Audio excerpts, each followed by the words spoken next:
They're still not officially confirmed whether it's storm-related or death from natural causes, but any loss of life is just tragic, especially in the midst of the aftermath of the storm and the cleanup and recovery issues. So again, hoping for the best with people who had to shelter in place, especially in some of those lower lying areas like Lafitte's. Yeah, let's go back out to Houma now with Morgan Lentis, who's surveying more and more damage.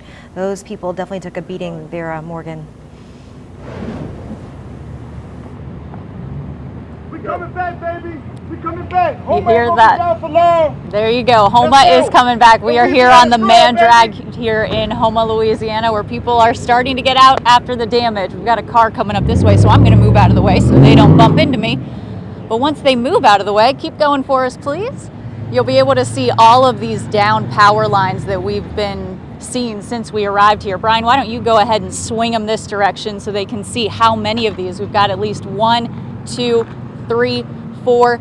And then Brian, zoom in for me if you can on those power trucks that are coming down the bridge right there. We've seen this all day since we got into Terrebonne Parish. Can't tell you from here what companies those are, but there are so many emergency vehicles that have made their way here to Terrebonne Parish, whether it is like this, you're seeing power trucks, or maybe it's even almost tank-like equipment. I saw a large law enforcement vehicle from Lafayette Parish. I mean, that tells you how far away people are coming to help out this community after the storm. Something else I want to show you, we noticed this when we came to sit down, when we came to set up, I should say.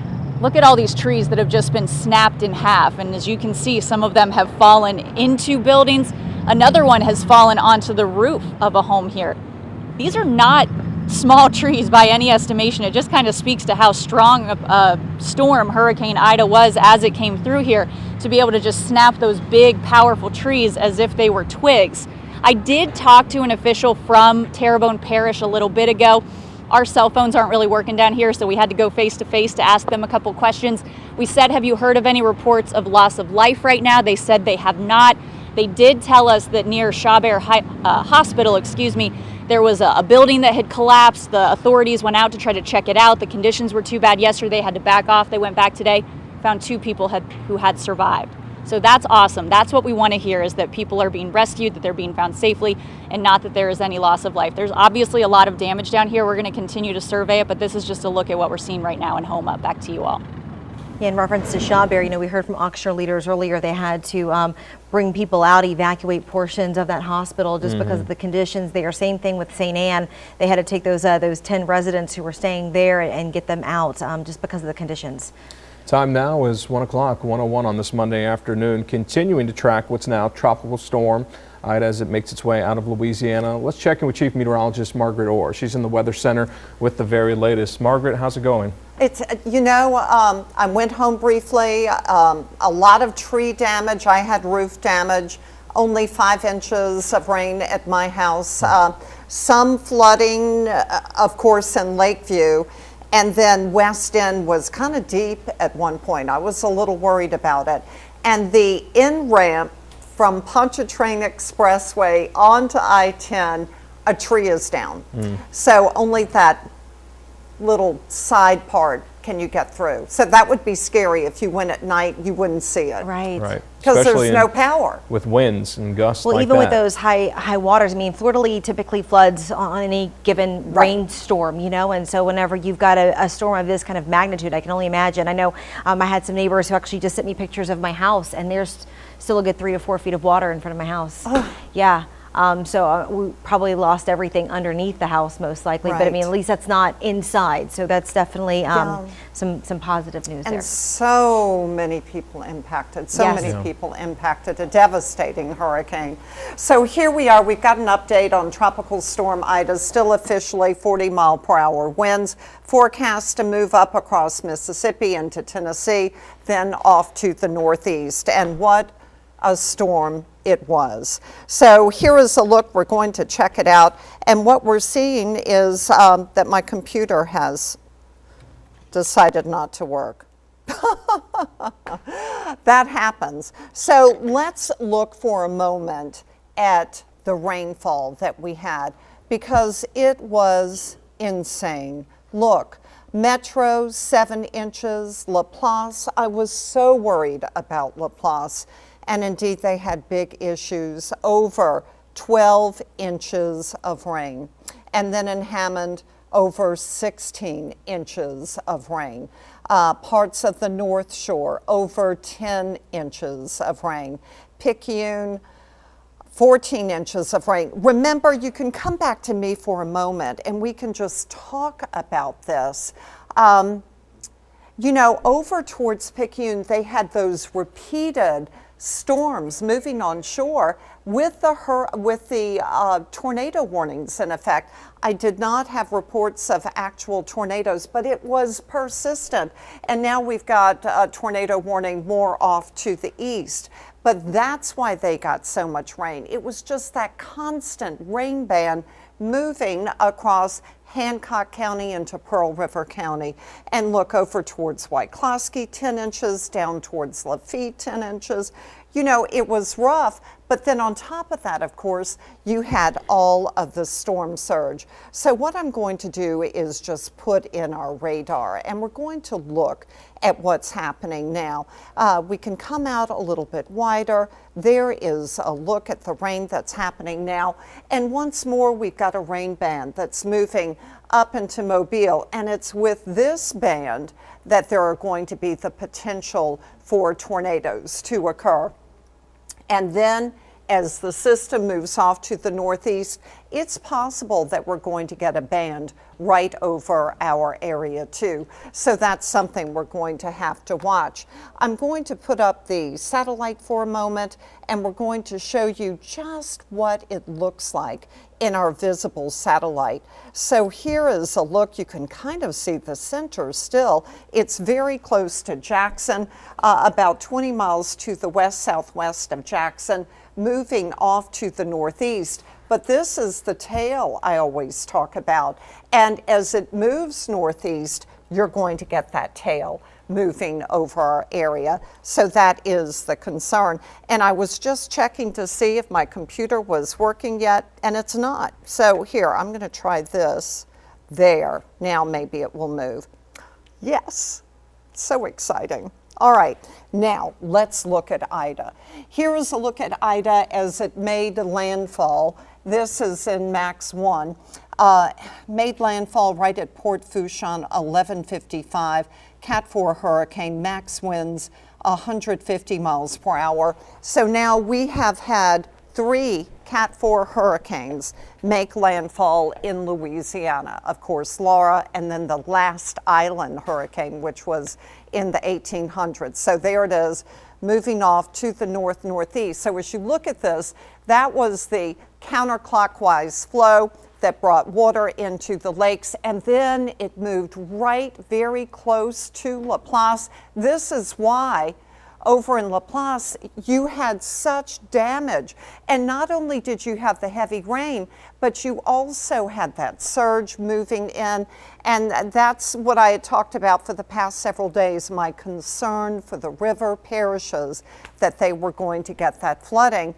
And indeed they did, and it was so difficult. So now we're looking at the buoy data, and you can see offshore it's still a rough go. This is the tail that I keep talking about. So as the storm moves northeast, we'll get some of this moving back across our area. Here it is shooting off to the northeast. We've got dry air wrapping around on the west side. Now that's good news. As the storm moves northeast, we get that north flow, and you may notice, especially Friday morning, a little less humid, maybe not as warm in the morning. So I think that will be nice. But there is a look at the storm over towards Mobile. There are flash flood warnings continuing on the North Shore, and that's really from the high rivers. They are extremely high and going to major flood in many locations. We do have a flash flood warning in effect for the eastern portion of Harrison all the way into Jackson County, and that's for the persistent rain that's been moving over them. A good 5 to 10 inches of rain has fallen. And then in these areas, it's of course storm surge flooding, high rivers, and just a dire situation down towards Lafitte, and frankly for Laplace too. So we still have that flash flood watch in effect. It's in effect until 5 tomorrow morning. And that's because with that tail, you know, of Ida moving across our area, still that potential to get the heavy rain. And there, a look at all of your flash flood warnings. So I want you to notice major flood for the Tchefuncte at Covington and Folsom, and also for the Tangipahoa. You can see on the right where we are now and then how high we are going to go. And there has truly been a fast rise. Off to the east, we do have that tornado watch, so we're watching that rain band very carefully. You know, not too bad outside right now. I mean, it's not pouring, okay? The wind's not astronomical, so that's good. 86 at the airport. Hey, this is August. 86 isn't bad. The wind southwest 17. Of course, a lot of the equipment has been blown out. We've got a reading at Bogalusa and then at Gulfport and Biloxi, those, the sustained winds. And here is a look at our gusts, now 32 over in Gulfport. Earlier today, and this is from earlier today, 48 at the airport, 74 at Gulfport. That information started at midnight. And the rainfall, obviously, you know, that's kind of blown out too. Biloxi, 5.7 inches of rain. So as we look at the forecast, we're going into the evening looking pretty good. Mid 70s to the low 80s, the rain off to the east. Here comes the tail. 4:30 in the morning, starts to kind of edge north, and then this model says, no, you're okay.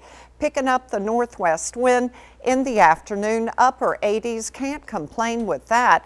And then you go into Thursday, we're seeing, or Wednesday, still seeing that potential for rain mainly along the coast, and that's what the forecast models are showing, that rain mainly along the coast. High temperatures so far today, 86, average is 90, so that average coming down.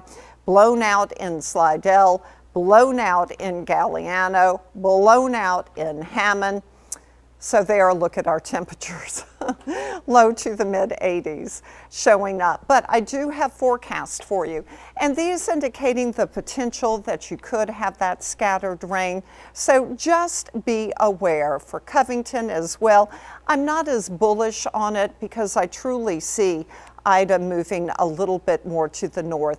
I believe it's mainly along the coast that will have that higher chance of rain. And for New Orleans, dropping down in the morning into the upper 70s, Houma dropping into the mid 70s, and Belle Chase dropping into the mid 70s. Grand Isle, you're staying in the low 80s. And I do see that you were going to have higher rain chances. So along the coast tomorrow, southwest 20 to 25, and along the coast that higher chance of rain. Tidal ranges coming up. I felt this was important for you to see as we still have high water in place. And then as you look at the week, look at this. So I still have rain chances for tomorrow. Not that bullish. I think mainly South Shore will watch it. And then going through the week, I have bumped up temperatures. Now, we will get a surge of drier air moving our way as we have Ida pushing off to the northeast. I think you're really going to notice it in the morning with drier, cooler temperatures, especially for the North Shore for your Friday and Saturday. But dry air heats really efficiently, so it's still going to be hot during the day, but more sunshine. And let's face it, folks, we need more sunshine. And someone had tweeted not too long ago, why is it always sunny before a storm? And I had said, to let you know the sun will shine again. And it is. Mm-hmm. That's a great It's message. beautiful today. Hopefully we see a rainbow too. Right. Give me a good omen. Well, to get a rainbow, you need rain. I just joking, Margaret. Wait, this is really important for I people know. to know, and it's good for your kids. I mean, I tell my kids this. So if the setting sun or rising sun is to your back, you need rain to your face, off in the distance, and then you will see a rainbow. So, but we don't want the rain today. No, we don't, but I wanted to explain the rainbow. I appreciate that. But the sun is out today, Margaret. Thank you very Yes. much. Oh, And it's thank just great to see as the road to recovery has begun and will continue in the days and weeks ahead. And it's just a very unique and challenging time, but we know, again, the people here in our local communities are very resilient, and we'll get through it all together and, you know, enjoy a little bit of levity along the way when it's okay. Well, you know, we've seen some interesting sights as well, you know, in the middle of all of the destruction and devastation. But check out this video right here. This is right out of Slidell. Can you see it? Right there, popping in and out. Let's see if we can see it again. Are you coming in and out? It's a dolphin. There's a dolphin here. There it is, right there, right outside the apartment complex, swimming really in the pond of storm water. So you can see the fin going up, going down, in and out of the water.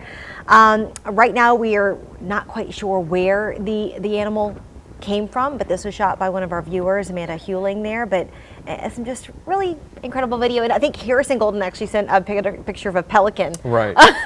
Going, just kind of taking a nice little swim down in the CBD earlier today too. So some wildlife having a little fun. Yeah, hopefully it brings a little bit of a smile to your face. But yeah. I know for a lot of parents and who have young children like the two of us, it's tough when schools get shut down. And now with all the power outages and ongoing issues, New Orleans Public Schools officially saying they will remain closed until further notice. So this could basically be an indefinite suspension of school. The school system writing that with, you know, all these major power outages, it's just unclear as to when they can properly resume education and in-learning education once again in classes.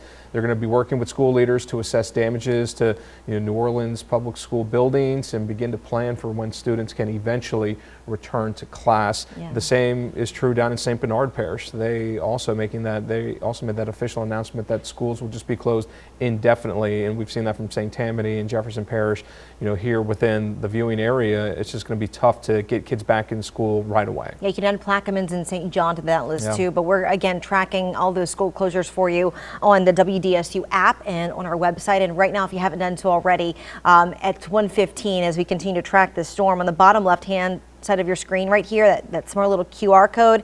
If you scan that right now, that'll be able to take you to all of the information that you need to know about Ida as we're tracking that storm. We're getting this new information. And again, a lot of this information is constantly changing. It's very fluid. There's always some new maybe curfews that are being added, so that way you have everything right at the palm of your hand. We've got a great web team right now that's really making sure that we're facilitating that information right to you. As we mentioned today, all flights out of Armstrong International Airport, those were canceled. They made that announcement yesterday, but they're now expected to be canceled through tomorrow morning. Airport leaders say don't even try to go to the airport. Just basically contact your airline. You'll get more information that way. What a different scene we saw from, say, Saturday before the hurricane made landfall yesterday afternoon, or right about the noon hour, where there were thousands of people trying to get those last-minute flights and trying to figure out where to stay as the hurricane was approaching. But again, those flights canceled once again today and likely tomorrow morning as well. But speaking of various parishes with ongoing recovery efforts, you know, our folks down in Plaquemines Parish, certainly the efforts have begun there. Yeah, we saw some mandatory evacuations there. A lot of loss of power in Plaquemines Parish right now as well. So definitely some issues for folks there, and also loss of water really across the whole entire viewing area. We've been talking about the loss of water in St. Tammany Parish and the boil water advisories for different neighborhoods there. Right. Jefferson Parish with its boil water advisory, and that's going to include Gretna with the Timberlane subdivision. It doesn't include, though, incorporated areas of Gretna. That's still okay. But then, of course, in New Orleans, they're asking that you conserve that water as well, because water is going to be a resource that's pretty tough to come by for a while. We know many schools are closing indefinitely. The same can be said for the Jefferson Parish Juvenile Court. That will be closed all week long, really through next Monday, which happens to be Labor Day, September 6th. Now, this could change depending on where recovery efforts stand in the days ahead. Again, a very fluid situation as we all continue these recovery efforts from Hurricane Ida. But, you know, we are getting more and more resources. And as we heard from President Biden just, you know, about 30 minutes ago, we're going to be getting more generators. 200 generators are going to be coming to our area, or they're already positioned across our area. area. We're also getting more linemen, 25,000 on standby from 30 different states right now, because of course power is certainly something that we could all use right now, as Margaret was talking about, that heat, at least until Thursday. And just again, we've got National Guard troops positioned across this region, also portions out towards Baton Rouge, just ready to respond if needed. Yeah, it's great to have the extra resources, the extra crews, but it's also great to see just neighbors helping neighbors, and that's really some of the best images we've seen today from the North Shore, from St. Tammany Parish. I believe we're going to go to Mandeville now. WDSU reporter Heath Allen joins us live once again with the latest. Heath, good afternoon.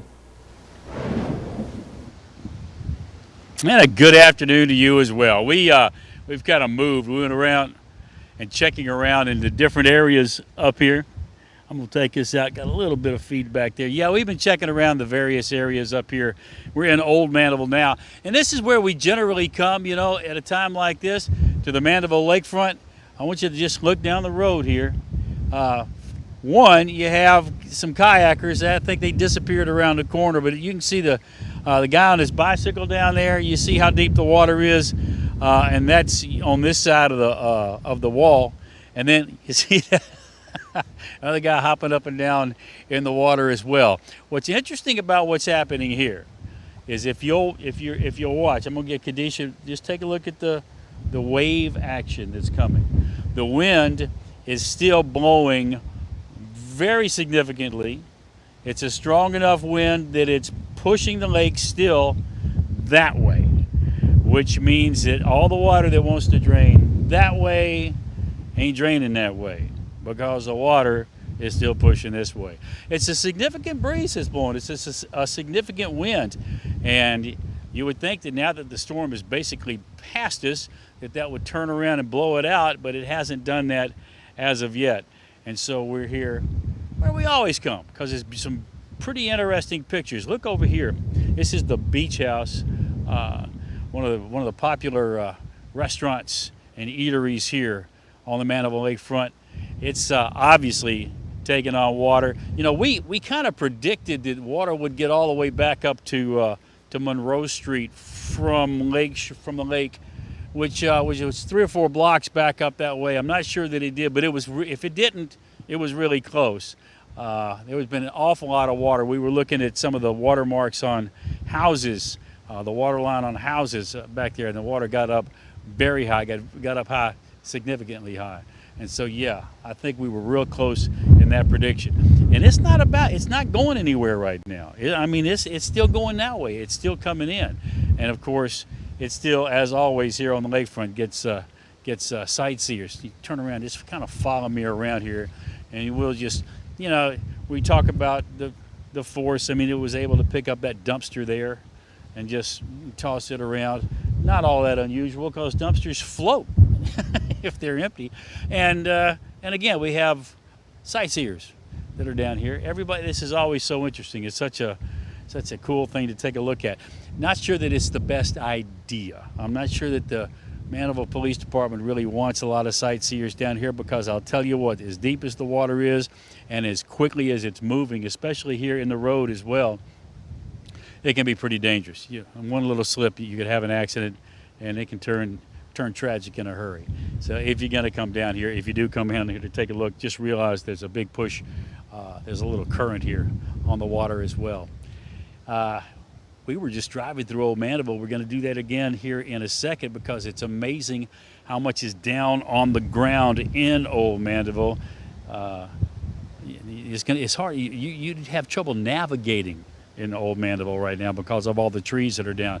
Streets are narrow anyway, and when a tree falls, you're stuck. It's like a little maze now, trying to get in, get out. So we're going to go around and take a look at that. We'll bring you some of those pictures coming up in just a minute. But here on the Mandeville Lakefront, very breezy, still a nice current, a big current coming from the lake going that way, and that, at this point, is not the news people want to hear. Guys, back to you. Yeah, no, we've been hearing that, from Damon earlier, now from Margaret, that southwest wind that, of course, pushing a lot of that lake water into portions of Mandeville, even out towards the Place, and portions of St. John the Baptist Parish, just because of the way those winds are moving right now, unfortunately. And when those river water levels are already high, along with the bayous and the marsh areas, it's just a bad combination, because we saw significant rainfall, 10 plus, 15 plus, up to 20 inches of rain in certain areas that were hard hit. Add in those just massive wind gusts that we saw on the Louisiana southern coast, knocking out power along the way. It's just going to be an ongoing, arduous just journey, a recovery, a road back. But nothing South Louisiana hasn't dealt with before in the past. So, here we are again, 16 years from the anniversary of Hurricane Katrina, when that hit 16 years ago yesterday, and that was a very lengthy recovery. And some families, they moved away. Fortunately, I feel like the infrastructure around South Louisiana is better suited, obviously, to handle major storms these days, and you won't have as many families and generations move away from the New Orleans area. Right. But it's just equally going to be a tough recovery, because a lot of viewers are messaging in, and they're still concerned, because we've mentioned communication has been so spotty, that they're trying to get in touch with loved ones, especially older loved ones, elderly, and that's been very challenging. If you haven't done so yet, I know we were kind of like trying to play with our own cell phones. I have mine working now, and then if you're still trying to maybe get yours to work, find a Wi-Fi near you if you can. Turn it off, turn it on, or turn your phone off and on, and then put the Wi-Fi back on. That's how I was able to finally get text message service. So maybe you try that for yourself, and maybe that'll help with some of your communication right now if you can. But of course, we're seeing just a lot of just efforts in general. If you look at the bottom left-hand side of your screen here, we've got some imagery of just tree trucks, utility trucks, folks who are responding here across Southeast Louisiana, getting people the help that they need in terms of that power, and maybe get some more of that communication restored, because we're seeing a lot of those utility crews, work crews, folks who are getting ready to go up in bucket trucks in the next few days once those conditions allow. So we love to see that. So we've got that for you in that bottom left-hand box. In addition to that, you mentioned the resiliency of people here in Louisiana. You have some people who've weathered several different storms, and our Shay O'Connor has been out on the streets of New Orleans talking with many people who, they're taking this one in stride. So let's join her now with the latest from Gentilly. Yeah, we're actually here along Mirabeau Street, where just lots of downed trees and power lines. Also, everybody is without power in this area, like every other area of New Orleans. I'm actually here with my friend from Gentilly. What's your name? Catherine Johnson. Catherine, tell me about what you experienced last night here in Gentilly. A lot of wind, not too much rain. We actually had power until about almost 6 o'clock, and then all of a sudden just everything went out all at once. It was like a big surge, and then everything just went dark. I mean, before that we were just watching TV, watching movies. It's kind of a little scary with it being the anniversary of Katrina and this happening again, and it was a little bit of PTSD, to be honest. And then the skylight flew off the side of the house, so there's just a big gaping hole. So we kind of just spent a couple hours just trying to move things around. We tried to cover it, but that wind was just kicking. It was not, there was nothing we could do. We tried everything. I mean, we tried, for a while we actually managed to catch the skylight and put it back into the ceiling, but then it flew out again. So yeah, then we got a little bit of roof damage on the front of the house as well, but luckily it's kind of just the eaves of the house, so nothing got in. But all the rainwater coming in from the second floor started to come through the ceiling on the ground floor. So we've got buckets and pans and pots and everything all over the place, just trying to make it do what it do, to hang together as much as we can. I know that you talked about just the whole flooding, and you being happy that it hasn't flooded, right? Because I know for Hurricane Katrina, this area was completely devastated. If you could kind of just talk to me about how you're feeling now, because it did happen on the anniversary of Hurricane Katrina. It did. I definitely closed myself in the bathroom and cried for a little while last night. I just felt like I had to get it out because it was, in some ways, it was eerily similar. When Katrina came through, kind of the same thing. We were fine, we had power, the phones were working, and then all of a sudden, everything just went wrong. And that's kind of how it started to feel last night, but I'm very relieved that it was not worse than it was. I mean, grand scheme of things, some stuff getting wet upstairs, and the floor got a little damaged. Some objects up there, some books and stuff got really wet, and but I mean, grand scheme of thing, that's nothing. That's all fixable. That's all replaceable. It's nothing like what happened last time. Not that tremendous loss of life like we had last time. So I mean, I'll take it. And just going forward, this is my last question. Going forward, what are your major concerns? Because I know a lot of these houses don't have power. What are your major concerns right now? How long are we going to be without power? Especially, I mean, not even necessarily the houses, but like the store, like retail. People are going to need to get provisions at some point. People are going to need to get gas. People need to be able to move around. As of right now, like we don't. That's the biggest question mark, I think, is just how fast can the city get other things up and running, so that at least we have food, at least we can go to the grocery, at least we can get gasoline, at least we can get water, just keeping those basic things running until we can get everything up and running again. So I hope it's not going to be 3 weeks or 4 weeks. I'm hearing really nasty numbers. I think that's just rude. I'd rather just be lied to. Tell me it's going to be back on by the end of the week, I definitely understand. I mean, we will have much more on the impacts across New Orleans when we get back, but for now, just reporting from Gentilly, Shay O'Connor, WDSU News. We were talking about the emotion of this storm last night, and the lady there that Shay interviewed said she was tearing up a little bit while sheltering inside her bathroom. And it's an emotional time for many people, because when you watch something that's so destructive as it's happening, and then really you can't get eyes on the ground until this time today, the day after, it's heartbreaking in many ways. And the long road to recovery, and just how emotional it can be and how stressful it can be moving forward. Well, for us, I mean, we saw these industrial-sized buildings being ripped apart, so while we were watching it, our thoughts were, if these large buildings are getting torn and the roofs are coming off, what's that to say about regular homes? So yeah, I mean, it's something hard to watch. And the impacts from downtown to our southern parishes, just so far reaching. And again, we continue to keep a close eye on power outages, but there appears to be some good news here this afternoon. Yeah, we are seeing fewer power outages. It's not a huge number. Small dip. Yeah, 22,000 less than what we were just tracking about an hour ago. So a little more than 835,000 overall. I think Jefferson Parish still seeing the bulk of that, right, Chad, with about 200,000 in JP? Right, and from the East Bank to the West Bank in Jefferson Parish, just more than 200,000 in Orleans, just significant numbers as well. And when you add it all up, it's really, give or take a quarter of the state here in Southeast Louisiana. When Governor John Bel Edwards spoke earlier today, he basically said much of this region, just about all of this region, is without power at this point. And it's going to take a while to get it back online. I mean, you can see the reason why, is we've got that footage for you in that bottom left-hand corner, just showing those just intense winds, bringing down so many trees and limbs and power lines. And, really I think one of the most interesting things I've heard from Energy is that you had that one tower. It's one of their most robust towers that they have with the entire energy system, by the way, not just here.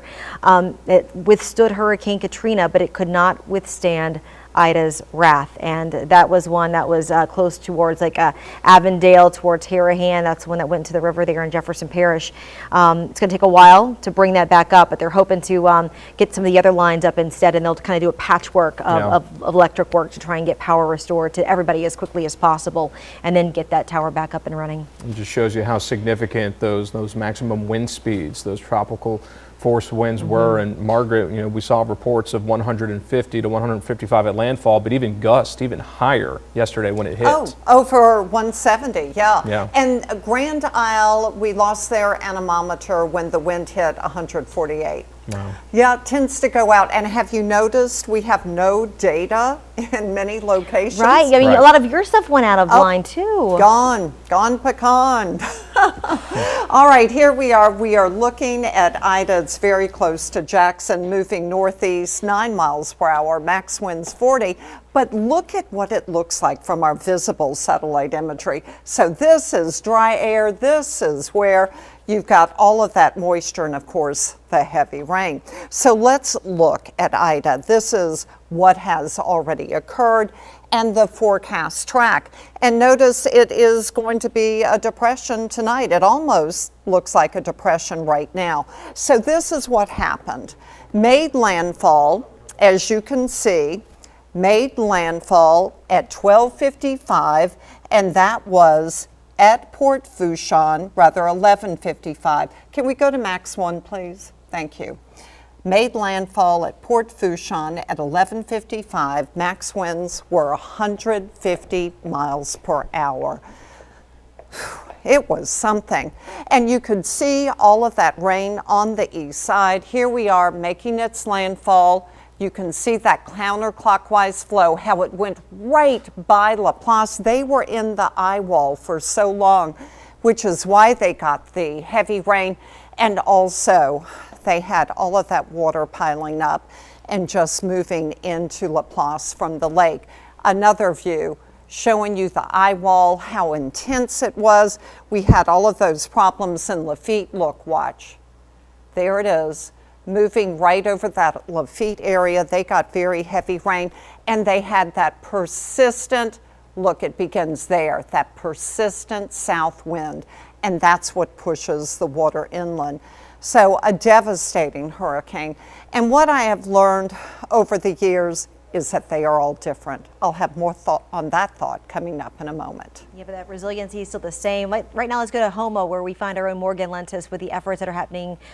Morgan, again, was down there in Houma, definitely detailing a lot of the damage that we were seeing there in our Bayou region. We're going to check in with her momentarily, but right now, lots of debris from several different buildings, although it was really great during her last live shot, because you were hearing people saying, we'll be back. And I think that that's the overall theme of Louisianians right now, is that, hey, we might be down, but we're not out. We're definitely going to be back. And again, right now, as you look at our storm coverage here, what a difference a day makes, really. That bottom left-hand corner, you see some beautiful blue skies with clouds. And then in our larger box, you can really see the raft there of Ida as it impacts southeast Louisiana here, really all of southeast Louisiana. Really not any of our parishes were spared by this. I was talking to my mom. She's in Tangipahoa Hope Parish right now, and she was almost equating it to some of the damage that we saw during Hurricane Katrina in Tangipahoa Hope Parish right now in parts of Ponchatoula. Lots of downed trees, high water in our lower lying canals at this time, no power. They're still working to get some cell service, but so many linemen are ready to stand by and ready to respond when needed. As you can see here, also regular individuals are just responding to each other using whatever tools are in their tool chest, like the backhoe that you see right here on your TV, trying to clear that tree there. And we've got workers from across the city responding, and many of the crews have been stationed even before this. Even before the storm. So, and that response effort is critical, and it's something that Louisiana does really, really well. We've got Mike Steele with GOSEP with us right now on the phone to talk about the statewide effort that's happening right now. Mr. Steele, thank you so much for joining us. And I know we're really concentrating here on southeast Louisiana, as are you. What are your biggest concerns right now as we are in this 1:30 hour? Well, it appears, like you guys were mentioning, as far as the utility crews and the search and rescue operations, all that cranked up basically as soon as the light came up this morning. It was hard to hear, about the situations, in areas like Laplace and some of those areas overnight, but the conditions had to get to a point where first responders could get on the road. And but once that was able to happen, it seems like everything really started to take off at that point. You guys were talking about the damage. There's so much, especially in that area, from Baton Rouge across to the North Shore and then down through New Orleans and the coast. It's going to be a massive recovery effort. I mean, there's no doubt about it. It's unfortunate, the predictions were right in this case in many ways, talking about how destructive it would be, and it looks like that kind of came true. So, we're in for a long road, but we've got all the pieces behind the scenes ready to help out with that process. But, we just need to get it started, I guess. Speaking of the road, we're wanting to get more crews here to really help out with some of these efforts, clearing trees, clearing the way for Entergy and our utility companies. So on that note, what's the status right now in clearing some of these major arteries to get some of these linemen into our area? Well, I know even if you go to like DOTD's social media accounts and everything, they were also out early, and this storm was really similar as far as the destruction and what we saw over in southwest Louisiana with Hurricane Laura last year. They both were major wind events with roads being impacted just about everywhere you looked. And so it's pretty remarkable when they start working with our local partners on the way they get things done. As a public, it's just never fast enough for anybody. It's just like with the utilities. We're also dependent on utilities now that even a couple of days, without power causes, people to really be uncomfortable for an extended period of time. But, we're working on it. We're just asking the public to be patient. One thing we can say concerning those roads and power lines and everything, pay close attention to what your local leaders are saying at this point about reentry. Don't try to enter areas with heavy destruction before it's safe, because you could add to the problems, for your particular parish, and also with the hospitals being strained right now. We don't want to put any extra pressure on the hospitals while we're dealing with this. We're also starting to get more reports of looting, unfortunately, here in the New Orleans metro area. NOPD Chief Sean Ferguson even mentioned that he might be mobilizing a task force to help with those efforts. Any idea of whether or not the state would mobilize the National Guard to help with those efforts to protect people's properties while they are while they have evacuated, because they are being urged to stay away and not come back? Yeah, I haven't heard those specific discussions. I can tell you that the Guard was fully activated for this event. And then I know there was talk about military police coming in from units out of state as well. So I'm sure as those requests start to come in, that's kind of our role. We coordinate all those type moves. So I'm sure it'll be requested, and if it is, we'll take a look at it and see what assistance can be offered. And Mr. Seal, we're about to embark on a few really hot days. I think Thursday is going to be a real break. We had posed this question to some of our city leaders. It's still kind of maybe in the air, but any efforts by the state to help people with maybe cooling stations as for those individuals who stayed, or a place for them to maybe get water or supplies while they're maybe trying to clear out some of their property? Yeah, when it comes to water and MREs and some of the basic things we need, that's part of what we help supply. Yeah, again, we don't just bring those things in without there being a need. So we work with our local partners to identify what those needs are, and that way you don't have kind of the situation you saw after Katrina. You don't have people just bringing, tons of items into one area when there's other areas, maybe in a different part of that region that need to help more. So it's a coordinated effort now with a very thorough, line to follow through to make sure we're getting those critical resources to the areas that need them the most. So as those, as those requests come in, our guys, stay around the clock taking a look at that and analyzing how to get those assets in place. Now, on the note of, you mentioned St. John the Baptist Parish, and we haven't really got a chance to see too much from that parish. Where are you seeing the most damage, and what have you heard from leaders there in St. John? One thing I did hear, and the governor's going to have a lot more information on the search and rescue operations coming up this afternoon, but initially it sounded, on the discussion I heard, like the initial search and rescue was kind of wrapping up, and it sounded like there was more of a secondary operation going on now, just kind of going house to house, making sure there's no one else there. Again, that no one wants to hear, the calls for help like we heard last night, but when it's hitting in the middle of the storm and the most, severe impact of the storm, there's just not a whole lot that can be done. But they hit the road early, and helicopters were in the air early, as soon as it was safe enough for that work to start. So, and we also really, real quickly, we also really haven't heard anything from Grand Isle. So do you have any update from any of the leaders there? Because that island's kind of gone silent on us. Yeah, I think that's part of what the information the governor's gathering from the cabinet secretaries and all the other unified command group leaders today. We should have more on that all this evening when he gives his update. Anything else that you wanted to add before, again, we let you go? Any kind of message to the folks here across Southeast Louisiana? Just reentry, be careful with reentry. Don't enter an area don't drive through an area where they're still asking you to stay out. And the other thing is generator safety. I think we've got everybody kind of stressing that now. No one wants to see a repeat of 2020 where everyone came through the storm okay, and then unfortunately we lost a lot of our people, due to clean up and generator use and that type thing. So be careful with any tools you may be using, power tools and generators and those type things. Make sure you're using them the right way. All right, Mike Seal with GOSEP, thank you so much for joining us there on the phone and again giving us those updates as we continue to track the aftermath of this storm. We appreciate it. And again, you bet. Thank you, guys. Thanks, Mike. That Governor John Bel Edwards will be providing the state's latest updates in just over 2 hours from now. That's now scheduled for about 4 o'clock. So when the governor provides that update, of course, we'll take it live right here on WDSU and across all of our streaming platforms.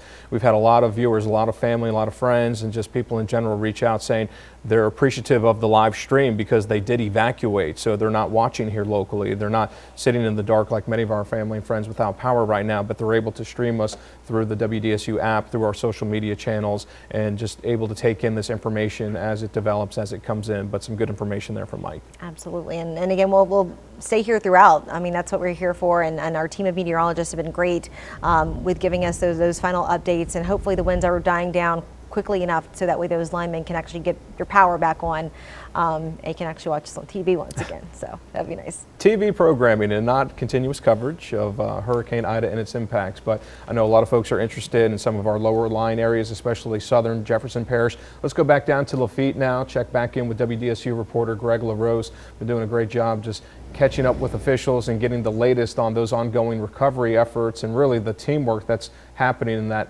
particular area. Greg, good afternoon. What's the latest down in Lafitte? Hey, Chad, thanks so much. You may be able to hear in the background an airboat firing up. Can't see it, it's sort of obscured behind me by some vehicles, but there's a pattern that I've been noticing for the last 2-3 hours. When boats get to the staging area, they're coming out and staying out. We're not seeing boats turn around to pick up more people, and in fact, we just saw one of the high water vehicles from the National Guard come. No one was in it. They turned that around, but I'm looking around the road behind us here, and there are like 2-3 others maybe staged that haven't been back in the water. The sheriff's office is getting ready to take one of its vehicles out of water. And this just really syncs up with what we're being told as we talk to people as they come out. Most people that are still there are fine. Those that want to come out, they're ready. A couple of gentlemen, they had their beautiful pet boxer with them, just strolling. Just kind of looked like they were out for, I guess, a Monday walk. Today's Monday, I believe. I'm losing track. But, we're seeing people in different situations. 2 guys that seem to be, no worse for wear. And then I talked about an hour ago to Mr. Errol Voisin, the owner of Lafitte Frozen Foods. 59 years old. He's been down in Lafitte for 17 years running that business. His home, he said, just about 2 feet of water in it, no problem. The business gone. He was heartbroken, you could tell, walking down the road to meet a friend and be taken to his home. So bless his heart, it was a tough ride for him. We also learned that a body was recovered from one of the homes in Lafitte. However, Sheriff Joe Lapinto wasn't able to say whether it was related to the storm or natural causes. So don't know that we could officially say that is a death that you can attribute to Hurricane Ida. Something else that I caught note of, Jefferson Parish sent animal services down there on one of the boat rides. Here you see one of the sheriff's office's airboats going back up. More boats coming out of the water. But about 4 animal services personnel went down. They had those nooses and the kennels to bring animals out. They left not more than a couple minutes ago. Empty kennels, and looks like they still have them staged around perhaps, but they were out there for hours. They left not too long after we got out here. So hopeful signs that, the people who want to come out have come out and will. The sheriff says that this operation's likely to be wrapped up today, and many more want to stay, even though the water, in many cases, the sheriff said, came up just below the roof line. The folks down there, they can weather it. They are fine. Some even have generators. So, for a lot of you without power, I think down in Lafitte, they were prepared in some instances. But to be clear, a lot of people evacuated too. Mr. Voisin told me his wife evacuated. So it was one thing that, didn't trouble him at that point, at least that, his wife was safe, and he plans to come back to his home, but obviously has to rebuild a business. That's it for now, guys. We'll keep monitoring the situation here and report back to you with any breaking news. The story of so many people here, lots of local business owners really in the same boat. So our hearts go out to them too. Yeah, but trying to keep their spirits up, knowing that it's going to be that long road to recovery, but you can only start from step one, and that's in terms of surveying the damage, making sure, of course, that your loved ones are okay, and hopefully most people are getting reconnected as more progress is being made with cell phone and cellular companies, and just trying to get everything back on the grid. And it's going to take some time, we know that, in terms of power restoration and getting the water lines in various parishes and water systems back up and running.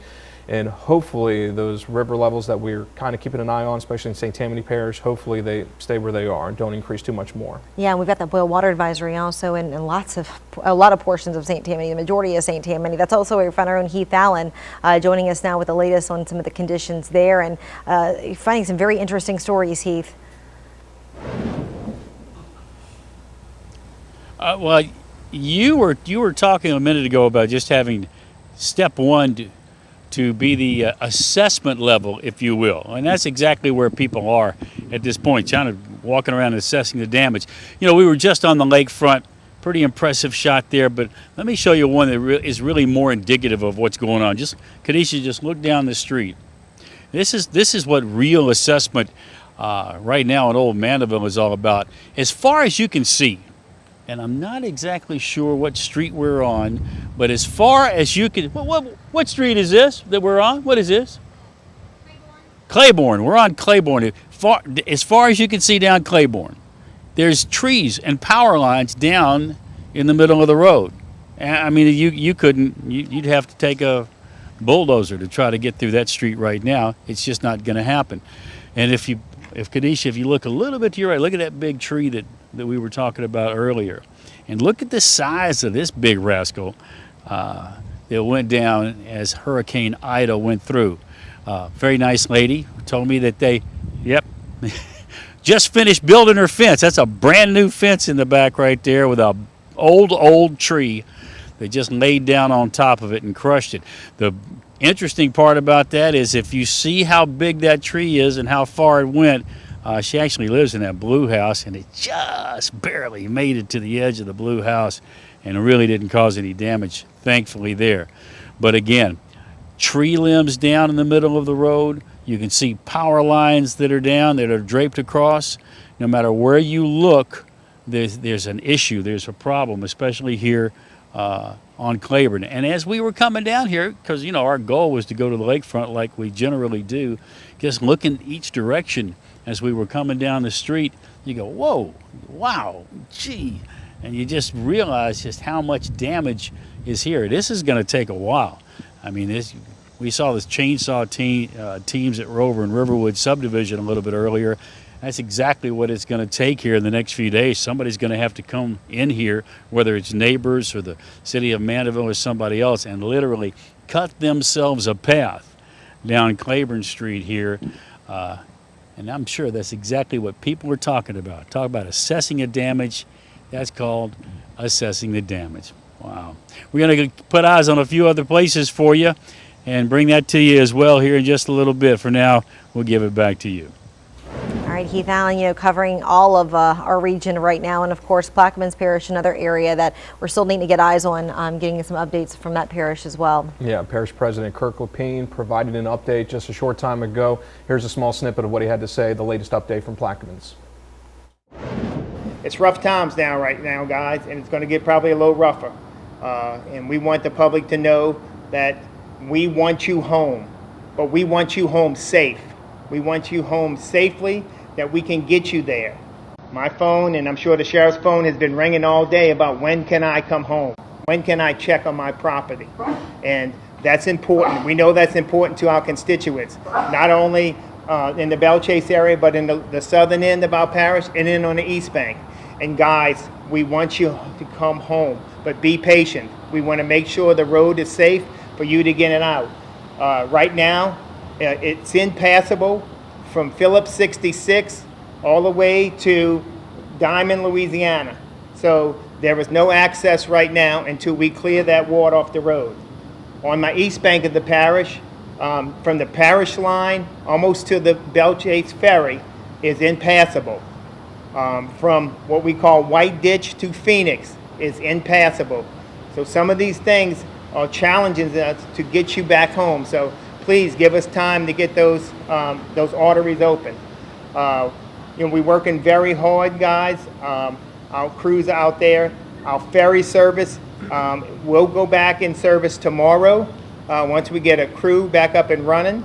And we will continue to monitor it. People have said, and residents have said, the information is not being put out. We are putting out as much information as we can. We are having technical difficulties. Our EOC has went down, and then the generator went down. Our internet's down. Phone service is down. So if we're not responding to certain issues, guys, this is how we're communicating, okay? So it is a tough time right now. So we want to have these press conferences. We want to have these updates. Right now, I can tell you that this morning, a drone went out, a helicopter went out, and airboats went out to assess the damage. We are getting reports back now as they come in, and some of them are encouraging that we don't see levee breaches in certain areas. We have not gotten to all the areas we need to do, but we are working on that. Fortunately, the conditions today are very favorable to send out those drones. And something else that President Biden even mentioned, that they were going to be sending drones out to do some of this assessment of the damage, just to expedite that process. And that's every step of the way, just from roadways to power outages and the power poles. And it's pretty intricate, right? The logistical just blueprint of it all, and trying to get these crews in the right place, and of course finding people in need. But today, at least, we've got a little bit of a break. For the latest on the forecast and what to expect moving forward, let's check in with Chief Meteorologist Margaret Orr. Margaret, you got a little bit of good news with some blue skies behind you. I know, it is a much better day. We needed this. So we're looking outside and you're going, what kind of cloud is that? That's a stratocumulus cloud. It doesn't have a lot of development way up into the sky, so that's not a rain cloud. But let me show you where the rain is. It's right along the coast. We've got thunderstorms there, a few sprinkles in South Mississippi, and it looks like west of Hammond. Did you know WDSU has its very own radar? That's right. It's over in Chalmette. And so while the radar is down in Slidell, it's not down for us. We have our own system. So that's pretty cool, right? Here is a look at what's happening, a look at Tropical Storm Ida.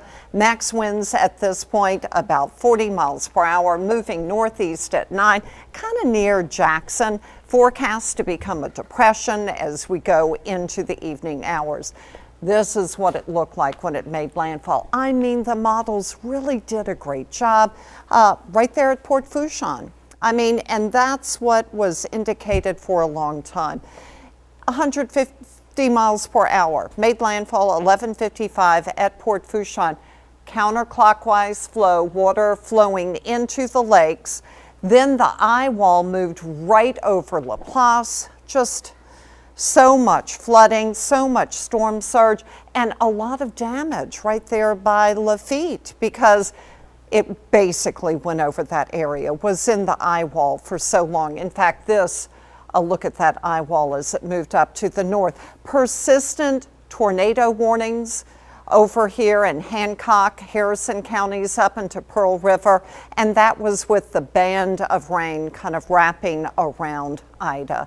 Looking at the buoy data now, 30, 40 mile per hour winds offshore.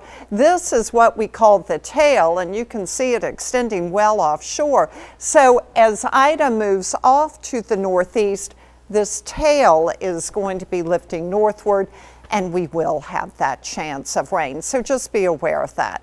Now, as you look at the counterclockwise flow, there's something you need to know. Sure, that potential for some rain right there on the west side, kind of moving across our area. But again, as it moves off to the northeast, eventually, we're going to get some drier air in here. So going into Friday morning, especially for the North Shore, you're going to notice less humid weather, and it's just going to feel more pleasant. So this is what's happening now. The rain all moving off to the east. You've got activity here at the mouth of the river. Some showers up across the North Shore, not much, and into Mississippi. Here's our concern. You know, we had so much rain overnight. 10, 15 inches of rain for some of us. And then the rivers are all high because we had the storm surge. So we have numerous warnings across the North Shore and South Mississippi, and also down here on the South Shore. It takes a while for that water to exit, and of course in Lafitte, where it's been devastating there. So the flash flood watch is in effect as you go into Tuesday morning until 5 o'clock. The potential that you could get more rain, any additional rain is going to run off really quickly. Only had 5 inches at my house, so ground saturated there too, but nothing like it was, say, in Laplace or in Lafitte or in Hammond, you know, where it was just incredibly damaging and destructive. So there a look at all of the warnings that are in place. The big concern we have, the North Shore rivers. Let me step out of the way. I have been updating this every hour. So on the right side, right there, magic arms, you can see the current stage for the river that you are watching. But for the Tchefuncte at Covington and Folsom, it is major flood that is forecast. That's bad. For the Bogafilaya, the forecast crest has come down, and I think you are cresting right now. That's for Bogafilaya at Covington. The Bogafilaya at Boston Street still rising, and the Tangipahoa forecast to go to major flood. So it's forecast to go up another good 5 feet, okay? There is the tornado watch still in effect to the east, and that's really with the tail end of Ida. And just as we saw yesterday, as those rain bands move to the north, that potential for tornadoes. 87 now, we've gone up a degree. Look, everything's missing. I mean, all the equipment just blown out. Southwest at 15, and you can see 10, 15, 24 miles per hour over towards Biloxi, and the higher gusts still 28, 30 miles per hour. So that's good. That allows Entergy and a lot of people to get to work, to go out there and start to repair and make things better. How about max winds? They all occurred early this morning. So, and when rainfall, everything's blown out, but a good 10 to 15 inches of rain fell for most of us, and that's really taking the path northward and just to the east side. The east side was the worst side. We talk about that all the time. And also I talked about the south side, how that was going to be rough. And it really did end up being rough. So let's go into the evening, 10 o'clock, mid to the upper 70s to low 80s. Still some rain along the coast. You're going to see some rain up here across Mississippi over towards Jackson. And then rain along the coast in the morning. That's our concern. And that's why the flash flood watch continues in effect. Look at how we begin to pick up that northwest flow. And that's because we're going to say goodbye to Ida. It shoots off to the northeast, so you get that northwest flow behind it. And then you go into your Wednesday, and there we're still seeing rain along the coast. So be aware of that. How much rain are we talking about? Really looks like the coastal areas will have that higher chance. High temperatures so far today, 87. You know, I didn't have power last night. It didn't feel badly. I was shocked. You know, I kind of like my AC. So we're going to look at those overnight lows. The overnight low was 78, which was really warm.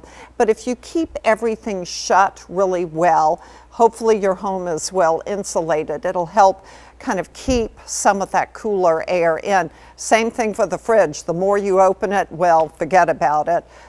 You'll lose that cool air.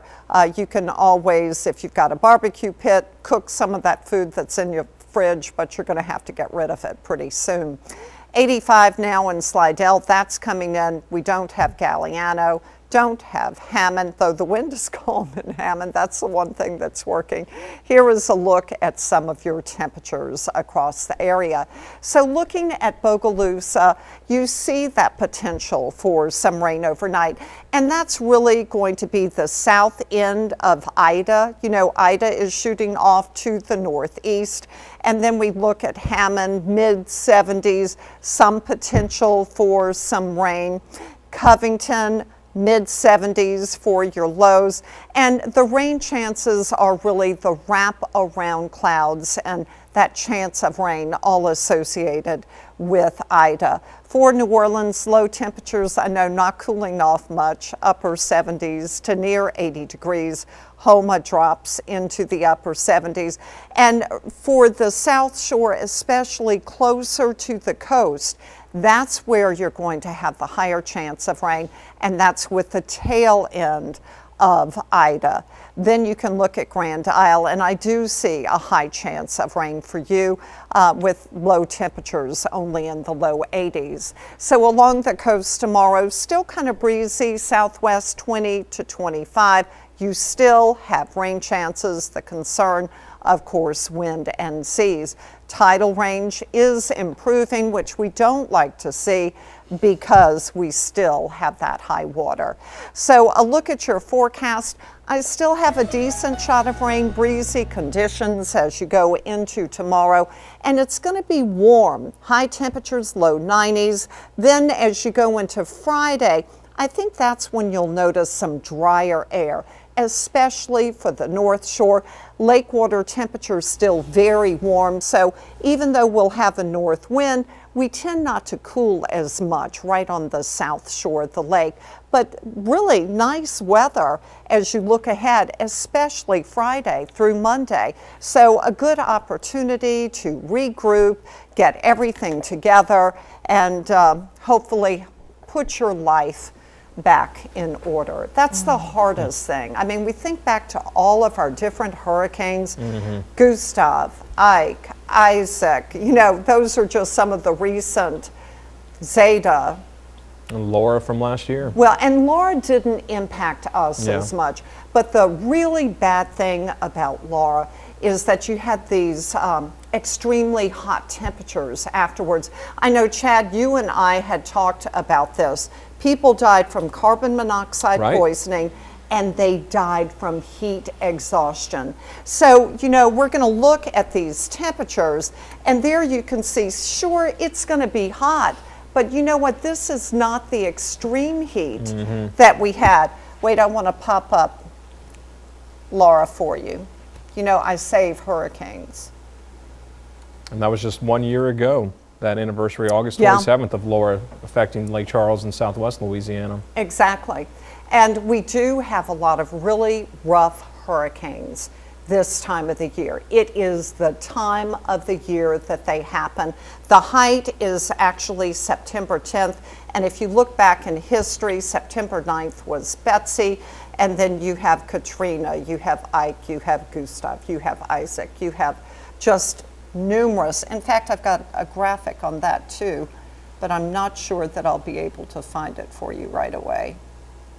But they've happened. Right. And equally tragic. And like you said, putting the pieces back together, Margaret, and it's a good way to look at it as the road to recovery continues. You know, a lot of folks still in assessment mode and trying to figure out what needs to be done and what are the priority areas, what has to happen first in terms of getting the water supply and water systems back online and getting power restored to such a huge area. Yeah, and they're not home. Right. Many of them are not home. Or some of them are home. Like for instance, you know, we were in Laplace earlier this week, and I know Aubrey was there. We've got the Cajun Navy that's there right now. They actually had a chance to help one woman as the water was rising. So take a look at this the soundbite that we want to show you right now. Last night was rough. We saw slow water coming in under the door. And then it progressively just got, I was mopping, and then it just progressively got worse till it was ankles, knees, almost chest level. So we just put the dogs on the counters, and then we climbed into the attic. Wow. Yeah, definitely tough on everybody. There was, you know, families, again, climbing into their attics, waiting to be rescued. You know, and as you're just joining us now at 2:08, we are continuing to follow the aftermath of Ida as the storm continues to kind of move out of our area, still feeling a little bit of those winds, but fortunately the sun is shining to allow a lot of people to kind of clean up around their homes. A lot of folks in St. Charles right now putting that debris curbside because they're going to be doing some of that debris pickup the next 4 to 5 days. Of course, power outages. Yep. A big issue for many of us, but getting better-ish. We had what, like 857,000 whenever we came in this morning, and now we're like 822. So, you know, seeing minor improvements, but hey, that means you've at least had 30 some odd households with power restored. So and we do know that these restoration crews are really going to be working around the clock. I mean, they have enough people. We talked about the tens of thousands of power line workers who've come to town to help with the ongoing recovery efforts, and they'll be working in shifts this afternoon, later on tonight, overnight when possible, when it's safe to get bucket trucks and clear that debris. I think a lot of that's being cleared out in our various parishes to assess the damage and then come up with that game plan, that plan of attack. And the good news is that most of these individuals, even some of the power line workers who we met last night as they watched the storm with us as it roared through downtown New Orleans, they are very experienced. They handle one major event after the next, and they basically work from coast to coast, and they have spent significant time here in the Gulf Coast. So really the process has begun, and it's been one that's happened here before, so we feel confident that we will get back to where we were. Again, it's just going to take some time. And to our point about a lot of residents who did evacuate and won't have to suffer the heat that we are going to experience the rest of this week, it is going to be tough for them to kind of get this work done from afar and then eventually have to come back to check on family and friends. But again, that's one of the things that many leaders across our region are saying right now. And again, if you're watching us on our WDSU app, which you can do right now, if you've got family who did decide to evacuate, tell them to just watch us there. It's going to be the easiest thing for them to do to get those updates. But our local leaders are saying, do not come back right now. Right. I mean, I've had, I'm going to give Miss Marta a shout out. She was one of my children's daycare teachers. They evacuated to Houston. She was asking me when it's safe to come back. And I was just like, look, not right now. And why would you want to come back right now anyway? It's going to be way too hot for you to really do anything. And these crews around the city, let them do that work to pick up all that debris. Unfortunately, I know many of us want to get into our fridges and our freezers and clean those things out. We know how bad that can be. But hey, it's better for you to protect yourself, because as Margaret mentioned, as we were talking about, those heat-related illnesses could certainly pose a threat to so many. But we are waiting for those linemen to come in. Like the president mentioned, there's 25,000 on standby that making their way here. There's several hundred generators that they're moving in or mobilizing across Southeast Louisiana right now. AT&T also bringing in crews from Mississippi right now to try and really restore cellular service and try and get some of these 911 call centers back online. Right. So, well, speaking of that, some great news right here. Mayor LaToya Cantrell just put on social media just a few minutes ago. Good news. 911 emergency services have been fully restored. Fully restored here in the city of New Orleans. So in Orleans Parish and New Orleans proper, please call 911. Of course, for emergencies, you can also call 311.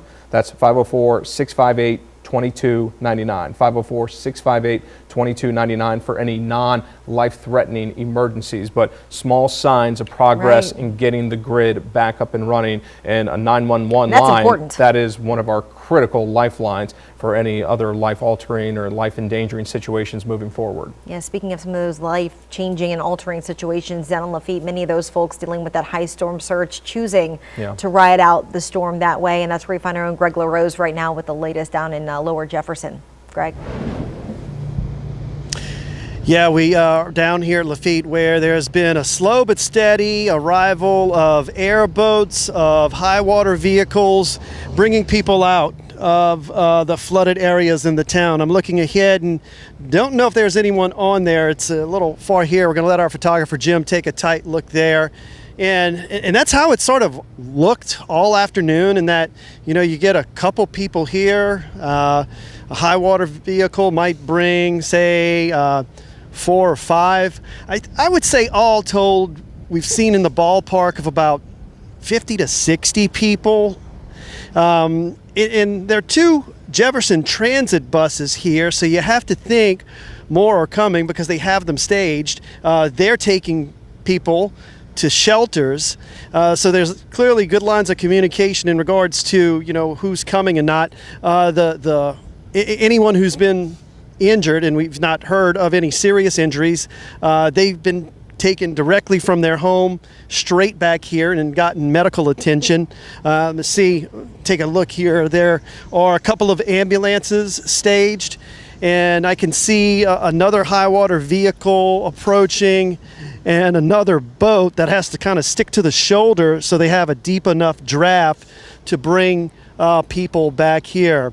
Just before we went live, I saw a couple with their dog. I mean, it's kind of been a recurring theme of people and animals coming back and getting out of homes that, you know, we've heard them say anywhere from as little as 2 feet to 8 feet. Sheriff Joe Lopinto has said that water went up just below the roof lines, and those who had attic space prepared, they were just fine by all accounts, you know, having been a little worse for wear for going through, you know, what we all went through, a pretty horrid overnight when the conditions were at their worst. So the water, it's believed, overtopped the Lafitte levee, the town levee, that's only about 7 feet high. Until that water subsides, we really won't know if there were breaches, but Sheriff Lopinto seems to think that wasn't the case. So the good news there is that, you know, that levee, to some extent, you could say, did its job, and hopefully it'll be intact to handle the lower key events here. In a little bit of down news to report, there was one person whose body was removed from their home in Lafitte. Sheriff Joe Lopinto could not attribute the cause of death to the storm. It may well have been natural causes, he said. So, you know, while people are glad to get out, clearly there's still, you know, the issue of loss that some will have to deal with. So we'll keep monitoring things out here. Looks like we're going to have maybe the high water vehicle coming, and we'll see if we can't count any more people who are glad to be on dry land. Back to you guys in the studio. I think a lot of folks just kind of, in some ways, regretting riding out the storm, maybe not taking some of the warnings to heart. You know, there are so many areas that got a lot of damage, or people who were having to be rescued out of attics or high waters. So definitely dicey for a lot of folks, and really scary with those storm surge that came through. I think it's tough on many levels, and it's a difficult, challenging conversation to have, whether to evacuate or not, knowing the way this storm, Hurricane Ida, rapidly just accelerated toward Louisiana's coast over the past 3 and 4 days before it struck yesterday. It really kind of popped up, you know, later in the week, midweek to late week. People didn't have that much time to prepare.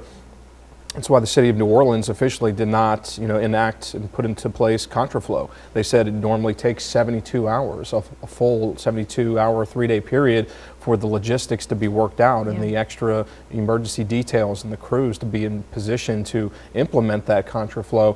And there's arguments on both sides whether that should or should not have happened. But again, the time frame was very short. And for people, and we know this financially, it's very challenging to move away from your home for any extended period of time if you're paying for hotels, for food, for shelter, wherever you may be. Some folks are very fortunate to have friends or relatives and, you know, places that were safe to evacuate to and maybe make the most of that situation. But others just don't have the means to evacuate. And we know here generationally in South Louisiana, you are dealing with a lot of areas that are, you know, below poverty in that income level and whatnot, and just don't have the funding to do it. So, you know, hearts and prayers go out to everybody making that tough decision whether to evacuate or not if they had the means to do so. But to your point, yeah, there's some who probably stayed and probably realized they didn't realize it was going to be that bad and wish they probably would have left town. Yeah, we've got one of those individuals right now. I'm going to let you hear from this gentleman from Booty with the baby. Oh, it was bad. You couldn't see nothing. The wind was blowing too hard. It was raining. Trees were down in the road. You couldn't go nowhere. It was bad. It was the worst thing ever. I mean, that's so hard. I mean, having with an infant, having a baby with you, and unfortunately, right now without power, you are going to have to go find another place to stay. In most cases, I mean, it's going to be hard to live this out with a newborn, with a child like that. And to your point, it does get expensive. So, you know, it's so nice when you can have family members out of state open up their doors to you and you know, help you if they can, and it's kind whenever people are able to do that. And we even saw that with just strangers offering people stranded at the airport a place to stay if they needed, or you know, we showed you the woman who was stranded in her attic, people wishing that they could help and asking how they can help. You know, we've got that spirit. Even you know, I was just asking our producer if they could give me the contact for the person who shot that dolphin video, because the Audubon Zoo just contacted me because they want to help rescue that dolphin and put that dolphin back where it belongs. So many people, whenever they see these sorts of things, they want to reach out, they want to help, they want to do whatever they can. And that's just, that's the Louisiana way. And that's what makes you proud to be here and to be from here and, you know, to call Louisiana home. I've always thought that. I've always thought that when disaster strikes or when we face that big of an adversity, that's when the folks of Louisiana simply, they show up, they're at their best, you know, they shine through the challenges, through the adversity. And for people who didn't see this video, yeah, the dolphin. A dolphin somehow, y'all This is floodwater, by the way. This is not like this is not a pond. In Slidell, near some of the residential neighborhoods in Slidell, and a dolphin surfaced. So yeah, a lot of folks, like you just said, at the Audubon Zoo, they want to help. They want to help try to, you know, secure the dolphin and make sure it gets safely to where it needs to be. But you know, again, reaching out to your family and friends and making sure that they're okay. Randy, personally, have you heard from the fam? Everybody's okay right now? I heard from my mom. My mom still doesn't have cell service because I don't know if my mom doesn't have cell service right now. I can't go up there and help her with the phone. So, but she's able to contact me through Facebook. So I've heard from her through Facebook. And one of the things that she told me on Facebook was, you know, this was a storm that was very reminiscent in terms of damage, like what we saw during Katrina, with trees being uprooted, with the debris that she's looking at right now, with the widespread power outages. They're in Ponchatoula, by the way. But I've also heard from my family in South Carolina, my aunt actually was texting me when I finally got my cell service back. She texted me and she was like, okay, when should I come down to Louisiana? And I said, do not come. No, because I would rather my mom take the kids to her in South Carolina versus her come down here, because where she is, you'd have power, you have resources, and you know, we heard from so many schools that are going to be closed for the foreseeable future, especially here in Orleans Parish. So it could be another, you know, week and a half, you know, before they even would go back to school. So you know, if you can stay with family, if you do have family reaching out to you, maybe you take them up on the offer, feed them a good meal, you know, while you're there, cook them some maybe not gumbo. It's too hot for gumbo right now. But you know, some fried chicken cold, or something. Something chilled. Maybe some chilled barbecue shrimp would be good. Oh yeah, no, right about now. Let's put a little chill on it. But yeah, no, just connecting with family. And look, I think I've got everybody in about a dozen different parishes here, and many of them were without power. Those who decided to ride out the storm in Jefferson Parish. my folks and some siblings who live in Slidell on the North Shore, they evacuated. But good news to report that in that Eden Isles, Clipper Estates area, the storm surge wasn't as bad. So water did not get into those homes in some of the back ends of, Vila Cove and whatnot, some of the additions back there, not far from the Twin Span. But when Lake Pontchartrain, when those waves are whipping, and we've seen it just growing up over the years, with tropical systems, but you just don't want to mess around with the just surge that comes from those waves from the lake and ultimately from the Gulf. Well, and I don't want to be Deb Downer, but one of the big concerns still for portions of St. Tammany and portions of Tangipahoa Parish right now going to be the rivers, because we've heard Heath Allen talking about this. We've heard from other reporters and leaders that they've still got that wind pushing a lot of that water to the north from the south, and that's also pushing things upriver. So unfortunately, our rivers are at that moderate to major flood level stage as it is, and as we're seeing that additional rainfall just could become more problematic. So if you do live near a river like Robert, near Beatty Cove, places like that, just keep in mind that we are keeping a very close eye on the rivers for you, and of course the hours after the storm, always very important.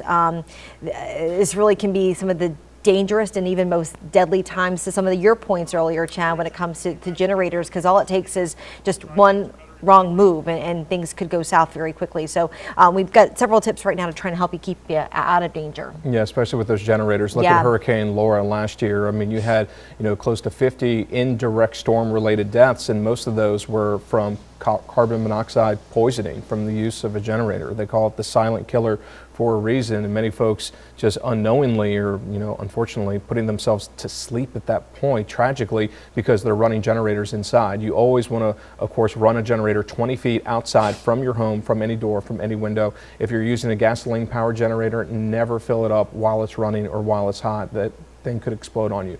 Some other tips here: stay out of flood water. Again, it's just not a great idea. We have seen some people out and about sightseeing, having a little bit of fun in some of the high water, but it's just not good because you don't know what may be underneath you. Don't use those wet electrical devices. If something gets wet, it's not a good combination. Flashlights instead of candles. If you fall asleep with a candle inside your home, that really could be deadly, and it should be a no-brainer. Some common sense: stay away from any down power lines. Those down tree limbs can be devastating as well. And we're seeing lots of that across New Orleans, portions of New Orleans East right now. Just protect yourself from those wild animals, because this time, we showed you a cute dolphin, right? Well, let's say that was an alligator, because alligators could do the same thing coming out the bayou, going into some of these storm waters, which is maybe why you don't let your kids play in those storm waters either. It could be, maybe you think it's going to be fun. Oh yeah, go play in the storm water. It's a pool, but then there's, anyway, don't do it. No, but those snakes pop up during these flooding events too. And throw away any of the spoiled food. Don't try to save it, eat it, cook it, especially after, a few days. I mean, it's, at this point, our power has only been out for maybe 12 hours. You might can try and put it into another freezer, move it. If you know somebody with a generator right now that you can maybe salvage it, but after 2 days of it, you need to go ahead and toss it. But to your point about the downed trees, we're seeing lots of them around New Orleans, portions of New Orleans East. Our Shay O'Connor is kind of going neighborhood by neighborhood for us and getting us an update on things that are happening here in New Orleans, and she joins us now with more.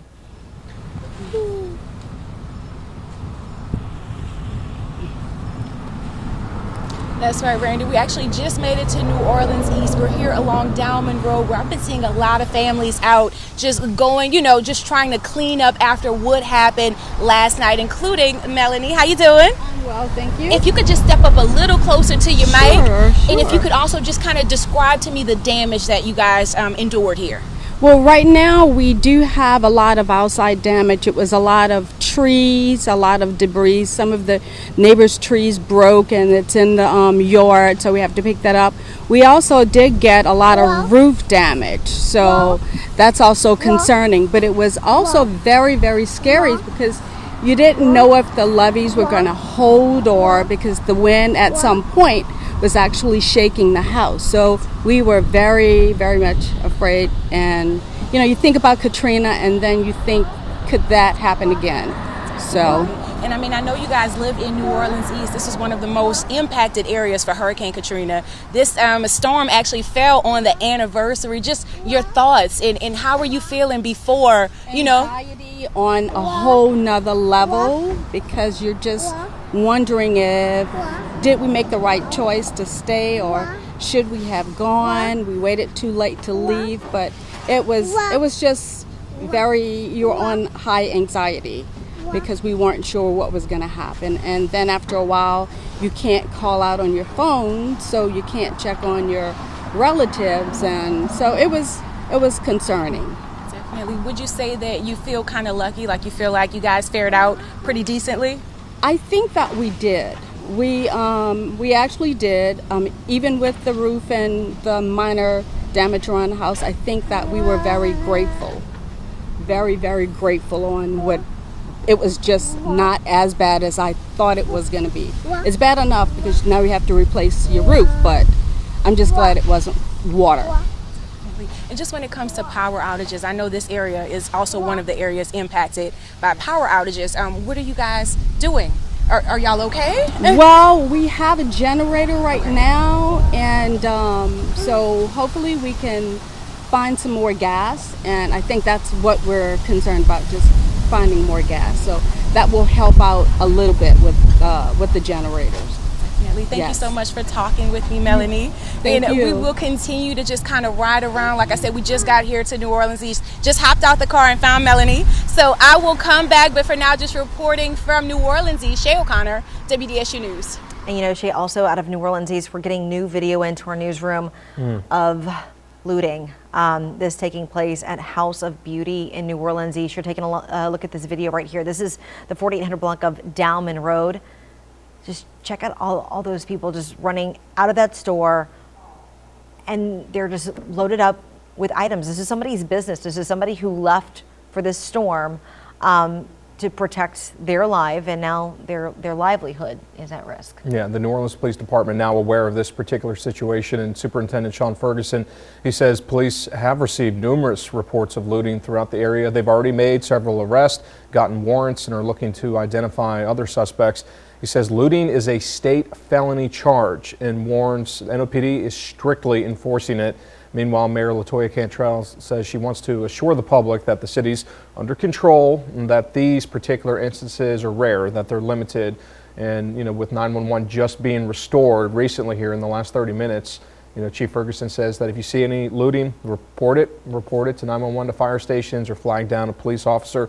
We can also add that NOPD, they've deployed specific anti-looting teams across the city trying to combat this. Right. Chief Sean Ferguson announced during that press conference that they've created, again, a task force of sorts to be able to combat this, because Shay was actually at the scene of the gas station, you know, right across the street from us. You know, they were leaving the station and just happened to see that, and the windows were busted. We're getting reports of looting across the city, and even like some neighbors. I don't know if any of you were on that Next Door app or not, but we've gotten reports in our neighborhood of just people going around with U-Hauls right now, which is so sad. And I mean, it's something that you really don't want to see. And we talk about the common good and helping each other, and this certainly is really taking advantage of a really tough situation for people. But again, I think these instances are rare. Yeah. You know, I think most people in the situation collectively just want to help each other moving forward and help get back online, whether it's water systems, whether it's power, whether it's communications, and all the different logistical elements that are all connected that in many ways we take for granted in day-to-day life. Just something like running water and being able to flip that light switch, like you said earlier. Just think about all the details and logistics everything that it takes right now to flip that light and all switch. those power lines you never think about, but when they're all wiped out or all damaged or offline in some capacity, and it leads to such a widespread outage. And again, progress is being made. Some small steps, those Entergy numbers slightly ticking down. And of course, over the next 24 to 48 hours, some significant improvements should be made, but really it's going to take some weeks. Yeah, and again, we're just going to hit this one more time. And I know you just said this, but again, those 911 services have been restored here in New Orleans. They are back. Our producers just wanted us to hit that one more time, to where, you know, if you are seeing an emergency and you need some help, you can call 911 right now, and they will be deployed to help you. But it's actually a bit of a sigh of relief that it happened just so quickly, that happened. And of course, we're still seeing some of those 911 services down in areas like Plaquemines Parish, St. Bernard Parish, even in Jefferson Parish. They were saying, and we'll need to double check on this because as AT&T does deploy more services back to this region, Jefferson Parish earlier today said that they couldn't divert the 911 calls from certain cellular customers to their 911 center. So we'll double check on that for you and see if they have an update for us as well, along with Orleans, now that we are getting more resources back into this area. Yeah, and something else to kind of keep in mind, you know, with cleanup efforts, all this debris, all this trash, and we know that trash collection and pickup here in the city of New Orleans and New Orleans East has been an ongoing issue with delays in recent months, staffing issues, a lot of logistical nightmares based on the COVID-19 pandemic. The city of New Orleans also adding that residents, of course, should expect delays in terms of that, in terms of city services get back online once they do return to normal lives. Did they announce if there was going to be a debris pickup date as of late? Hadn't seen that yet, but that's something good for us to keep in mind, because once folks, you know, compile all these tree limbs and just trash and whatever aluminum siding and just some of that insulation that may be all over their yards. That's going to be a totally different pickup than your typical trash pickup whenever you're laying everything out, because typically your garbage man's not going to pick up the actual debris. And for St. Charles, it's going to be, they said 4 to 5 days from now, so we'll also keep you posted on an exact date for that. But you know, I remember after Zeta, just the piles and piles of limbs and debris that just, I mean, to your point, I mean, expect some delays, because even during Zeta, when we weren't having those typical trash problems, I mean, it took quite a while for a lot of that to be picked up, just for the sheer volume of it all. And we're probably going to see a similar situation just for the sheer volume of debris that we're seeing across the city of New Orleans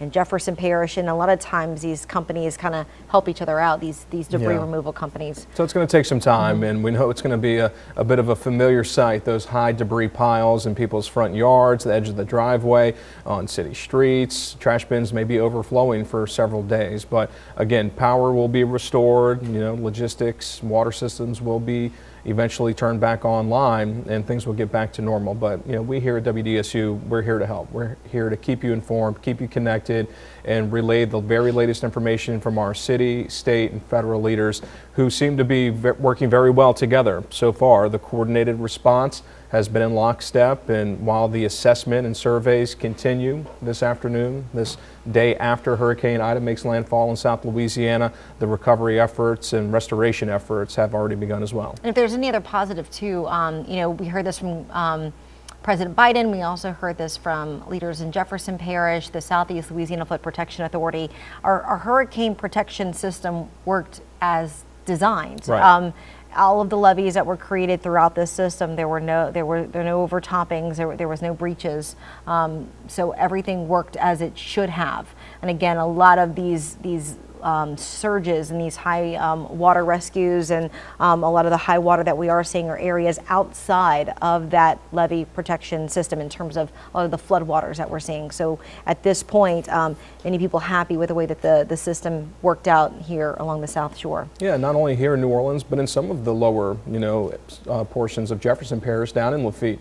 We'll check back in now with our Greg LaRose, who's been keeping a close eye and speaking with officials, the latest on efforts there. Greg, good afternoon. Once again, what have you seen lately? Yeah, good afternoon. We just saw about another dozen or so Lafitte residents rescued from their homes, brought to dry land, many of them on transit buses. Here one is joining us, William Strength. You got out. Tell us, it looks like it was a rough night. Oh, absolutely. I didn't get no sleep. It happened so fast, I'm not gonna lie. It was just crazy the way the water came up. The water was just right by the sandbags, and then maybe not even 30 minutes later, it was chest deep. And I mean, all I can do is just go out to the boat trailer, get the boat ready for everybody that I had with me, and I just couldn't put them in a boat though to bring them and chance risking their lives, the boat flipping and nothing like that. So we just hunkered down in a trailer for a little while, and probably around midnight last night, I felt it was safe enough for me to put them in a boat and go bring them to my cousin's skiff. And ever since then, when I got back to the house, it just hurt. You know, I don't have nothing left now. You know, and it was really scary last night. I had to act tough for them, but it was hard. It was definitely hard. I definitely don't want to experience it again, at all. How many people did you have with you that you basically rescued them? Well, me and my brother-in-law, we did what we had to do. It was 4 of us. It was 5 and a dog, and it was scary. It was. It's early, and you basically have to, absorb everything that's happened in the past 24, 48 hours. Have you thought about whether you'd go back? At this point, I can't even process that thought. There's no way I can give you a determination if I'll go back down there. I mean, I'm born and raised down there, but after that, I don't know. There's no way. I don't think I can. It was just too much, and I just had too many factors come into play that could have changed my life way more than what it is now, and I'm not doing that again. There's no way. No way. It's a lot for anyone to deal with, William. Thanks for talking with us. Good luck, man. So yeah, that's, a variety of stories we're hearing from people today with a common line of some level of loss. We've heard of lost businesses, lost homes. A few more of the people that came off of the latest boat describe water up to the ceiling, mud inside their homes as they left. So, some hard decisions lay ahead for the folks of Lafitte. Some are staying there even as we speak. The rescue operations, we're told, will wrap up today. Some people will stay. Some people will go back. Some people won't.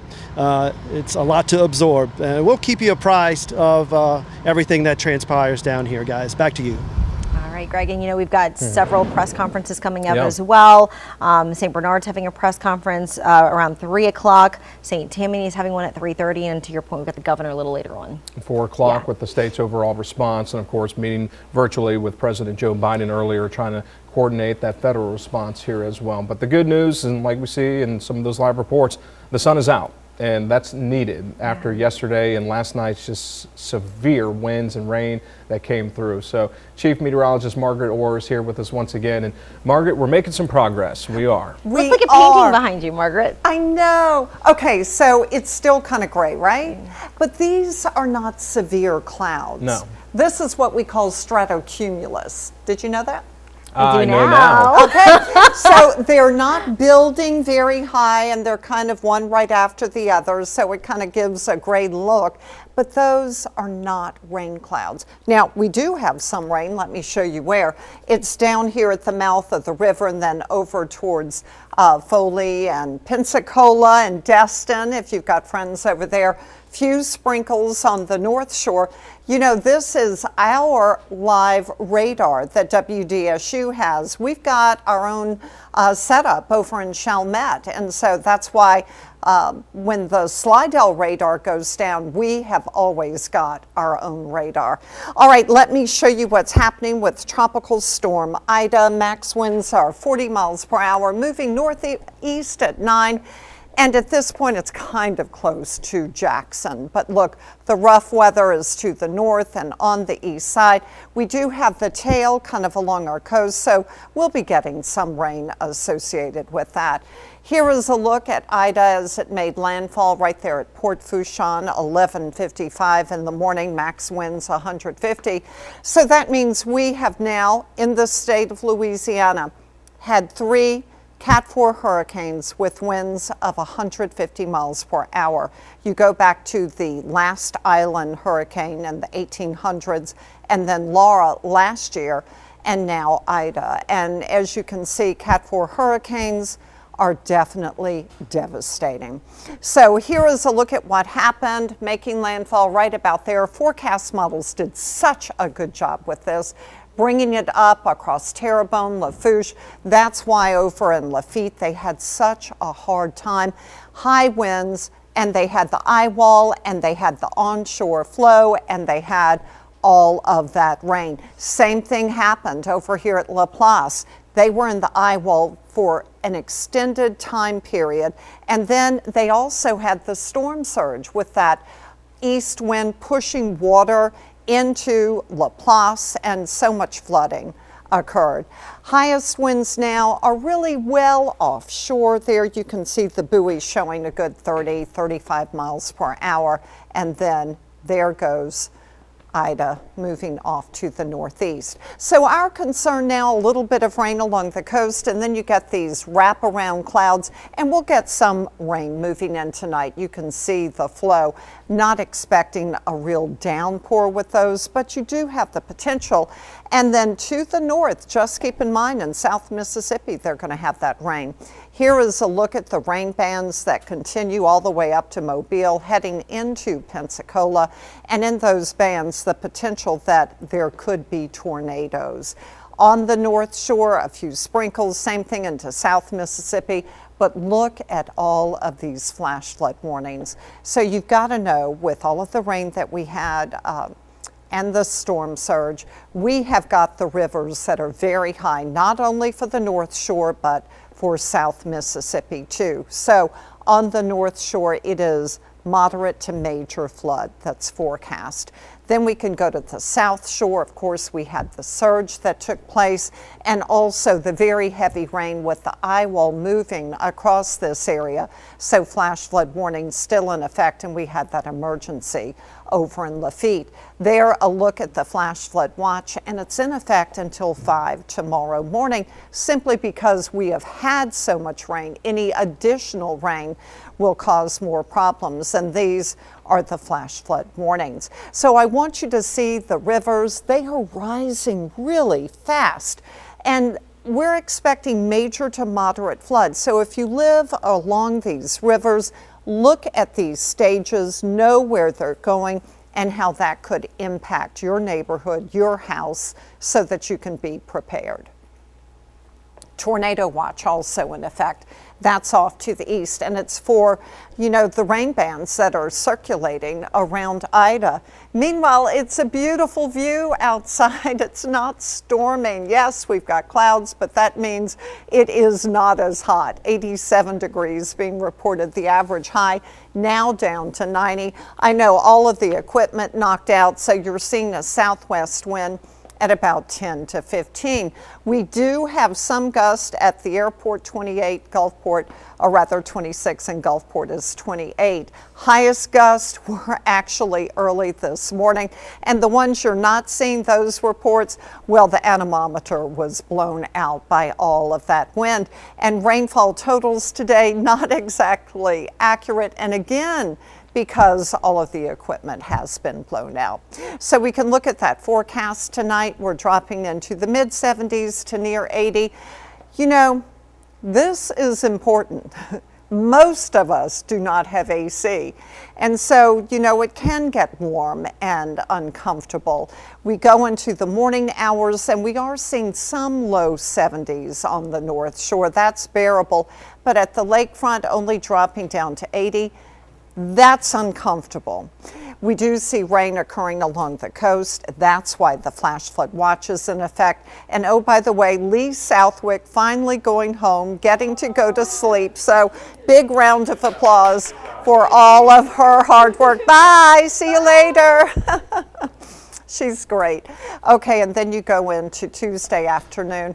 Thankfully not brutally hot, but I'm still expecting high temperatures to be near 90. Here we are going into your afternoon Wednesday with scattered activity. So rainfall totals, the heaviest showing up right along the coast, and that's from the tail of Ida. High temperature so far 87, the average is 90. It's good to be below average sometimes, right? Slidell is 85, the wind southwest at 10. Galliano not reporting, Hammond not reporting, except that the wind is calm right now. Temperatures, they're mid to the upper 80s. Now, as we look at Bogalusa, you can see, sure, some rain is possible, and that's really the north portion of really the tail of the center of circulation that you could get some rain moving into the North Shore. And there, look at your lows and Hammond, mid 70s, Covington, mid 70s, and you can see Slidell a little bit warmer more in the upper 70s. In New Orleans, near 80 degrees, but away from the lakes, you will be a little bit cooler. Homa in the upper 70s, and a better chance of rain for Homa and Belle Chase. So we can look at your forecast, and as we go into the week, there is a little weak front, and with Ida moving off to the northeast, you'll get more of a northerly flow. So we'll have drier air moving, and you'll notice it especially on the North Shore for Friday and Saturday. All right, Margaret, and hey, another bit of updated good news for us. We said 911 calls in New Orleans back up and running. And now St. Tammany Parish Sheriff's Office says their phone lines are up and running as well. They also said that AT&T communications much better across a lot of St. Tammany Parish right now. So they're asking with the phone systems improving a bit that you go ahead and you check on your loved ones, make sure everybody is okay. But again, you can now, if there's a problem, you can utilize their emergency services in St. Tammany. So some good news. Yeah, speaking of St. Tammany, Parish President Mike Cooper will provide the latest update in under an hour, about 45 minutes from now at 3:30 right here on WDSU. Folks down in St. Bernard Parish still have a lot of questions. I believe Guy McInnes is going to join us around 3 o'clock with the latest update there, and then Governor John Bell Edwards with the latest from the state's response around 4 o'clock. But so many different boil water advisories. It's important to remind you about those. They're currently in place. So just to play it safe moving forward, stick with the bottled water and the jugs of water for now, or if you have the means to do so, and if you can boil that water, if you do have power restoration as of now for some, not many, in the area, then go ahead and do that at this time. All right, and back to St. Tammany Parish right now. That's where we find our own Heath Allen, who's joining us from Covington with more on the conditions there and what he's seeing there this morning. I know we saw high water a little earlier there, Heath.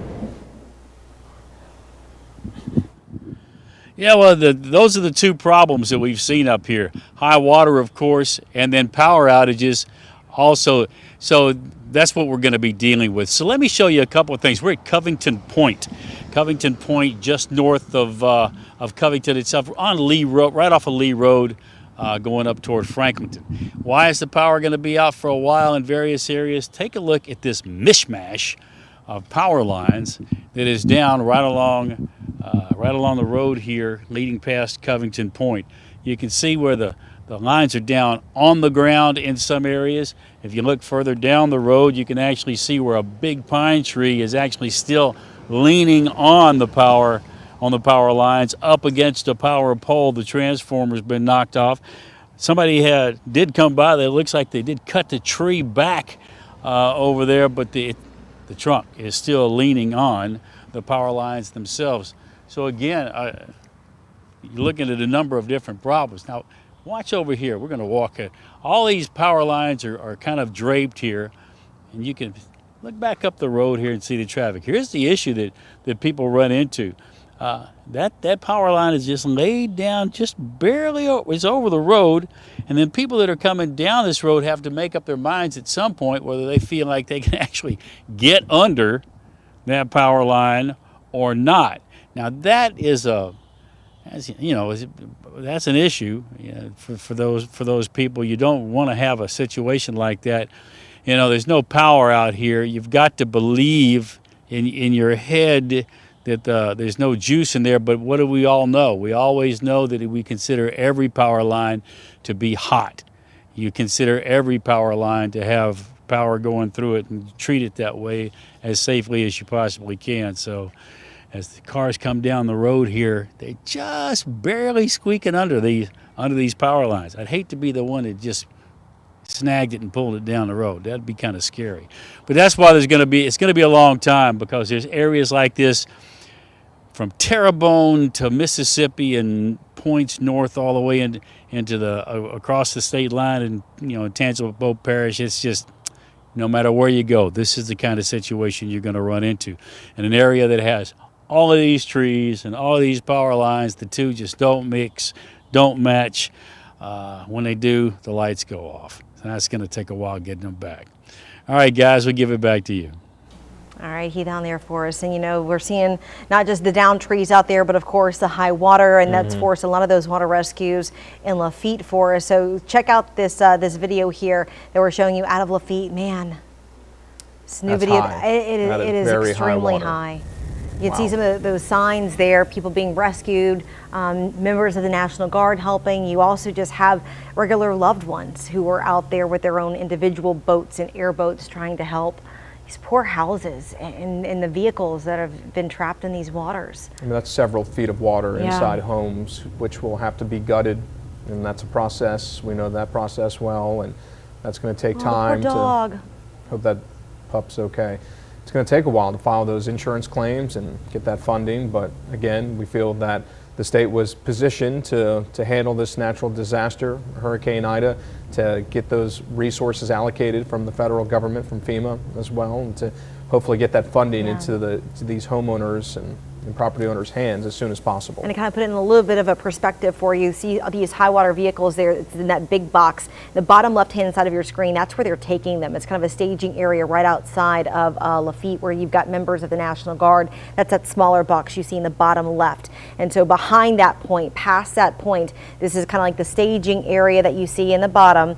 All the vehicles, it's where all these high water vehicles are being staged, and then they're being deployed to the water that you see right here. But with Greg LaRose, our reporter there out on the field, is telling us that a lot of people are choosing to stay despite this high water. They say that they've got generators and they have the means to stay. They don't want to leave their homes. Now we have seen high water in portions of Lafitte before, but this is extremely high. One of the lower lying areas in southernmost Jefferson Parish, and water's everywhere around those bayou and marsh areas, but to see it this high, to see it halfway up the side of some of these brick homes as well, in addition to some of the camps in the area, it's just a tough sight, because we knew that storm surge was going to be severe, and it was. And the aftermath here on this day after Hurricane Ida just continues to present itself here in these pictures and images. And as this afternoon progresses, as we continue our special coverage here on WDSU, both on air, online, streaming through all of our digital media platforms and our social media sites, we'll continue to bring you the sights and sounds and reaction. I mean, dozens and dozens of interviews with folks and residents just trying to put the pieces back together. And here's another just sad image, shot by our colleague WDSU's Shay O'Connor. This is what's left of a special mural painted on the outside wall of the Little Gem Saloon. That's right there downtown in the CBD on South Rampart Street, not far from Fortress. You can see Hurricane Ida bringing down much of that wall. There's just a pile of bricks, that debris. I do find it is interesting though. Look at the slogan right there though. One time in New Orleans, to the right of your screen. That's still holding strong. And one time in New Orleans, this great storm came through, and one time in New Orleans, the people built back and bounced back and recovered from it, just like it'll happen another time from I wish we could show you what it actually looked like before. And I do have an image of that. I'll make sure I give that to my producers. But it's some of the wonderful musicians just playing, really showing the heart of the city there, and it's one of the murals that people across the city loved to see, and it really showed the dynamic and the power of music and people here, and it was just a beautiful piece of art. So unfortunately, now left in just pieces, just that rubble there at the bottom of the Little Gem Saloon. And we've seen images like this across the city, so many buildings and businesses, some of them getting demolished, collapsed in this storm, just for the sheer power of these winds and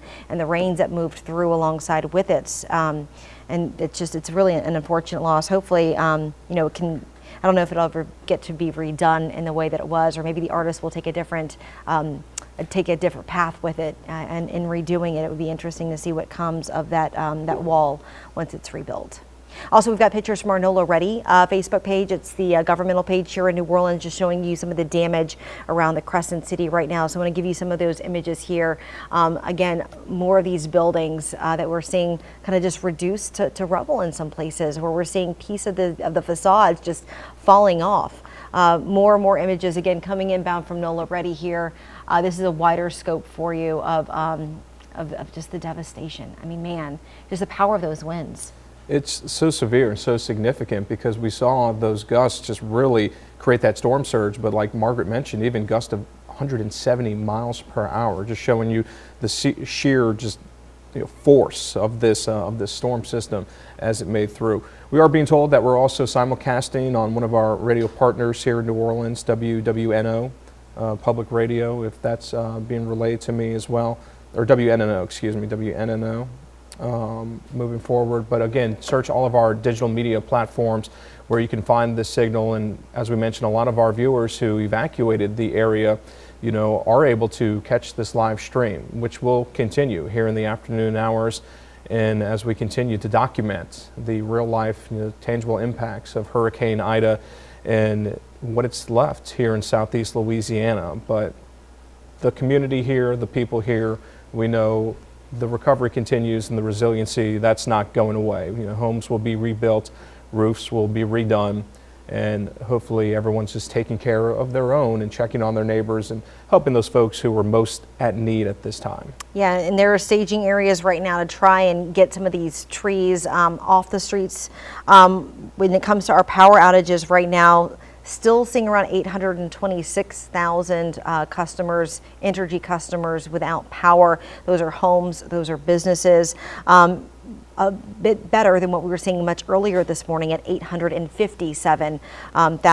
And however, here in the New Orleans metro area, the numbers are pretty much staying the same. So power not being quickly restored here to the New Orleans metro area, but we are seeing numbers improving statewide. So certainly some good news in that retrospect. And we just have to keep it going. I mean, we keep hearing some of these call centers are now jumping back online because we're now getting better cellular service, AT&T bringing crews in, some emergency vehicles and some emergency communication vehicles in here to help restore that cellular service because so many towers fell.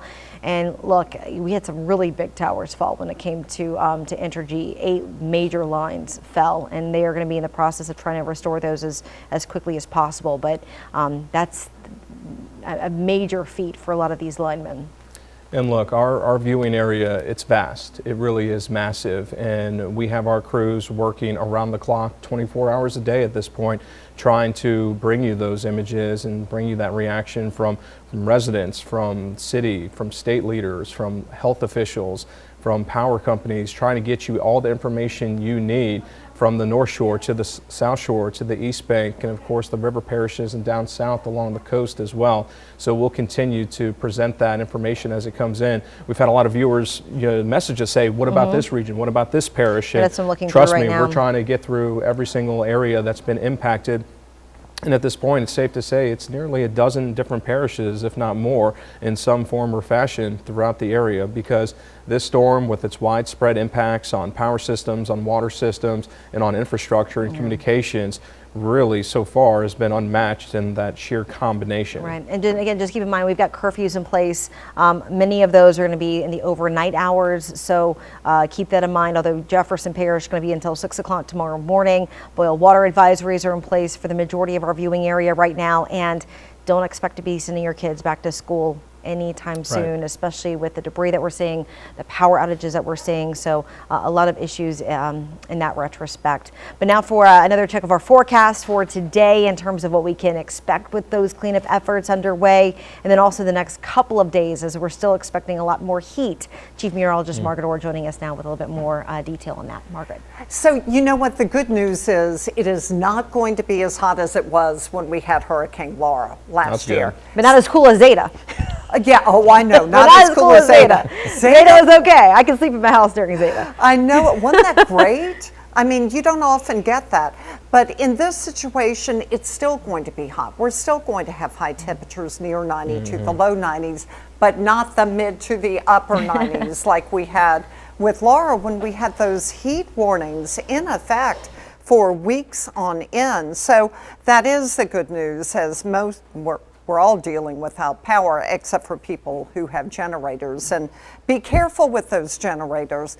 You know, it was interesting, after Hurricane Laura, more people died after Laura than during Laura, and it was from carbon monoxide poisoning and also from the heat. So we're not in that kind of situation. All right, we're looking at the sky. You can see some blue. You're seeing some stratocumulus clouds. But overall, you know what? It's not bad. Kind of breezy at times, a few showers around. Let me pop that up. We're seeing a little bit of rain on the North Shore. Don't let that scare you. You know, it's not like what we had last night. These are some showers moving through. And then there is rain down here at the mouth of the Mississippi River, but the heaviest rain is really off to our east. So here is a look at what's happening, the latest that we have on Ida. And you can see max winds 40 miles per hour moving northeast at 9. And it's very close to Jackson, Mississippi. I heard from my daughter, she said it's not bad up there at all. So there it is, moving off to the north. There's the tail that we always talk about. So the main bulk of the storm is up here, but this is a feeder band. And so that's what we're going to be dealing with over the next few days. I saved Ida for you so that you could see how it moved. And, you know, it went northwest, then it did do that little jog off to the east. And that's why we had such a great impact for Lafourche Parish and then up here towards Laplace and even into Tangipahoa Parish. 15 inches of rain reported there. And I think this radar truly shows you the heavy rain with the eye wall going right over Lafourche. And then look right there at Laplace. And with that counterclockwise flow, you can see the water being pushed into the lake, and with it so close to Laplace, it just pushed all of the water into that area. We can look at the winds offshore, 20, 30 miles per hour, and at times we're getting some stronger storms. So we're watching that band well offshore. As Ida moves off to the northeast, we'll get some of this moving our way. But something else that's going to happen, again, it's going to push off to the northeast. We're going to get a north flow in here, and that's going to send in drier air. You are really going to notice it as you go into Friday morning. So this just the big view. There are the bigger winds. This basically a feeder band. And it's this band moving into, say, Mobile Bay over by Pensacola, where you will have the potential for tornadoes. And in fact, we still have a tornado watch in effect for the eastern portion of Mississippi into Alabama. A few scattered showers up here in the North Shore. This is where we have those flash flood emergencies. And we have them because the rivers are very high. We had all of that rain. And we also had, you know, the storm surge, which prevented the rivers from draining. So the rivers are at major to moderate flood. And then you look down here on the South Shore, and it was basically the same thing. You know, we had the heavy rain, we had the storm surge, and so you have these problems. So we're watching that with the flash flood watch still in effect until 5 o'clock tomorrow. And that's because the ground is saturated, so any additional rain is going to run off quickly. Bye, Randy. Bye, Chad. Bye, Marcus. See y'all. Y'all did a great job. They're going to try to get some sleep. We're working 12 on, 12 off, so hope they are able to sleep okay. Here is a look at the rivers, and I've been updating them so you can see where you are right now on the right side, and then the forecast crest. So forecast to go to major flood for the Tchefuncte at Covington and Folsom, and for the Bogafalaya, and also for the Tangipahoa River over at Roberts. So please be aware. There is a look at where you've got that tornado watch in effect, and it's basically with that feeder band moving into Ida. 87 now at the airport, the wind southwest 23, so it's nice to have a breeze. Obviously, we are missing a lot of information. Highest gust 29, Gulfport also over at the airport. And then overnight, early this morning, that's when you had our higher wind gust. And rainfall, well, many of us 10 to 15 inches, especially the stripe from the coast into the North Shore. So let's look at your forecast. I do have some good news. Low 90s though through the week, but notice Friday and Saturday, a little bit cooler and drier on the North Shore.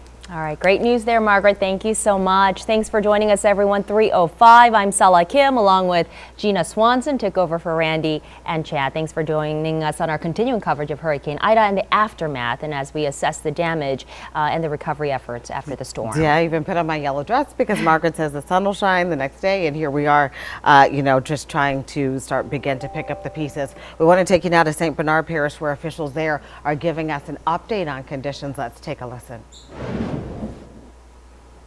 Have all this debris picked up, and one of the problems we have is most of you are not here, but you need to get back here, and we need to get your debris to the street, and we need to pick that up. So we have a few challenges. One of them is power, and we're going to talk about that in a little bit. So first of all, I would like to call up our Sheriff Jimmy Pullman to give us an update. Thank you, Guy. Yes, I am wearing shorts. The sheriff does not have electricity yet, but working with my friends at Entergy, they said it shouldn't be too long. Thank y'all for that, my friends.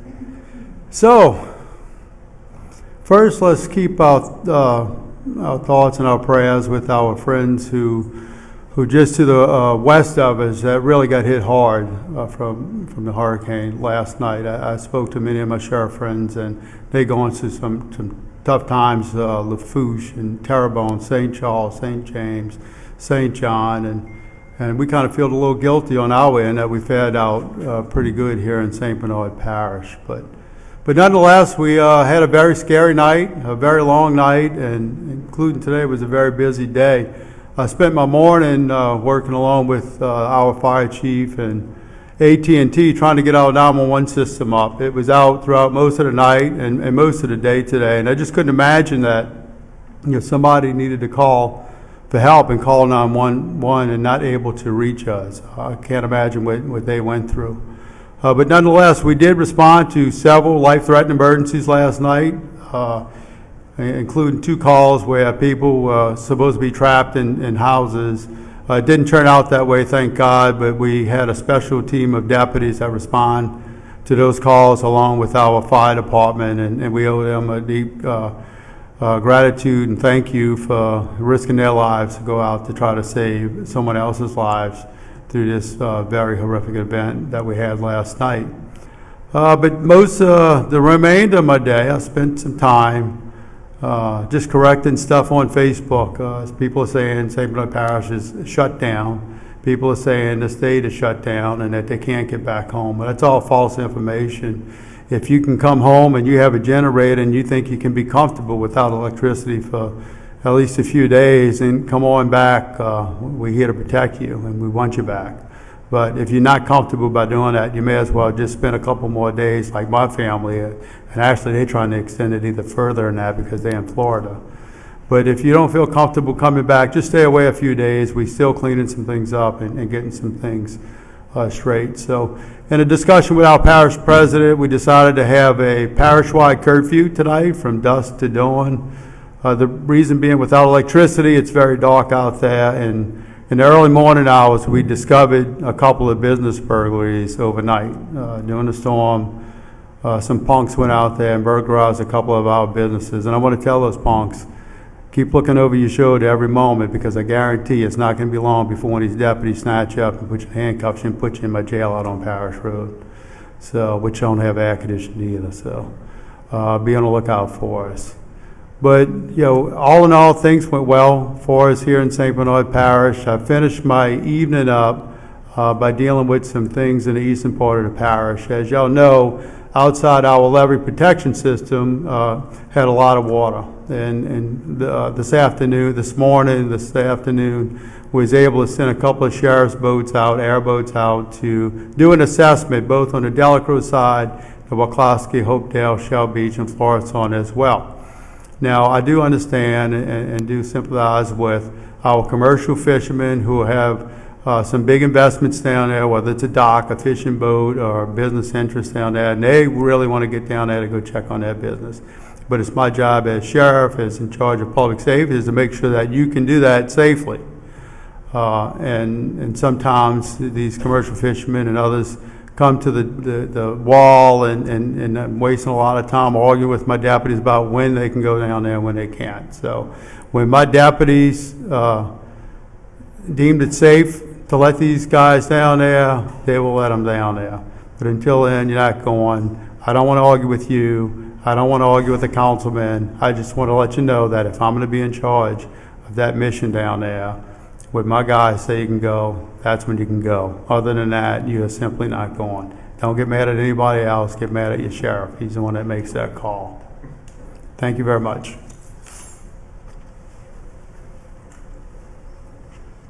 Well, Sheriff, you pretty much just said everything I wanted to say to wrap it up, so I have nothing to say at the end. Thank you, Sheriff. Your service has been great. Please extend our thanks and gratitude to your deputies for the fine job that they're doing. Right now, I would like to call up our council chair at the moment, Councilmember Richie Lewis. Thank you, President McGinnis. First, let me just say that, these guys behind me working tirelessly 24 hours to keep us safe and to keep our parish on track through this event, and they did an amazing job. I know a lot of people that evacuated are trying to get back home, and President McGinnis touched a bit on the roads being open, but when you come back home, you need to know what to expect here in St. Bernard Parish. We still have debris on the roads. We still have power lines down in the streets. We have Cox cable lines down in the streets. So you have to take the utmost caution when you come back into St. Bernard Parish. Don't be in a rush. The sheriff's doing a good job of keeping everything safe, and we don't want anybody to get hurt or injured when they come back home.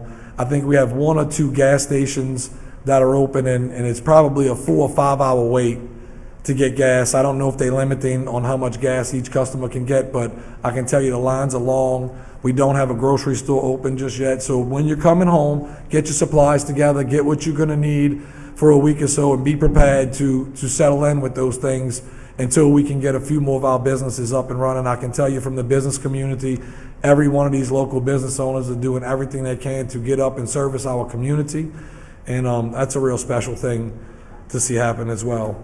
Also, I wanted to address the water in St. Bernard Parish. Our water systems are on generator backup. We have clean and safe water for you to, take a bath in. We blessed a little bit more than some of the other parishes to have that. I've gotten a lot of phone calls today asking about what the water situation was in St. Bernard Parish. Our administration has done a super job. You did not see an interruption in water at all, and we do not expect you to see an interruption in water at all. So with those things being said, I just want to say God bless us all, and St. Bernard strong. God bless. Thank you, Councilman Lewis. The eastern part of our parish has been devastated outside of our levee system. The representative from that area does a great job, has been engaged from the beginning, and she is not arguing with the sheriff about getting down to Delacroix and Hopedale. So I would like to bring up at this time Council Member at Large, Eastern District, Kerry Kelly.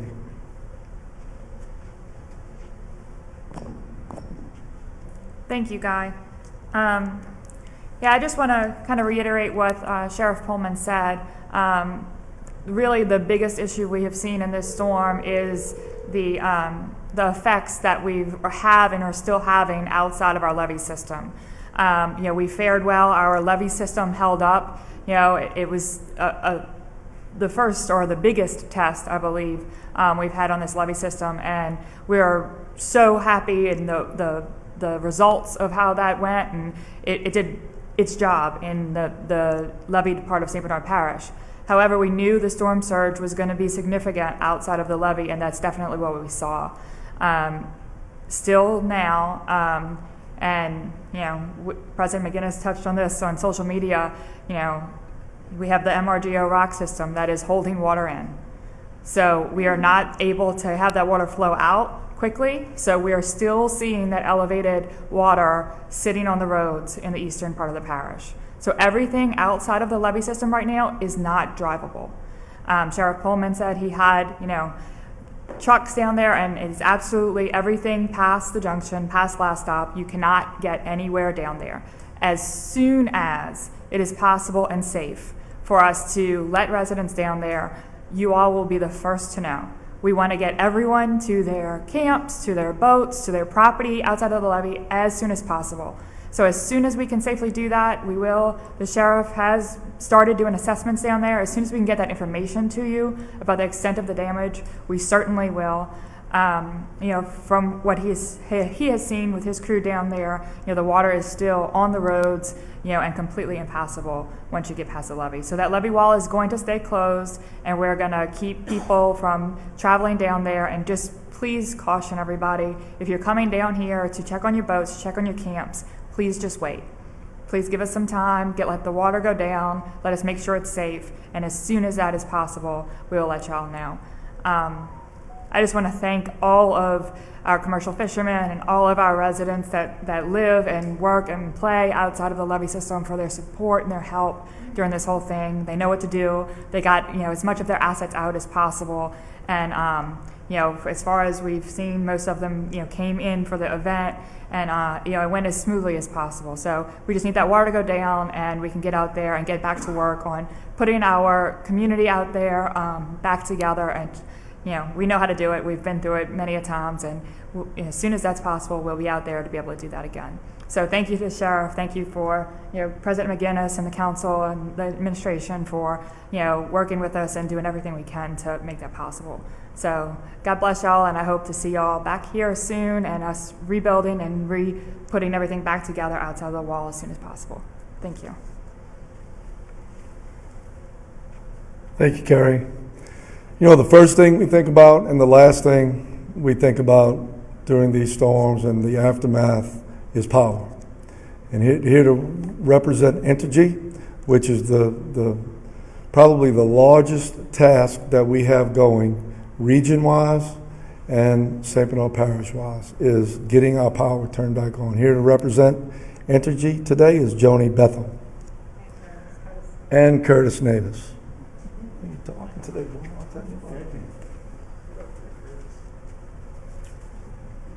Hello. First of all, let me thank each and every one of our services, President Ms. McGinnis, the sheriff, the fire department, and everybody in between. It was a long day and a long night. Things just seemed like they wouldn't go away. As bad as it might seem, no lights, no electricity, tree limbs all over the place. At the end of the day, we're in a good place. Most of us been through worse, so be grateful for what you have. Please say prayers for our neighbors just across the river and down the bayou, because they don't have the same situation. We've been doing assessments. We've been working our plans since last night. We've been assessing the damage. There is some damage out in the community. Our guys are addressing it as we speak. We will have more resources rolling in. Please be vigilant with, the work that's going on. Please stay out of their way. We do have COVID restrictions at this point, so the more people who come up and ask when the lights are coming on, the longer it's actually going to take. When these guys come in, they know what they're doing. We're probably the best at what we do. That's what we train for. We're trained professionals. So they're going to come in. We're going to put everything back together. You hear a lot of horror stories on Facebook, social media about what's true, what's not. Just recently, somebody addressed a post from last year from Zeta that said we wouldn't get power back until November. So yeah, there is a lot of challenges out there on the distribution side and the transmission side. Everybody's working to do the best they can. We don't want to have our community without power. I personally don't have power. Most of my guys don't have power. So, they work 16 hours a day. They go home, they sleep in a dark, non-air conditioned house, and they come back once again tomorrow morning to complete the task that we've been handed. We will do that. We'll do it safely. Just think about what you're doing around your house, because my guys have to take the time to perform a task, but if they don't get to come back the next day, they can't help anymore. So they will do it safely, will do it efficiently, and we'll get through this before, hopefully then the next event comes, but we don't know how that turns out every day. So thank you. He did so well. I really don't have much to add, though, just to let y'all know that while the assessments are being done and while they're working on the transmission, we are making repairs to distribution. Everything's being done simultaneously, and while we have no estimated times to share with you, we will have them as soon as the assessments are complete and everybody has a chance to develop the plan and provide those information. Okay, thank y'all.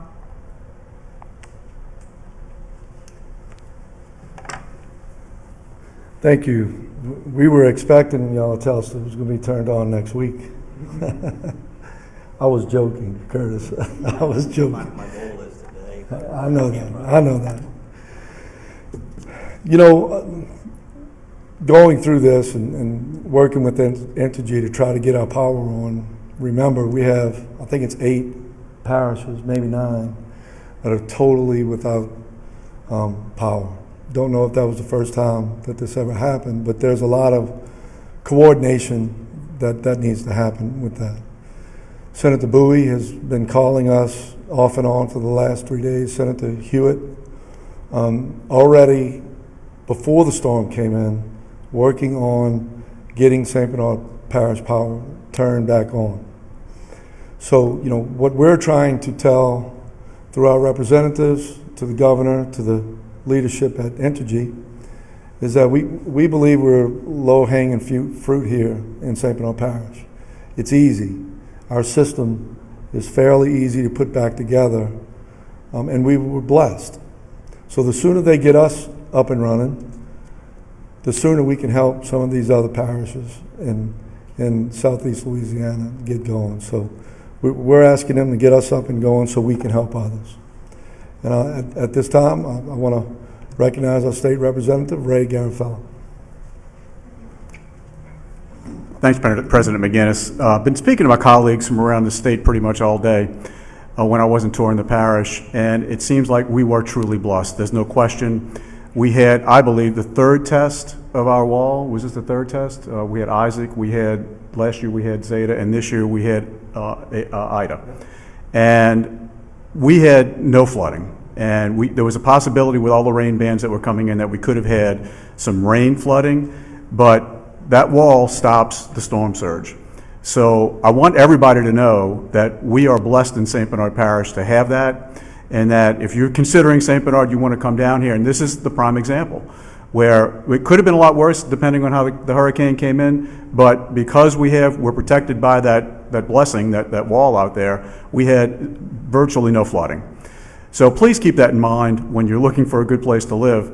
But before I go, I don't want to take a lot of time, but I want to thank everyone behind me. I want to thank all the parish employees, all of our deputies, all of our firefighters.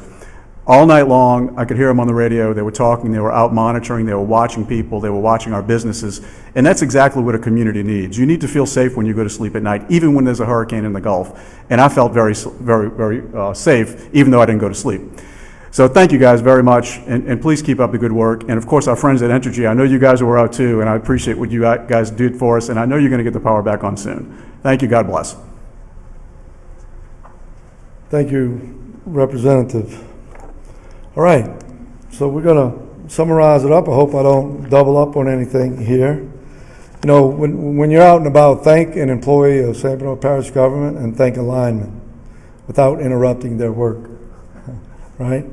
So, these guys are going to work for the next days and maybe weeks to get us back up and going. Your employees and the linemen are going to be out there working hard, so please show your appreciation to them. A lot of people went over a lot of these things. Our main thoroughfares are basically open, especially after the end of today, but you still need to be careful. Our sewer lift stations will be manned, if you will, with vacuum trucks. They will be coming in today and tomorrow. And once we make one circle on all of our lift stations, we will be up to date. And if there are any problems, please call 4200. Our residents' safety is our #1 concern, and that's what Councilman Lewis, Sheriff Pullman was talking about earlier today, that we still need to be careful if we're in and about St. Bernard Parish.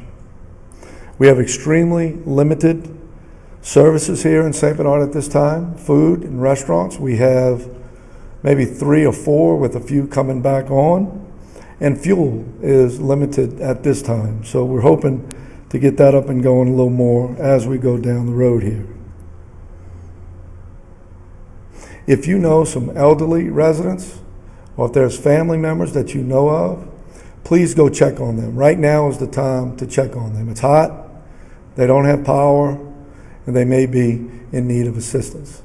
And if there's something we can do to help in that situation, please call, again, 504-278-4200. There are no shelters open in St. Bernard Parish at this time. We have had no requests. That means our citizens heeded the advice of our leaders. And, you know, you guys did a great job by evacuating, by getting with family, and getting to a place where you were safe. So we appreciate that. As of now, garbage collection will resume Thursday. Any update on that, Ronnie? Okay. All right. So Thursday, we will resume garbage collection. All non-essential government offices will be closed until further notice. Public schools are closed until further notice, and Nunez Community College is closed through Wednesday. Please visit NCC Nunez Community College social media for additional information. Again, our contact information is 278-4200 for emergencies. It's 504-271-1681, and we ask you guys to keep up with our social media and up to date on everything that's going on. And St. Bernard Christian Academy is closed through Wednesday as well. You know, Sheriff Pullman touched on it a little bit. You know, our friends to the west are going through some traumatic times right now. If you know someone, reach out, try to help them. And I know that that's what the sheriff's doing with his buddies, and I've talked to the leaders of those parishes, and I can tell you Southeast Louisiana is going to come back stronger and better. We all need to do this together. So God bless each and every one of you, and let's stay, hold on. Our courthouse in St. Bernard Parish will be closed until next Tuesday. Again, God bless each and every one of you, and stay safe. Any questions? And I do want to say that the sign language interpreter, we tried to get them to come today, and they couldn't make it.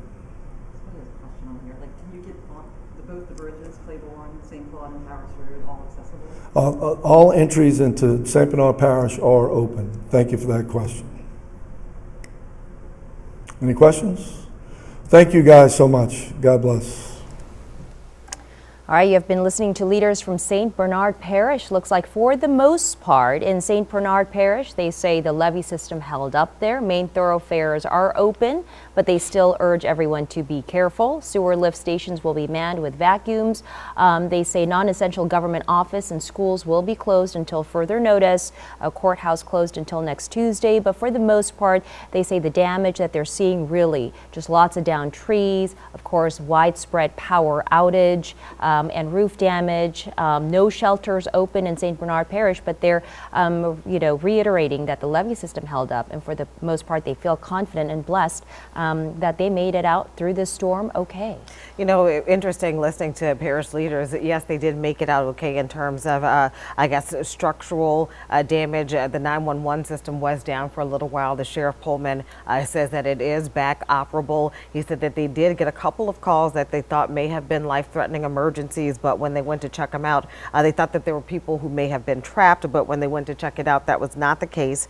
They also said, you know, there's still a parish-wide curfew from dusk to dawn. The sheriff was pretty intent on that, just because he says that, you know, there have been some incidents of looters. I'm going to call them the suspects. That's not what he called them. But for the suspects, he said, you know, keep looking over your shoulder because we're going to find you if you're thinking you're going to come to St. Bernard Parish and loot. He was saying that his deputies got some cuffs for you. So certainly not a good idea if that's on your mind at this hour. It's just all about trying to, I guess, pull things back together. All right, now we have Jennifer Crockett out in Laplace with the latest there. We know Laplace residents there had a hard, Jennifer has been covering residents and the situation out in Laplace for us, and residents in Laplace. Gina, you remember yesterday we were talking about some families trapped in attics and calling for help and waiting till the conditions were safe and okay for first responders and teams to go out and rescue them. Let's go ahead and toss things to Jennifer Crockett to see what the situation is out there now. Jennifer? Out here in Laplace, in Ridgewood, some people are choosing to stay. Rescues are continuing because there's a lot of high water back here, but you and your family have chosen to stay. Why is that? Well, we tried to leave, but the traffic was so bad, and then they canceled our hotel room, so we had to come back home. And we just got stuck in this. How was it yesterday? Well, it wasn't so bad till the water came. Once the water came, you know, we just jumped in the attic, and around 12 o'clock, the water started going down. So I just told them they can come out the attic. And How fast did the water come in? about 15 minutes, it was in here. Where was it up to you in 15 minutes? About knee high. That's it, just knee high. What were you thinking as that water was rising? Just don't go too high. Don't go too high. You know, it was about high as the outlets, you know, so. You mind showing us around in your house? I see you've got some of your family here. These your kids? Yeah. 4 kids? Yep. You all doing all right? All right. I'm going to let Mike follow you in. Wow, you can see the water line. You can see just how powerful the water was. You picked up your furniture and just moved it, right? Yeah, pretty much. Your refrigerator I see over there. Upside down, yeah, that one and the one in the garage. How long are you going to be able to live in this? We pile it through the day and that's it. Once I can see the street, we're going to try to get somewhere else. Best of luck to you. Thanks for talking to me. I appreciate it. Reporting from Laplace, I'm Jennifer Crockett. Back to you. All right, Jennifer Crockett, certainly always an expert out there in every story, actually putting us in the homes of people who are dealing with Hurricane Ida's aftermath. Jennifer, All right. thank you. Thank you, Jennifer. We heard from St. Bernard Parish officials. Let's go ahead and listen to leaders in St. Tammany Parish. So as a result of some of the power outages last night, we called for a precautionary boil water advisory in the Tammany utility system. Tammany Utilities is our public water and sewer utility systems that serve many neighborhoods throughout St. Tammany Parish.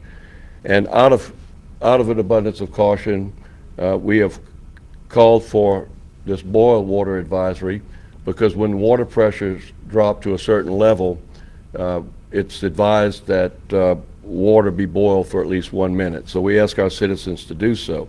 Other private utility systems have followed suit and done the same, and some of our municipalities have done so as well.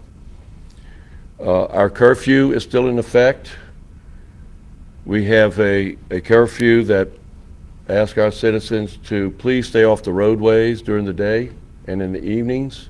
We did that before the storm and even after the storm. At this point, we're simply doing that because it is still dangerous to be out on the roadways, as there are still power lines down, trees down, and obstacles in the roadway that make it difficult for our emergency providers and our utility contractors to move freely on our roadways. So it is still advisable that we stay off the roadways. First thing this morning, we made efforts to clear our major roadways, as I mentioned, and St. Tammany Parish Public Works, the National Guard, and volunteers we're all a part of that effort. Also, the municipalities have their own crews, their own push crews, and doing the same. And we saw a lot of coordination in getting our roadways open. I made a visual assessment of the low-lying areas between here and Covington and Slidell, and witnessed many trees and power lines down throughout St. Tammany, as well as roads still inundated with water. I saw and witnessed high water rescues today with the St. Tammany Parish Sheriff's Office, the Slidell Police Department, Fire District 1 in Slidell, and Fire District 4 in Mandeville. And I know that there are other agencies that have been participating and cooperating in these efforts, and we want to thank them. Of course, after the hurricane has passed and power is out, many of our citizens are using portable generators. And we ask that they use these portable generators outside only and not within the garages or within their homes. So I ask that our citizens please take caution to avoid carbon monoxide poisoning.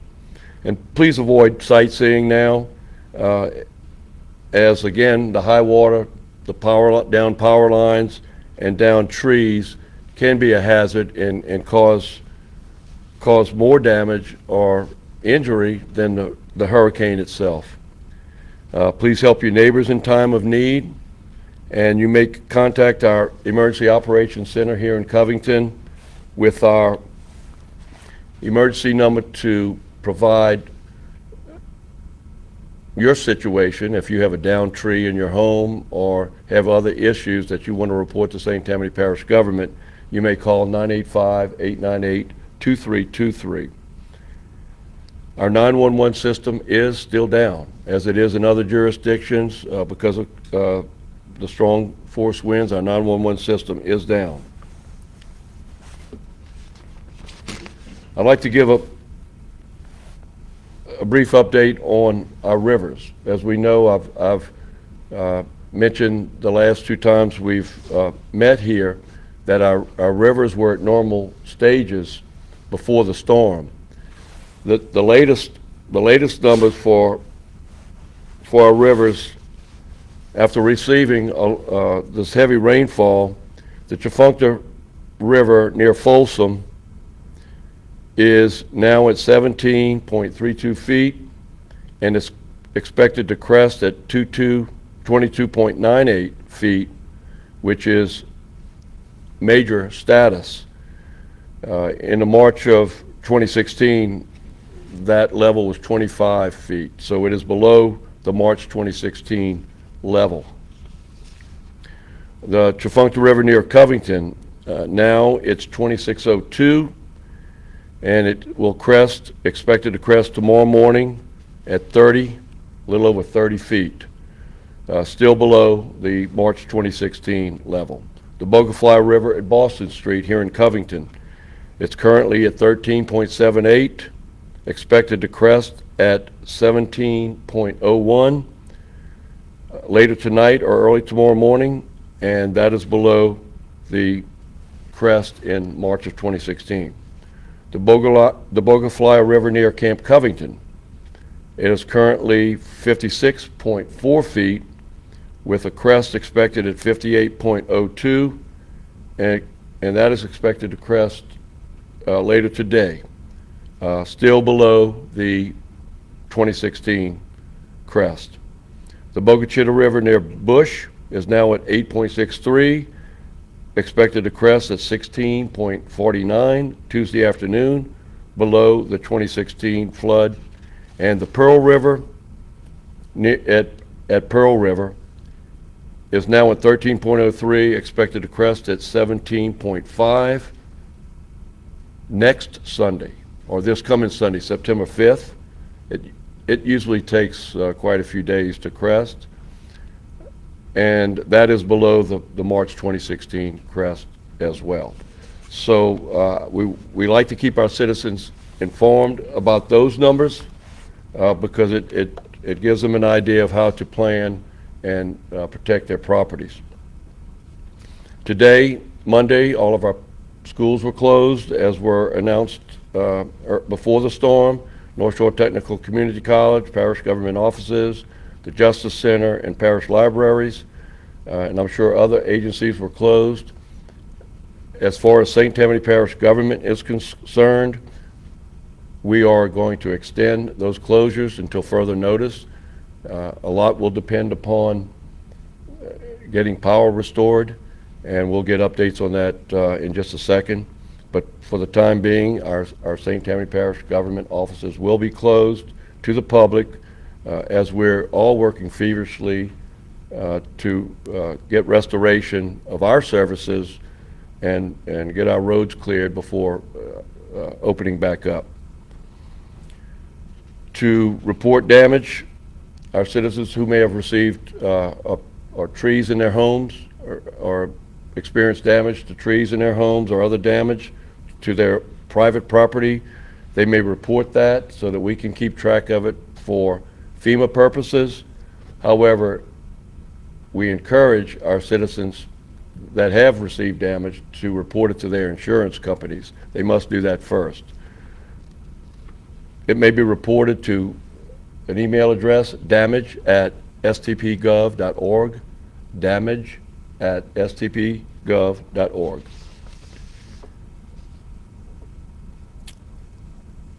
I have a few closing notes and we'll answer questions. At this time, I'm going to ask Mr. Eric Schwest with CLECO to give a very extensive report on what CLECO is doing, because they have been working feverishly before, during, and after the storm to quickly restore power to us. And he's going to be able to give you that report.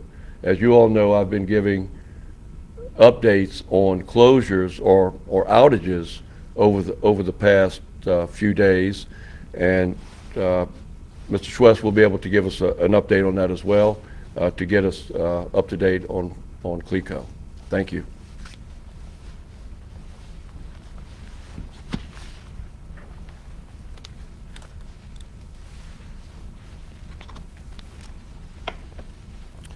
Good afternoon, everyone, and thank you, Parish President Cooper. My name is Eric Schwest.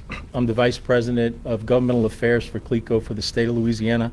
I am based here. My office is in Mandeville, Louisiana. I'm going to touch on a few things, and then I'll try to give you just a little bit more insight. As President Cooper mentioned, we started the process of preparing for this obviously days ago, but we actually prepare and run through training relative to storm restoration all year long. So we've added additional workers to the teams, as well as specialized equipment based on the flooding that's happening in this region, in this area. We are seeing widespread flooding that's affecting our system across St. Tammany and Washington parishes. So we have on hand or have secured the specialized equipment, and it's en route. We have drones that are heading this way. Helicopters began landing this afternoon to start assessment when it was safe for them to fly and come into the region. Airboats are here, as well as marsh buggies to access the areas that could be difficult to reach with regular bucket trucks and the normal equipment that we keep here in the region. In addition to CLECO personnel, the company has secured over 2,000 contractors, mutual assistant teams, including damage assessors, which are out there on the ground today, distribution line mechanics, distribution and transmission vegetation, and transmission contractors to help with clearing debris off of our system, assessing the damage, system repairs, and ultimately power restoration. Those teams that are coming in to support us are from Florida, Texas, Kentucky, Virginia, and Alabama at this time. CLECO has also set up multiple staging locations. We have several of them in St. Tammany that are being basically to handle all of the fueling, feeding, lodging, laundry services for the crews, etc. We have 2 sites that are large ones that we locate here, one on the east and one on the west side. Right now we're capable of lodging 2,000 people that will be coming in. CLECO does have a storm restoration plan. There is a process in how we do this. Once conditions are safe, the company's focus is on responding to unsafe electrical situations, which has been ongoing since last night and this morning and today, and critical infrastructure such as the water and sewage systems, the hospitals, the medical facilities, and then moving to the circuits with the largest number of customers until power is ultimately restored to all affected customers. Right now, our crews are working on restoring power to critical infrastructure like those hospitals. What I can report is we're very close to restoring power to Slidell Memorial Hospital along the Gauze corridor, and I'll explain why that one was likely to come on before some of the others on the west side. Those damage assessments will continue. The helicopters are up in the air today. It will take us 2 to 3 days to fully assess all the damage. It takes that type of time when you have the type of storm that came in and sat on us to the west side of the parish for a number of hours. We should have a restoration in plan that I can share with you with Parish President tomorrow on how we're going to go about restoring power to the area and to the region. The Covington, Mandeville, and Slidell customer service offices will remain closed tomorrow, Tuesday, August 31st, due to the Hurricane Ida loss of communication and power. Before I get to some of the safety components, what I would like to share is just a little bit more detail. So if you split the parish, how CLECO's operations center here looks at the parish as two pieces. If you go from basically Lacombe to the east, we consider that the eastern operations side of our parish. So west of Lacombe, heading all the way to the parish line meeting Tangipahoa, is what we call the west system. So the west system sustained most of the damage. As a matter of fact, the amount of assessment we've done today, from Highway 59 to the parish line meeting Tangipahoa, 80% of the damage is in that area on the west side. As you move from Highway 59 to the east towards Lacombe, it progressively lessens as far as damage to our distribution and transmission system, working all the way into the Slidell area. So what does that mean? That means that most of our focus and attention, obviously as far as resources, will be split more to this side of the parish to handle what's impacting us as far as damage. The damage is significant. The amount of poles that we're seeing broken very early on, and we're not available to share numbers quite yet, but just by driving and sensing what our operations managers and mechanics are reporting back is significant, more on the west side than the east side. So this is, for our viewers that experienced Katrina, kind of the opposite or reverse. Most of our damage was on the Slidell side for Katrina, with the west side receiving a bit less damage.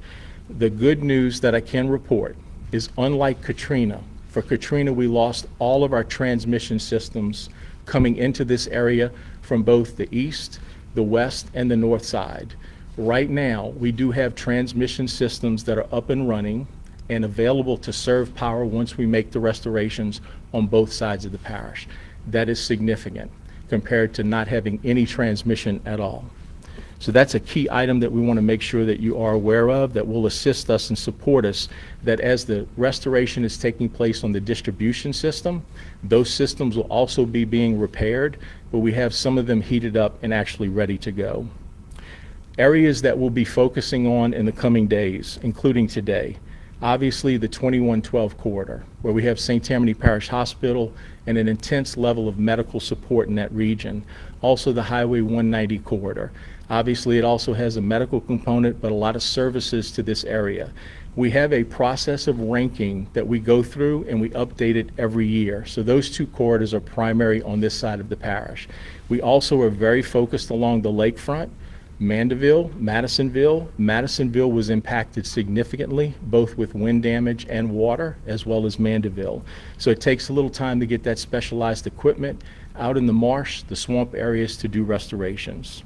Same thing on the Slidell side. Over there, a little bit less wind damage to our system and more flooding has come in and basically inundated a couple of the big substations. So it takes a little time for that to go back down before we can get in and restore.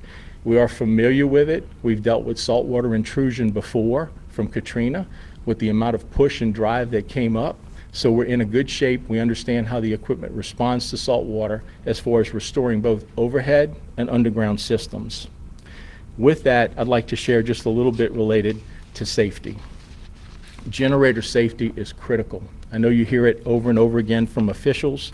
You need to heed the warnings that generators must not be in closed areas or in garages. They must be outside. Also, you need to make sure, this is extremely important to the safety of our linemen and mechanics that are working in the system. You cannot have generators backfeeding into our system, which means you have to plug the appliance into the generator and not plug the generator into a wall outlet. That allows a backfeeding to occur behind the meter and goes back into the system, whereby our mechanics believe a system to be de-energized. It can actually be energized. That's very important to understand because it can also affect the public. Contractors, electrical contractors that are making repairs on houses that have to have systems replaced all the way up to, including the meters, so that they too are not at risk. Also, down power line safety. We've seen a few examples today where we've had some vehicles that are returning to the region and getting out very early that have come into contact with both our transmission system as well as our distribution system. So one of the most dangerous parts of the storm, oftentimes right after it, that's today and the next couple of days, those down power lines and areas of debris should absolutely be avoided. Assume that every down power line is alive and energized and stay away from it. Report all down power lines immediately by calling 1-800-622-6537 if you can get through, or 911 when that system is restored and up and running. Don't step in any puddles or attempt to move any objects that come into contact with the down power line. And with that, Parish President, glad to stay here and answer any questions.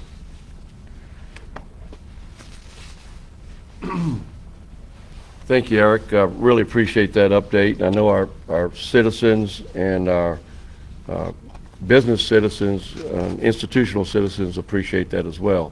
That's all very good and complete information. Now I know our citizens is anxious to hear about our school system, and here with us is St. Tammany Parish School Superintendent Frankie Jabbia, who's going to give us an update on our schools. Thank you, President Cooper. I appreciate you having me. We all know how important it is to get our schools back open and to get our community back in this area, but we are in no means ready to get that done yet. So I want the citizens to be very, very patient with us. I am not going to spring some quick date on the public. It's going to take some time, just like Mr. Schwest talked about. It's going to take time to get this parish energized again. Once that takes place, then we'll be able to clearly assess our schools completely and then give you a projection date so that we can get open. We're just not ready and not able to do that at this point. Our maintenance department, our principals, our custodians, they're all assessing the physical plant, but we cannot do a complete assessment until we have power returned. So as soon as we're able to energize this system in this community, we'll be able to clearly assess, and then we'll be able to get you a date of when we will start back with our educational process. But I just want to make sure that everyone's aware. Please, if you are out away from this area, please stay there. If you have the ability, please stay where you are. There is no gas. There is nothing open at this point. You coming back is not going to make anything any better at this point. I was able to tour the Slidell area and take a look at 7 schools today physically, and there's, like was said earlier, there's down power lines, there's down trees, there's dangerous situations already. There is no power, there is water you have to boil, so please stay where you are. The school system, please stay in touch with us through our social media sites, through our website, and we will get the information out to you and keep you very aware of what's going on in the status of our school system. But like I said, it's extremely important to get our public schools back open. They are the heartline of this parish, and we will get them back open as soon as it's safe to do so. But please, right now, just focus on your safety and your safety of your family. Let the professionals do what they need to do to get the parish. All right, you have been listening to officials from St. Tammany Parish give an assessment of the recovery efforts out there in the parish. We'll get back to that a little later and summarize what they said, but right now we have on the phone with us Jacqueline Hotard, president of St. John Parish. President Hotard, thank you for joining us once again. We know it's been a long and difficult night for you and your staff members. I do want to start off with the family that we were talking about yesterday. Our hearts were so heavy for them yesterday, the family in the attic and a lot of other families who called for help. Can you give us an update on the status of those residents? Yes, actually all of those residents have been successfully rescued. We did send our crews out there, even though it was a very scary and risky situation, but all of those individuals have been rescued and taken to safety. Can you give us an estimate about how many rescues were made? Estimate is about 800. Wow. And that started last night, or you know how yesterday we were talking about waiting for safer conditions and you know how rough the roads have been. So when did the rescue efforts begin? We actually, as soon as we hung up the telephone, we began sending fire department out, sheriff's department went out. Even though the conditions were, very risky, we made the decision that, obviously safety and security and the well-being of our residents is the first priority. And we began sending first responders and sheriff's office staff out there to make those rescues. I don't have any reports of any storm-related deaths, and so we're just thanking God for that because this was an overnight rescue. There were down power lines and trees everywhere in the parish, and so we're just thankful that there were no injuries to any of our sheriff's office and first responders or any of our residents. And when you said that 800 were taken to safety, is that a shelter that has been set up in St. John, or what does that mean? We did. We opened up a shelter in St. John, and then those individuals are being transferred to another facility, I believe the Lamar Dixon Center. And about 300 or so have gone from the facility, the place that New Wine is where they went in St. John, to Lamar Dixon. So many people, once they were rescued, were able to contact family members, and they were, able to go with their family members. And there were about 300 individuals that we've evacuated to Lamar Dixon Center. Yeah, President Hotard, so thankful to know all these residents are okay. That sounds like a tremendous rescue effort that took place, in the wee hours of the night, overnight, as soon as you got off the phone with us yesterday. Can you give us a little more description and detail about the kinds of rescues, the kinds of situations these families were rescued from? I know that one family we talked to, were stuck in the attic. Were their homes flooded? Were they in imminent danger? Were they trapped? Can you kind of give us a little more detail about how they were trapped and rescued? I don't have the specific details of, any individual rescue, if you will. I do know that they were able to remove everyone who was either in an attic or in the home and water was rising, any situation that happened. What I would like to get out to our residents as well, because we have, a difficult time right now communicating with the public. All of our communication systems are down. Our backup communication systems are down, and the backups to the backups are down. Every backup communication system that was put in place after Hurricane Isaac failed. The only phone I have that I can reach anyone is a phone line that was put into my office several hours ago by the National Guard. And so we are having an extremely difficult time getting information out to our residents. So I'm asking that, and I'm so thankful for this phone call so that we can get the information out to our residents to let them know if you are in an emergency situation, please call 911. And we will be there. But the 911 system is working. That is working, yes. That is working, and it has worked all throughout the night. But all of our other systems, this is the most amount of infrastructure damage that many of us here have ever seen in St. John Parish. We have all of our water systems are down. We have no electricity. We received 17 inches of rain, 5 feet of storm surge, and Hurricane Ida just sat over St. John. Can you tell us the residents? I was concerned about them overnight, so I'm so glad I'm getting an update from about them. What areas of the parish were they, prevalent? Were the rescue efforts prevalent? In Laplace, we saw more of our rescue efforts in Laplace because that's where we, the low-lying areas, some of the areas that flooded for Isaac, we saw the same flooding in some of those areas. Not as many homes actually flooded, but what's worse about this event is we've got parish-wide damage. So we rescued people from the West Bank, we rescued people in Laplace, in Reserve, in Garyville. We've sent efforts out into our community of Pleasure Bend. So this was a parish-wide rescue effort, which made it so much more difficult just because it was spread out parish-wide and not concentrated to one area. Many people, their roofs were torn off with the rain and with the wind, and so rain came into the home. It was a very different type of event than what we saw for Hurricane Isaac. Are there any rescues in the community of Wallace? I know I had talked to some people in that area. There were rescues on the West Bank. If it's specific to Wallace, Edgard, or Lucy, don't have that information right in front of me, but I know that there were rescues that were done on the West Bank. I see. Parish President Hotard, I really don't want to assume here, but when you talk about the significant amount of infrastructure damage, saying, no water, no electricity, and all these things are essential, is that to say that schools and government offices and all those things won't be open to the public until further notice, or what's the situation there? That's a good assessment, that we will evaluate that and put information out about government closures. We even had, in our government buildings, and we haven't been able to do a full assessment, but, our main office here in Laplace, there's some damage as well. So we are making those assessments. I have been in contact with the school system. I know they're going to do their assessments, and I believe we have a long road ahead of us.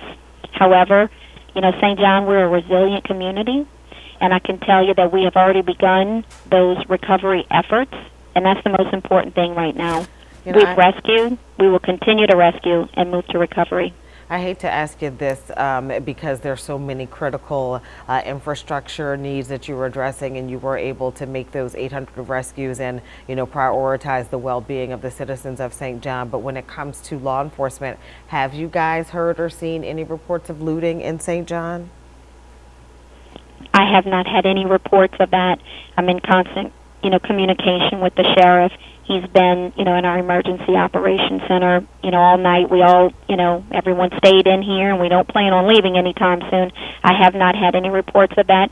We are going to implement our curfew again tonight from 6 p.m. until 7 a.m., and it's really for that purpose. While we have many roadways that are blocked and no electricity in many of these areas, we want to make sure that we protect people's homes the best that we can. Are conditions favorable now to continue the rescue and recovery efforts? What is going on at this moment, President Hotard? Are there any more families in dire need with dire need and harm's way? What's the situation now, and what does it look like in terms of recovery now? We will confirm that if they are still continuing our rescue efforts. About the last hour or so, they were still actually rescuing some individuals who were in the home. I'll get the specifics on that. And as far as the conditions outside, it's very favorable right now for rescuing because the weather is nice outside. And so, that's been very helpful today. There haven't been, any bad weather conditions that would prevent us from being able to carry out a very successful rescue effort. And we are just so blessed that it went as smoothly as it did. This could have been, much more difficult. And President Hotard, I'm sorry if I missed this, but with the rescue effort, is this all deputies, or are these some National Guard members and other agencies who are assisting with this? National Guard members, Fire Department, and Sheriff's Office, and Acadian Ambulance. Thank you for your time, President Hotard. We know you are very busy, and so we appreciate you talking to us. You have a good afternoon, and we're thinking about St. John. Thank you so much. All right, right now, Governor John Bell Edwards giving an update on the aftermath of Hurricane Ida. Let's listen in.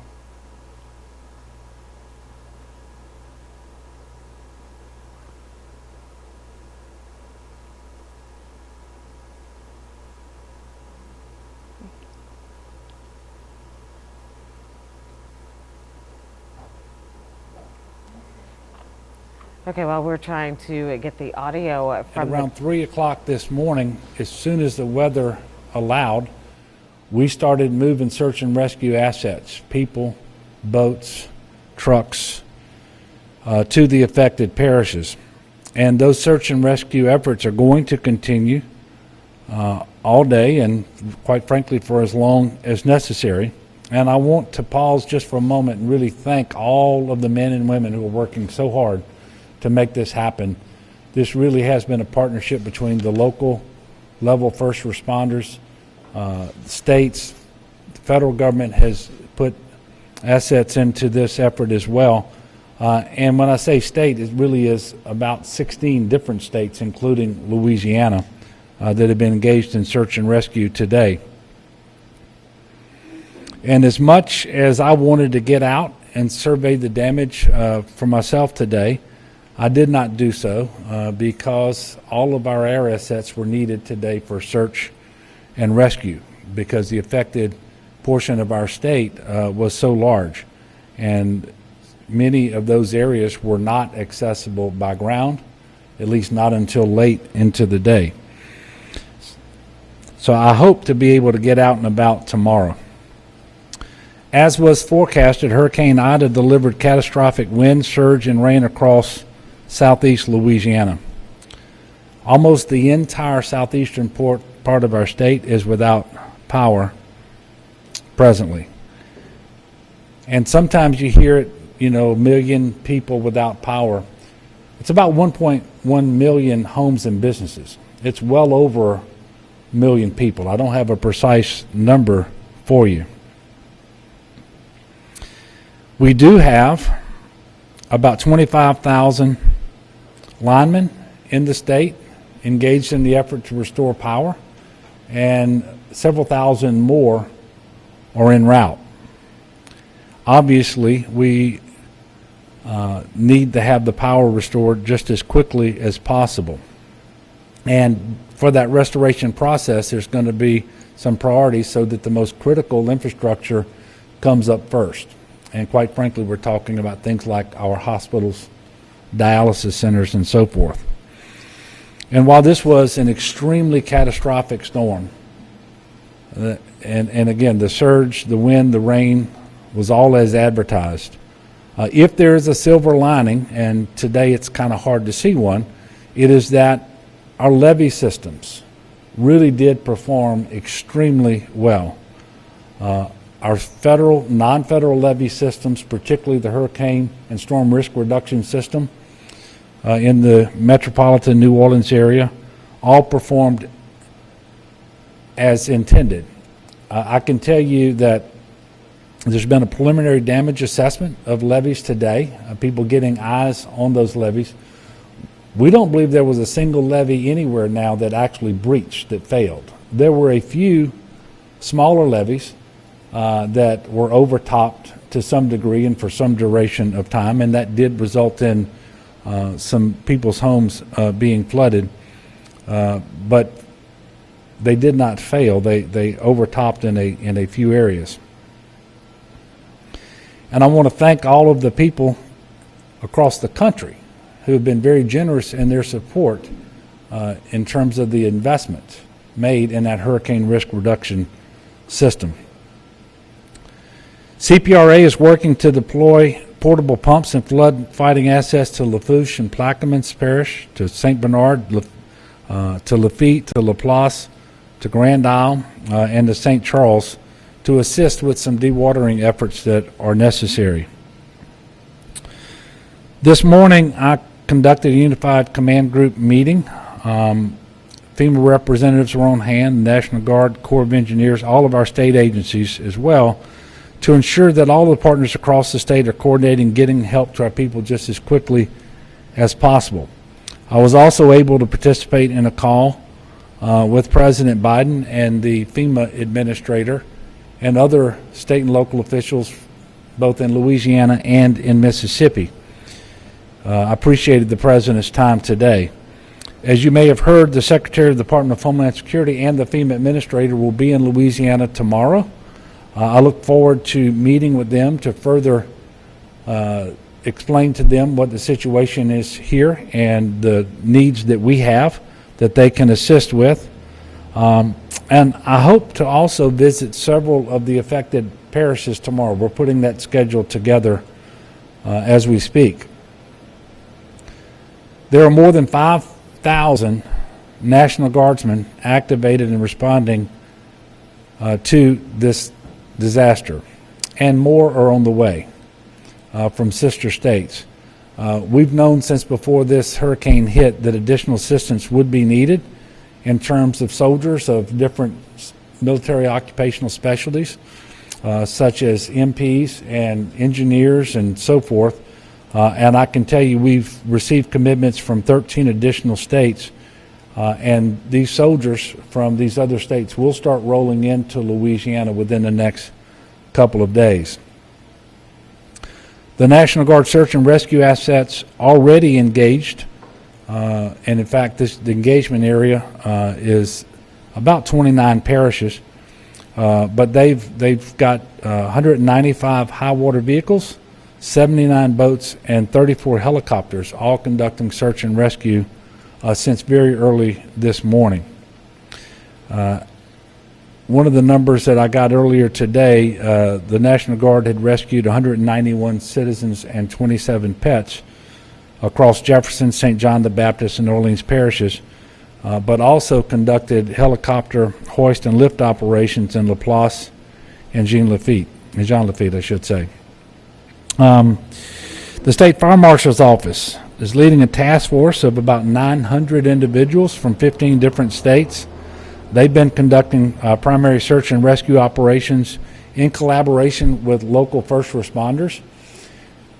Worked a little differently today because for the first part of the day they were responding to 911 calls and calls for help that had come in overnight that could not be responded to because the weather just wouldn't allow first responders to go out. The mission now is to go back and do the very organized grid search where they do a primary search and then they'll come back and do a secondary search to make sure that any survivors who need to be rescued are in fact rescued. In addition to the task force currently on the ground, we have 200 additional individuals on the way from New York and from Massachusetts. I can tell you that task force checked on more than 400 homes today. The vast majority of people were found to be okay and unharmed, but a number of individuals did require rescuing, and then there was actually one that had a life-threatening emergency. Due to physical damage and to water and electric issues, 3 hospitals have been evacuated since the storm hit us yesterday. Those are Chabert in Homa, St. Anne's in Raceland, and Our Lady of the Sea in Galliano. A 4th hospital, Terrebonne General, is in the process of being evacuated tonight. The Department of Transportation and Development has 177 buses in operation, and so far they have evacuated more than 400 people from various locations in the affected parishes. There are 18 water system outages impacting more than 312,000 people and 14 boil water advisories impacting more than 329,000 people. And we've talked about electricity, we've talked about water. It's pretty clear that if you have evacuated, now is not the time to return unless and until your parish informs you that it is okay to do so. Businesses aren't open, stores aren't open, schools aren't open, and quite frankly, we need to put as little demand on our water systems and on our electric grid as possible. So please, before you return, contact your Office of Emergency Preparedness or listen to the guidance that's being issued by your parish. Tragically, we can confirm 1 storm-related death so far, a 60-year-old man from Ascension Parish who died after a tree fell on his home off of Highway 6 2021. And it's a good time to remind people that just because the storm has passed, it doesn't mean the dangers have not. As we've talked about before, in almost all of these storms, more people are killed after the storm passes. So with all of the people without electricity tonight and for some time to come, there will be a lot of generators in use. Please make sure you operate those generators outside in a well-ventilated area away from your home, not under windows and doors, not in crawl spaces or garages. Carbon monoxide poisoning is absolutely deadly. Please pace yourself when you go out to clean up your yard or remove debris. Heat indexes will reach 100 degrees or more over the next 2 weeks at least. We're also asking that you don't get on the road unless it is absolutely necessary. And many parishes have curfews in place, so please follow the directions of your local elected officials. There are currently 76 weather-related road outages. DOTD crews have been out since very early this morning assessing roads and clearing those roads of debris, principally things like trees that have fallen on the roads because of the high winds. And I can tell you that I-10 westbound in the capital region is open. However, I-10 is closed in Ascension Parish due to downed trees that have not yet been removed. That work is ongoing. Crews are also working to clear portions of I-12 that are blocked in multiple areas. Because of runaway vessels in Bayou Barataria, Colonel Bridge in Jefferson Parish in the Lafitte area is damaged to the point where it will be closed for some period of time. If you have to get on the road, please check 511la.org for road closure information and other travel-related information as well. It is still the case that there are downed trees and power lines and other debris and standing water as well on many roadways in southeast Louisiana. As of 2:30 today, there were just shy of 2,000 people sheltered in 36 different locations across Louisiana. For the latest shelter information, text LA Shelter to 898-211, or you can call 211. I have to keep reminding people that whether we like it or not, we're still in a COVID environment. It is a very difficult COVID environment where 100% of our cases today are attributable to the Delta variant, which is highly transmissible. So please make sure that that you're as safe as possible wherever you are and whatever you're doing. And these sheltering operations and transportation and evacuation operations, everything we're doing needs to be done with COVID in mind. So it's important that we mask, that we distance, that we wash our hands, do all of these things to the maximum extent possible. Last night, President Biden approved my request for a major disaster declaration. We made that request yesterday before lunch, and he approved it last night. And I want to thank him for his prompt attention and his favorable response to that request. Specifically, he granted to Southeast Louisiana individual assistance and public assistance, as well as Category A, which is debris removal. And for the state as a whole, he granted Category B, emergency protective measures. The Category A and B is for 100% federal cost share for 30 days from the start of the incident. For the public assistance is at 75% for the federal government. I feel quite certain we will cross the threshold necessary to request that be increased to 90%. All of this assistance is going to be extremely helpful because people can now register for individual FEMA assistance if they live in one of the affected parishes. Already, more than 18,000 people have taken advantage of the opportunity to register for individual assistance. And so if you live in one of the following parishes, please register for FEMA aid if you were impacted by Hurricane Ida. And those parishes are Assumption,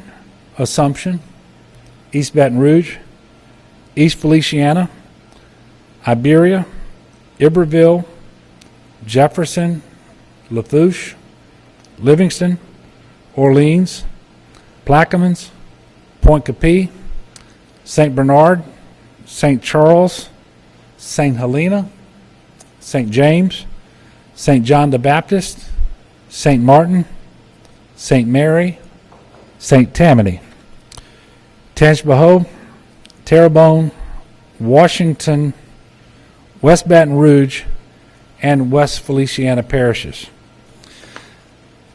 For many people, the fastest and easiest way to apply for FEMA assistance is by visiting disasterassistance.gov. If it isn't possible to apply online, you can call 800-621-3362. The toll-free telephone lines operate from 6 a.m. to 10 p.m. 7 days a week. And I know that cell phone coverage has been very spotty today. Electricity is practically non-existent for most people in southeast Louisiana, and so the internet may be a problem. But you have several ways to register for aid, and certainly you have an extended period of time in which to do so. But as soon as you're able, and if you've been impacted by the hurricane and live in one of these parishes, we encourage you to register for aid. The Division of Administration has also announced that it has closed state offices tomorrow in the same 25 parishes. We will let you know if there are additional closures in the future. In closing, I want to ask the people of Louisiana to do what you always do best, and that is to be a good neighbor. Take care of yourself. Take care of your family. Reach out to the elderly couple next door across the road. Make sure that to the extent that you can, you're checking on family members who may be elderly or have special needs. There are an awful lot of unknowns right now. There are certainly more questions than answers. I can't tell you when the power is going to be restored. I can't tell you when all the debris is going to be cleaned up and repairs made and so forth. But what I can tell you is we're going to work hard every single day to deliver as much assistance as we possibly can. And I can tell you we're going to push Entergy and all the other electric companies to restore power just as soon as they can. And they are busy doing that. Again, with more than 25,000 linemen on the job as we speak. Those linemen, by the way, come from 22 different states. Can't tell you when your cell service is going to be restored if it's currently out, although I can tell you that AT&T made tremendous progress earlier this afternoon. And so hopefully your cell phone coverage is back or will soon be back. And I know that cell phones have become the preferred method of making phone calls for many people. There are a lot of individuals who don't even have landlines. And this made communication very difficult and frustrating today. Not just difficult and frustrating, but if you needed help, it might have been very difficult for you to call for that help. But we do believe that this situation is going to improve very, very quickly if your phone service hasn't yet been restored. And I know that a lot of people out there are tired. And sometimes this can be, too much to bear. It's a lot to deal with. But I know the people of our state are stronger than the strongest of storms. Our spirit is unbreakable. And we're going to embark on this road to recovery together. Don't know yet if we will have a press conference tomorrow. I do hope to visit, as I said, with the DHS Secretary and the FEMA Administrator, and then travel across southeast Louisiana and visit several of the parishes as well. And we may just make ourselves available to the press as we make those stops or at least one of those stops as we travel. But we will give you more information later. So at this point, I'm going to pause and take questions. We've got a lot of people here who can answer questions and so forth. And so if you feel like you need to direct a question to one of them, please feel free to do so. And certainly, if I feel like one of them would be better able to answer a question, I'll ask them to come up and respond. Yes, sir.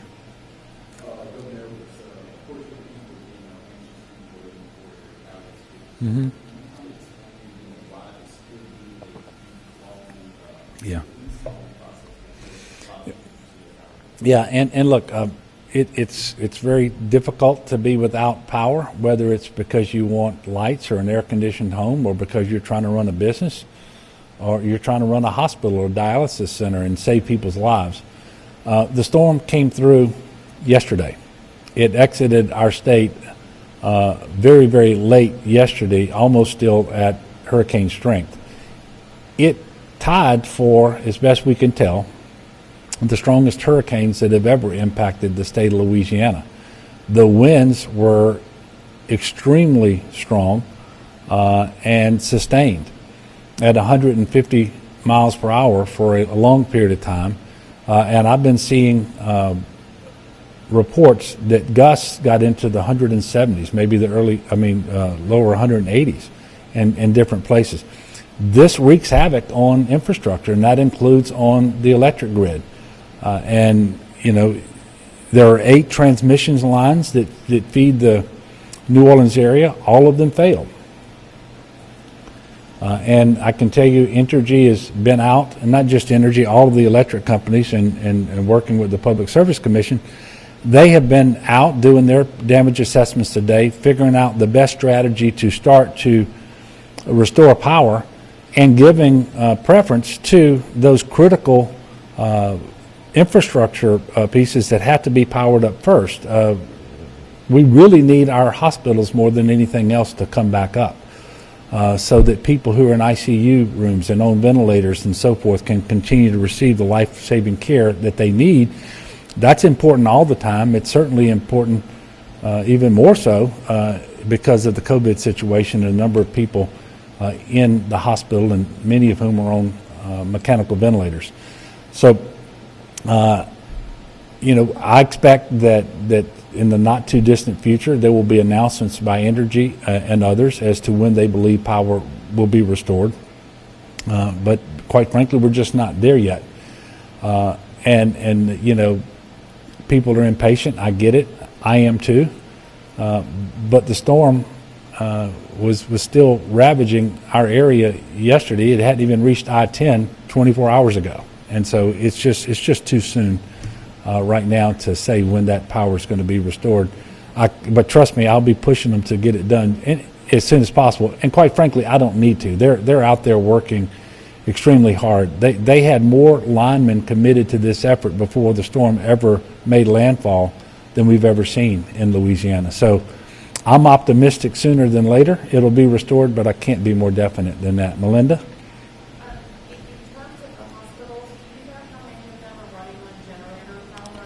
Yeah, a bunch. I didn't, and I have received that information. I didn't bring it, but I can tell you in the LDH regions 1, 3, and 9, an awful lot of the hospitals are on generator power. And there may actually be a couple left in Region 2 here in the Baton Rouge area, although the power has been coming back on here fairly quickly.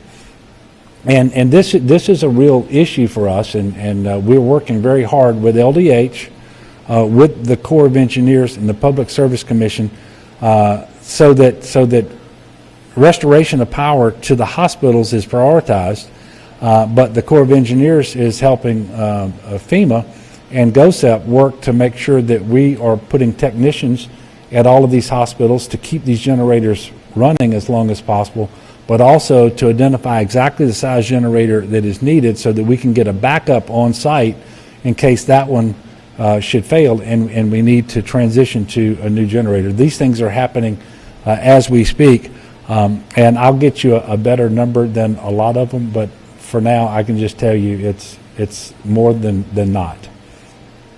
Yes. From your vantage point, can you help explain the scope of the search and rescue efforts that remain? Yeah. What's outstanding? What do you all need to do? Yeah, well, so search and rescue, typically when the state forces come in for the urban search and rescue, we go in and do a grid search where we're going to go and search every single home on every street, and we do that primary search. And then that's done pretty quickly to try to figure out whether someone is in the house and so forth and needs assistance. And then to make sure that we've adequately covered the area, we'll go back and do a secondary search. Well, what we did most of the day today was try to catch up on the 911 calls. So we were actually partnering with local authorities and going out and doing search and rescue at individual addresses where we know people had called for help. And so that occupied most of the day. And I'm looking over, I don't see Butch, but the Butch Browning, the state fire marshal, leads this effort for us. And so that's what we're doing now. We're going to have to transition into that grid search that I just mentioned. And because we have so many populated areas in southeast Louisiana that receive such damage, whether it was from the wind or from the rain or the storm surge, this is going to take quite some time. It's why we have so much of our National Guard dedicated to it, while we have this 900-person task force with more on the way, because we want to make sure that anyone who is in their home who needs help is going to receive it, and they got to receive it in a timely fashion. Yes, ma'am. Yeah.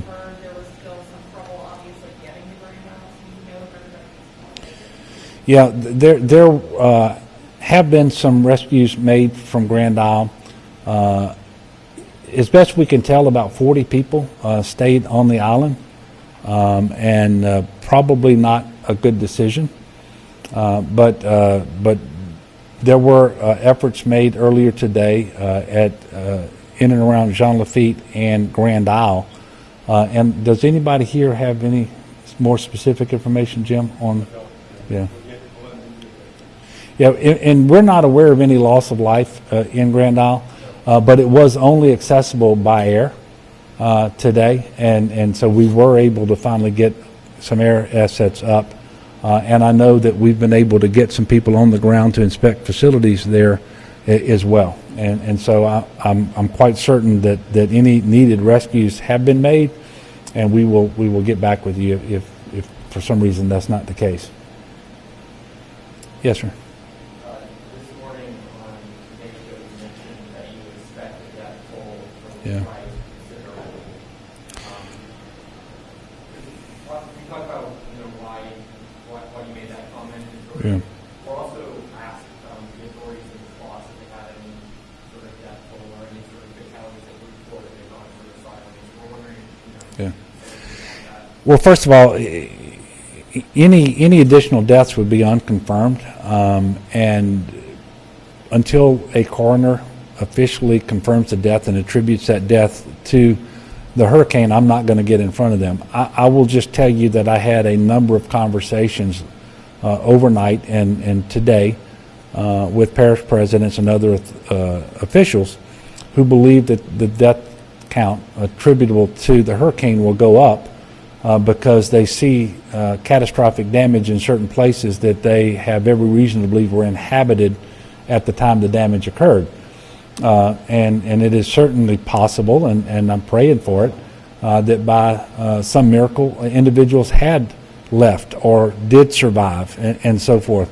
But I think that's what you're hearing out there, and I would be surprised, but obviously very pleasantly surprised if the confirmed death toll doesn't go up considerably over the next couple of days.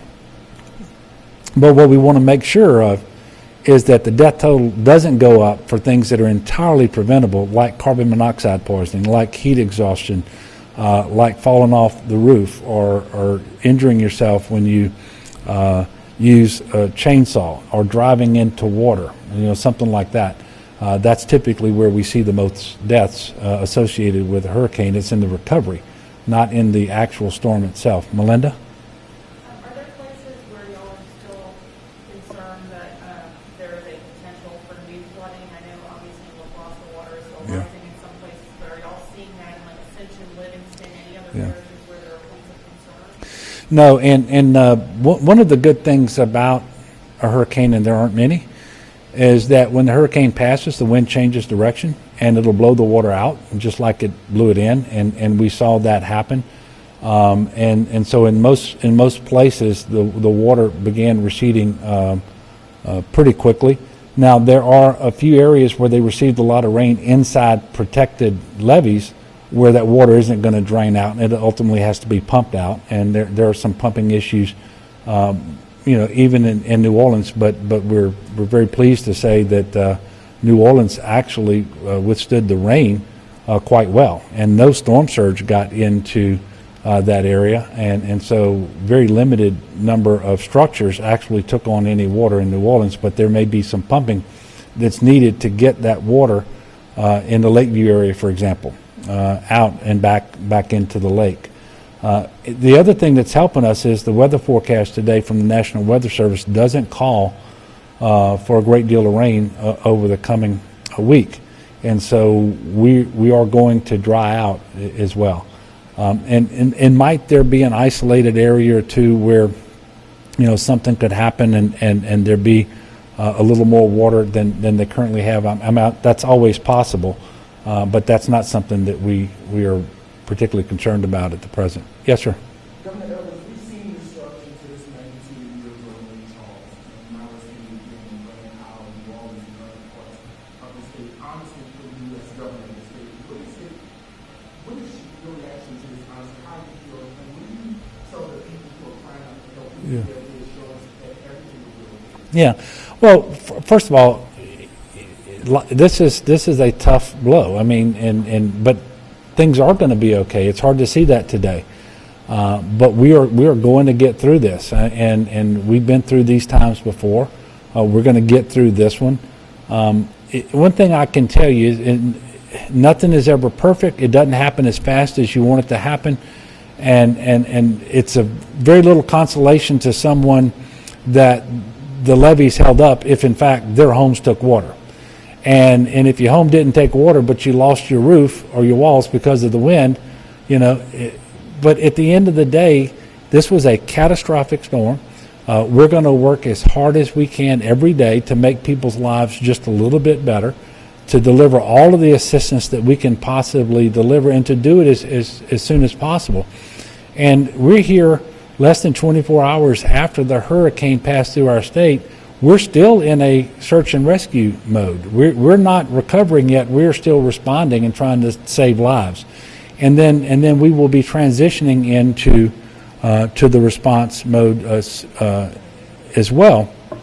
But I just want to reassure the people that we are going to get through this, and we're a good, strong, resilient, faithful people, and we know how to be good to one another, no matter what our political philosophies might be or divisions we might have about other things. When it comes to natural disasters, we do see one another as brothers and sisters. For me as a Catholic Christian, brothers and sisters in Christ, and we respond that way. And that's going to continue, and we're going to work just as hard as we can every single day. But it isn't going to be fast, and it's not going to be perfect. Yes, ma'am. There were 911 outages or cell phone outages. I mean, that is very reminiscent of Katrina. That's reminiscent of the 2016 floods. I guess I'm just wondering if you were disappointed that every time it seems as though those communication structures are supposed to be upgraded, that we still have these failures repeatedly. Yeah. Well, what I can tell you is that it was very frustrating. Probably nobody was more frustrated than I was when I couldn't get firsthand reports from mayors and parish presidents earlier today. But I think you're going to see one of the differences is that we had enough redundant means of communication that we never lost all communication. For example, when the email system went down, we couldn't do the web EOC requests that we typically receive from the parishes. But we very quickly had a workaround where they could continue to request assistance. Another difference, I think you're going to see these systems back up much, much quicker. I haven't confirmed it yet, but on my way in, I got a message from AT&T, and they believe their system is back up. And since 911 systems in many cases are pegged to that system, I think you're going to see that that's back up. So things are coming back up much faster than we've seen before as well. But yeah, it's frustrating because you put in communications infrastructure to assist you all the time, but especially when you have a disaster. And when a disaster, renders that communication ineffective, it is extremely frustrating. But we have enough redundancy in the system, and the system is hardened enough that we can get it back online much faster. And I expect that right now, for example, the overwhelming majority of communications that need to take place are absolutely happening between GOSEP and all of the parishes. Well, look, thank you all very much. I do appreciate you all for working to continue to provide coverage for this. I do want to ask one more time for the people of Southeast Louisiana to do everything you can to follow the guidance that you're given from your local officials. Make sure you are aware of and that you conform to whatever curfews may be in place, that you don't come back until it is safe for you to do so, and that you'll actually have some of the basic necessities of life, like electricity and water and so forth, and that we all check on our neighbors and our family, especially those who are elderly or have special needs. And then let's work together and let's lift one another up in prayer. We're going to get through this, and it may not seem like it, but every single day will be a day where we take a step forward, and we will be making improvements. And that's going to happen all across Southeast Louisiana with the partnership of the federal government and the state and all of our folks around the various parishes, especially those local first responders and the volunteer groups, the faith-based organizations, the nonprofits, all of whom step up and move extremely fast, and that's all going to come online very quickly too. So thank you all very much. We will announce our next press conference at some point in the future. Thank you, ma'am. Some dramatic music there to end Governor Edwards' press conference. Yes, he's just wrapping up on the efforts from state resources today. You know, he actually said that the state started mobilizing efforts and rescuing people just about 3 this morning. He says he himself was not able to go out and personally assess the damage because all of their air and water assets were actually being used for search and rescue operations. So he didn't want to take up a chopper or any kind of aircraft that could be used getting people out of harm's way. The most interesting thing I think he said to me, or one of the most interesting things he said, a few things, but in the Terrebonne-Lafourche area, he said that there are 3 hospitals that have already been evacuated. A 4th hospital is in the process of being evacuated. Many of those hospitals even operating on generator power at this hour, and that's in the Terrebonne and Lafourche area. That's right. The hospitals evacuated from the Homa, Raceland, Galliano, and as you mentioned, Terrebonne General. 2,000 people have been evacuated to shelters in 36 different locations, but 5,000 National Guardsmen responding, and they helped to rescue 191 people and 21 pets from across various parishes, including, you know, one of the parishes that we've been talking about and that our hearts are heavy for, St. John Parish, and places in Laplace. But, you know, today he says the rescue, we are still in search and rescue mode, and that tomorrow is when we will embark on that long and difficult road for recovery. A lot of unknowns, he said, including, you know, the big question that everyone will be asking for a long time here on out is, when will my power be restored? When will debris be moved? When will it all be cleaned up? When will school begin? When will the government offices and business open up again? So a lot of unknowns, but he says we are in this together as he continues to assess damage, and tomorrow he will be out with FEMA administrators. Helicopters are out, more en route. Linemen are stationed, but more of them are en route from several different states. They've got those buggies and special equipments to restore power for this particular storm because they have to get to those hard-to-reach areas. He said 25,000 linemen from 22 different states have been deployed here. And as you mentioned, he talked about specialized equipment, even drones being deployed to kind of assess the damage. Something else he said, 2,000 people are sheltered statewide at 36 different locations. He says there's no part of really South Louisiana that really didn't feel impacts from this storm. He's encouraging you, if you are in an eligible parish, that you can go ahead and register for FEMA aid if there's been a disaster declaration for the parish that you live in. And he's also just encouraging, as always, the governor is just saying, be a good neighbor at this time. If you are okay, you can and are able to check on your neighbors or family members or elderly or the vulnerable, now is the time to do so. Yeah, I like what he said, and to quote him, he said, as a Christian, I would like to respond to my neighbors, and we go through this as a brother and sister in Christ, and when natural disaster strikes, the state really comes forward and comes together, as a family, no matter our divisions or political divisions that there may be. That's what Governor Edwards said, that we all come together, and that's always kind of good to see when we see that neighbors helping neighbors and neighbors helping each other after natural disaster like this. One area where neighbors are certainly going to have to help each other is in Homa. Morgan Lentis has been down there. She has the latest on conditions in Homa.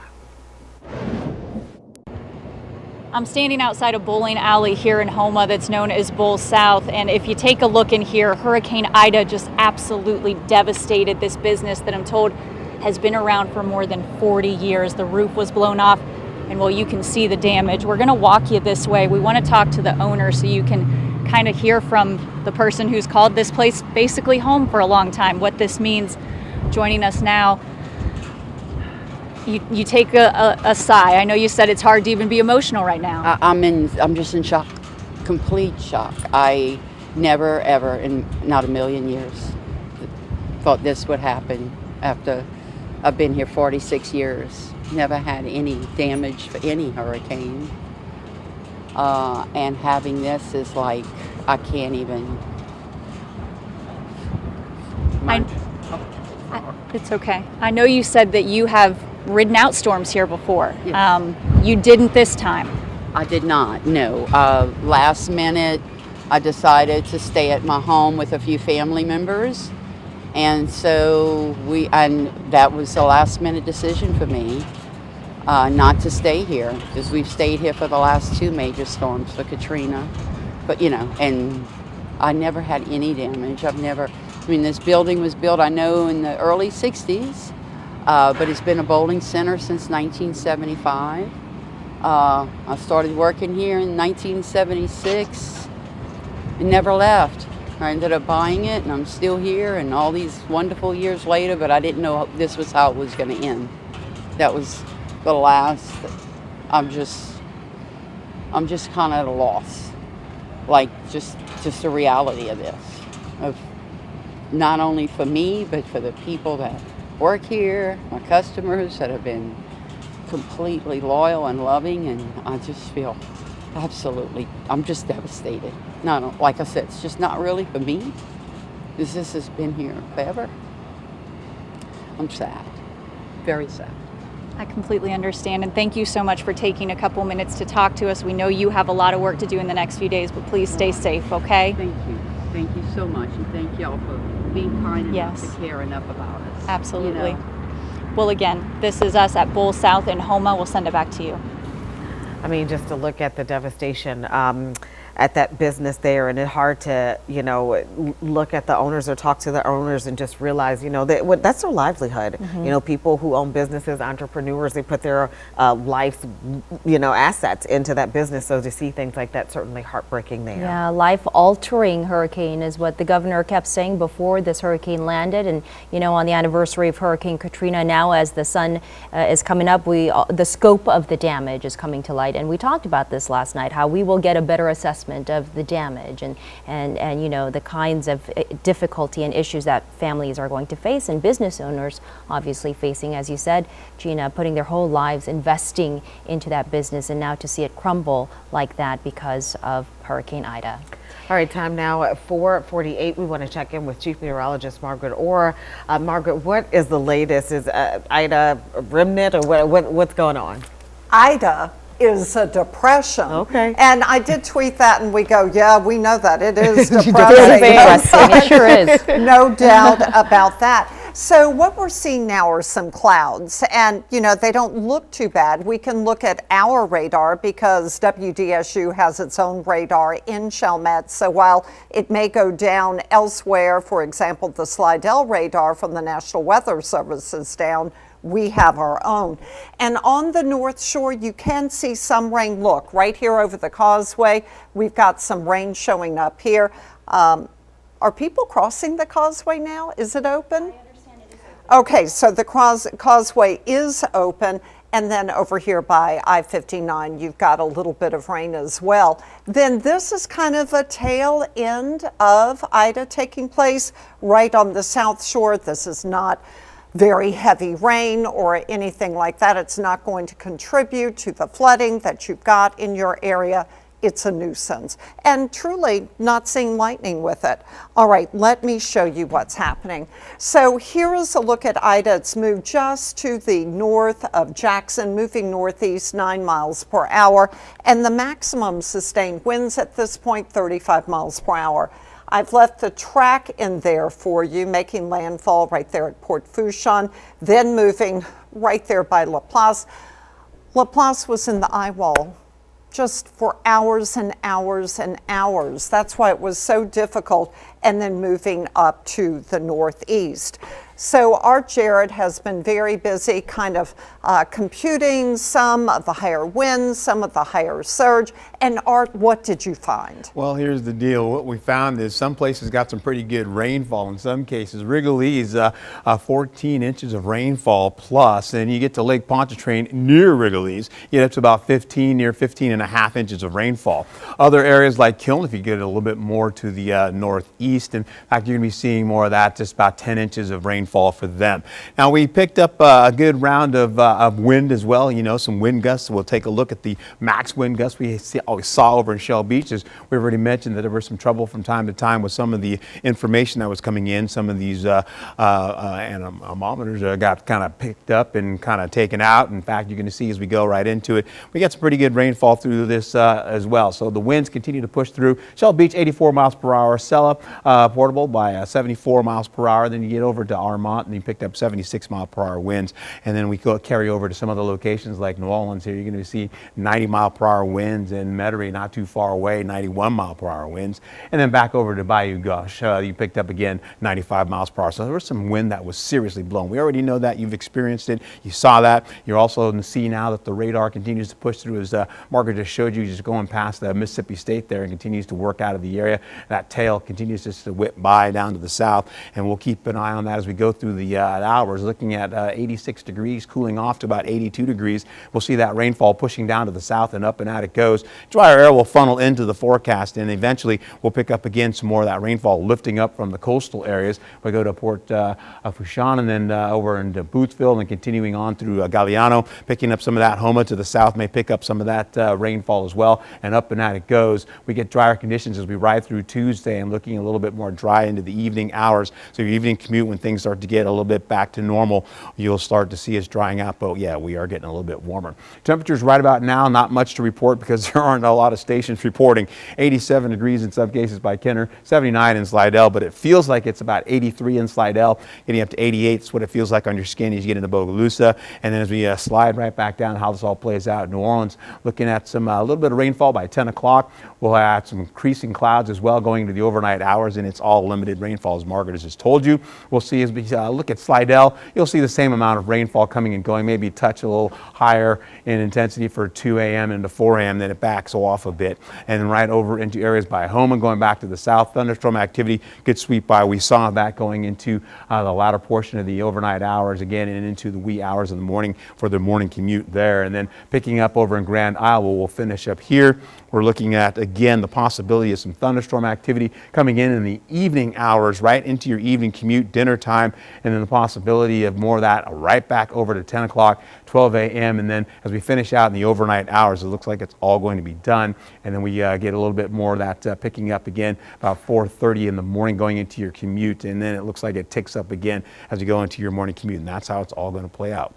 All right, so I don't have much to say about this after what's going on. So I can toss back over to Gina and Stella. Is that possible? It is, Art. Thank you right. so much for that update. Sure. We appreciate it. And weather, favorable today for folks to go out there, for the first responders and leaders to go out and assess the damage. Homa is, not Homa, we did Homa with Morgan. So in Lafitte is another place where they're going to have some issues as we embark on this road to search and rescue or recovery. Sherman DeSalle is there. Sherman, the governor talked about some hoist and rescue efforts down in the Lafitte area. Any update on rescues there? Yeah, Gina Sella, actually we do have an update, a pretty good one. I spoke with President Cynthia Lee Shang about maybe 30 minutes ago or so, give or take, and she said that between last night and this afternoon, a total of 108 people have been rescued out of their homes that have been inundated with water since yesterday. 108 people, that's a big feat. So there's a lot of people who have helped with this. We've seen National Guard, we've seen several state agencies, local agencies, parish agencies. And we're starting to see, since we've been here, we've seen a lot of those crews clear out. My colleague Greg LaRose has been on this religiously for the last 12 hours. So we thank you for that. And he told me that a lot of the crews that were here, by the time we got here, they were starting to pull out. We've been seeing a lot more boats leaving out of the water and not returning than we've seen boats going back in. We saw Mayor Timothy Kerner go in a little while ago just to kind of give some last minute efforts on people who want to get rescued. Let me get out of the shot though, because right behind me is a few gentlemen from the last group of people who were just brought in by a truck and, just giving them a minute to breathe. You can imagine being stuck in a dark, hot house for hours, and then some people come and pick you up with your belongings that you could grab, that you could manage to grab or salvage, and they're just kind of waiting around for some newest logistics. We're going to see if we can talk to them in a little bit, but they just arrived back here where it's safe, and so we've been seeing a lot of people just, feeling like looks like they're just breathing a sigh of relief, just to see some people. And surprisingly, President Shang said that another thing that they've seen is a lot of people, in addition to the people who are happy to see them, to come and get them, there have also been a lot of families, a lot of residents out there who just would rather not leave their house right now. They wave when they see the boats pass by. They ask them, hey, do you want to get out? Some people will say, no, we're just going to ride this thing out. We're just going to let the water subside. We just want to stay home. And while, the people at home, they may wonder, well, why aren't they wanting to leave? If you know something about Southeast Louisiana culture, sometimes people would just rather just be at their homes and be there to clean up. They feel comfortable at their house. And we know that can be a 50-50 type of thing, because you can stay behind and the conditions can deteriorate and it can get pretty dangerous.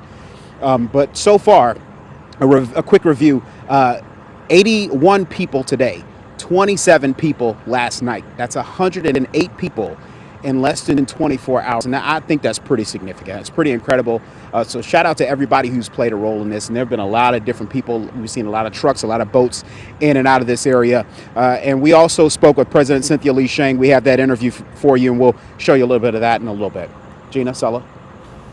All right, Sherman, good information coming from the Lafitte area, and you are right, that is a pretty impressive operation. 108 people rescued, and we were so interested in what was happening there because Mayor Tim Kerner Jr. was so exasperated last night, so concerned about his people, and he was saying actually that people were on top of rooftops waiting to get rescued, and he said, if he could have got them at that time, he would have, but it just was unsafe. And I want to revisit what the governor was saying just about rescue operations.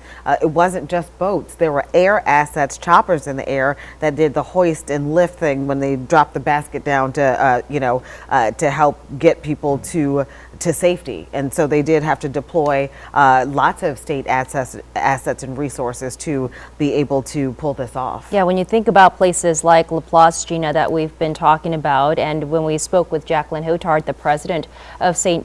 John the Baptist Parish, he talked about how they had 17 inches of rain, 5 feet of storm surge, and at that level, you can't get to them, with just regular high water vehicles. So the governor saying helicopters and other, swift water rescue boats have been deployed to help rescue these people, but 191 people rescued by the National Guard. In St. John Parish, 800 rescues took place from the overnight hours into today. As soon as President Hotard got off the phone with us yesterday, she realized what a desperate and dire situation this was for families there stranded in attics with, water creeping slowly higher and higher. That one lady we spoke with said it started off, on her ankles, then it crept higher to her knees, and then just kept getting higher. She placed her dog on the counter of the kitchen, and the family went upstairs in the attic to ride it out, called officials for help. So this is the kind of situation that has been unfolding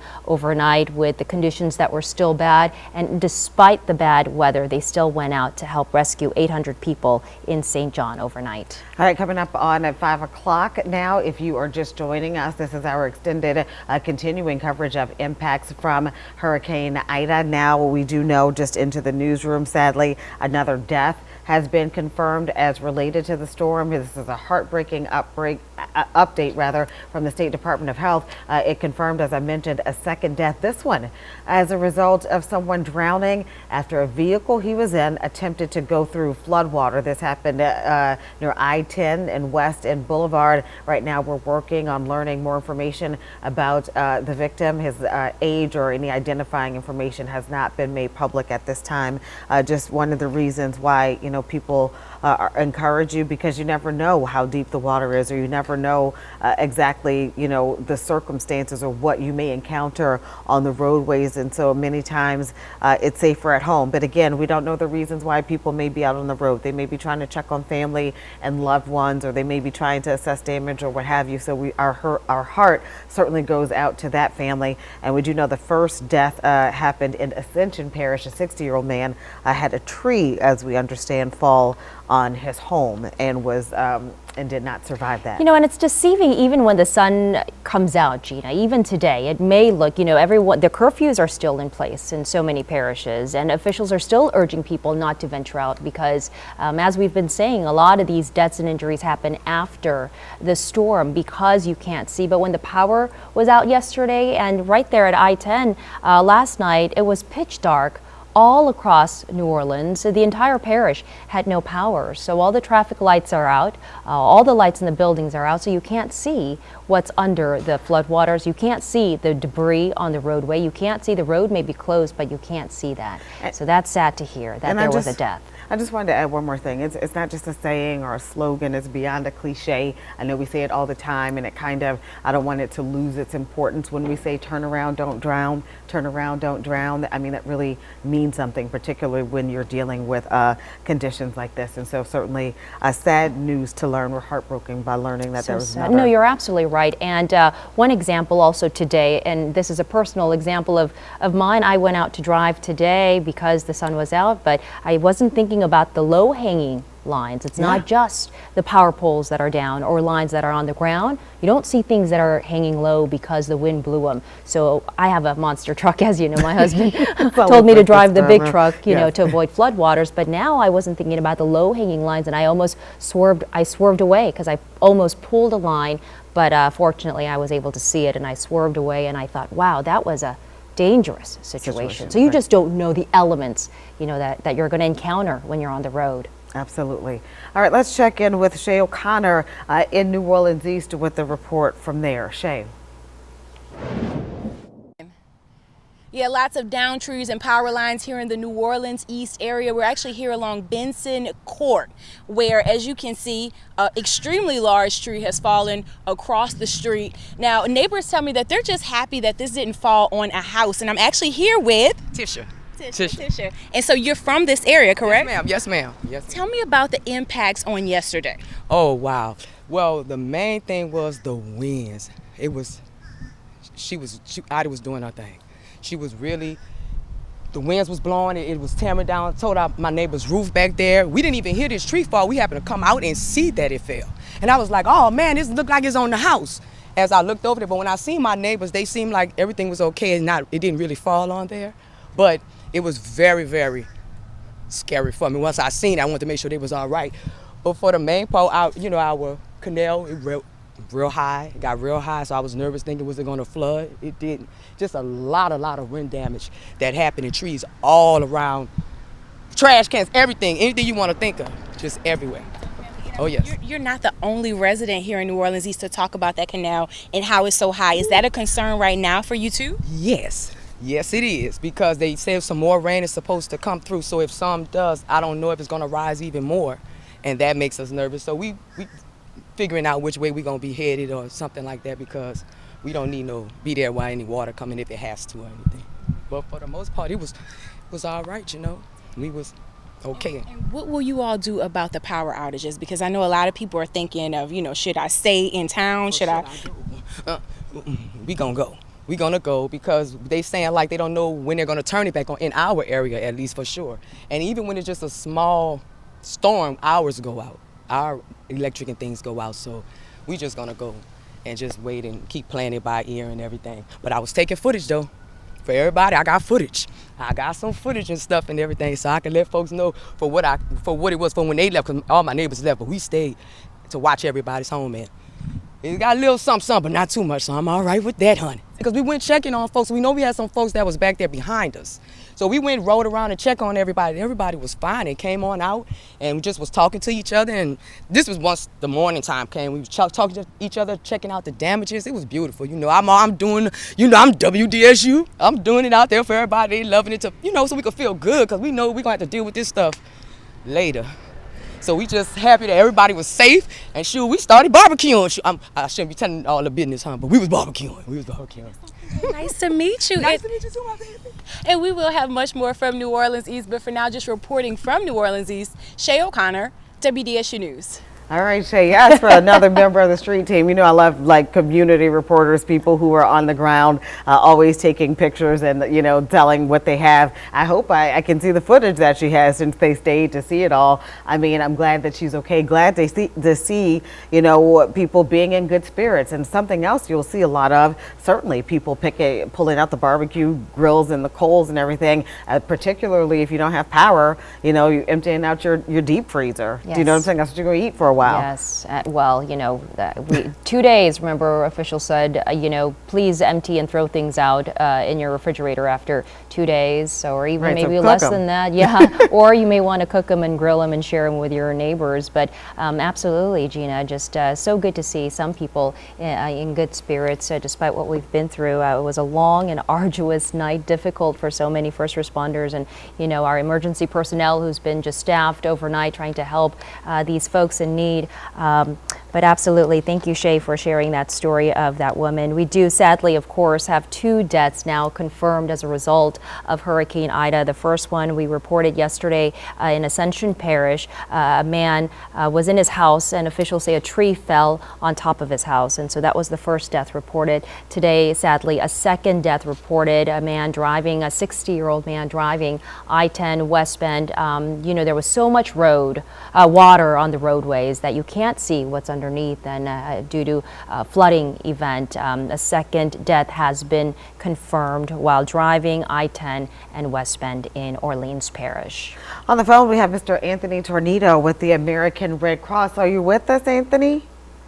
I am. Thank you for having us on. Oh, thank you so much for talking to us. We had talked to, before the storm made landfall, we had talked to a volunteer from Red Cross. I believe she said that she had come already from Ohio, and she was just talking about how there were pre-positioned assets. At that time, there were 7 shelters open. What's the status now? I heard the governor say there are some 2,000 people sheltered across the state and some 30 shelters. I don't know if they're all connected to the Red Cross. How many shelters are you operating? Yeah, so we are in partnership. There's about 50 shelters total set up across the state of Louisiana and actually into Mississippi. And in fact, your numbers that you just reported, 2,000, that's actually very close to what we have as well. We're looking at about 2,500 total so far across Louisiana and into Mississippi. These numbers are just coming in for us. And I say that because the size and scope of this storm has just been so massive, and it's basically engulfed the entire state of Louisiana. But as you see, it's making its trek north and further. It's going to impact a lot of lives across a lot of states. And how many volunteers do you have currently? And I know that there was so much training that went into all these volunteers coming. Can you just give us an idea of how many you have and in what capacity they're providing assistance for people in Louisiana? Yeah, absolutely. So we pre-positioned approximately 500 or 600 Red Cross volunteers, as you said earlier, from across the country. I personally have met just yesterday. I met a few from Fresno, California, a few from Denver, Colorado, and even Kansas City. And so, people are coming in from all across the country to help. Basically, the initial wave of volunteers is designed to set up, make sure that we have the pallets of water, the cots, the blankets, all of that stuff in place. So when those shelters are set up, people can walk in. And while a shelter is not a normal situation, we put some sort of normalcy to a really unnormal environment. And then after the fact, we have what we call disaster mental health and spiritual care volunteers come in. And that's really the mental side of this, because disaster is not something people, as much as we preach preparedness, that's building your evacuation kit, your emergency plan to where you're going to evacuate to and things of that nature. The mental side of this takes a toll, and it takes a toll on everyone from children through adults and seniors as well, and everybody reacts differently to it. So we want to have people in place that they can talk to, and they can feel their way through this process. For many of the, I'm sorry, go ahead. No, speaking of, kind of just on that note, on the mental health issue, because this hurricane fell on the anniversary of Katrina, have you noticed an increase in the number of people needing that mental health assistance?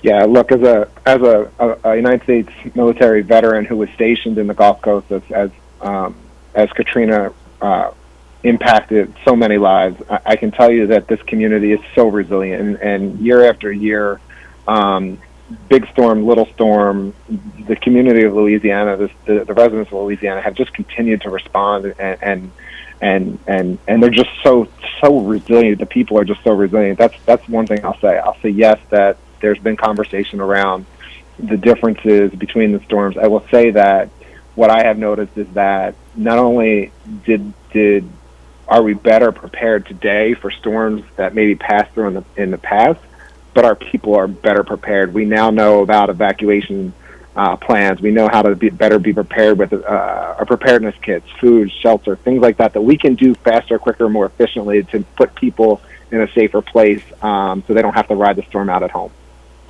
Any indication, and I know it's still very early on in this process, of how long you'll have to have these shelters stood up across our area, and what other options would be available for people who may need long-term kind of housing or assistance? Yeah, so the unfortunate reality is that every individual that's impacted by Hurricane Ida, their response, their next steps are going to be different, right? Because some people might have the personal means to go put themselves up in a hotel and then work through that process. Some people are not.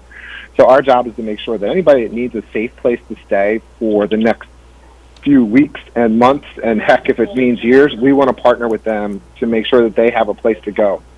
If that means moving them into a longer term situation, whether that be a hotel or something different, we're going to make sure that we get them put in place with their local partners, with the appropriate partners, whether it be local or government, to make sure that that's taken care of. So our job is to make sure that is squared away for the weeks and months and even years we move forward. This is a long-term recovery process.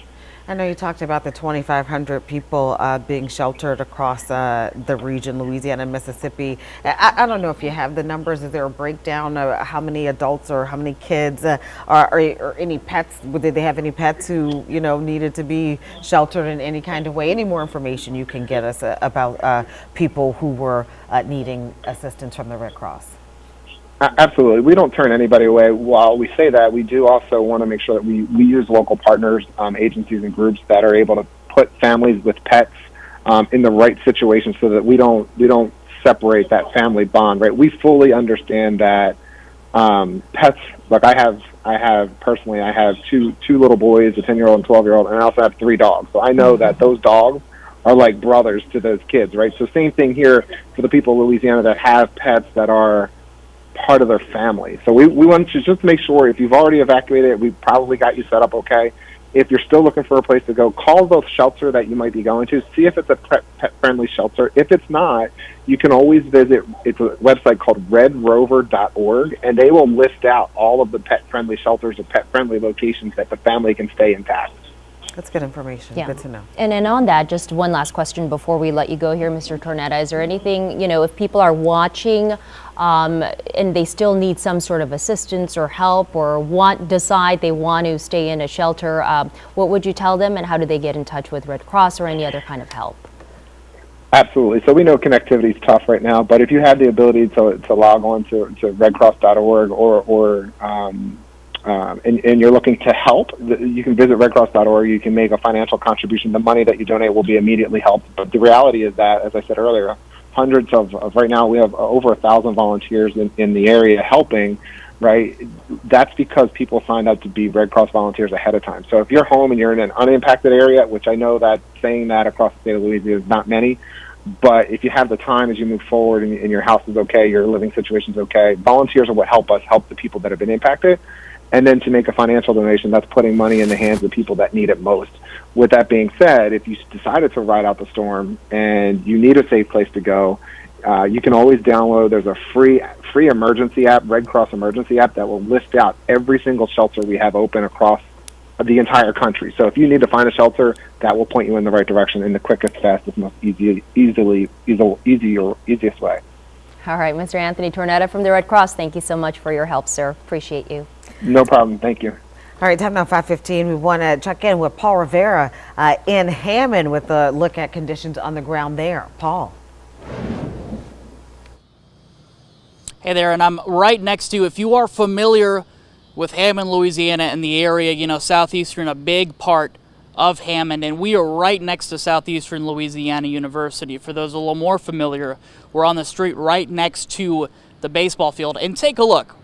Right all the way down this street, a few houses over, these are big pine trees that just started falling all over the place. Someone tells me that this didn't look like this a day ago. They've since started to clean that up. That's why you see the chainsaw marks through all that. But this is all covering the road, and they say there was water on the roadway right here. Look over here. You see there's power lines everywhere. And if we move the camera this way, this is what we're seeing in Hammond, Louisiana. A lot of tree damage. And look at this home right here. You've got 1, 2, 3 trees smashing through this home. We talked to the next door neighbor. He's actually a firefighter. He tells me he went in and helped pull the homeowner out of there. Thankfully, he says they are okay. But look right there. I mean, look at the massive root system for these pine trees. These are big. If you've been in Hammond, you see these are big pine trees, and this storm just toppled them over, threw them aside. So again, a lot of wind came through this area. We are right next to Southeastern Louisiana University. This is a street right next to the baseball field where you did see a lot of pine trees. Now you see them snapped like toothpicks. A little further down, there are a lot of neighborhoods around here with a lot of trees, a lot of old trees. We have seen very much the same thing going through some of these side streets. We talked to one man who has lived here for decades. He was getting a pecan tree taken out from his backyard that had fallen out on his shed. So really a lot of people here in Hammond waking up today, assessing all of this damage, taking a look at all the trees that have fallen around here. It's really tough to see. Hammond is a strong community. I went to college here at Southeastern, and it's really tough to see all of this. Spent 4 good years in this location here, but it's a tight-knit community. They're going to make it through this. But again, as far as Hammond goes, from what we've seen, we've only been here about 30 minutes to an hour. A lot of trees on the ground and a lot of cleanup ahead. So for now, from Hammond, we'll send it back to you in the studio.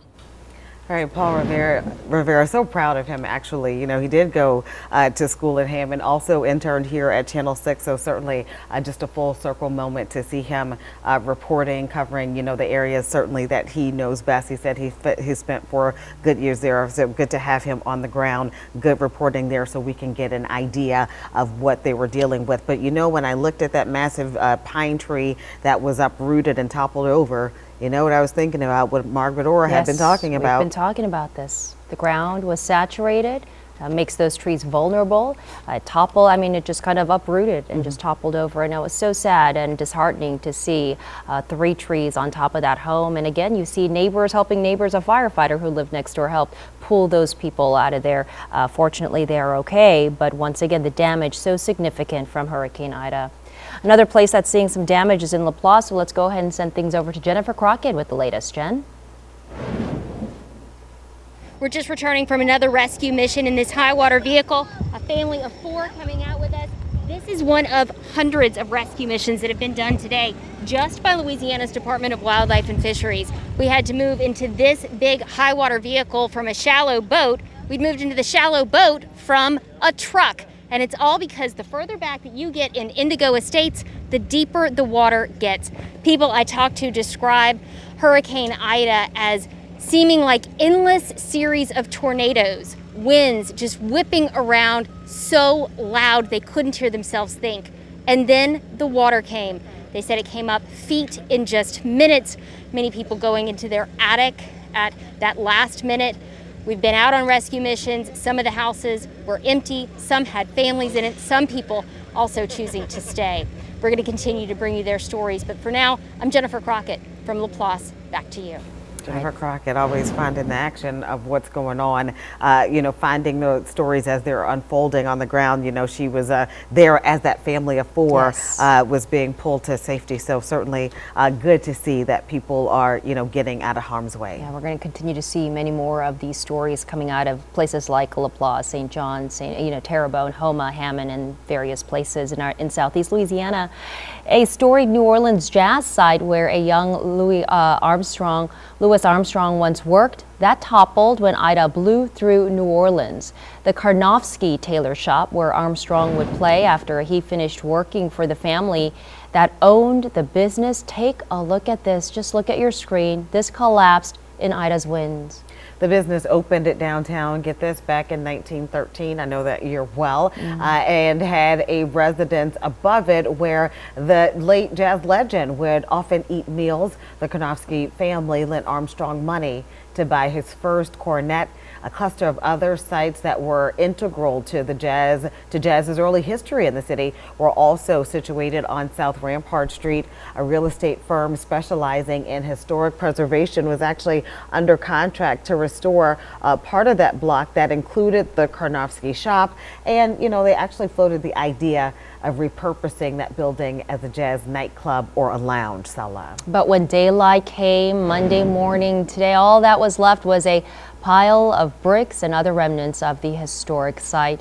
Right now, you're looking at drone video, more drone footage of the Entergy transmission tower on the East Bank in River Ridge. The hurricane twisted and collapsed a giant tower like this one on the West Bank, which carries key transmission lines over the Mississippi River to the New Orleans area. The collapse is causing widespread outages. The power company and more than 2,000 miles of transmission lines were out of service, along with 216 substations. So you can see some of the transmission lines in the water in this video. The tower on the West Bank in Avondale had survived Hurricane Katrina in 2005. Storm also flattened utility poles, brought trees down onto power lines, caused transformers to explode with flashes that lit up the night sky. And we saw some of the transformers exploding in New Orleans yesterday too in Traverse's live shot.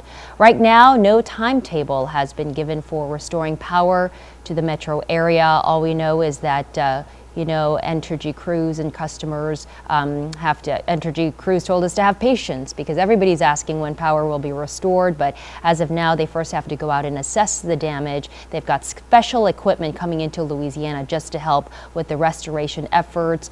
Thousands of linemen on standby. As soon as they get that ready to be deployed, they will start restoring power. One of the lasting impacts, as Sala was talking about, the power outages expected to take weeks actually to get the power back on for everyone. Here's a look at the current outages, the outage map for Entergy customers.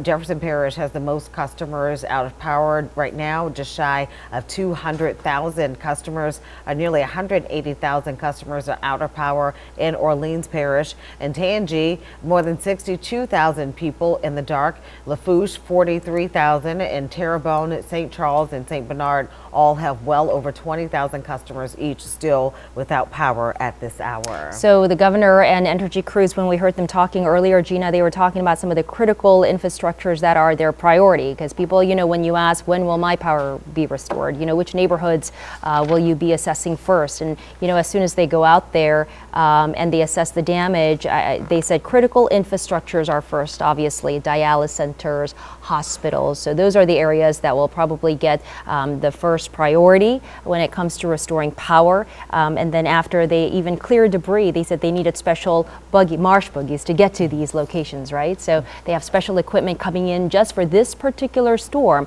to help with the restoration effort. So you can kind of anticipate based on what they said. Nobody gave a specific time frame as, you know, dates or times, and that's hard to say at this point, still too early on in the recovery effort. So they didn't say 2 days or 3 days, but they just said pack a lot of patience, and it may take several days, just to give you a rough ballpark idea of how long it's going to take, but they said it will take a while. In addition to the critical infrastructure, they also said that they have crews out looking for unsafe situations as well to address those first. I mean, live wires or things that may be down that could, you know, cause harm or injury to someone, any kind of unsafe situation. And we know that there has been, you know, lots of that with all the outages that we've seen. Yeah, and we were talking earlier, Margaret asked if the causeway was open. Harrison Golden told me that it was, and so he was traveling up to the North Shore to show us the conditions there. So Harrison is joining us, and what do you see out there now, Harrison? Yes, the causeway is open now, and that is how we got here to the new Golden Shores subdivision in Mandeville. And when I say uprooted, this tree, my goodness, you can literally see the roots in that word uprooted. And right underneath, what must have happened here, just by observation, the tree had been uprooted, and then still more rain trickling in, and that is the situation right now outside Susie Bovier's house. She's been living here in Mandeville in this house for 35 years, had to rebuild in many respects because of such heavy winds during Hurricane Katrina. She has stuck it out, still here, running on a generator right now. But yeah, Susie, I guess at this point, this tree, what is here right now, you see it is not touching the house right now, but that is only because some good Samaritans, some volunteers helped out to cut part of that tree off from the roof. Isn't that right, Susan? Yes, my neighbors. Yeah, so I mean, that really just shows the community aspect. Yeah. And so you've been here 35 years, and that has been what's kept you here. People here. Yeah, because it's mostly the same people. I mean, I grew up in high school in this subdivision. To God, it's been longer than that. But everybody knew each other, and now everybody does that had kids. And they know each other. Yeah, it's just Mandeville. For sure. Period. And I think, you know, when people, you know, out of state just wonder, you know, why do we stay when events like these happen? You're exactly why. It's because we've lived here all our life. I mean, I was born here. So, I mean, not just living in this house, but living in Mandeville, period. And people that have just moved here go, it has changed so much in the last 10 years. And I went, oh, honey, you have no idea how much it's changed. But yeah, everybody, because I guess, I don't know, everybody just makes it a point of knowing each other and helping. And we're seeing that on a daily basis, and certainly today. And so just looking here at, this is just one of the trees. So you said a few other trees as well had been damaged too, right? Not in my yard, but in Lori and Guy's, the house next door. You can kind of see where it's splintered right over there. Their tree fell and hit their car, which took out our fence over there. But we didn't get around a lot, but I know that there have to be a lot of trees down in this subdivision just because the ground was so wet. Because pine trees don't uproot, they snap in half. For sure. Yeah, and that's just, again, one of the examples of that. So, you know, you're running on a generator right now. A lot of people running on generators right now. Without them, frankly, you wouldn't have power at the moment. Do you have enough fuel as far as I running? think so. That was really hard to come by yesterday because, like I said, my husband works at Winn-Dixie, and by the time he had put these shutters up over our windows on Friday, non-ethanol fuel for generators was non-existent. And then yesterday morning when he went to work, they had replenished some of the gas stations. So, but we're not using it for, it's not like one of those Generac generators. We're not using it at night because the house is cooler. We're just keeping our refrigerator, freezers, stuff like that going. For sure, conserving, because I know it could be, some time. Right. There's no telling. I mean, this could definitely be a week or so. But more or less, a lot of people stuck around in this neighborhood. I don't know if they left, but I honestly don't know of anybody that left. What do you think that says about this place? We like it. You like it, and you want to help one another out as long as you're here. Yeah, that's it. It's not that we're trying to protect anything, because we don't, thank goodness, have that issue around here. Even in Mandeville, old Mandeville, out Mandeville, it's just we don't have a crime or a murder problem. So that's why people want to live here so bad. And we just don't worry about it. And when the sun shines a little bit, you got that extra glow right by Lake Pontchartrain. It looks beautiful over there too. Yeah, just one day it's going to be our turn, and it's going to say, "Hi, we're coming over the bank." Well, the sun's trying to come out a little bit right now, but we'll see how it the cloudier it is right now, the cooler it'll stay, because tomorrow it's probably going to be 98 degrees. We'll see. We'll stay cool. Susie, thank you so much for your time, and we will be right back to you. All right, Harrison Golden reporting from Mandeville. Please wish her all our best. She was adorable. Thank you so much, Harrison. Time is now 5:30. Thank you for joining us on our continuing coverage of Hurricane Ida, the aftermath of the storm, as we're getting a better scope of the damage. It's all coming into view today, and we've been checking in with various parishes and officials about what they're dealing with in terms of damage and what we're seeing on the ground. Also been monitoring critical infrastructure and facilities. On the phone with us now, we have Dr. Elder from LCMC. Are you there, Dr. Elder? Yes, I'm here.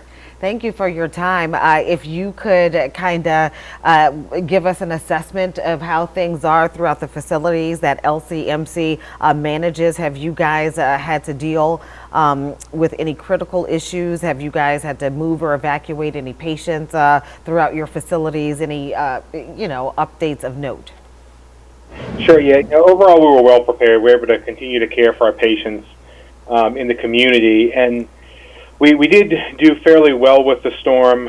Our clinical care was uninterrupted thanks to our staff. We do have stable generator power. And for each of our facilities, or at least have a week of self-sufficiency with all the supplies that we need and then resupplies scheduled.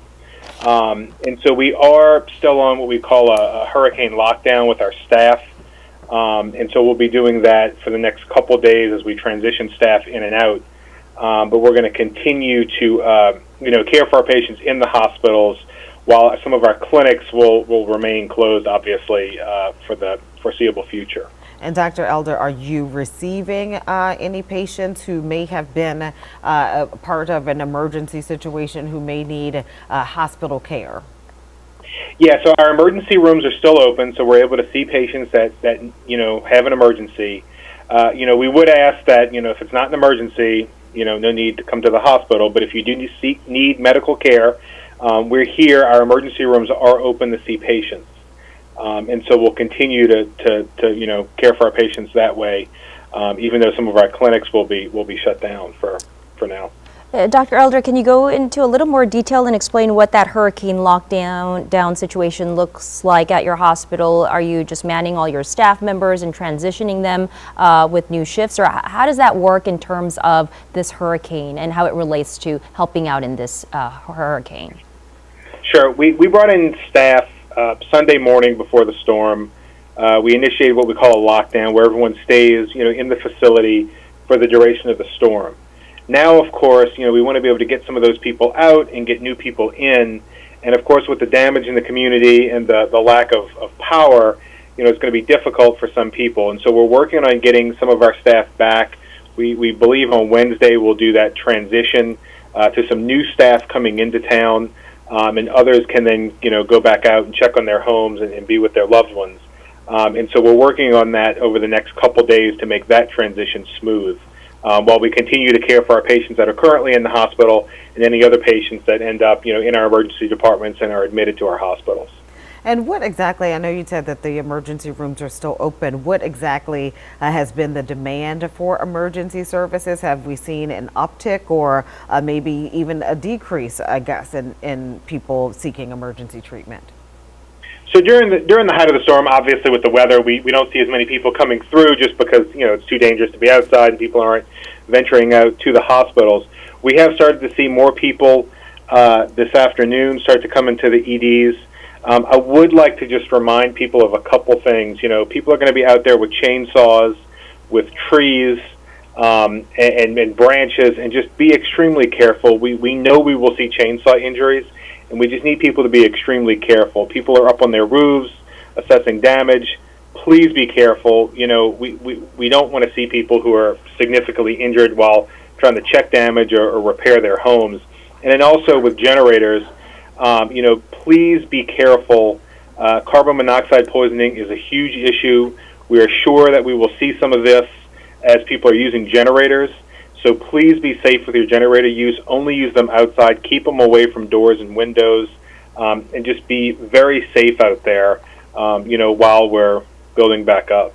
Dr. Elder, we've been talking about that, all week long, about all the post-storm injuries and fatalities that officials were talking about, as residents go out and try to assess or clean damage. They've got debris coming in or falling or, using chainsaws, generators. So we've been talking about that safety situation. Can you talk about maybe heat exhaustion, because power, is out for so many people, and weather is going to get hot. So, after a storm like this, do you usually see an uptick in people coming in for heat exhaustion? And for this storm, do you anticipate that? And what's your advice for people? Yeah, we absolutely know that this is going to be a problem. It's August. Last year when we lost power after the hurricane, it was late in the year. The weather was very nice. It is not going to be like that for the next couple days here and through the next couple weeks. It's August. It's hot. It's humid. And people don't have power and they don't have air conditioning. So I would just remind people to please try to stay hydrated, try to stay out of the direct sunlight, wear loose-fitting clothing, and if you have, family members or you are, elderly or other extremes of age, say young children, and you don't have power or air conditioning right now, you really need to look at how you could leave the city and go someplace with electricity, with air conditioning if that's possible, because we know the temperatures are going to rise, and we know people are going to be at risk for heat exhaustion and heat stroke. Heat stroke is a real emergency. It kills people, and we just really have to take care of the vulnerable in our communities. So neighbors, please look out for those, the elderly in your neighborhood. Family members, please reach out to your family that are elderly and help them out with some of that heat stress. Dr. Elder, certainly we appreciate your time. We know that you are, busy running some of our critical services, so we appreciate you talking to us this evening. Thank you. Anytime. Thank you. Great advice there from Dr. Elder. Gina, we talked about this, about the, post-hurricane, post-storm injuries that officials have been just constantly reminding people about, that's where they see an uptick in injuries and people getting hurt. So people using chainsaws or going out to assess damage, or even, falling from, roof or ladders as they try to clean up the debris there. So after this storm, heat exhaustion or heat stroke is what may be an issue. So please check on your neighbors, especially those who are vulnerable, like the elderly. Drink a lot of water and try to stay hydrated, and do anything you can to stay safe, because it'll be a while before they restore power. You know, and I've also heard of, you know, not just people trying to check on their roof, but, you know, for shingles and all that material and debris that blows off your roof. I've heard of, you know, even someone stepping on a roofing nail. Do you know what I'm saying? Yeah. You never really think Yeah. about those kinds of things, but that's the kind of situation or debris you may encounter. Talking about debris, look at this, Hammond, we're seeing some debris down there. You know, Paul Rivera was there and just talking about all the trees that were down. And again, talking about the chainsaws. Listen, when I went to check on my home in Gentilly, all I heard was chainsaws and, you know, guys pulling the thing, cranking up the chainsaws, just ready to try and, you know, get things back to normal or, you know, cut things down. You know how sometimes, you know, guys, your husband wants to just pull out the old chainsaw. All that to say, you know, these things can be dangerous. Absolutely, Gina. And speaking of, you know, heat exhaustion because there's going to be no AC and no power, let's talk about power restoration efforts with Caitlin Watkins from CLECO joining us on the phone. Caitlin, are you there? Thank you for joining us today. Hi, yes, I'm here. Thanks for having us. Yes, we know it's going to be a busy couple of days, couple of weeks for your crew and your linemen. So we thank you for your service and your help. Can you talk to us about, you know, what the status is right now? I know it's a day after the storm, so, you know, are you assessing damage? When will crews start restoring power? Right. So as of right now in St. Tammany Parish, we have about 95,000 customers without power and about 800 customers without power in Washington Parish. Crews today, you know, the first step after a major storm is those damage assessments, and that is a crucial part to the restoration process. So once conditions are safe and we assess those damages, our focus is on responding to those unsafe electrical situations and critical infrastructure. So that's going to be our water, sewage systems, hospitals, medical facilities. Today, crews are working on specifically Lakeview Hospital and St. Tammany Hospital. They've gotten 90% of Slidell Memorial Hospital back on, and crews are working on the other 10%, which comes from a different feed, and they expect to have that restored by end of day today. Our St. Tammany crews are reporting large numbers of broken poles, downed trees, and as we know, those trees have to be cleared out before crews can even reach those affected areas. Another challenge they're facing is flooding. So we're having to use specialized equipment to see kind of what's going on in those areas that we can't reach by truck. So we're using drones, helicopters, airboats, marsh buggies, anything that is needed to reach those affected areas and, one, assess the damage, and two, begin making those repairs.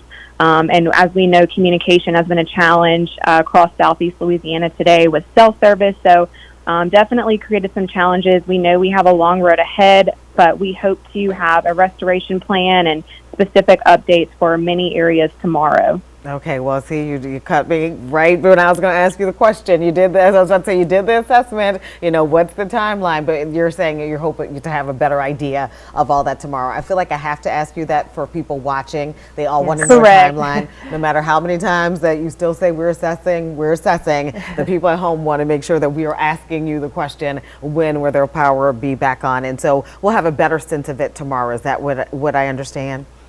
Yes, absolutely. Just that first day after a major storm like this comes through, I mean, you know, a huge part is, one, clearing the debris to even reach the areas of the system that are impacted. And so that's what crews have done today. And while it's, you know, I say our northern and central districts kind of dodged a bullet this time, all that means is we can take all those resources and put them in our eastern district to get that power restored. So it is all hands on deck over here. We have over 2,000 contractors from Florida, Texas, Kentucky, Virginia. So we are not alone, and we are going to get through this together. We sure are. For people listening, y'all heard me ask. Yes, I know. That is the million-dollar question, is when will my power be restored? Caitlin, I know that, you know, in prepping for this storm, there were so many resources and assets and, you know, linemen from various states helping out. So I know you were well prepared for this, and the governor reiterated that during his press conference today too, talking about those special equipments you had to bring in, the marsh buggies, helicopters, and drones and other equipment so that you can clear debris, clear the road so you can get to restoring power and starting the effort. Was there anything that stood out or that was a surprise for you guys where you decided, oh no, we actually needed this, we need additional people, we need additional equipment or some additional, you know, bucket trucks? Was there anything about the storm that you know, required that kind of assistance? No, I would say no. Unfortunately, we are well versed in handling storms, and we've had lots of practice over the last 2 years, unfortunately. But we in the utility industry, we have contacts that can be here at the drop of a dime. And so whether it be through mutual assistance programs or just other utility companies that can lend a helping hand during times of disaster, all of those resources we have on hand all throughout the year. So we're not having to scramble at the last minute and figure out, okay, where are we going to get these resources? Where are we going to get this equipment from? It is all available to us all year long. We have great relationships with the resources that we have.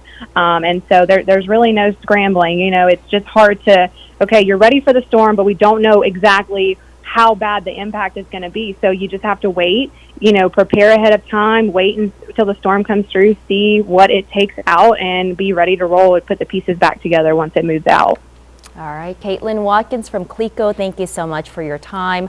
Big thanks to all your linemen and crew members out there starting the restoration efforts for us. Please keep us posted on when things will be restored. Thank you. All right. Thanks. I'm sure we'll be checking back in with Caitlin tomorrow. Since you said on TV we'll have a better sense tomorrow, so hopefully we are still trying to get those answers for people. That is among the #1 questions that we get about power. Lots of things though people want to know.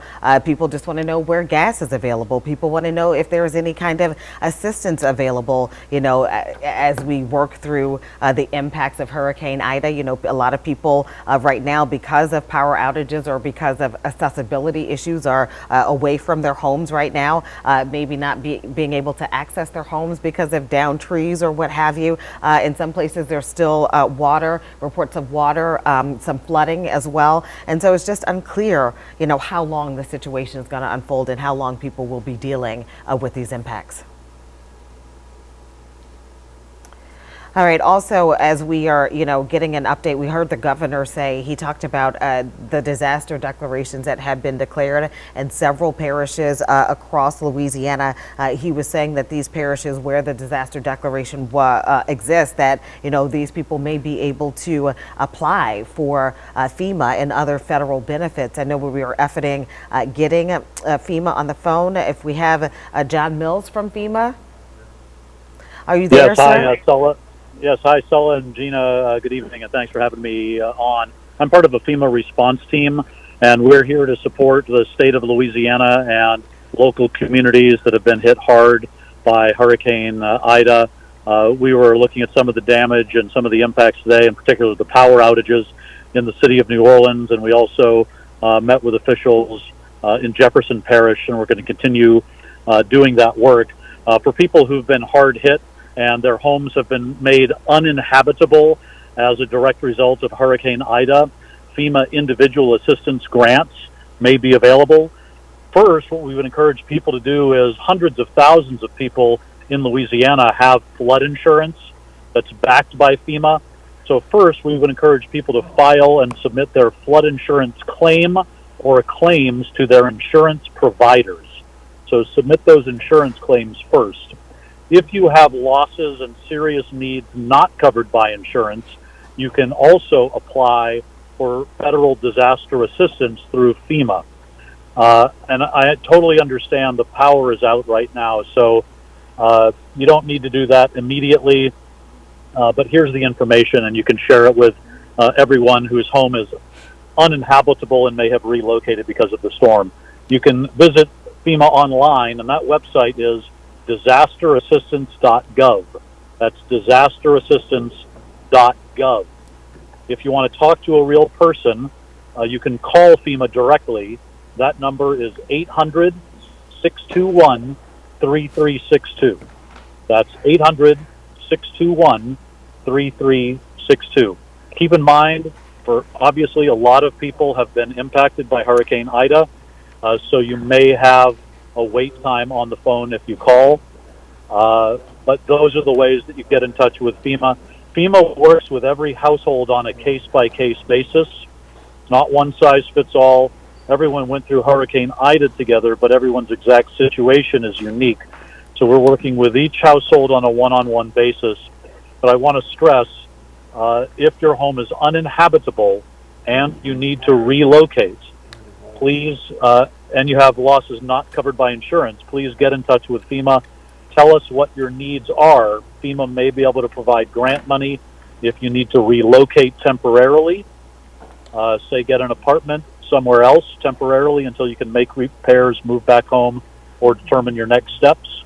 We also may be able to help homeowners with basic home repairs to help restore their home to a habitable condition.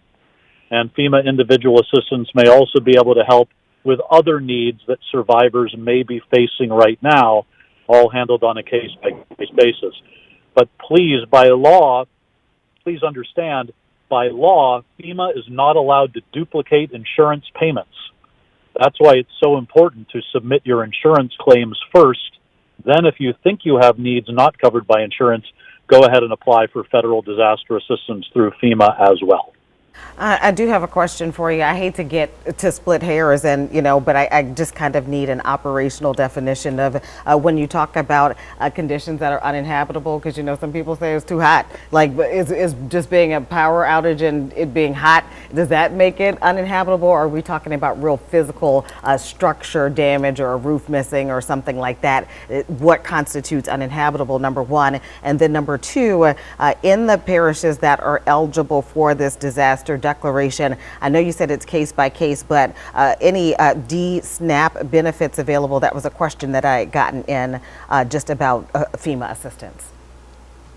I'll answer the second question first. D-SNAP is not FEMA assistance, so I would refer you to the state for questions about that. That's a program funded by on the federal side, the U.S. Department of Agriculture. Okay. On habitability, I would encourage people to use their own best judgment. Generally speaking, the power being out does not render your home uninhabitable. What we're talking about in terms of habitability would be severe structural damage to the home that would render it not safe, sanitary, or secure or functional for someone to occupy as a direct result of the storm. Generally speaking, lost food is not eligible for FEMA individual assistance grants, although you point out there are potentially other food assistance programs that if they're going to be announced, may be announced, but it might not be a FEMA program. What's important to keep in mind in all of this is, and you see it across Louisiana, the whole community really pulls together. Neighbors helping neighbors, voluntary organizations doing incredible work, faith-based groups helping people, voluntary organizations and charities doing an incredible job. FEMA's here to support the state of Louisiana and local communities. As local communities identify serious needs in their communities, they're reporting those needs to state emergency management and the governor. FEMA is taking those requests as we get them from the state and trying to identify resources to meet those needs if those resources are not available first at the local and state levels. But yes, I understand the power outage concerns. That's why we're coordinating with the U.S. Department of Energy and the state, and we have staff embedded in the city of New Orleans, and we're getting regular updates about power outages, and people are paying very close attention to that. And we're also factoring in power outages in terms of other needs that may be identified in the affected areas. And then, Mr. Mills, can you go ahead and also repeat the email and the phone number that people need to know if they need help and want to apply? Right. So it's not an email address, but a website. And I know, just a misspoke. We've all been up a long time. I totally get it. So the FEMA, to register, to apply for federal disaster assistance from FEMA, the website is disasterassistance.gov, all one word, disasterassistance.gov. That's a really fast way to do it. It'll walk you right through the process. It'll ask you for various documentation that you'll be asked to provide, such as any insurance information that you have, proof of occupancy at the time of the disaster, things like that. And I totally understand the power is out. And at this point, for people who have been out of power for a long time, even their cell phones may not be working. So I understand that. We're working on that in coordination with everyone I previously mentioned. Then the phone number is 800-621-3362. That's 800-621-3362. And that's how you get in touch with FEMA by phone, and you'll talk to a real person. If you have immediate needs because your home is uninhabitable, meaning it is not safe for you to stay in your home for reasons beyond just the power being out, or you have such a serious medical condition that the power being out creates a life-threatening situation for you, someone in your family, tell FEMA that. Let us know what your needs are. And then I would also encourage people to utilize calling 211, because 211 may be able to help with some of those immediate needs as well. Before we let you go, Mr. Mills, do you have a sense of how many people may have applied so far? Do you find that you are getting inundated with calls, or maybe calls or traffic on the website, or I don't know, maybe not yet? People are still trying to assess things and get a sense of things, but if you could kind of tell us just what the response has been so far. We're very focused right now on life-saving and life-sustaining operations, things like our urban search and rescue teams that we deployed here from all around the country, and making them available to support local and state first responders, emergency food, water, and sheltering operations to support local and state efforts in that regard. So I don't have the latest data on that. Generally speaking, though, even in a very large disaster, FEMA will stand up additional capacity for both website applications and also applications on the phone, meaning having additional staff available. Just know that in larger communities, and when a disaster affects a whole state or several states, it may take a little bit longer. But with that said, we're working very quickly to try to get home inspectors into the affected areas as we get those registrations, and just know that some of the applications will require an in-person home inspection, but you'll be contacted by FEMA and given information by FEMA, and they'll explain all of that to you after you apply, if you have those serious needs and your home has been made uninhabitable as a result of Hurricane Ida. Did I explain that clearly enough for you? Yes, you did. I just had one more question for you, too, before we let you go. I know the governor talked about meeting with FEMA officials tomorrow and with other leaders to tour the damage. How important is that tour in terms of, releasing those funds and assistance to people, as well as maybe are there times where you kind of make adjustments to the help and assistance for folks affected by the storm? We're really focused very heavily on listening to the governor and listening to local communities as they make official requests through the state for assistance. Sometimes FEMA will be called upon and asked by the state to provide a resource. If FEMA can't provide it, we're coordinating across the entire federal government. So Department of Homeland Security, for example, FEMA is part of that. The U.S. Coast Guard is part of DHS as well. So this disaster response is of great interest to the Department of Homeland Security leadership, and also leadership at FEMA, and all the way to the top of the U.S. government, because every federal agency that can be called upon to possibly provide a resource can be brought to bear depending on what the needs are. So we're very interested in continuing to learn what the full extent and scope of the damage is in Louisiana, so we can more fully understand what the needs are of the survivors, both in the short term when we're talking about life-saving and life-sustaining operations, and then also in the intermediate term, and then looking longer term. But right now, we're still very focused on life-saving operations. And so that's why, yes, a lot of times you will see the governor going with senior federal officials and also meeting with local officials to take a look at the damage, especially in the hardest hit areas. But then we've also got teams going out right now, meeting with local officials in the parishes one-on-one to understand the needs in their communities. A lot of times officials will let us know, hey, we're going to make this request through the state for a resource, and they'll give us a heads up that they might be making a request. And then if the state ends up needing to ask FEMA for that, then we're ready. So we're in close coordination with the state, and that's a really good relationship. And the state of Louisiana, is very well prepared for hurricanes and has a lot of resources available. And they've called upon the resources of other states, so that's been great to see. And we're here just as part of the team. So we appreciate our relationship with the state and all the local communities that we're going to continue to meet. All right, Mr. Mills. John Mills, thank you so much. That was Certainly. so thorough. I know, a wealth of information, and information I feel like people really were needing to hear. You explained it well. Thank you so much, and thank you for giving us the resources where people can go to, start applying should they need to. Sure, and your WDSU is welcome to reach out anytime. You're a great resource for the community, so hold on to my number and stay in touch. Thanks. Will do. Thank you. Mr. John Mills from FEMA. Once again, just talking about the short-term recovery, intermediate recovery, long-term recovery, and FEMA providing assistance on so many levels, Gina, from the immediate, rescue, recovery, and help to, food, to, the swiftwater boat rescues that they've deployed, and to meeting with the governor, communication, and releasing so many assets to help people in need after the storm.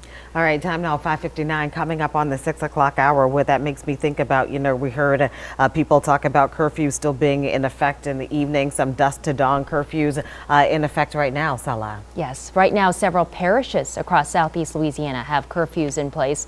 And this is to make sure that you stay off the roads and that you are in your safe space. Crews are out right now and they are assessing all the damage out there. They're making sure everything is cleared before you head out. All right, take a look at your screen. Terrebonne Parish has a curfew in place until at least 6 tonight. I don't know if that means it expires at 6 or what, but certainly Terrebonne Parish had a curfew in place until 6 p.m. Same with Lafourche, or maybe it goes into effect at 6 p.m. Also, in Lafourche, re-entry will be delayed for up to a week, possibly longer, because of the damage from Hurricane Ida. And if you are in Jefferson Parish, you are under a mandatory curfew for the entire parish, again until 6 tomorrow morning. Parish President Cynthia Lee Shang implemented that today, and this may even last longer than that, longer than tomorrow, depending on all the cleanup efforts. There are also curfews in Washington Parish, Thibodaux, and that's all until further notice. Hancock County, Mississippi has a curfew also until 6 o'clock. All right, all of these curfews are strictly enforced. You are not advised to be on the road right now, and deputies across these areas say they will be assessing damage. They'll be watching to make sure that people comply with these curfews because, after all, it's for your safety.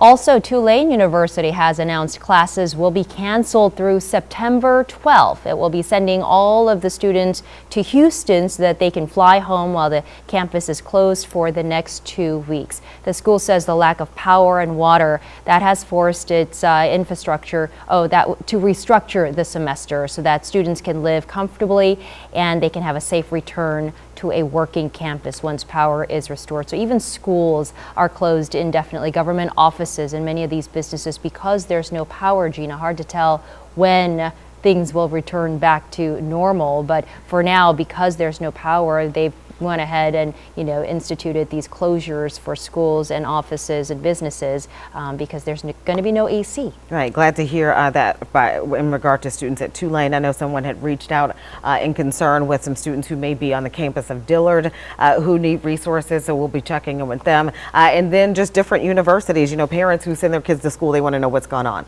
if their kids weren't able to get home, during the midst of this storm. One of the places we've been checking in with so much in St. John the Baptist Parish that has certainly seen the brunt of impacts from Hurricane Ida is in LaPlace. Jennifer Crockett was boots on the ground or in the high water boat or in people's homes. She's definitely getting the story in LaPlace as it unfolds. Let's check in with Jennifer for the latest. Here in this house in LaPlace, you can see the water came in fast and it came in hard. It pushed the furniture all in. We had reports of a woman who was disabled in the attic. We've been up in the attic. There was food, flashlight, but no one was there. Wildlife and Fisheries now going door to door to make sure that no one is still here. How many of these rescues have you gone through today that have ended up just like this, where nobody's home? Sometimes it's tough to coordinate, all the rescues that are happening. It gets a little jumbled during the heat of the moment early on. But what we'll do is we'll come back, we'll double check, triple check. Everybody checks over each other's work, make sure that every single person that needs rescue gets rescued. How many people have you been able to rescue today? I actually just got here. I'm relieving. I'm the second wave of agents that's here. I just put the track down for the first time. I heard that hundreds of people have been pulled out of Laplace, and your dedication to just keep coming back time after time. Yeah, I mean, we gotta double check, make sure every 911 call gets cleared. We'll double check it until we know for sure that everyone's pulled out. Double checking, triple checking, going through again and again, because as you can see, if you were riding out Hurricane Ida and this was happening, you weren't making it out without help. In Laplace, I'm Jennifer Crockett. Back to you. All right, Travers Mackel also on the ground surveying things. Let's check in with him in Booty. Travers.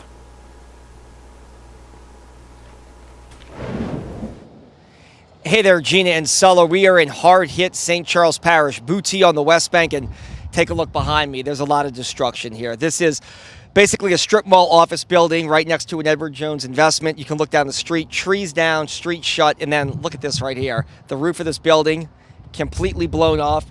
It's across the parking lot and the street. It's our understanding that nobody was injured, but this building suffered significant storm damage. And you look over there, it's a chiropractic clinic. Some serious damage to the roof right there with shingles ripped off. When you drive down Highway 90 on the west bank of St. Charles Parish, there's a lot of this, a lot of damage, a lot of tree limbs down, but unfortunately, there's a lot of building damage to structures like this. You can see just how hard hit St. Charles Parish was during this storm. Parish President Matt Jewell declared a state of emergency. He asked for people to get out. They're asking people not to come back and see their property just yet as they don't have power. And this right here is the reason why they're asking people to have patience and just stay where you are right now until they feel like it's safe for people to come back. For now, we're in Booty. I'm Travers Mackel, WDSU News. All right, Travers, thank you so much. And now let's go to Sherman DeSalle live with more on conditions out where you are, Sherman. In Lafitte.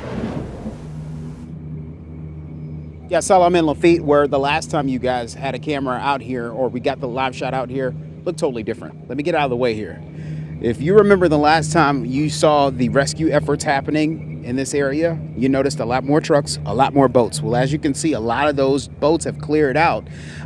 President Cynthia Lee Shang told us earlier. We also heard from Councilman Ricky Template that for the most part, these rescue efforts have come to nearly an end, simply because they've rescued a large amount of people, a little over 100 people now. Last check, we heard from Councilman Ricky Template that it was a little over 108, maybe even more, because we saw a few people after we spoke with Cynthia Lee Shang that were rescued between last night and early this evening. And so they also noticed that there were a lot of people who decided to not be rescued. Take a listen to what President Shang said. There's a lot of people out there in their homes that don't want to leave. So they're just kind of waving at us and letting us pass by. It's going to be another long night for them, but for some reason they want to stay back there. So that's nothing new when it comes to Southeast Louisiana. A lot of people would rather just stay on their properties. They feel comfortable there. They just wait for the water to subside. But for the most part, a little over 100 people were rescued between last night and earlier this evening. We also spoke with some folks who've been helping with the animal rescue efforts as well. They said no stray animals were rescued, but they were just helping and assisting with those who had people who had some dogs and some cats that needed to be rescued with them as well. Now, we also spoke to 3 men who decided to not be on camera, but they were actually just here on a fishing trip. One from Texas, one from Chicago. They were all paired up, and they decided to come here for the weekend. And last night, they said last night was a nightmare for them, just waiting for a rescue, seeing that water, not really knowing what to do, not realizing how detrimental the conditions were going to get. And they're just relieved that they were able to get picked up and get put in a pickup truck and head to safety. So a lot of people just relieved that a lot of people have come out here to help. And Ricky Template said that it was a countless amount of agencies and people who have been helping out. It's not just Jefferson Parish officials, but it's state officials. We saw a bunch of folks from the National Guard here. We've seen boats of every size, shape, and engine out here. If it could get in the water, if it wasn't problematic, it was going to be used. And so that's another strong effort from the people here in Southeast Louisiana. When there is an issue, when some people need some help, we go to it. We don't run away from it. We go straight to it, and we go to try to help people out as much as we can. It's a really great thing to see in the midst of all of this stuff that we've seen over the last couple of days develop. Back to you. We certainly have seen so many people come to help and open up their hearts for people, even strangers, as we saw, from a couple of days ago at the airport. So that certainly, Sherman, you are absolutely right. It is so nice to see and so inspiring to see after we see these visuals of the catastrophic damage in many of these homes with, a lot of roof damage. I know there's a lot of shingles on the ground today too that I saw. So we're dealing with down trees, down power lines, power outages, curfews that are in place right now. A lot of damage assessment from residents and leaders as well. A lot of roof damage. In some places we've seen, entire buildings that have crumbled. 2 deaths have been confirmed as a result of Hurricane Ida. One was a man in Ascension Parish. A tree fell on his home, so that death has been confirmed. The second one, the governor confirmed today. A gentleman driving on I-10 in West Bend drove into flooded waters and died. So 2 deaths confirmed from Hurricane Ida. All right, let's check in on the North Shore with Harrison Golden in Mandeville. Harrison, what's the latest there? Well, Gina, a lot of trees down, of course, right now, all the way down this block and really straight through. We're not terribly far from the causeway, and with all of that said, not too much water taken on in this part of town, but certainly the winds, you can feel them all night long, and at this point, a lot of power outages, of course, here on the North Shore as well. We heard earlier from Clico. No timeline yet on when those power outages would be done, when that power would be restored here. Still trying to figure that out as Clico continues their damage assessments. That's continuing right now. We want to bring in Connor, because right now, Connor, I know you've been trying to stay busy. No power where you are, so nothing else to do. Long story short, how do you stay busy in this time? Just, clean up tree limbs, tree branches, all that. It's just a mess right now, and nothing else to do besides clean up and try to keep the drains clean for more rain to come and flooding and all that. And that's the question. We did get a little bit of rain for a few minutes here in Mandeville earlier, and I couldn't help but worry the situation of, it's already vulnerable Lake Pontchartrain along that causeway bridge. So, it's worrisome. Never know what's going to come, because in the past, during Hurricane Gustav, we've had this street flood up pretty well before. So everyone's trying to pitch in, keep the drains clear and the streets clear. Yeah, but I want to show the world some of your work here too, because this is all from your backyard. I understand you're a whole bunch of trees, or at least a large tree that fallen in your backyard here, and this is what had fallen. Yeah, this is quite a bit of it. We had one large tree come down across our neighbor's yard, across the fence, and then we had another tree split down the middle, and just tons of tree limbs down, tons of damage to the fence, and just all that back there. And it's a matter of picking it up and making it look better. As good as it can. Yeah, certainly, all things considered here. And so, something here with your neighbor, and your neighbor isn't home by any chance, right? No. Okay, so must have evacuated, for one, certainly why. So we have one tree, and we were talking about this before. One of the trees actually saved that house from getting the other tree caught onto it. Yeah, I like to joke around about it, and I was telling my girlfriend, I was like, that tree said, "Get down, Mr. President." That tree landed right on that tree limb and saved that house. Wow, nature helping nature, I guess, right? All things considered. So, although that tree probably will have to automatically down, that's got to be a hazard for, whatever else happens storm-wise in the future. So, hopefully everyone's okay, and all things considered. But I appreciate your time. And yes, we are right now here in Mandeville. Still no timeline on Clico's power situation. Going to find out any sort of updates. We'll keep you posted. But for now, we are reporting live in Mandeville. Harrison Golden reporting back to you. Clico said they would have that update tomorrow, Harrison. Yes, Just we wanted to throw that out there. we will get in touch with Clico again tomorrow and throughout the night to keep you posted on that restoration effort happening. Check this out, though. During the height of the storm last night, a St. Tammany Parish man had a massive tree smash right through his home, and we want to show you those images. WDSU was given a closer look at that damage today. So you can see here the big mess that was left behind as the roof just, you can see that damage there. As bad as this looks, though, it all, he says, could have been much worse. As soon as I walk in, open the door, this happens. It was actually happening right in front of me, and it was pretty bizarre. Very large oak tree coming through the kitchen area, taking down all the rafters and everything, and I mean, that's where we are. Few feet, give or take. It could be it could be a lot worse. Absolutely no. I think it was God telling me to go look at my tree because I was hanging out right here, right exactly here, and then went out to look at the tree in the front. So that was it.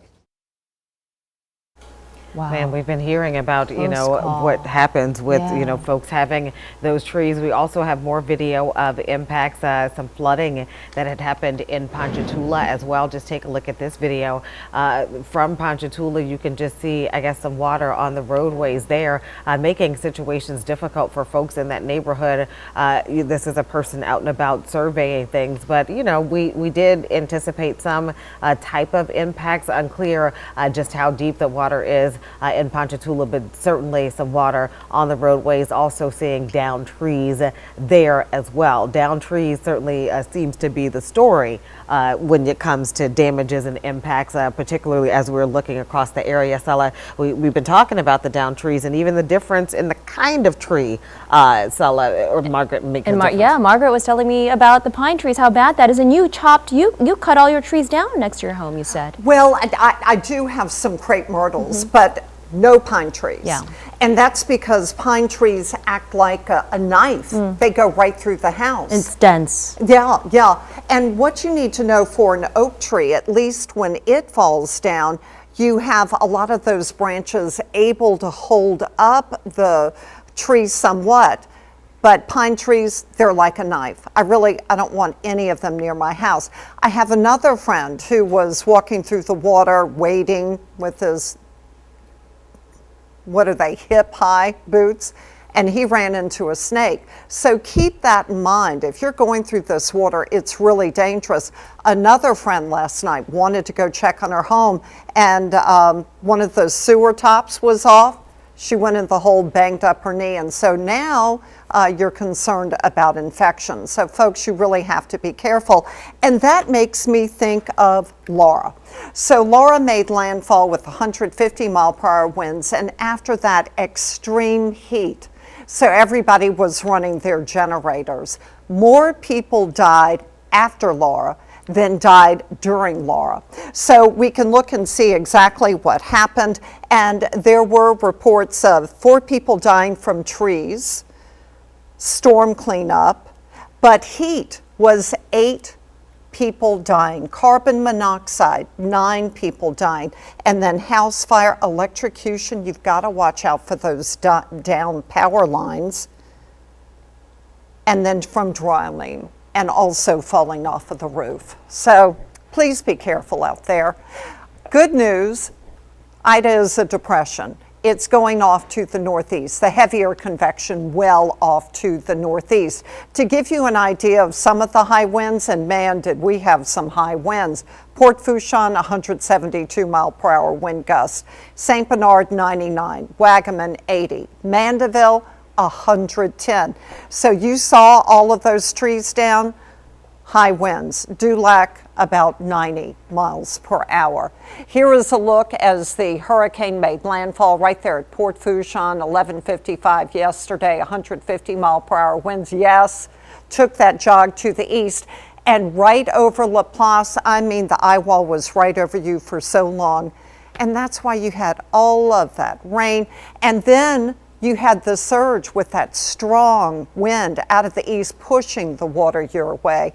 So there, look at all of the rain that was associated with Ida. And then the tail end is what we're going to be watching. Look, that's what is going to be moving our way as we go into tomorrow. Winds gusting 43 miles per hour over there by Mobile Bay. They've got part of the feeder band moving into Ida right over by Mobile Bay. So there, look at what's going on now, and notice how we do have some showers along the coast and even on the North Shore. The heavier rain right here over South Mississippi. It's not too bad, but you know, you don't want any additional rain. That's where there are flash flood warnings in effect for the North Shore and South Mississippi. Those rivers are just going to go up. And then the problem over here by Lafitte, all of that storm surge and the potential that you will get additional rain. That's why you've got the flash flood warnings, North Shore, South Mississippi, and of course on the South Shore near Lafitte. Here is a look at those rivers. Tchefuncte over at Covington and Folsom forecast to go to major flood. The Bogafilai at Covington, moderate flood. The Bogafilai at Boston Street, moderate flood. The Tangipahoa at Robert, major flood. Good news, the tornado watch no longer in effect. It was in effect over in the eastern portion of Mississippi. 86 now, that's not bad. Notice the wind southwest at 15. We don't have the other information because everything was kind of blown out. There you can see that wind out of the southwest at 15. That's reported at the airport. And the highest wind gusts today, this morning, that's when they occurred, but all of the other anemometers blown out. Precipitation forecast, we're seeing 0.05 to 0.2 of an inch of rain forecast now through tomorrow. So to me, that's really encouraging. And thankfully on this day, not too hot, a high of 87, the average is 90. Look at that record. I remember that back in 2000, 101. That is torture. 81 now at Slidell, the wind southwest at 9. And you know what? The wind did kind of help today. It made it feel more comfortable. These are the only temperature gauges that we have. 86 over at the airport, 81 at Slidell, 82 at Gulfport. You can look at those lows. Over in Bogalusa, dropping to about 74. We've got a shot at some rain overnight as you get some banding associated with Ida moving across the North Shore, but I don't see high rain chances. And then in Covington, a low of about 75. In the metro, slightly better chance of rain. Low temperatures only in the upper 70s, and in Houma, low temperatures upper 70s. Wait, we'll just go down to Grand Isle briefly, and you will see they're only dropping into the low 80s. So your forecast, notice going into the week that I do have slightly cooler temperatures for your Friday and Saturday on the North Shore as we get some drier air moving in, and that's going to be thanks to Ida pushing off to the northeast and a kind of a little weak frontal boundary getting in the area. That's great. I keep thinking about what you tweeted or what you said. The sun will shine again. Yeah, I wore my yellow dress. I'm loving it. Good job. I love it. I always love your yellow dress. Thank you, Margaret. All right, time now is 6:21. We still have crews out and about surveying the impacts from Hurricane Ida. And right now, let's go to Paul Rivera in Hammond. You want to show us some more damage out there? What's going on, Paul? Yeah, let's go ahead and show you this. You don't have to go far in Hammond to see damage. A lot of tree damage. Look, this is Southeastern Louisiana University here. And take a look down there. Down trees right there, all on campus. Let's go ahead and move back this way over here. Give you a little perspective at this point. From here, look down this street. You will see trees knocked down all over the place. One of the people who lives here told me that this didn't necessarily always look like this. Right after this happened, the trees were all down on the roadway. You see the chainsaw marks there. They had to cut that off, move this through. This is a heavily traveled road in Hammond. If you're familiar with the area, this is right next to campus, right next to the baseball field here, and it's a main thoroughfare for students, for people driving through. Also, look at this. You will notice these root systems of these trees just pulled up, toppled over, and right here. This is some of the damage that we are seeing. This house has 1, 2, there are 3 trees on this home smashing through there. The next door neighbor is a firefighter. He told me that the homeowner there, he actually helped her get out of there. So thankfully she's okay, but that house has significant tree damage. Right here before I leave you, let's look at this. Power lines everywhere. So not only are you seeing trees, but you're also seeing power poles tipped over, sometimes down. This one's leaning right here. But this is the story of what we were seeing in Hammond. Also water in other areas that we haven't been to yet. Possibly areas we were told by a resident driving through. He said, you need to come to my house. There's an area over by the airport. There's flooding there. The only way they were able to get out is he has a big lifted truck, so he was able to drive over there, but he said that he had a little bit of water in his house. So this is a tight-knit community here. They're assessing this right now. They're going to clean up. They say they're going to make it through this, but definitely a lot of tree damage. It's tough to see. Years and years ago, I went to Southeastern, so it's hard to see this happening in this area. We talked to some people who rode this out. One person described it as the apocalypse, very terrible. But again, a big wind event here, and right now we're seeing the cleanup from Hammond, Louisiana. We're going to send it back to you in the studio. Long and difficult journey ahead when it comes to cleanup and recovery efforts there. Paul, thank you so much reporting for us from Hammond. Travers Mackel is in Booty with the latest on conditions and damage out there. Travers? Hey there, Gina Sulla. We are in Booty, and the damage is extensive here in St. Charles Parish. Take a look behind me. This is a Popeyes fast food restaurant. The wall was ripped off or collapsed. I can't tell, but the damage is significant here. The back of the restaurant is exposed right here. They haven't closed it off yet. Obviously, I'm sure the owners are still trying to get in here and process the damage, but you can see for this Popeyes fast food restaurant in Booty, it's extensive. And when you spin around this way and look down Highway 90, look at the telephone poles going down. They look like this almost the entire way for miles upon miles in Booty.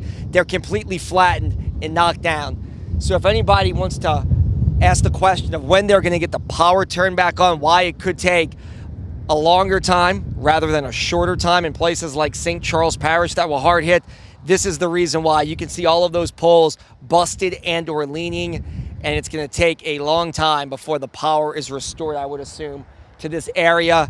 They are definitely still picking up the pieces. St. Charles Parish hard hit by the winds of Ida, and they are still without power at this time as people are urged to stay away from here by the parish president, Matt Jewell. Let emergency leaders get a handle on the situation and then let people know and businesses owners know when it's safe to come back. But one last look at this. We'll leave you with this shot. You can see the damage from Ida here in St. Charles Parish to this Popeyes fast food restaurant. Gina Sulla, I'm Travers Mackel in St. Charles Parish. Let's send it back to you all. Wow, no two peas from there for a second coming up. You know what I'm saying? It's going to take a while to put things back together. Significant damage as you make your way to areas in St. Charles and going further to St. John. I mean, it's just kind of, certainly eye-opening. We knew it would be this way at first light, not at first light, but during the light of day, just to see the extent of Ida's impact. Yeah, the damage is significant indeed, Gina. And these are the bigger damages that we're seeing with the trees down on homes and buildings. And some cases we've seen buildings crumbled or annihilated. But we don't see some of the smaller damages. I know a lot of my neighbors, they told me they have a little bit of damage on the roof. I saw a lot of shingles on the ground, so they're dealing with leaks. So then that's going to take some time to repair, obviously down trees and power outages we're dealing with. So we're going to see, this is going to come into view. The scope of the damage will come into view as we cover more parishes and, our crew stationed throughout the area to bring you the very latest and more on the damages coming up. Right now, we've got on the phone with us the LASPCA, Anna Zarilla is on the line. Anna, are you there? I am. How are you? Doing well. Thank you for your time this evening. We talked a lot about human rescues or, families being rescued. And it was interesting when we had talked to the Red Cross earlier today, the gentleman with the Red Cross said, as much as we can, we know that pets are part of the family and we try and figure out ways to accommodate families with pets. What have you seen in terms of pets being affected by Hurricane Ida? Have you guys had to make any rescues or anything significant to note? So at this point, we have had some animals that have gotten out of yards. There have been some fences blown down, some emergencies that we've responded to, but things have been pretty steady. Our facility on the West Bank has lost power and our generator is down. So at the moment, we are trying to get the generator back up and going.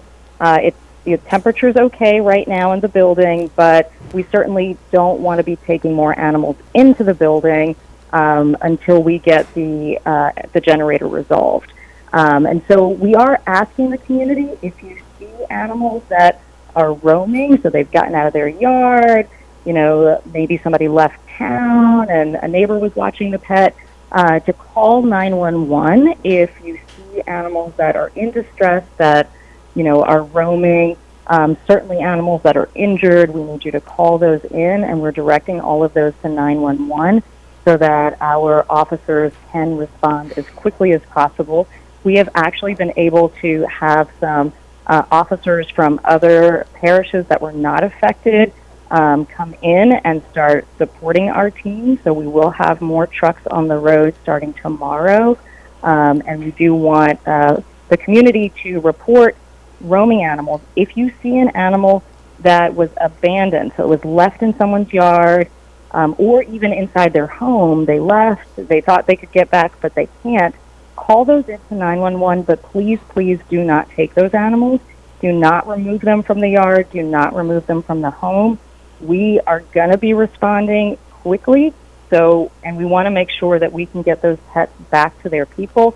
So please do not remove those animals. We will have teams going out to feed them and contacting the owners to make sure we can get them back home. And speaking of those animals, I know a couple of days ago, Cynthia Lee Shang said they had to call and rescue an animal that was tied to a tree, as they were getting ready for the storm. Have you had that kind of calls or any rescues take place? So not during this storm. We have not had those kinds of emergencies during the storm. So we are really appreciative. We do know that the New Orleans community has been heeding all of the recommendations about taking care of their pets. The big thing right now for at least the next few days is going to be making sure that your pets are safe from the heat. Because we don't have electricity, we want to make sure that those pets do not get heat distress or heat stroke. And so we're going to want the community to take the same precautions that we talk about, at the beginning of the summer. So walk your dog early in the morning, walk your dog later in the evening, not during the peak heat of the day. If they go outside, make sure they have shade and plenty of water. At least in New Orleans, we know the water is safe. We have not had a boil water order. So you can set up a kiddie pool so your dog can splash and cool off. You can spray them down with a hose, but make sure that your dog is not getting heat distress.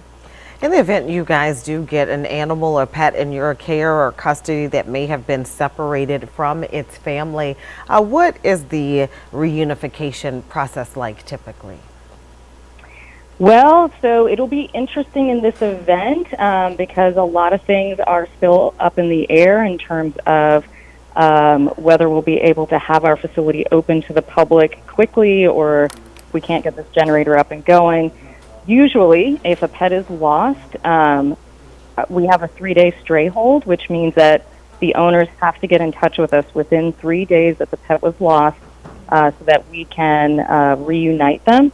And, with the current circumstances, I'm sure we're going to be able to provide more time than that, but we want people to call. If you've lost your pet, you can call 504-368-5191.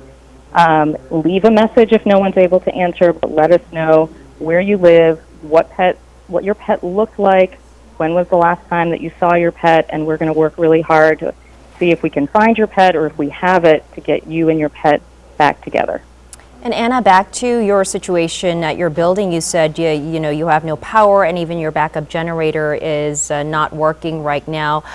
Did I hear you say that once it's okay and your generator's back up, you're going to get your animals back into the building? So I guess my question is, I'm concerned about those animals in this heat. Are they okay? What's the status of the dogs and cats? Thank you for asking that. Yes, so at the moment, the animals are safe. They are fine. We had plenty of ice. We made sure that everybody was cool and comfortable today. However, as the days go on, we are certainly concerned about the heat in the building. So we are waiting on our generator to be serviced. If we can get it serviced in the next day or two, we should be fine. If we can't, then we're going to set up a separate location and move our animals out of the building, because we certainly do not want them to have any kind of heat to stress. Our veterinary team is on site, so they are monitoring the health and the safety of the animals. Anna Zarilla with the LASPCA. Anything else important that we may not have touched on that you think people need to know? So our website, louisianaspca.org, we are posting any and all updates about our operations. So anyone in the community that wants to help, there are ways you can get involved, or if you have questions or need more information, please call us 504-368-5191. All right, thank you for that information, Anna Zarilla. We certainly appreciate it. You bet. Thank you. Stay safe. You know, people certainly concerned about their pets. You know, the reunification process was important to me to ask about, because I do know they typically have that 3-day hold, but circumstances right now are so difficult. People may not be able to, one, get in contact in 3 days or even get back in town. So, you know, hopefully, if that is the case, people, you know, they will have more time. Absolutely. All right. Let's go now to Travers Mackel with the latest on damages out in Booty. Travers. We're here in Booty, and the damage is significant. This is a mobile home park. Take a look right here. This one was flipped completely upside down. This is Christy's home. Christy, you weren't inside, but what do you think looking at this? It's devastating. This was all I had. I worked really hard for it, and now it's just gone that fast. Were you able to salvage anything? I'm just getting here, barely salvaging anything. Most of it's destroyed. Water damage or broken. Looking at this damage, are you happy? Made the right decision to leave? Definitely glad I left, but I just wish I could have moved my camper or something. It's hard. It's really hard seeing all of this happen. Just, I don't know how else to feel other than just hurt. How long have you lived here? I've been here in this park for about 6 months. Worst damage you've seen from any storm in recent years? Definitely. It's just heartbreaking. It really is. Christy, sorry to meet you under these circumstances. Best of luck. We're going to show people what else is going on, but thank you very much. Look over here. Another camper flipped over. Another one over there right here. This one right here is completely flipped over. So you can see the force of the wind here in St. Charles Parish and Booty and what it did to this mobile home park. This is why the parish president, Matt Jewell, ordered people to leave. Christy left. Her life was saved probably because of that. You just look across the street right here. Look at the rooftop of this restaurant, this donut shop. When you get to the grounds here in St. Charles and see this, you realize they're going to have a long way to go, especially on parts of the West Bank like this in Booty. We're just going to swing back this way and show it to you before we let you go. Christy, who you just heard from, her trailer completely flipped over right there. She feels like most of it's destroyed. She was not inside. She left, and now she's coming back to pick up the pieces and get what she can out. But if there is a silver lining here, and there's probably not, if there is, she left, and her life was probably saved. So, Gina Sulla, a heartbreaking situation here in St. Charles Parish. I'm Travers Mackel in Booty. Let's send it back to you all in New Orleans. Our hearts go out to dear Christy. I'm so glad she's okay. She heeded the warning and evacuated, but you come back to, your property or assets being damaged, and that is really difficult to see, and she was so sad. I'm sad for her. Definitely difficult to see, and it was no exaggeration by Travers saying that, because she left, that her life likely was saved when you see the extent of the damage. Time now 6:36. With us now, a medical editor, Dr. Corey Hebert, in the newsroom. When you see people who come back and assess the damage, first of all, people already had anxiety, and so now they leave and come back and see the damage, and feeling sad or down. We'll see a lot of this play out in the aftermath of this storm, Dr. Hebert. Yes, you will. And one of the bigger issues is that we are always concerned about people's health, and it's their physical health. But what we really cannot ever forget is the mental health. That woman that actually went back to her mobile home and saw that it was flipped over. I mean, in the final analysis, he said it just right. We always think about the fact that we don't have any shoes until we actually have to think about the people that don't have any feet. So the worst thing that could ever happen is a mortal injury, which means death. So anything else that you have lost can be replaced, except for you and your loved ones. And I know that that's sometimes very hard to get through, but you have to remember that. And I will tell you this too, there are lots of ways that you can lose your life. And one of them is obviously being in a hurricane, but another one is exposing yourself to COVID-19 in a very tight-knit circumstance, unvaccinated, without wearing a mask. We know the Delta variant is still here, folks, and now people are hot, they're bothered, they're upset, and they don't want to hear it. Your people are out there drinking and smoking and doing all these things, lowering their judgment. And what's happening is that people are congregating very closely, and because they're nervous and upset, and then now we have this basic super spreader event that could actually happen, and teamed with the fact that our hospitals are bustling and bursting at the seams with COVID-19 patients. And now we're going to have this heat for a long period of time. So if you don't have your medicine, if you have asthma, if you have congestive heart failure, if you have dialysis that you need, all these things, it's going to be exacerbated because you're going to be dehydrated. So please, folks, remember, don't run those generators inside, but try to get as much water and hydration as you can, because if you don't, then all of those medical issues can exacerbate, and then you will end up having to go to the hospital. And we've had some 911 issues at this point, so please be very careful out there. Dr. Hebert, you actually make a good point, and I guess I didn't consider it. Like Sala talked about heat exhaustion earlier, but now it kind of puts it in perspective, because when I was out and about earlier, I just have to keep it real, a lot of the people in the stores that I saw, they were looking for liquor and cigarettes. They're looking for liquor and cigarettes. Okay, so it is hot. You don't have power, so you absolutely, don't need to be drinking necessarily excessively. That was definitely good perspective, because people are self-medicating. Yeah, they are. And the thing is, once you drink alcohol, then you lower your inhibitions, you do things you wouldn't normally do, but also you become very dehydrated very quickly. So all you need is to be in a hot house for 2 days drinking alcohol, and then you have a major problem, and then you end up in the hospital. So, and then God forbid, you made the decisions to be around a bunch of people that you didn't know their vaccination status, or they may have COVID-19, and then you end up, extremely sick. So we just have to, just keep this in perspective. We remember that 16 years ago, we had flooding everywhere.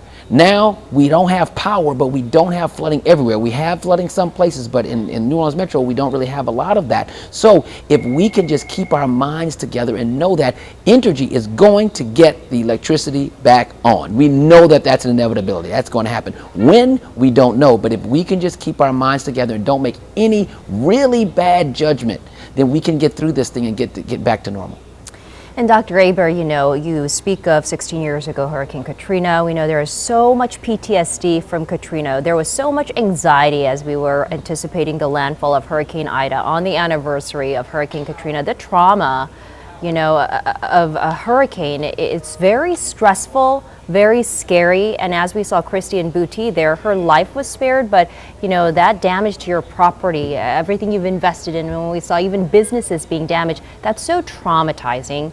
Can you give us some advice on how to deal with that kind of stress, meditation, prayer, staying positive? What can we do to get through it? Yeah, so there's a concept called mindfulness, right? And so mindfulness is a concept that I really like people to try to grasp right now, because mindfulness basically means you have to live in this moment. What happened yesterday is over, and what's going to happen in the future, if you can change it, change it. But if you cannot change what's going to happen in the future, then live in this moment and know that you were spared, that your life was spared, and that you will get to another day. The sun will shine tomorrow, but at the same time, just, you know, I want people to meditate. And also, there are these apps, mindfulness apps on your phone. I know everybody's trying to conserve their batteries on their phones, so you don't want to be doing a bunch of, you know, surfing on the internet. However, if you can get one of these apps and just kind of see very quickly what it tells you to do, then you can do it by yourself. But the deep breathing and meditation is really one of the only things that's going to be able to get you through this. I mean, some people use prayer, and that is a meditation.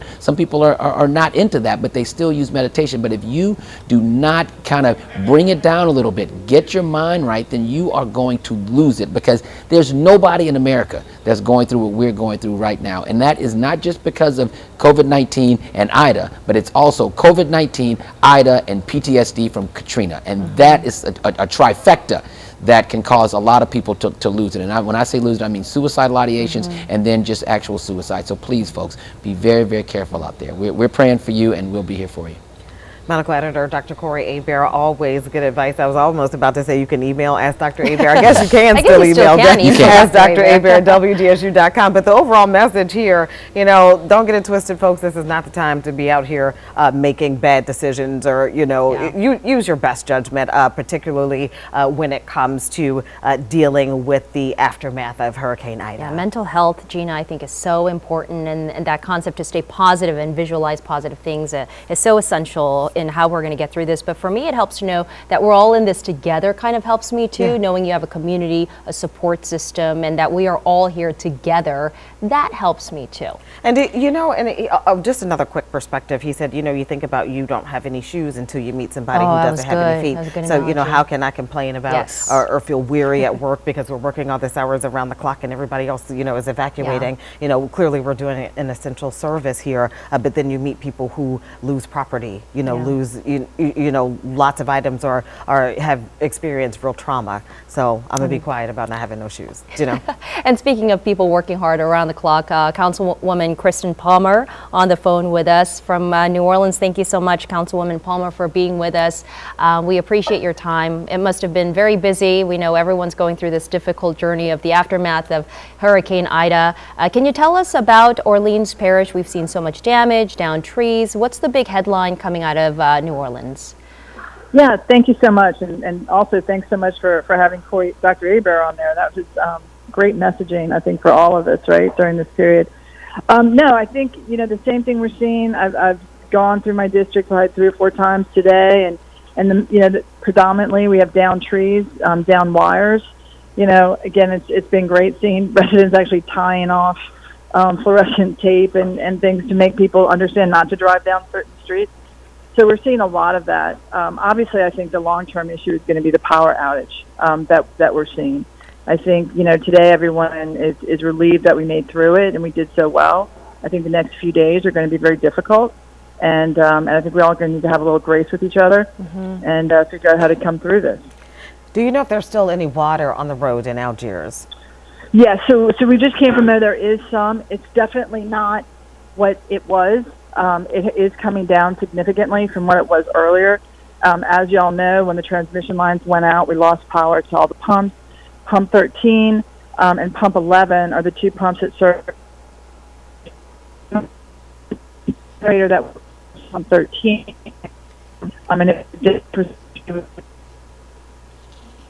Councilmember Palmer?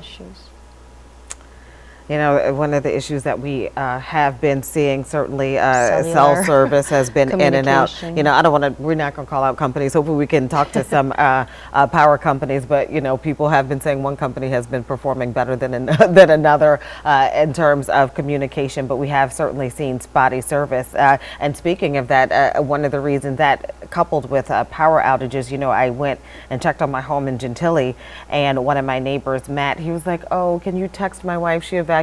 Can you just let her know that, his cell doesn't work. Yes, and so he was just like, oh, can you let her know that I'm okay and the house is okay? You know, and so we're just one of those things, trying to help out your neighbors. But, you know, we are seeing that spotty cell phone Again, all coverage. the essentials and things we take for granted every day, Gina. You know, power is something, electricity, that you never really think about until you don't have it. Communication is so essential. Our cell phones, text messaging, the systems we use to communicate with one another, so essential in basics, the fundamentals that we don't think about until we don't have access to it anymore, and now all of a sudden it has just become such a huge obstacle in terms of getting assistance, getting help. And Jacqueline Hotard, president of St. John, said communication was one of their big obstacles and challenges in getting help and assistance to these families. Their 911 system is down. We had various parishes with 911 systems down, and if you can't communicate and ask for assistance, that's a big challenge. She did say that the 911 in St. John is up, but everything else is down. Everything else she is said down. they're The like communication A, is down. plan Yes. B, plan Right. C.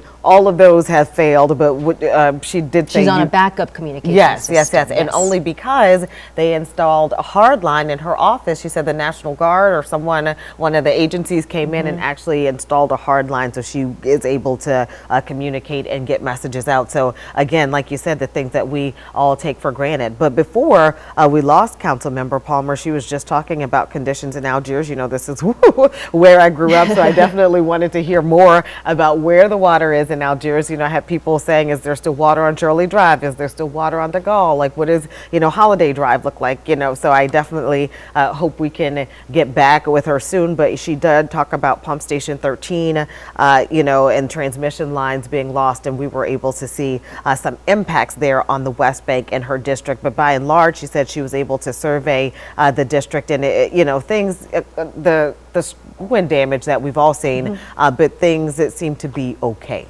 That's right, for the most part, but she did say that this is going to be a long couple of days ahead as crews work to restore power, but without power, that's going to be difficult. And as a result of that, also, we are dealing with boil water advisories, Jefferson Parish, St. Charles Parish, and one more, but a couple of Terrebonne Parish dealing with boil water advisories. Some people don't have water. St. Tammany Parish, boil water advisories in effect, so make sure you boil that water with low water pressure. Some parish experiencing leaks, and so as a precautionary measure and for safety reasons, you must boil that water before you consume it if you can. Some other residents are dealing with just low water pressure too, and the lift systems are affected because of the power outage, so they're asking also that you conserve water if you can. If you don't have to do the laundry, officials say please try not to. We're trying to conserve as much water as possible. So again, the essentials and basics that you don't think about, communication, water, electricity, we're struggling with that right now. Some people have the water and no electricity to boil it, but some people do have gas and they are able to boil that water. I wasn't saying it was an option to boil it or not. I'm saying if you can, because you may not have power to be able to boil your water. All right, into the newsroom, we have some images, some aerial views or drone video, I believe, that we are going to take a look at of some of the impacts from Hurricane Ida. Take a look at this. This was the historic building downtown, part of our jazz heritage and legacy, collapsed downtown just in the impact of Hurricane Ida. It's a storied New Orleans jazz site where a young Louis Armstrong once worked. It toppled when Ida actually blew through New Orleans. The Karnofsky tailor shop where Armstrong would play after he finished working for the family that owned the business. It collapsed in Ida's winds. The business opened downtown, get this, in 1913, and it had a residence above it where the late jazz legend would often eat his meals. The Karnofsky family lent Armstrong money to buy his first cornet. A cluster of other sites that were integral to jazz in early history in the city were also situated on South Rampart Street. A real estate firm specializing in historic preservation was under contract to restore a part of the block that included the Karnofsky shop and floated the idea of repurposing the building as a nightclub or jazz lounge. That's right, but when daylight came Monday morning, all that was left was a pile of bricks and other remnants of the historic site. And when you look at that side, certainly scary, Gina, just annihilated. And those images, as Dr. Aber was saying, definitely stressful to look at. Let's take a look at some other images here. We've got some drone video to show you of also the Entergy transmission tower on the east bank in River Ridge. The hurricane twisted and collapsed a giant tower like this one on the west bank, which carries key transmission lines over the Mississippi River to the New Orleans area. And the collapse is causing widespread outages. The power company said more than 2,000 miles of transmission lines were out of service, along with 216 substations. And you can see the transmission lines in the water in the video there. The tower on the West Bank in Avondale had survived Hurricane Katrina in 2005. And the storm also flattened utility poles, brought trees down onto power lines, caused transformers to explode with flashes. And we saw some of that yesterday. No timetable yet has been given of when power will be restored, but we will be checking in with Entergy officials, CLECO officials throughout the night to give you the most up-to-date information possible. We will be doing our best to ask them when power will be restored. Yeah, certainly, but definitely no time frame given. No time frame right now.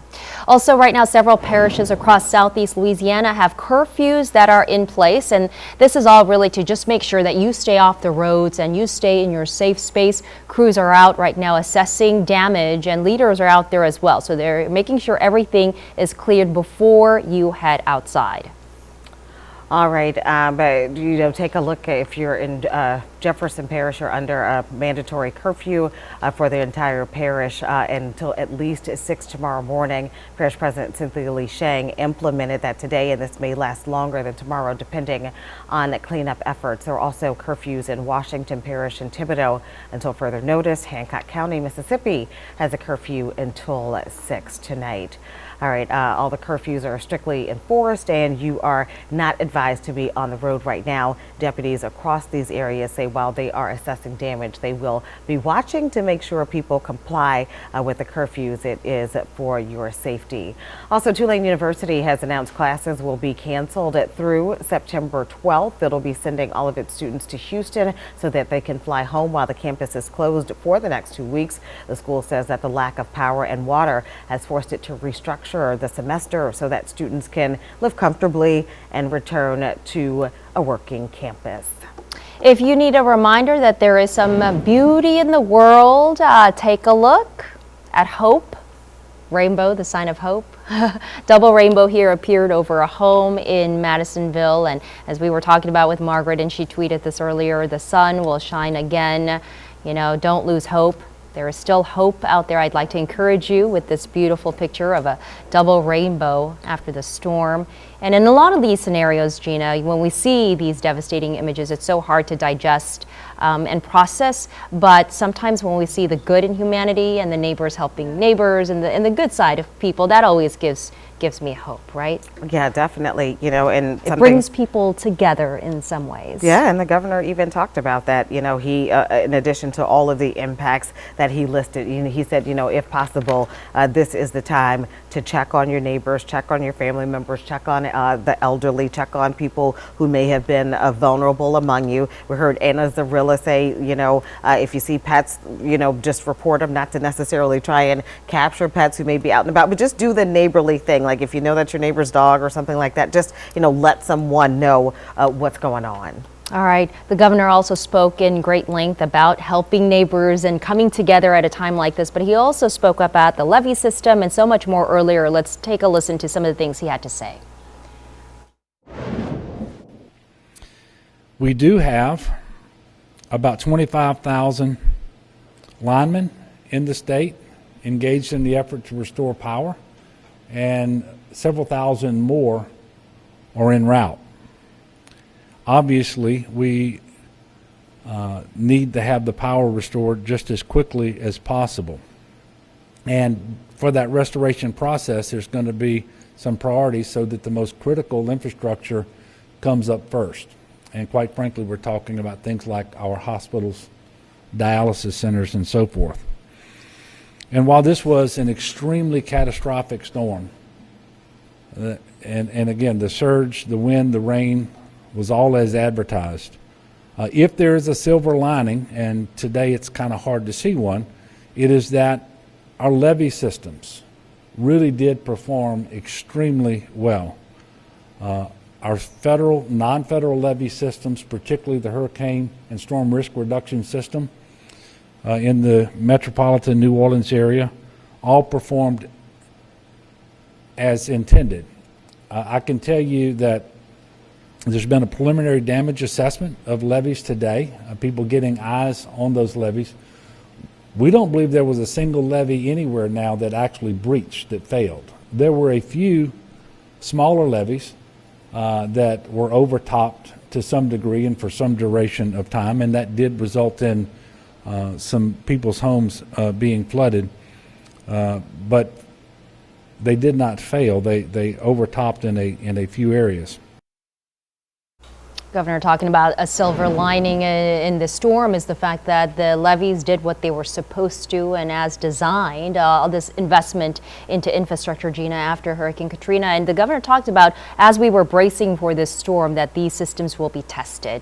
And he was talking about the powerful impacts of the storm. But today, saying that after the storm, he realizes that the levees sustained themselves and did what they were supposed to. He also talked about the National Guardsmen, about 5,000 of them responding to this disaster with, various assets. Let's go ahead and take a listen to what he had to say about the National Guard troops out here to help us.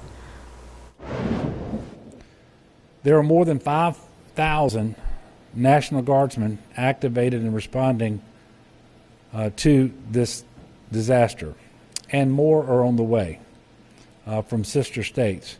We've known since before this hurricane hit that additional assistance would be needed in terms of soldiers of different military occupational specialties, such as MPs and engineers and so forth. And I can tell you we've received commitments from 13 additional states, and these soldiers from these other states will start rolling into Louisiana within the next couple of days. The National Guard search and rescue assets already engaged. And in fact, the engagement area is about 29 parishes, but they've got 195 high water vehicles, 79 boats, and 34 helicopters, all conducting search and rescue since very early this morning. One of the numbers that I got earlier today, the National Guard had rescued 191 citizens and 27 pets across Jefferson, St. John the Baptist, and Orleans parishes, but also conducted helicopter hoist and lift operations in Laplace and Jean Lafitte, I should say. All right, you listening to Governor John Bel Edwards just talking about all the resources that the state has marshaled, state and federal agencies that they have put together to help affect all the rescues that have taken place today as we are still dealing with the impacts from Hurricane Ida. Coming up on 7 o'clock now, we're still monitoring things. Yeah, we have seen a big, better picture of the damage that Ida left behind. We have crews stationed in all parishes throughout southeast Louisiana to bring you the pictures and images of how they're recovering, how they're cleaning up, leaders who are going to assess damage, power outage situation, curfews that are in place, boil water advisories in place, and indefinitely schools and government offices and many businesses are closed. Until further notice. Let's check in now with Chief Meteorologist Margaret Orr in the Weather Center with the very latest. Is Ida is the gone pecan? I know. Well, it's definitely not a factor as much for us anymore. Right. Yeah, those clouds are beautiful behind you. That's what I was going to.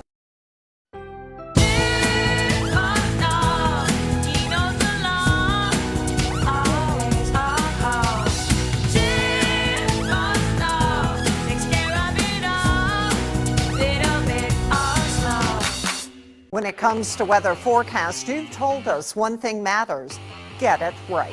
And only one New Orleans weather team is certified most accurate. Who keeps track? It's called Weather Rate. Analysts who compare all forecasts to what actually happened. We got it right more than anyone. Storms, temperatures, rain. Every forecast, every day. Analyzed for the last 8 years. When the weather turns, turn to New Orleans' most accurate forecast team. WDSU Weather. Live, local, late breaking.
wind gusts, St. Bernard 99, Wagaman 80, Mandeville.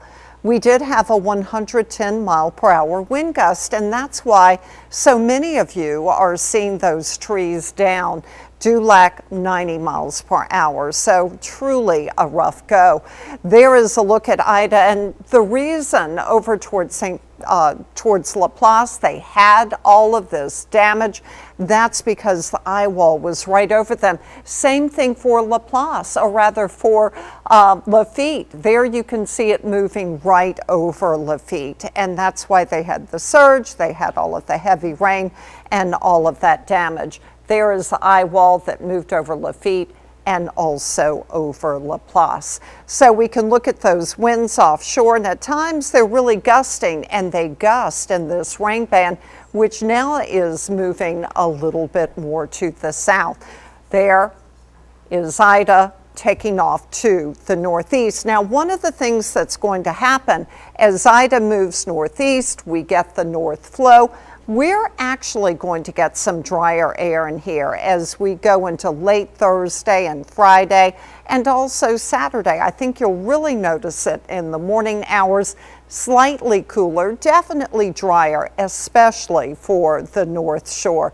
But at this point, just a few little rain bands moving over southeast Louisiana and southern Mississippi. So we still have these flash flood warnings. That's because the rivers are very high, still some rain moving across the area. So we're going to have to be careful. And then you look down here from Laplace to Lafitte. So much rain, still have surge. Any additional rain will cause issues, and there's still flooding that is, of course, occurring. So there a look at the flood warnings. We can check out the rivers, and for the Tchefuncte, Covington, and Folsom going into major flood. For the Bogafly at Covington and Boston Street, moderate flood. For the Tangipahoa at Robert, major flood. But basically on the North Shore and into South Mississippi, it's going to be a moderate to major flood. Look how beautiful the clouds are. So the sun is getting low, and it's highlighting these storms that we have right along the coast down by Grand Isle, 84th Airport, and you can only see the wind. A lot of the equipment just blown out. So southwest at 15 at the lakefront, 16 over in Gulfport, and we can look at some of the max wind gusts today, but that occurred just after midnight. So checking out the forecast into the evening, that potential for some rain closer to the coast. Again, that's kind of the tail of Ida. Into the morning, low to the upper 70s on the North Shore. South Shore, upper 70s to near 80. So it's hard to cool down when your low temperatures are near 80 degrees. Into the afternoon, highs upper 80s to the low 90s with some rain mainly along the coast. Then as you go into the morning Wednesday, mid 70s to the low 80s, still that potential for some rain along the coast. Then we warm up, really upper 80s to the low 90s with some rain around. Not expecting a lot of rain tomorrow, just be aware. High temperature today though, 80 degrees, the average is 90. And for the next few days, we're going to have those high temperatures in the low 90s. The better chance of rain along the coast tomorrow, and then slightly cooler, slightly drier as you go into Friday and Saturday in the morning on the North Shore. All right, sounds good, Margaret. Thank you so much. And we do have to tell you about some road closures as crews are out and leaders are out assessing damage. We're seeing more, down trees and power lines on roadways. So according to the LA DOTD, they are closing Interstate 55 northbound at University Avenue to the LA Mississippi line, LAMS line, due to some debris on the road. They say the conditions out there really hazardous. The interstate will be reassessed at first light, but right now Interstate 55 northbound at University Avenue is closed. All right, at 7:06 now, we are still monitoring impacts from Hurricane Ida, a powerful Category 4 storm, packed a Category 4 punch in terms of damage, particularly wind damage. Let's toss it now to Fletcher Mackel, who's in New Orleans with a look at some damage at Delgado. Fletcher. We're here in City Park, Kirsch Rooney Stadium, joined with Delgado head baseball coach and athletics director Joe Sherman. And your field, I mean, look, for people who live in New Orleans and played baseball growing up, this is an institution. You're dealing with roof damage and a fence that's ripped down. When you got out here and saw it, just first thoughts. Yeah, you know, couldn't wait for the sun to come up, really, to be honest with you, Fletch, because we wanted to come see what happened. I live 2.5 blocks from me. I knew it was pretty tough. Some of the toughest weather I've ever experienced in my life. So we kind of knew we'd probably lose the outfield fence because of what it is, but we had no idea that the roof would be, it looks like a Scud missile hit it. But, you know, things happen. We've been on the deck before. We got knocked down a little bit for Katrina, but Katrina, we only lost 1/4 of the roof. This is something that I never expected. The fact that we did this 16 years ago, you rebuilt your program. I mean, you got the money, the funding, you had your players out here rebuilding the stadium. Do you look at that and say, that's a silver lining, I know we can do it again? Even, I'm sure you're wrestling with emotions, it's sad to go through it again, but knowing you did it once before, even if you have to do it again, is that at least something you can say, I've been there, I've done that, I know I can do it again? You know, to be quite honest with you, Fletch, Katrina was a renaissance for my program. I mean, after Katrina, that brought my club together. 2007 was the first time I went to the Junior College World Series, and it was with the freshmen of the Katrina team. So it was a renaissance for us. We'll just have to have another renaissance if there's such a thing. Have people talked to you and seen the pictures? You all put it on social media, reaching out. Can they do anything? Can they help? I know everybody wants to help right now, but I'm sure you'll be taking some people up on that offer in the near future. No doubt. I've gotten probably 150 text messages and about 200 phone calls. To be quite honest with you, until about an hour ago, my phone wasn't even working. So it's been quite heartwarming to see the response from the social media posts. But hey, baseball is a great fraternity. You know, everybody pulls everybody together. We might like beating on each other a little bit, but when it comes down to it, you know, we've been able to help people in the past. We helped McNeese last year. He was one of the first guys that called this year. Joe Sherman, the athletics director and baseball coach here at Delgado Community College. And if you don't know what this place means, you gave me a chance to keep playing baseball, my brother a chance to keep playing baseball. It still makes me emotional to come out here and to see it like this, but I know you did it once before, and I know you will do it again. Back to you. All right, Fletcher Mackel assessing things out there at Delgado. He said just how important that baseball field is if you're a baseball family, which, you know, he and his brother certainly played baseball, so he definitely knows it well. We did get some additional news in terms of help and resources. You know, definitely prominent members of our community are stepping up. Gail Benson has actually announced that she is donating $1 million to the Gulf Coast Renewal Fund, in the wake of Hurricane Ida. Thank you to Ms. Gail Benson. Unfortunately, Gina, we have another sad and unfortunate news to report regarding Hurricane Ida. The third death has now been confirmed by the St. Tammany Fire Protection District. One Jason Gobert, he is confirming potential deadly storm-related alligator attack in a flooded part of Slidell. He says the victim's wife witnessed the attack earlier on Monday. His body has not been located in order to confirm the cause of death, but he says she went inside to call for help and he was gone. Unfortunately, that is the third death coming out of St. Tammany Parish. We know the second death we reported earlier today of a 60-year-old man who drove through floodwaters, high waters on I-10 in West Bend and drowned. And the first death happened in Ascension Parish. We reported that yesterday of a man who died when the tree fell on his house because the winds were that intense and powerful. So unfortunately, you know, the governor said this as they continue to assess damage and the day progresses, we're going to continue to see some more injuries, perhaps, or death. But right now, the third death has now been confirmed by St. Tammany Fire Protection District 1. Just hard to hear as we are continuing to get reports of the impacts of the storm. And this is what we were afraid of, things that happen, you know, after the storm has made landfall. Right now, we're going to check in with Paul Rivera in Hammond with more on conditions there. Paul. Right. Yeah, I'm with the Hammond Police Chief here.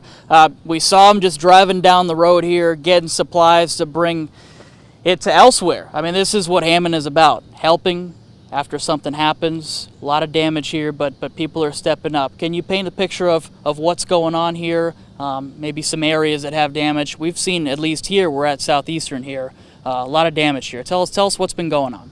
You know, we have a lot of damage throughout the whole city. We have a lot of trees, a lot of wind damage, completely lost all electricity, of course, like many other places.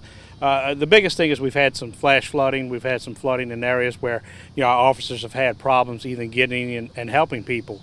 The one great thing about the city of Hammond and this community, and look, some of my officers, we showed up this morning, we had our own chainsaws and we were able to cut through. We worked well with the streets department, the fire department, and members of the community came out and were actually helping us to clear roads and make it to where things were at least passable.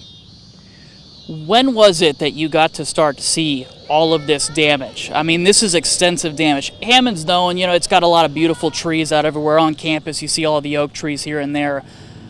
When did you first notice everything? What was it like just seeing all this damage? Well, last night as the winds came through and they were 70+ mile-an-hour winds, and it got real dangerous for our officers. And we had officers that had to, to kind of stay in certain places and not get out on the road. And it was kind of difficult for us because we weren't even able to respond and assist people when they were calling for assistance. But as daybreak hit, we were able to get out and start evaluating the destruction of this storm. And this is something that we probably, I don't ever remember seeing. I will tell you that, I was here during Katrina, and the damage for Hammond itself is much worse than even what we dealt with during the Katrina. For people who may be out of town, who are from Hammond or from either Tangipahoa Parish or the surrounding areas, let's talk about Hammond. What are some specific areas where you've seen some of the most damage? I mean, what can people expect when they come back eventually? One of the biggest things we're dealing with is on the east side of town, on the 190 East area. We have a lot of flooding there. I think the flooding, the waters were at least about 6 foot deep. Vehicles can't go through. And, the big thing we try to tell people, and it happens every single time, if the water seems high, don't go through it. Yet people seem to still do that. And, when they put themselves in that situation, it's hard for us to go out there and try to, rescue them. But, our fire department, they go out there and they have a rescue team, and we have teams from all over the place, actually, that are here assisting us. But, as far as trees down, no electricity, if you have an option to stay away or not to come right now where you have a good place to be, I'd recommend doing that for now. Parish-wide curfew, right? Absolutely. Parish-wide curfew at 7 o'clock. It was declared by Parish President Robbie Miller, and our Mayor Pete Penapinto, has just been out here working with us every single day also, or all day today also. He agreed with the curfew, and we're going to enforce it as best as we can. We understand if you got to go to work or you have to get somewhere, that we're going to have a little leniency with that. But just riding around and gawking and looking and seeing what's going on, we're just not going to allow that to happen. And last question, what do you do today for the rest of the day? What do you do tomorrow? What's this process like for you? We're just going to keep cleaning up. We're going to keep coming out here. Our police officers, we got to do dual roles. You not only respond to crime and help with that, but you also get out here and you clean streets and you do everything that you can. And we'll just keep kicking forward, cleaning it up, and getting our community back to what we know it to be. All right, thanks, Chief. Hammond Police Chief here. Small, tight-knit community. They're going to clean up. They're assessing everything, but they will make it through this. But first, they have to take care of everything that Hurricane Ida left behind. We'll go ahead and send it back to you in the studio. All right, Paul reporting for us from Hammond with the latest on the damages. And because those trees are down on the roadways, Gina, they're affecting, of course, the rescue efforts as well. And the Entergy crew said flooding was their main challenge. And because of that, the Waste Management continues to suspend collection services in the metro area of New Orleans. They say the roads are just, really hard to pass through. The road conditions are not safe just yet. So once it's safe and they deem it okay for crews to go, then they will continue with collections. But I say this because I know a lot of residents are probably cleaning up, or they have a lot of food in the fridge. Because there's no power, you may want to toss things out, but just have some patience. They say garbage collection suspended as of now. We will keep you posted on when that will continue. Let's go to Jennifer Crockett in La Place, who's been getting really compelling images of the scene on the ground there, some rescue efforts or different situations people are contending with. Jennifer, what's the scene? The St. John Sheriff's Department estimates that 1,000 people have been rescued from flooded homes already. Many have been taken here and will catch these buses to Monroe. Most have nothing to return to. This one I did not see coming. Ginger Hamilton waited 24 hours for a boat to reach her flooded home. The ceiling was caving in. Water was coming in the front door, water was coming in the back door. And she's not alone. The Sims family stranded here when the water started rising. How fast did the water come in? About 15 minutes it was in here. To reach people where the highest water is, we moved from a truck to a shallow water boat to this high water vehicle. The people that can't make it out in this are going to have to go out in a helicopter. As rescues stretch on hour after hour, Get the truck on the other side. some calls for help are not answered.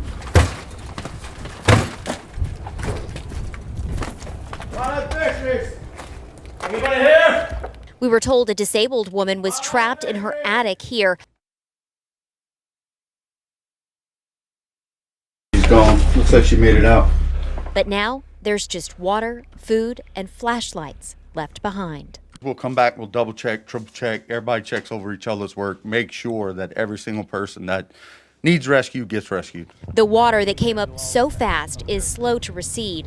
The flood pushed in from nearby lakes with Hurricane Ida's surge. Roofs rubbed raw in triple-digit winds. It was like literally like sounded like tornadoes all around us. It was roaring so loud. My bedroom, I actually now can see the sky.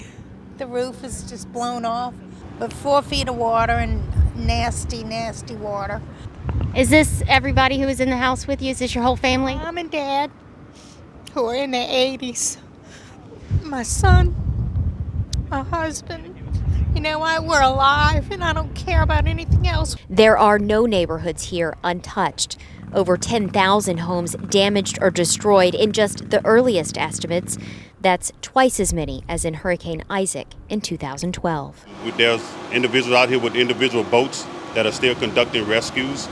It's about to get dark, so we're going to go back into law enforcement aspect because, like I said, we don't know when we're going to get lights. We don't know when we're going to get water. So we're going back to the law enforcement side. And as the Sheriff's Department moves to enforcing the curfew and protecting property, there are reinforcements, more first responders on their way here. Still, communications is a huge problem. Most of the people that I talked to said they haven't been able to get a cell phone call out yet to let their family know they made it out of Ida. Okay. Reporting in LaPlace, I'm Jennifer Crockett. Back to you. Jennifer, thanks again. That communication has been such an issue with this storm, Gina. So, you know, if you can communicate using social media platform or any other resources you have, I mean, a lot of people are wanting to know if their loved ones are okay, families, from people from across the country texting me, asking me if I'm okay. So communication has been such a crucial part of this storm recovery process. We want to give you an update on the Entergy power outages now. 808,000 Entergy customers without power, still seeing a lot of red there on that outage map. But to be honest, Gina, yesterday I remember sitting right here, and last night, was it around 2 a.m. in the morning? I remember it was this morning. It was nearing 850,000 to 900,000 customers. But the little good news is that it has gone down. Now 808,000 customers without power. When we spoke with Caitlin Watkins from CLECO, she said, of course, thousands of CLECO customers without water as well, and energy power as well. But they are doing damage assessment. They do have crews right now with drones, helicopter, marsh buggies, and special equipment for the storm. They're clearing the roadways, making way for their bucket trucks and linemen to go in and restore power. So you can be rest assured that they are working as quickly as possible to restore power. One challenge she talked about was the flooding on the roadways and down trees, making it impassable. But once they clear the vegetation and make way for these crews to go, they will start restoring power. 808,000 customers of Entergy without power at this hour. Something interesting from Jennifer Crockett's report we just heard. She said that there are about 1,000 people that they reported had to be rescued. You know, some people even, rode out the storm and probably faced some pretty harrowing conditions down there. Let's hear what the sheriff in St. John had to say. Isaac was something, this was something else. My house flooded too. Second time I've seen this movie again. So anyway, here we are in St. John, and things deteriorated very, very quickly and very aggressively. And injuries, believe it or not, as the storm worsened, there's a guy where he was in his trailer and a large tree, probably 40 inches in diameter, came through his trailer and pinned his foot. And it wasn't far away from here, and we either made a decision. We had to stay here and just wait it out till the storm got better, or we go in and try to save him. A few officers went up there and tried to save him. Couldn't. His foot was pinned too badly. We didn't have the equipment. He actually rode out the storm 12 hours underneath a tree with his foot pinned. And when the weather cleared up, our teams went out there and saved him. And he's better. His foot is messed up pretty bad, but he's better. So that's one story that I can tell you right now. This is incredible how he managed to survive. You know what I'm thinking about here? We're like, oh my goodness, but it literally, puts into perspective what Dr. Hebert says. He survived. He survived. His foot was pinned. You heard the sheriff say that his foot, is probably messed up pretty bad, but they were able to rescue him and he survived. But 12 hours pinned it to a massive tree, riding out the storm with those 150-mile-per-hour winds howling through. I mean, I just cannot imagine what that must have been like. Very scary, and as we were talking about with Dr. Hebert, Gina, very scary, stressful, just praying that you will survive. So bless his heart. I'm so glad to know he's okay. He said his foot is messed up, pinned to a tree, rode out the storm in pain. So wishing him all the best. Hopefully we can get an update on that man's situation as well. Let's go and toss things now over to Art, who is joining us with a check of conditions. The good news today, Art, is that, weather has improved, the sun is out, and so it gives our leaders a chance to go out and assess damage. And assess and get to see their constituents and, of course, reassure them that everything's going to be okay, right? Well, first we take a look here. I had to bring the shot. It was absolutely gorgeous. We had crepuscular clouds out there. It was a beautiful view coming in. And then now you can see how this all plays out. A nice little bit of sunshine for now as we close out the day. Let's take a peek here as we go back to now my graphics here. We'll hold on to the 12-hour rainfall totals that we picked up. Again, we saw up to 14 inches in Rigolets, and then Lake Pontchartrain over near Rigolets. They got up to about 14.5 inches or so. And then Kill got up to about 10 inches plus. All right, so let's take a peek here going into the max wind gusts. We were talking about all the winds that we had picked up before. Those sustained winds right now we're picking up just around 20 miles per hour in some cases. Last time we got Shell Beach there now, or we're at 84 miles per hour yesterday.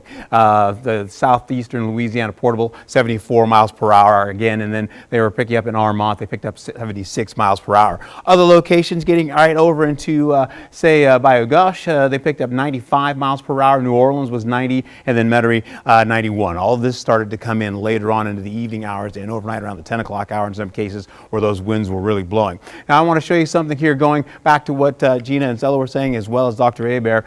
Moving forward, if you're returning home, whether it's from another state or if it's from some relatives down the street or something in the next parish over, or if you're just coming in from a hotel or something, an Airbnb, you're going to see a different experience. I mean, once you get home, just kind of relax and chill a bit and not get into the big cleanup. We saw a lot of folks today, which was fantastic, where a lot of communities were getting together and they were taking down trees, sawing trees down, helping each other out, but you may not be able to do that. Say you are with a person that you are caregiving for, so you want to be, start off with something small. Maybe you make a small clean space for yourself and that person, and then you make a list, and not a big list, just something to take care of later on at night or tomorrow morning. Just kind of knock something out. And then you can start making the big old plans as to getting things started. In fact, as we move forward, Ida's moving on out, and then she's bugging out, going into the Tennessee River Valley as well as Ohio River Valley. So more flooding will be happening for those folks yet again. We get closer to home, we see some rainfall up at the North Shore,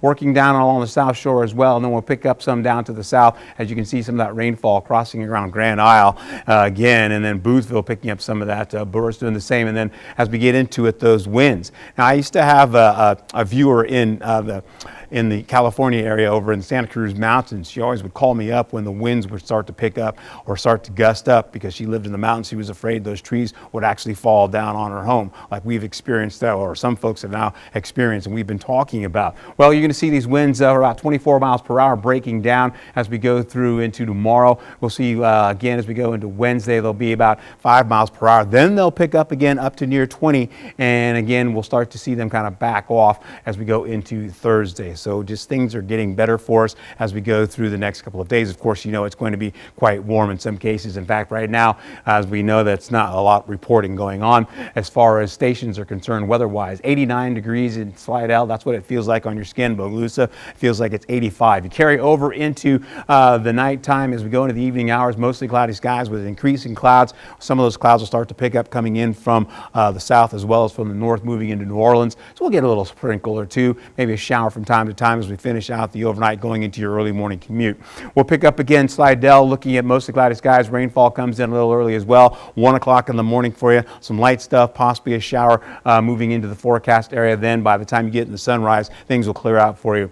You're holding on to Houma, looking at more of the widespread rainfall coming in from the north, working across, from the north and from the south. So we'll pick up some rainfall that's going to considerably take you right into the morning hours and in through the commute there for you. So be advised about that. We'll also pick up more lightning coming in the forecast for Grand Isle. And as we finish out, you're going to see again the next few days, you'll pick up again more sunshine with the heat coming. 40% chance of shower activity tapering down by Thursday. We'll also get into the weekend where you're going to find yourself holding on to temperatures that are going to bump up a little bit. So it's going to be a little bit warmer. By then, hopefully we all have our power back. Back to you. We hope we do. We will have some patience there, Art, on that. According to Entergy and CLECO officials, they say pack some patience. Okay, Fletcher Mackel is in Uptown, surveying damage out there in Orleans Parish. Fletcher, what do you see? We're here in Uptown New Orleans, Britannia in Louisiana. No one is getting down Britannia in either direction, going towards downtown or going towards the universities, because this huge tree has been uprooted and has fallen across Britannia. But there is a Good Samaritan. John, you live in this area, right? That's right. Just tell me what you're doing and why. I live a couple of blocks away, and I went to the hospital to get stitches taken out of my head that I needed, and they couldn't help me. So I was like, well, what can I do to help the hospital? So here I am. They're like 2 blocks away. All the ambulances are being redirected all around Britannia, and they're making a big noise and commotion. And I have a really sharp saw, and I know what I'm doing, I think. We'll see if someone brings a chainsaw to help. Let me say this. Maybe somebody watching right now, if you want to bring a chainsaw to help, how long will it take you with your handsaw to cut this and clear the street? Just estimated. 2 more hours, probably. But if there's anybody with a chainsaw that's watching right now and you live in the area, don't come out past dark. But if you live in the area and you want to come help John, great work. Excellent job. Yeah, thank you very much. Trying to clear the street here in Uptown New Orleans. So ambulances can get through, first responders can get through, anybody that needs to can get through. Back to you. All right, somebody please bring John a chainsaw. Please be safe, John. Yeah, please be safe, definitely. But he certainly is hard at work. He said that'll take a couple more hours to clear up. I mean, that was a big tree and not a big saw. Someone help him out. All right, let's take a look at some images now. You know, one of the low-lying areas that we were especially concerned about, Gina, were, of course, low-lying areas in Jefferson Parish, Grand Isle being one of them. This place was just on the minds and the hearts of all of us and so many people, and especially parish leaders and mayors and council people. Let's take a look at this drone video. You can see the images, just devastating effects, catastrophic damage there with the roofs being peeled off. We're seeing a lot of roof damage everywhere, but you can see there some of the damage there in the low-lying areas of Grand Isle, where 100% of Grand Isle was underwater, and they said about 40 people were left behind and did not evacuate. Yeah, we're still looking at images of the damage in Grand Isle. Folks down there, it's hard to get them to leave just because they are so battle-tested when it comes to the storm. We know at one point we did lose contact with folks on the island down there. Certainly a big concern for Parish President Cynthia Lee Shang. She said she was talking to Mayor Carmerdale saying, get those people out of there and see if you can get them to leave. But you can't tell grown folks nothing. They know what they're doing. They, been down there. They didn't want to leave their homes. A lot of them didn't want to leave their property. So hopefully we will be getting an update soon on conditions down there as we await an update from Jefferson Parish leaders. But just looking at this drone video, you can see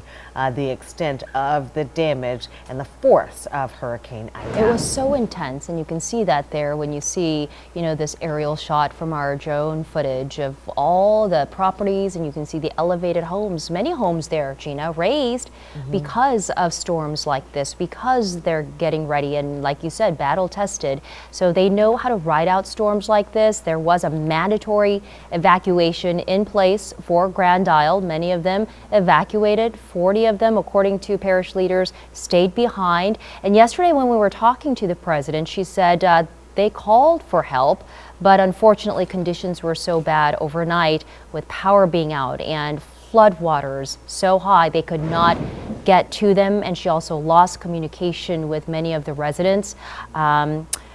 And the thing about Grand Isle is one way in, one way out. Yes. So if you don't have access to Highway 1 or the roadway leading in and off of the island, then, and conditions are unfavorable clearly on the water, then you pretty much have to be there and until... that highway is low, too. Yes. Have you been? Yes. When you drive there, it's very scary. Even when it's non-hurricane season, when I went with my photographer to do a couple of stories, it was scary to drive on that narrow road, which is low-lying anyway. But when we have hurricanes or storms, it gets eaten up by, and it just disappears. So there's no access way. And we could hear the frustration in Mayor Carmichael's voice. He says, I'm tired of begging for stuff, tired of begging for resources, tired of begging for even some rocks to reinforce the island, and even, the projects that have been proposed for a long time to lift Highway 1 so, it can be more accessible when we see situations like this. But again, we certainly are hoping to get an update on conditions there from Jefferson Parish officials. But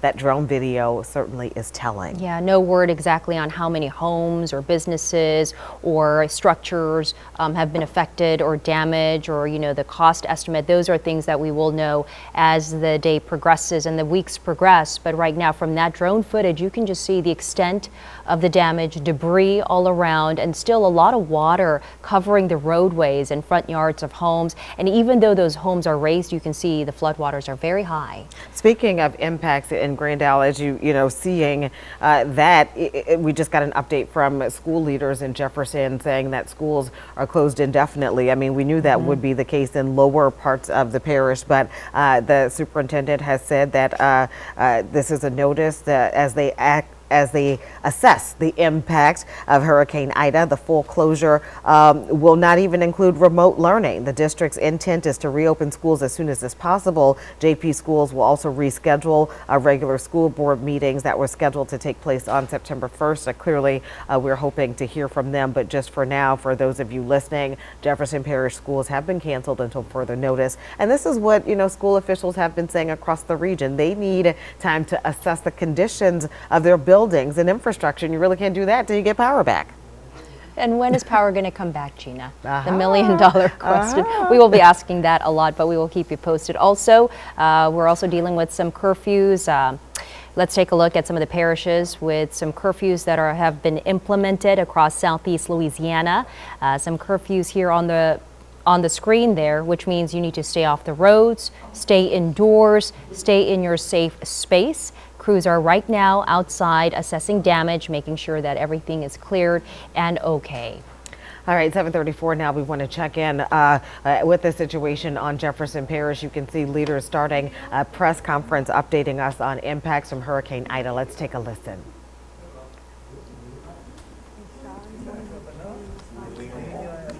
Still kind of marshaling parish leaders getting together. You see Parish President Cynthia Lee Shang is at the podium. We saw her out there kind of surveying damage today and even talking to people who Good evening, may need help. everyone. Let's listen I'm in. sorry for this late briefing. It has been a very, very busy day, and I wanted to let you know what we've been doing all day. All levels of government have been working so hard, and it's been hard to get on top of everything. So again, I apologize for the late briefing. So I think we're going to do this closed caption. We weren't able to get Shari here, so I think we're going to have closed captioned for this briefing. So today's work has been focused largely on search and rescue and repairing many of the infrastructure needs, such as the water and sewer breaks. So let me introduce who's here first. We have Sheriff Joseph Lapinto, and I will explain all of the stuff that his men and women have been involved in today. We have the Director of Emergency Management, Joe Valiente. Director of Public Works, I think Mark Drews was called off right now for another issue. Chief Administrative Assistant Sarah Babcock, our Chief of the East Bank Consolidated, Chief Dave Tibbetts, our Director of West Bank Fire Services, Brian Adams. He was very involved in the Lafitte rescue. I think he's still there now. And our Jefferson Parish School Superintendent, Dr. James Gray. We also have with us, and honored to have with us, our Councilman at Large for Division A, Ricky Templett, Councilman at Large for Division B, Scott Walker, Councilman District 1, Marion Edwards was here earlier today. He left, but he is back in his district. Councilman for District 2, Dino Bonanno, not here, is at Yenny, I'm told, at the Yenny building. Councilman Byron Lee is here, right? He made it back? Okay. Councilman Impastato from Dominic Impastato for Council District 4, and Councilwoman Jennifer Van Rankin from Councilwoman District 5. And is Kyle Green here and nobody? Okay. Is that everybody? Okay. So, Dr. Gray, I said it. Okay, good. So, today's efforts have largely been on search and rescue. And the other issue we're going to talk about is we're repairing our water lines and many other issues in the parish. But we started this morning on the search and rescue efforts in Lafitte. I have to give thanks to our first responder teams. We were embedded with many of these folks throughout the night. They were planning this mission. They were working it. They were waiting for sunlight to get out there and do their work. And I am personally very proud to work alongside of these departments and the efforts they made today. So I was there down in Lafitte. Mayor Tim Kerner Jr. was down there. Lafitte is underwater in ways that we have never seen before. I go there for every storm. The water is actually beyond Lafitte, and it leads to the highway that leads to Lafitte by a mile. Unheard of kind of water that we have never seen before. Somebody that I knew who was 40 years old says in his lifetime he's never seen water rise that high. And we will learn more about what happened, but my understanding, Councilman Templett told me he was there last night. It wasn't there last night. It started rising today. So we want to thank them. Mayor Kerner and his team yesterday, when he told me that he thought the water was rising in Lower Lafitte, as soon as the winds died down a little bit, he went in. Last night they saved 27 people. And then at last count today, with the many teams that were there today, another 108. This is a scene where boats were just going in and out of Lafitte all day long. So we have to thank many people for this effort. The Jefferson Parish Sheriff's Office and Sheriff LaPinto will be here to address you. Our West Bank Fire Services, Brian Adams, who you've seen before, and he's probably there now still. Our East Bank Consolidated Fire with Chief Tibbetts. The Louisiana National Guard has been wonderful partners to us. They were there as well. There were a lot of animals running around, so we had the Jefferson Parish Animal Shelter. They rescued a lot of animals. Louisiana Wildlife and Fisheries. And then a big shout out to Councilman Dino Bonanno and Ricky Templett, who were really out there a lot today, and many of the members of the town of Jean Lafitte. And I'm also heard that the Cajun Navy showed up and helped us with these rescue efforts. So I will let the sheriff brief you on that extensive mission. Finally, I was able to reach Mayor Carmidel, Mayor David Carmidel in Grand Isle. We have been out of touch with Grand Isle since the storm's been over, since yesterday afternoon. So at 6 o'clock, I was able to speak with him. He was supposed to get a helicopter. I don't think the helicopter could pick him up or land there. He actually made it to Grand Isle. Those of us who know Mayor Carmidel knew he was going to, right? It's the Grand Isle way. He made it to Grand Isle some kind of way, which we probably don't want to know, but it involved a tracker and a lot of cutting different pieces of property. So he made it in. They have no cell service. He has to get to the top of a bridge. He called me from somebody else's phone. The great news is that he thinks everyone survived.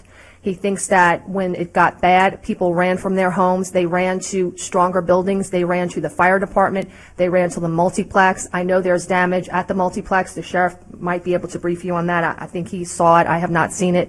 So he thinks that everyone survived. In terms of the building and the structures, he said it's 100% damaged, and many of the buildings are not gone. So I have not been able to see it, but some people have been able to get their eyes on the damage there. Of course, he needs help. He needs the roads to clear. He needs clean water to start rebuilding his community. And if any of us know David Carmidel, he will begin rebuilding his community immediately. In terms of Mayor Carmodel, he said this storm and the people who stayed will never stay again. They've all said they will never stay again. In his words, Hurricane Ida was Katrina on steroids. The wind was such an incredible event. It wasn't so much a water event for them like Katrina was, but it was a wind event. And I'm sure you will look forward when he can address you on the damages in his community. So while Lafitte and Grand Isle were dealing with rising water and storm surge, here in Upper Jefferson, we have other major issues. I liken it to calling it a system breakdown. So, first of all, I'll go on one of our main priorities today for all of our teams was the water pressure. It was the absolute priority for us. In the first part of the day, we were clearing roads for search and rescue. We were clearing roads to make water repairs.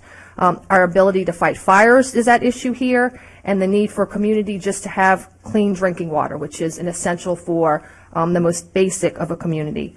Mark's not here. I think he was called away, but earlier he said we had 200 water breaks. Last night we thought there were 6. Sidney Basley, our water director, saw the pressure dropping so significantly. He's like, something else is going on. There's a lot more water breaks. I think it's up to 200. I know they repaired at least 50 today. So this is largely because of the trees that fall, the uprooted trees that break the water mains. I have issued a boil water advisory for both the East Bank and the West Bank. What does a boil water advisory means? It means you have to boil or use bottled water or boil the water for drinking, for ice making, for brushing your teeth, for washing dishes, and for food preparation. So the other issue we're facing is electricity, and Patrick Hamby is usually the representative for our electrical department energy, and he is not able to be with us today, but I did get a message from him. Essentially, we are 100% out of electricity, as you know. A very large transmission tower near Avondale collapsed. That served Orleans and the East Bank of Jefferson Parish, but if you drive around, you can see poles in all neighborhoods that need attention. So Entergy is now going through a damage assessment portion, the damage assessment portion of the restoration process. They'll have this assessment done in 3 to 5 days, which will include the initial estimated restoration times for general geographic areas in the parish. A key factor in this assessment process is looking at critical facilities such as hospitals and nursing homes. In terms of telecommunications, as those of you know who have been trying to reach everyone, this is very spotty. Our level of communication is extremely limited. So obviously those of us know that sometimes we're able to make calls, sometimes they go through text, sometimes they're not going through. So I was able to be on a call today with the White House, and I know there were some agreements signed at the FCC to have these agreements between carriers so that you could get on a line that even you're not a customer of one carrier, you're able to use another carrier's line. So that is being done at this time. Okay, the next issue when I talk about a broken system is our sewer system. Our sewer system in Jefferson Parish relies on electricity at the lift stations. We're asking everyone to limit the amount that you put into that sewer system. We're talking about washing dishes, washing your clothes, taking your baths. This is about limiting your water usage. I'm told some areas in the parish don't even have running water. But it's about preserving your water and not putting too much into a very fragile system. We all know on rain events, we can easily get sewer backups in our neighborhoods, sometimes in our homes. So this is the issue we're talking about. It is very fragile right now, so we need everybody to cooperate with us and minimize that usage. The next thing I'm asking, and if many of you are watching Facebook Live, I don't know if people locally can be watching this, but if you're away from home, many of you have evacuated, and we're glad you did, and you're probably glad you did. I know you're anxious to be here. I know you're anxious to check your homes, but we are asking that everybody not come home yet. We cannot provide you the modern amenities that you're used to. You are more comfortable where you are. We have a very fragile, a very vulnerable community. You heard me say we have no electricity. You have a boil water advisory. We have problems with the sewer system. On top of that, remember, our hospital systems were already at capacity. They were overworked with staffing issues, capacity issues due to COVID. Now these hospital systems are relying on generator power. They're concerned about clean water. The gas station nearby, that was one of the few gas stations open, the line was 5 blocks long for this one gas station. And I'm told that no stores are open. And when I was driving around today, I did not see anything open. So this is not the community that you left. So we're asking that you stay away until you get further notice. And I promise you we're working very hard so that you can come back. Okay, I'm talking in conjunction with our sheriff. We have a curfew in effect now. It is in effect now until 6 a.m. Tomorrow we're going to do a nighttime curfew from 6 p.m. to 6 a.m. For now, offices are closed. Our government offices are going to be closed through Friday. We will continually update it. Garbage pickup is suspended tomorrow or through Wednesday, I believe. We were trying, but garbage pickup is suspended tomorrow and Wednesday. Transit will not run buses, or paratransit will not run tomorrow either. They're assisting with evacuations. Services are going to resume once the debris is cleared and the street lights are operational. Dr. Gray will give his update on the school systems, and I'll let him do that. So many of you understand when this Hurricane Ida hit us. It hit us on the 16-year anniversary of Katrina. Many people who worked Katrina are here with us working this storm. And many people are commenting about how we were so much better prepared to handle this storm than Katrina, that we learned lessons for Katrina that benefited us now. That is certainly the case in the building that you're standing in here right now at the EOC. We were able to stand here. Our teams were able to strategize so that when the sun came up, everybody knew where they had to go, but we didn't have to worry about if we were safe or not. We were in here during the storm. From our pumping systems, our pumping stations, our levees that are higher, we're so happy to know that all of the levees held. The system worked as designed. The safe houses were there. They had people in it co-located by the pumping stations. So the investments our taxpayers have paid into a drainage system and all these improvements, and had we not had these systems in place, I do believe we would have had much more loss of life and much, much more to repair. So I know we have been through a lot as a community. I know sometimes I think we're feeling like we're tested. But make no mistake, we are battered, but we will not be broken. I've worked alongside incredible teams, these people behind me, but so many more teams, our mayors, so many other partner agencies. We have had people come in from outside communities to help us. We are as determined as we ever have been to build back stronger. We're just asking for your patience in this matter, but I promise you, I've worked along these men and women all day long, but even before this and even before that, even through COVID and everything, we will build back stronger, but we're just asking for your patience. Okay, so with that, I'm going to introduce Sheriff Joseph Lapinto. Thank you, Madam President. What a difference a day makes. It's been a rough 24 hours. I can't say how proud I am of the men and women of the Jefferson Parish Sheriff's Office. Last night we sheltered in place until about 3 a.m. this morning. 3 a.m. Our deputies started going back out in the street, catching up on the calls for service and the emergency calls that came in during the storm itself, putting them in priority. Happy to say that all the calls for service received last night have been caught up today, so we're back to our regular schedule of any calls that are coming in. I'll still say we have too many people on the street, asking you to stay in. Not only the roads aren't safe, our first responders are trying to get from call to call. They did a phenomenal job today on a whole bunch of different fronts. Whether it was search and rescue just from houses, doing dispo checks at different people's houses to check on them from family members out of state. Everybody knows communications was shut down most of the morning, so cell phones were not working, and our level of communication was really, superb. We did not lose any radio communications during the storm. Still had the ability to respond. Search and rescue efforts down in Lafitte today went really great with a whole lot of people that came and joined it, coordinated by us. We'd put deputies on each of the boats, whether they're volunteer boats, to make sure we had communications to go in and save everyone. Put our helicopter up in the air today to fly over Grand Isle, just to kind of not only get a look at what was going on the island, but also get an eye on the people out there already starting to work. Looks like some of the the people that stayed in Grand Isle, they're already clearing the roads. They had front loaders out trying to clear it, giving us a thumbs up, and heading on back. The multiplex complex there is pretty much intact. They may have had a little roof damage, but it held up as expected. Haven't been inside of it yet, no overhead communications, but from the air, it looked like it held up intact and was able to house them during the storm itself. If anybody, understands we're having a curfew. Look, we're asking people not to be here. If you have the ability to get out even now, do so. Our sewage system's not going to be up to par. Our power will not be there. If you have the ability, you stayed home for the storm and still want to get out of here for your creature comforts, please do so. But your property is going to be safe. We have not had any massive looting calls whatsoever.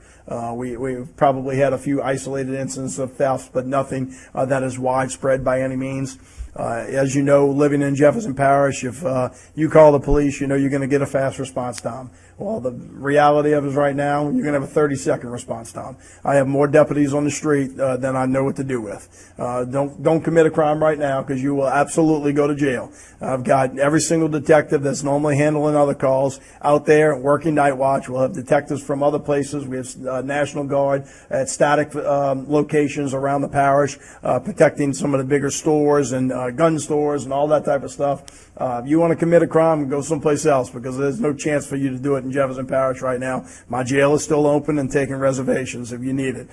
So, my thoughts to the people that are outside, looking in, trying to figure out whether they need to come back. Be rest assured, look, isolated incidents can happen, but we're going to do our best to make sure we protect the residents of Jefferson Parish.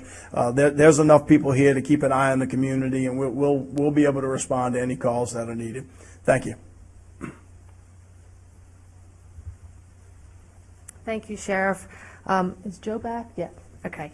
Our Director of Emergency Management, Mr. Joe Valiente.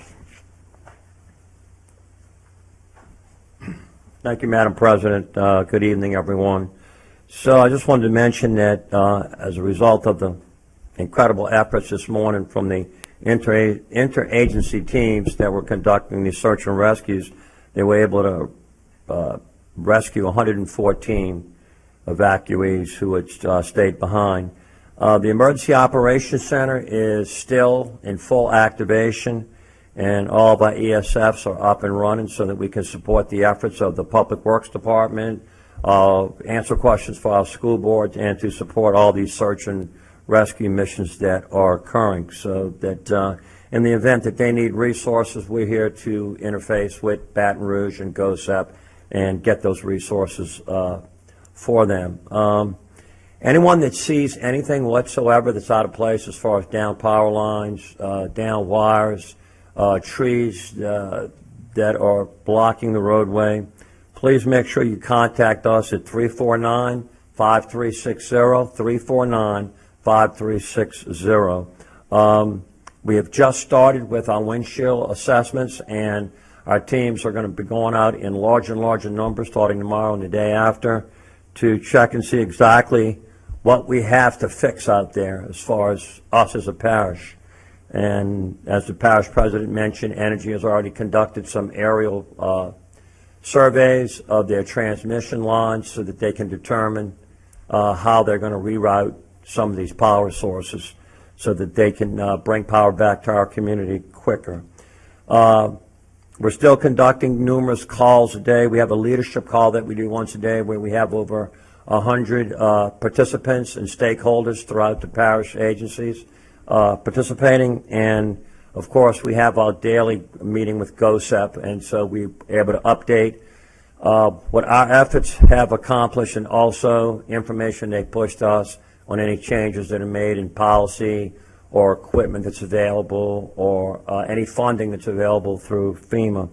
One question that we got numerous calls on today was whether or not the I-10 was open. And there was some issues with the I-10 heading westbound at LaPlace, and cars were being diverted at Williams Boulevard. However, that has been resolved, and now the traffic east and westbound is open. I-55 northbound is still closed due to heavy trees and debris that's on the that part of the interstate. But from Manchac to LaPlace, the south side of I-55, it is clear and open. So, again, I remind everybody to help us by calling in anything that you see out of place, any damage, especially if it's a severely damaged building or if it's a tree, a power line that's blocking the roadway. It's important that we know that. Contact us at 349-5360. Thank you very much. Thank you, Joe. Our next speaker is Chief Administrative Assistant Sarah Babcock. Good evening. Today we've been in contact with all of our healthcare facilities. We remained in contact throughout the storm and this morning. Other than the 4 nursing homes that evacuated pre-storm, all hospitals and nursing homes have been continuing to shelter in place. We did have some hospitals in Region 3 that had to evacuate and move those patients into our region here in Orleans and Jefferson hospitals. And as of this evening, Tulane Lakeside Hospital is transporting patients into Tulane downtown campus due to ongoing water pressure issues at that facility. We've continued to work on generators and water with them throughout this. We will have a few dialysis centers that are going to be able to open tomorrow. So if you are a dialysis patient, you should have the emergency number for your dialysis company. Please call them directly to schedule your appointment, and we will be working with them to try and coordinate transit for those who need it. We currently have 2 oxygen distribution stations. One is at Fire Station 20 at 4110 Hudson Street in Metairie, and Fire Station 81 at 808 MacArthur Avenue in Harvey. Those are up and running. You may go there if you need oxygen support. If you have empty tanks at home, we ask that you bring those to the fire station so that we can refill them. Due to the current power and water concerns, we are right now transporting people who need shelter outside of the region. So this is a partnership between us and many state agencies, including DOTD, DCFS, LDH, and even AG is taking our pets to other shelters. So if you are not able to stay in your home but you cannot evacuate by yourself, you can call us here at the EOC. That number is 504-349-5360, and we will work on coordinating with you to be able to safely get out of the area. We do have buses lined up for the next few days to be able to do that. As a reminder, we are under a boil water advisory. This is extremely important if you have small children or are immunocompromised, because there may be bacteria in that water that you may be more susceptible to if you have one of those conditions or have young children. So please make sure you're using bottled water, as many people will not be able to boil it right now with the power outages. I also want to remind everyone about food safety. So your refrigerator probably hasn't been working for about 24 hours. We are soon going to be nearing the end of the period where that food is safe. So I want you to remember that. And as Parish President mentioned, this is coming 16 years after the anniversary of Katrina. Whether or not you have gone through those storms, there may be mental health challenges in our community for those here, as well as those who have evacuated. That gets exacerbated when we can't reach our loved ones without cell service. The Louisiana Department of Health has stood up a 24/7 mental health crisis hotline. That number is 1-800-256-2522. Again, that's 1-800-256-2522. Thank you. Thank you, Sarah. Next, we're going to have the Chief of the East Bank Consolidated District, Chief Dave Tibbetts. Normally, he's joined by our Director of our West Bank Volunteer Fire Services, Brian Adams, but Mr. Adams is still in Lafitte. When I left a little while ago, he was still there. So, thank you, Madam President. Good evening. I get to be the tall guy this time. Brian's not here. I want to thank everybody for their patience that they're having with all of us, with our responses and all. We're trying to do as best we can. As the sheriff said, I want to take the same time and thank the members of the East Bank Consolidated Fire Department for such a wonderful job. We've been called out in the last 24 hours to a high number of calls. We have what we call stack these calls. We do a triage on them, and of course we go to the calls that we think we need to go to. Yesterday afternoon, in the midst of the storm, at about 2:30 p.m., the East Jefferson Fire Department went out to a fire. Unfortunately, it was not with a good result. We lost a structure due to a lot of complications. We responded to another structure fire today, and we've had numerous calls for service that we've taken that stack and gone through today and made sure we visited with each one of those addresses. As you know, when I get up, I like to talk about generator safety. Unfortunately, I have to report that we did have one individual burned while refueling a generator. So again, I'll go over it. Please be extremely careful with generators, especially portable generators. They need to be fueled when they're cool. So it's okay to let that generator off for a time period to let it cool off. 30 minutes is probably enough. You know, you put your hands by it. If you feel heat still coming off, then just don't do it. It's not worth it. Wait longer. It needs to be away from your house. We've had a couple of calls. We walked into one house with 2 elderly people, and our meters that we checked carbon monoxide with went to 100%. So fortunately, they called us, and we got them out, and it's very simple to fix. We take them outside, fresh air fixes it. We were able to check it. That was with a fixed generator, too. So even those with the wind blowing the way it was allowing the vapors to get back into the house. So again, please be careful. Be careful refueling them.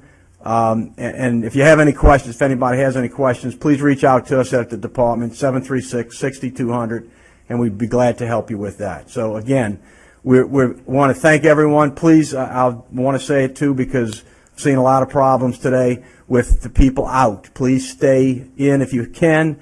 Give us our room to exercise and do what we do. We really appreciate that. So thank you very much. Good evening, everyone. I just want to echo some thank yous to. I was behind you. So the sheriff and a great partnership today with the rescues, Dan and Grand Isle, Wildlife and Fisheries, West Jefferson Ambulance Service, the National Guard. We really had a good day and saved a bunch of people, and we had some really smiling faces when they were coming out of that water today. So again, thank you, Sheriff, for your leadership with that mission today. We're going back out tomorrow to continue that mission and see if we can convince some other people to leave, because there's still some people back there that are in some waters, and the waters are still up. So again, thank you all, and I appreciate it.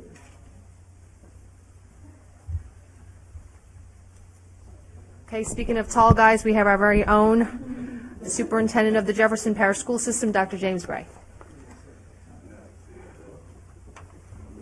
I was wondering how long he was going to hold that title.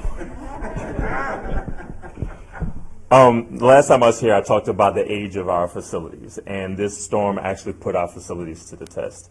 Our skeleton crew that we still have here got out early this morning at 6:30. We started riding around to see what we can possibly assess, but because we're such a small crew, we were not able to get to all of our schools. We're all noticing some roof damages to many of our facilities. It goes without saying the damage that was seen in Grand Isle and Lafitte, but in our other Jefferson Parish schools, we see some significant damages. The issue that we're going to have is how can we know exactly what we have once we start opening doors? Again, once we start getting people back inside of our district, and we're kind of encouraging people not to come back at this particular time. So that can be a very, very slow process. So the things that the district, the parish is feeling as a whole, the school district is going to feel the same things too. So as long as we don't know exactly when power is going to be coming back, what the water situation is going to be coming back, it's going to be increasingly difficult for us to be able to establish a timeline for which we're going to be able to start educating our kids again. What we want to do is start educating as soon as we possibly can. At this particular point, all school-related businesses and activities are closed at this particular time, and then we'll make sure we communicate with everybody continuously to let them know exactly when we will be reopening. We think our biggest piece to all of this is going to be constant communication with our parents, our families, the parish as a whole, keep in contact with the parish government to make sure that we get timelines when those things are established. But we know so many things have to take place. Again, the parish president talked about we want to make sure that we encourage people not to come back at this time because our system is broken and we don't want to put too much stress on it. That includes our teachers, our families, our administrators, our staff. And so because they are not in the vicinity, this may take a little bit longer than what is expected. Most people think that once the weather clears, everything just starts clicking back the way that it was prior to, and that's not necessarily the case. And then when you're dealing with 50,000 students, it becomes increasingly more complex. And so when we're riding around and we're seeing roofs peeling off or that have peeled off, we're trying to figure out what's the best course of action or what we can do to remedy that situation as quickly as we can. So when the other issues like electricity and water pressure gets resolved, we're ready to go. We did send our technology home with all of our kids, but in the haste of leaving, some of them didn't even bring them with them. So remote learning is going to be a challenge. We will use that as an option if necessary. But on conference call with board members today, that became a challenge because of some of the connectivity. So although we have the devices able to accomplish this, the infrastructure may not be able to handle it. So those are the things that we're looking at. We're going to continuously talk to our board members, talk to our administrators, get as much feedback as we possibly can. We're trying to assess where they are right now across the country to see where we can try to start leveraging when they are returning, so when we can start opening procedures for our schools. I do have to say, I have to say thank you to our board members who are still in town. Because we're such a small crew and can't get out to all the schools, board members are actually getting in their cars and riding around to try to determine where they can see visible damage and reporting that back to our operations team. My operations team is really working hard. We really want to try to get our kids back into our buildings as safely as we possibly can, so we can make sure that we continue to give them the great instruction that we've been giving them all this particular time. So thank you so much. Thanks, Dr. Gray. Our council offices, I know, as soon as the sun came up, they and their staff members started driving around their districts as well. So I want them to be able to give you an update on what they saw in their districts. So we'll start with our council chairman, Councilman Scott Walker. Thank you, Madam President. Driving around the parish today, it's hard to wrap your head around what you see. Starting at about 6:30 this morning, getting on the road here on the West Bank and then going over to the East Bank and trying to see it all was incredibly sad and difficult to watch. And our thoughts continue to be with all the people in Grand Isle and Lafitte who are dealing with so much in the aftermath of this storm, and any community and people who are dealing with the aftermath of this. But what we are dealing with is a process that we're used to. I mean, this is what we do.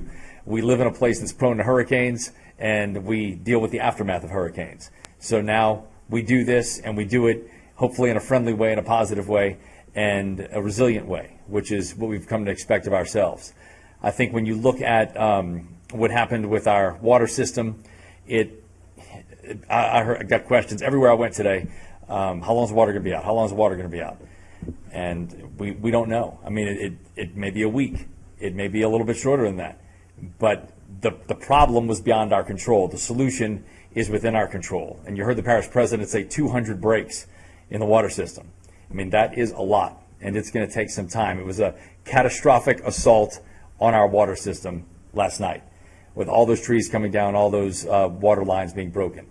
But rest assured that it is being repaired as quickly as humanly possible. We understand the urgency of having water and why you need water. And that's the same thing with your power. I told Patrick Hamby today, I said, look, the water situation is taken away from the pressure on you. So if you get the power back in less than a week, then you're the good guy all of a sudden. So Entergy is working really hard, and they're going to get the power back up as quickly as humanly possible. That transmission tower that you saw go down into the river, had some extensive conversations about that. It was initially framed a catastrophic incident that was going to put our power restoration back into November. And there's an old graphic going around social media right now that's from Hurricane Zeta last year that says Jefferson Parish isn't going to have its power restored until November 2nd. And people are spreading it like wildfire. Please spread the right information. We're giving you the right information right now. It's on all of our social media platforms. Don't share things that are old. We have the right information for the right storm right now, and we're going to get it out to you as quickly as possible, as soon as we know it. There's nobody holding anything back here. All this information is coming out of the EOC, and we're going to give it to you as soon as we have it and as soon as we know it. So please watch the information that you're spreading and know that we're doing our level best to get everything operational as quickly as possible. But this is unlike anything we've seen before. And we said last year during Hurricane Zeta that that was the worst we'd seen here since Hurricane Katrina. Well, this is the worst we've seen here since Hurricane Zeta, which was less than a year ago. So here we go again. We've been here before. This is what we do, and we're going to move forward in the best way that we can, or we're going to be a better parish after this. And to echo what others have said, if you don't need to come back, don't come back. I called my wife today and my kids. I said, stay away a few more days. There's no reason to come back yet. And some people on social media said, are y'all going to pay for us to stay away? No, but we're sorry. I mean, if you want to come back and not be able to flush your toilet and sweat in September in your house and not have air conditioning, not have any of the comforts you're used to, then come back. But the best move is to stay away if at all possible and give the people here the time to do the work they need to do. I've spoken too long, but I just wanted to get all those thoughts out there. Appreciate everything you all are doing to get our message out. And this group back here, the council, all the department heads, the administration, coming out of this building, we've been here constantly for the past few days, and we've been through a lot. You all have been through a lot. Everybody in the public has been through a lot. So let's just finish getting through this together and move to the other side. Thanks so much.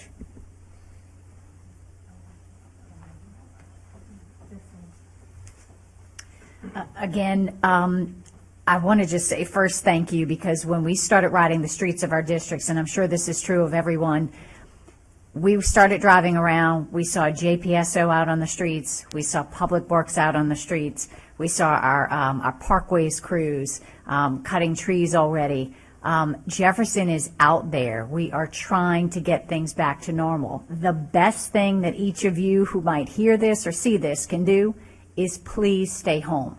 There's nowhere to go. There's nothing open. If you can stay home, imagine how much more quickly all of those crews can do their jobs. So if we can just reiterate that, that would be, I think, the single most important thing that each of you can do. As water starts to come back on, the other thing that I'll reiterate is our sewer system is not going to be operational until the power comes back on. So as you start to get water, please minimize your use, because the more you put into the wastewater system, the more likely we are to have sewer backup. So again, some of those things are going to be really important to keep in mind as you go. As the parish lifts our curfew eventually, when the parish president decides that's appropriate, and people start to get back out on the streets. Again, right now we still have trees, we still have power lines down. So again, be very careful as you continue out on the roadways, and be kind to your neighbors. You know I saw a lot of people out there helping each other today. We're all going to get hot. We're all going to get increasingly agitated, I know, in the days to come. But as a community, I know we're also really strong and looking out for each other, and letting us know if there's a neighbor in need is one of the most helpful things you can do. Thank you.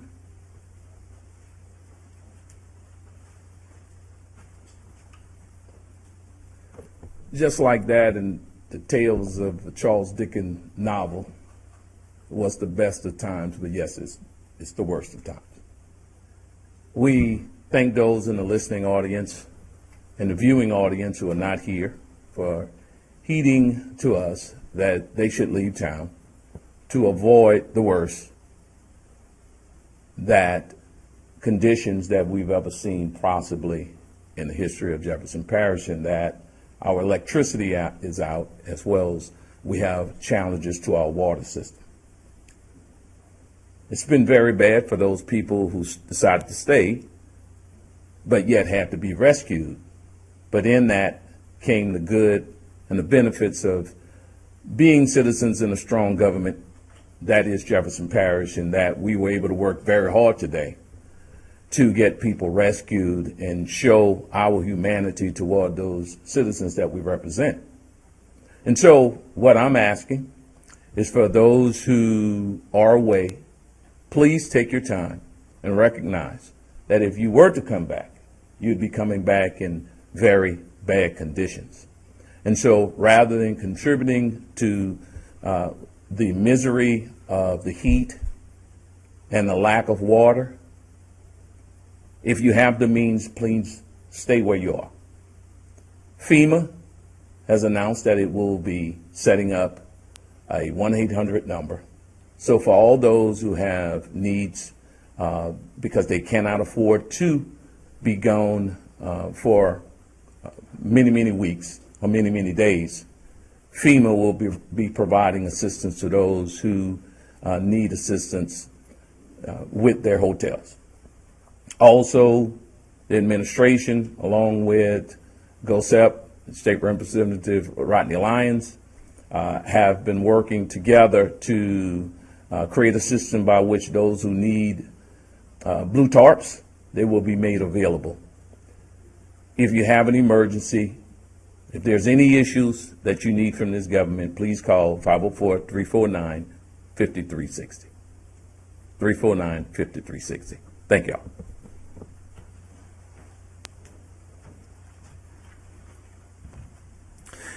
Councilman Dominic Impastato for District 4. I wanted to focus my comments on the Kenner and Metairie area where we spent all day today. We started at about 6 a.m. Kenner Mayor Ben Zahn and I assessing the damage, particularly to the Kenner area, and found virtually every major thoroughfare in the city of Kenner with down power lines, power poles, along with tree damage across the city. The Kenner mayor and his staff are currently on the street. I literally just left them where they're continuing the restoration effort and mainly debris removal at this point. One of the challenges that we saw throughout District 4 today in Metairie and Kenner is with down trees or often down power lines and power poles intertwined. So oftentimes when we see when there is a tree in the street that's blocking a street, well, until energy can come and clear that line that may be buried within or intertwined within that tree, that debris cannot be removed. That is the kind of thing we're having to deal with street by street, neighborhood by neighborhood, and that is an extensive process. In addition to all the reasons why we're asking people to stay off the streets, it's also the delay that it causes in the relief. Today, again, Mayor Ben Zahn and I were together, and we were asked by relief workers if we could block streets off because the number of cars passing through the street while they're trying to address a power line issue or a debris issue, we're literally making them stop their work. So that causes not just a safety hazard as has been identified by the people before me, but also delays our recovery effort, which is certainly the most common question all of us are getting right now. When will power be back? When will water be back? On East Jefferson, that is the primary source of concern we're getting. On the day before the storm, 2 days before the storm, Energy stood at this very podium and said with a storm of this size, their expectation statistically was 21 days without power or more. That's what they said before the storm, not to mention everything that has happened. Now, the communications that our office has gotten from Energy is they won't even estimate at this point. So that should give us an indication of the magnitude and the extent of what we're dealing with. On the water, Kenner residents and those in the North Metairie side, we are at the end of the water line. That means our water pressure, as a general rule, is often lower than other sections of the parish. So we can expect our pressure to be some of the last to come on as these water main breaks are fixed.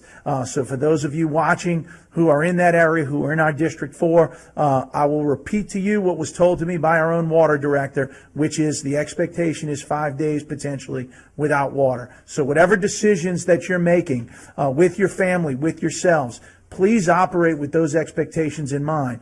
We hope it's better than that. And as hard as these men and women are working on the street, they're on the street working right now. I would love to believe that it's going to happen sooner, as hard as they're working. The challenge is with the magnitude and the breadth of this. I think those estimates are pretty fair, and I think everyone should make the appropriate decisions for their family based on those assumptions and based on those expectations.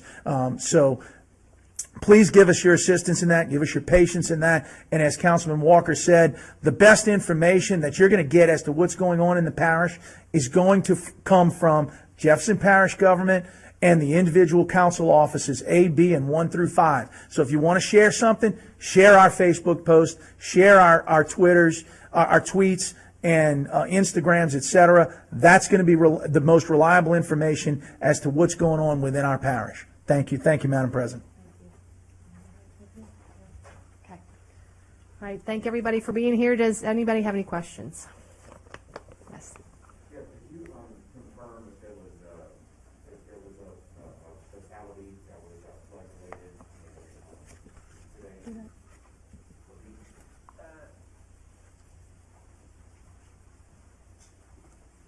I don't know if it's flood related. I can, hold on. Earplugs in there. We did have a fatality down in Lafitte today that we were able to recover.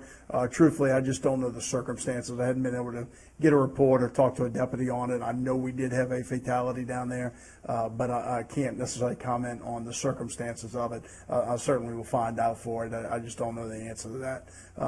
We had been told before with I think one of the people that were rescued that there was a fatality in a particular house, and we went back and recovered that body. But that's about all I know about it right now. But I can follow up and get that answer for you. No problem. Any other questions?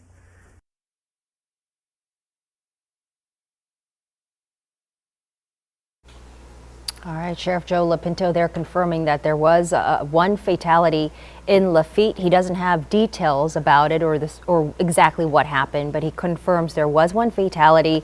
They went back to a house to recover the body. He will work on getting some more details about that fatality, but it happened in Lafitte, which was one of those places, Gina, that was such a place of grave concern. And to quote Cynthia Lee Shang, the president, she said, it's underwater in ways we have never seen before. And she said the water started rising today. They saved 27 people and another 108 people were saved today. And if you can just visualize, they were using boats going in and out and going back and forth to rescue these people. So they gave props to all the first responders who were there, but they also had animals running around, pets that had to be rescued. So a massive, massive rescue mission that took place today in Lafitte, and most of today in Jefferson Parish, she said, was a search and rescue kind of day.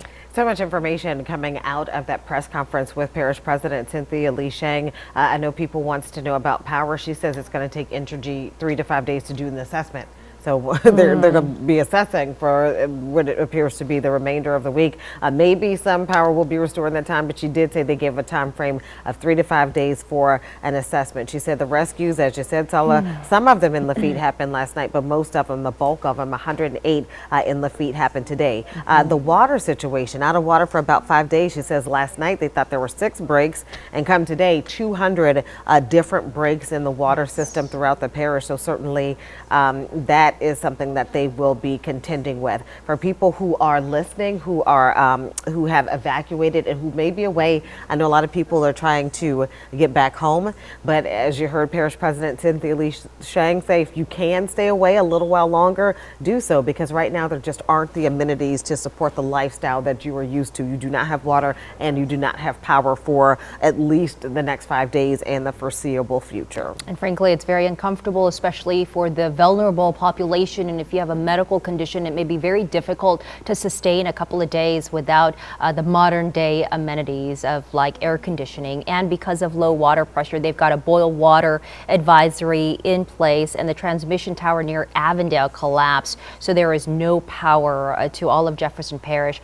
Another place in the low-lying areas that were of such concern, Grand Isle. Remember, they were out of touch with all the folks out there. About 40 people stayed behind, and we showed you that dramatic drone footage, aerial view of the damage out there in Grand Isle, where 100% of Grand Isle was underwater yesterday. So today the update is that they've got building damage, structural damage there, and details, of course, all forthcoming. But as you look at these images, the drone footage of Grand Isle underwater, she quoted David Carmadel, who said it was like Hurricane Katrina on steroids, unquote. He said it was a strong wind event.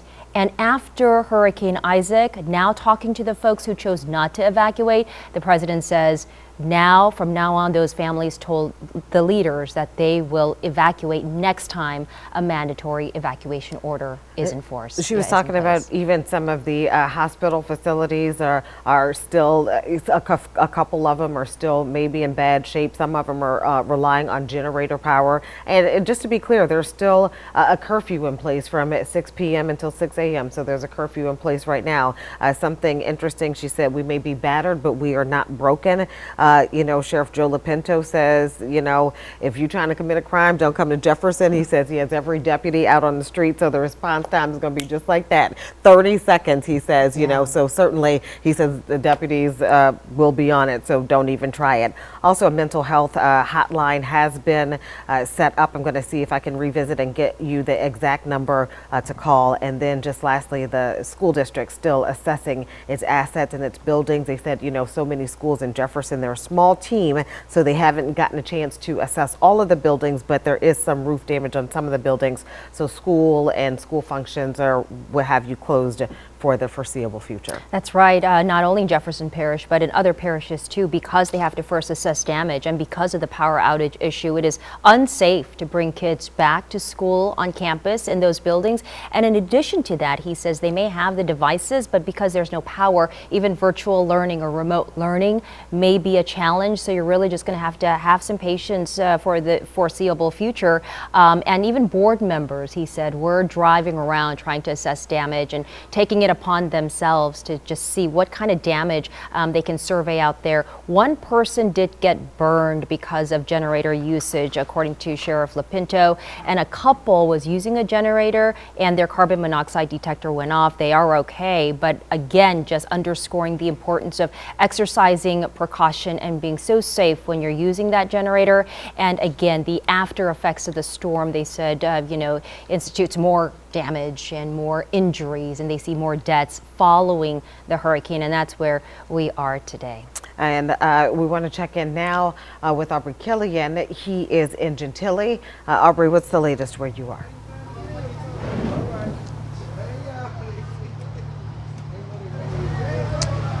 Hey, that's right. So we're actually in Gentilly at the Exxon on 610 and Elysian Fields. Take a look. It is like a madhouse right now. I'm going to have Doug just show you the scene. So cars, they are wrapped all around the block. People are trying to get gas. A lot of people think that gas is available here. In fact, it's not. I just spoke with the gas station. They do not have gas here. So there's a lot of confusion out here on Elysian Fields.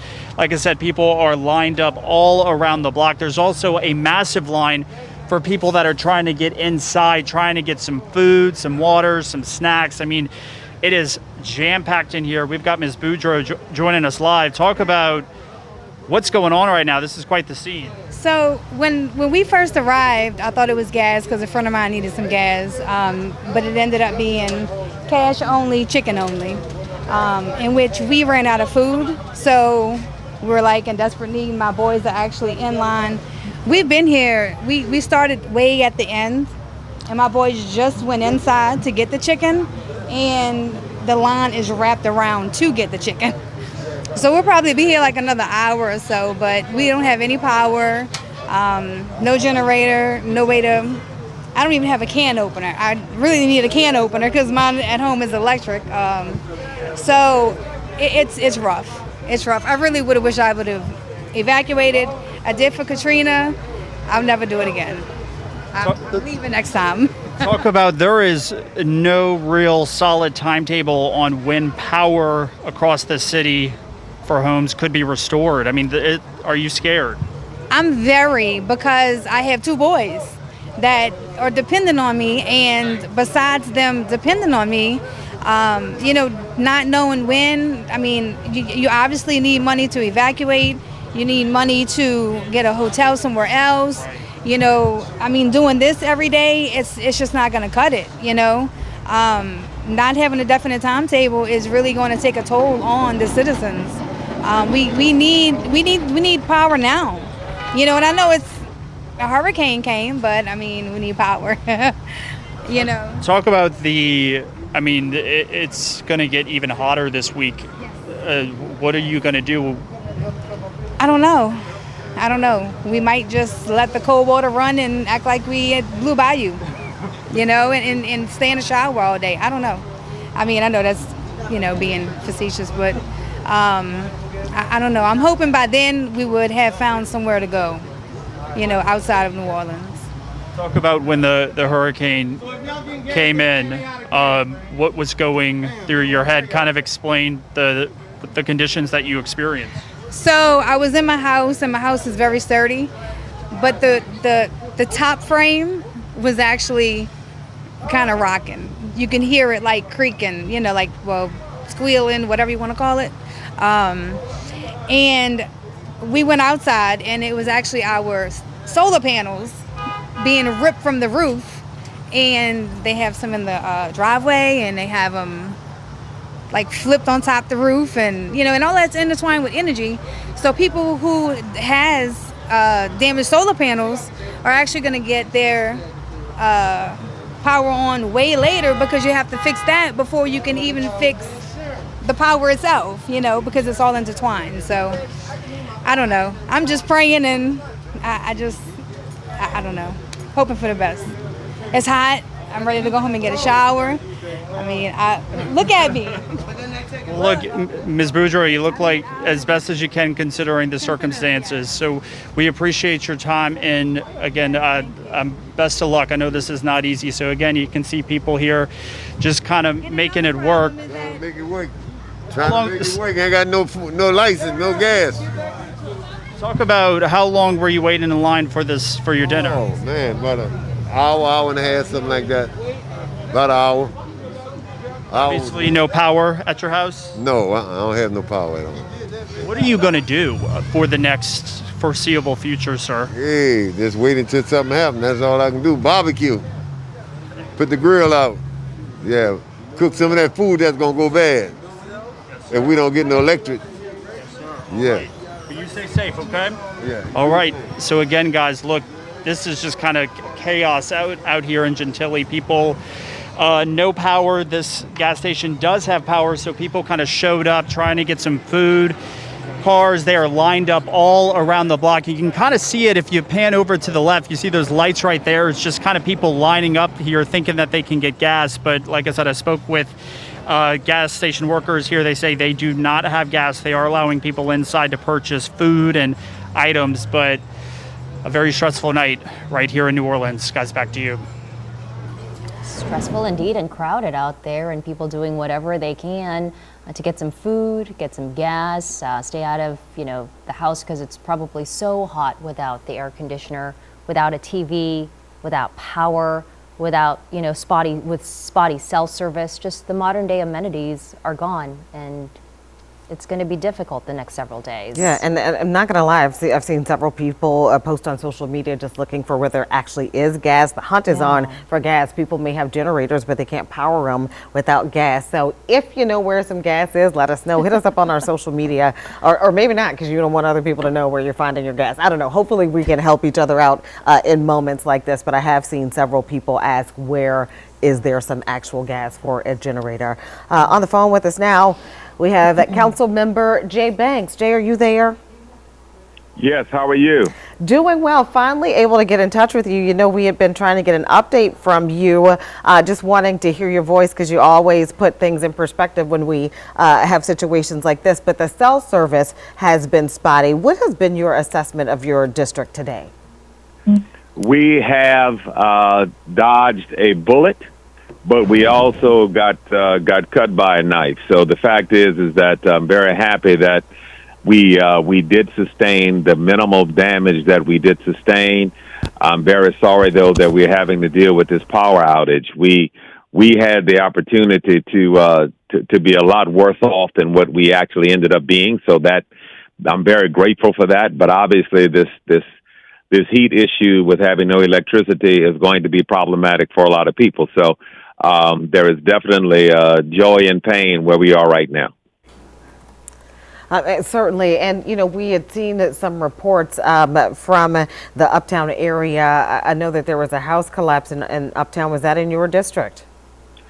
I didn't see a house collapse. I know we had buildings collapse that are in my district, but I did not see a house that collapsed. Now, if I missed that, we were out riding around, so I can't tell you that didn't happen. But even if a house did collapse, we had a minimal amount of damage compared to what could have been.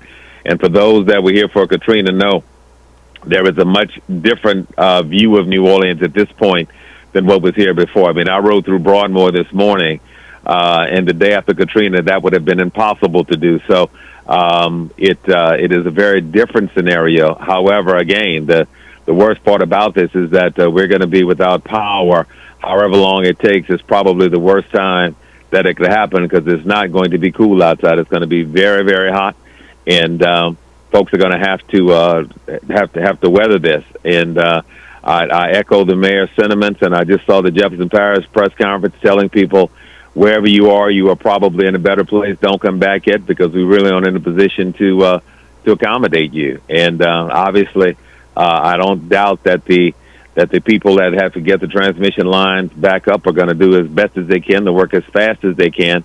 But it is a tremendous project to do, and we're going to be out of power for however long it takes. But hopefully it'll get done sooner than later. But it's not going to be fun getting there. And Councilman Banks, can you give us a little more detail about the building collapse in your district? Are they any landmarks that we know about? Well, we know over right there in CBD, right near City Hall. I mean, obviously there was talk about renovating those buildings into an entertainment complex. I mean, that's where that beautiful mural was of Jelly Roll Morton's band. Sorry, Buddy Bolden's band. Obviously, those buildings have been there for a long time. This must have been a pretty bad storm, because those buildings have weathered Katrina and Camille and Betsy, and they were all fine. But this one came along and apparently had a different plan. So it is a devastating look when you go out there and look at it. It looks like they just imploded. So that wind must have been pretty strong to have taken those brick buildings down that have survived all this time. And I see you're showing the graphic now. Being out there, it's even more it's more unbelievable when you stand there in front of them. They're almost leveled. So clearly that hopefully the developers will come back and put them back into place and still proceed with the plans to add to this wonderful music culture that we have. Hopefully that'll continue. But I have not spoken with the owners to know what they're going to do. But that is definitely not a good look that you're looking at right now. You know, I know people have been asking you or asking city officials a lot about, you know, when things could possibly be back to normal. We talked about the hunt being on for gas for generators and things like that. Do you know of any gas available in your district, or where people have been going, or any stores open or anything like that? I literally rode from this morning at sunup to not very, very long ago. I saw a handful of grocery stores open, but I did not see any gas stations open. I did see food available. Keys, that I'm very grateful that they are wonderful neighborhood partners. They opened. They were over on Louisiana Avenue in Robertson, and they were open selling food, and truly appreciative for them and what they were doing. But I didn't see one place to buy gas. No. I saw people with stopping match, and where could they get trash bags or rakes to start the cleanup? But there was nothing that I saw that was open. I don't think very many people are up and functioning yet. And Councilman Banks, is that, you think, the big headline, obviously the power outage issue? What about downed trees and roads that are blocked in your district? Can you talk a little bit about some of those damages and, you know, what you've been seeing? We did have, I mean, obviously, you know, I mean, I'm sure wherever there were trees, you ended up having ones that were down. So, but that was not an inordinate amount. I mean, with the kind of wind that you had, I really thought we fared out pretty well. Yeah. There were a few big trees down. I mean, Louisiana Avenue was blocked at one point. I rode St. Charles. I didn't see St. Charles blocked anywhere. There were branches down, so you had to sort of bob and weave to get around it. So all in all, though, again, I think we came out of this pretty good as it relates to damage. And yeah, there were downed trees, but nothing that was actually blocking the streets other than that one big one that I saw in Louisiana. I think it was between Saratoga and Daniel, somewhere in there. But other than that, I didn't see any streets blocked with trees. But, you know, lots of debris. But, you know, once you move that out of the way, it was passable. And I want to commend the streets department and all those folks that were out there that got the streets passable really, really quickly. They moved that stuff out the way to get to make it so that they were drivable. So commendations to them. Councilmember Banks, just on a personal note, I have to ask you how you're holding up. You literally went from one crisis to another. Friday and Saturday, you were burying your beloved Zulu brother, rolled right into from the services of Detective Briscoe, rolled right into this storm prep or storm situation. Just how are you holding up? Well, I'm going to tell you, I don't know yet. I haven't had a chance to really digest any of this. We went from, again, one crisis. I got a call on last week that the tragedy had happened. I was literally on the phone listening to the ambulance as it was pulling up, and then got the call a couple hours later that Everett was dead, and then we went through all of that, and then this whole hurricane thing started. So I'm not sure yet how I am. I think I'm okay. I'll be glad when we get past this so I can really get a good night's sleep. I don't think I've had one in a minute, but at the end of the day, I hope I'm functioning well, and we're going to keep pressing. I mean, I believe in what we're doing. We're trying to help folks get through all of this stuff, and we had to help Everett's family get through that crisis, and then help our city get through this one. And at some point, I'll be able to sit down and take a break. But that's after I know that we've gotten people situated and straight. Once we get through this, then I'll be able to decompress a little bit. But right now, duty calls, and I'm going to keep pressing until we get through this crisis. And then speaking of, the people in your district, how have you been able to talk to, some of your constituents? Curious to know how they're doing as well. And, for all of us, and so many people, this fell on the anniversary of Katrina, so there's a lot of stress and anxiety that people have been going through. How are they feeling, and how are they doing? It was interesting. I started riding this morning, and I pretty much rode a good bit of the district from Mid-City to Broadmoor to the uptown neighborhoods back to Towers Channel and hit Gertown. I pretty much got through the district, and people were across the board just very grateful that this thing was not as bad as Katrina was, because those that had been here were having flashbacks of it. Those that had been here were really, really concerned that we're about to do that dance again. And there was much relief that it turned out that we dodged that bullet, even though, again, that there was obviously a lot of discomfort, and there's going to be some heartburn in dealing with this. Most people were very pleased that it was not as bad as it could have been. And I think that was the conversations that people were very, very, very relieved that they were able to be out, because those people that were here for Katrina, you could not have been out that next day. The day after Katrina, there was no way you could have been out there sweeping up anything. So there was a sense of again, regret that we had to go through it, a sense of dread that the power was going to be off, but a definite sense of relief that it turned out to be less than what it could have been. We got stung with a Category 4 hurricane on the day that we got stung with Katrina. I mean, just the irony of that. But I really think that folks were glad that whatever happened to make it less than what it could have been, everybody was very grateful for that. That was a good perspective. I was thinking about that as well. I had a chance to step outside of the station on, I guess it was this morning, everything's all kind of running together. I was thinking about how on August 29th, Katrina hit, but, on August 30th, the city was filling up with water. And so that's, definitely a good point. The fact that you were even able to get out and about and even clean up makes this a completely different circumstance. Before we let you go, any final word to people in the city or people in your district, anything else you think people should know?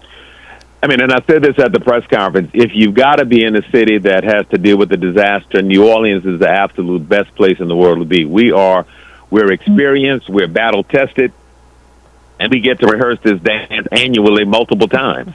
So the leadership of this city has had its abilities tested repeatedly, and we keep coming through. We've got a citizenry that is the most resilient anywhere. I have no doubt that we're going to be fine. Again, we're going to get through this, and as long as the citizens do their part and heed the warnings, I have no doubt that the leadership is going to do its part in making sure that all of the things that need to happen will be happening to get us through this. And this will be just one more notch on New Orleans' belt. That that old saying, if it don't kill you, it makes you stronger. Well, New Orleans is Hercules, and we're going to keep getting stronger because we will get through this together. And looking forward to sitting back laughing about this one at some point. It's coming. We just got to get through it. Councilman Jay Banks, thank you so much, sir, for your time. We hope you get a chance to get some rest and get some sleep after all of this is over. Thank you, sir. Well, thank you so much. Take care. You guys be safe. All right, you Thank too. you. Like what he said, if it doesn't kill you, it makes you stronger. That's right. I believe we are checking in. Is it with Fletcher, who has the latest on conditions? He has been out and about in the city. What's the latest where you are, Fletcher? Was it Fletcher? Yes, you are correct. I believe Fletcher Okay. has some damage he's going to show us from Councilman Jay Banks' district. Fletch? We're here in Uptown New Orleans, the corner of Tchoupitoulas and Cadiz, and I'm just going to get out of the way and let you see one of the sadder sights that we've seen as we've been following the situation here in New Orleans. This is a house that has completely collapsed. Photojournalist Jeff Battle is going to show you from front to back. There's nothing left. I mean, this is pretty jaw-dropping stuff here. We know the wind damage in New Orleans was very significant because of Ida. We've seen trees snapped, power lines snapped. We've seen roof damage. We've seen windows blown out. We haven't seen anything like this. This was definitely an older structure, so the condition of it was a bit unknown to us, but nonetheless, it completely pancaked. Absolutely unbelievable to see in person here on the corner of Tchoupitoulas and Cadiz. Also, two vehicles that Jeff is showing you right now, the truck, the Toyota Tacoma, and what looks to be some type of luxury sedan. They went down too because the house fell on them. I'm also going to show you this. Jeff, we're not going to get too close.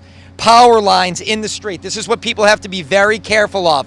We've seen Entergy marking the power lines, but you see those power lines right there. When it gets dark at night, again, don't go near these power lines. They could certainly be active once the power comes back on. We've seen a lot of power lines in the streets, but here in Uptown New Orleans, 2 cars and a house, the victims of all the strong, intense wind damage that we got from Hurricane Ida. Back to you all in the studio.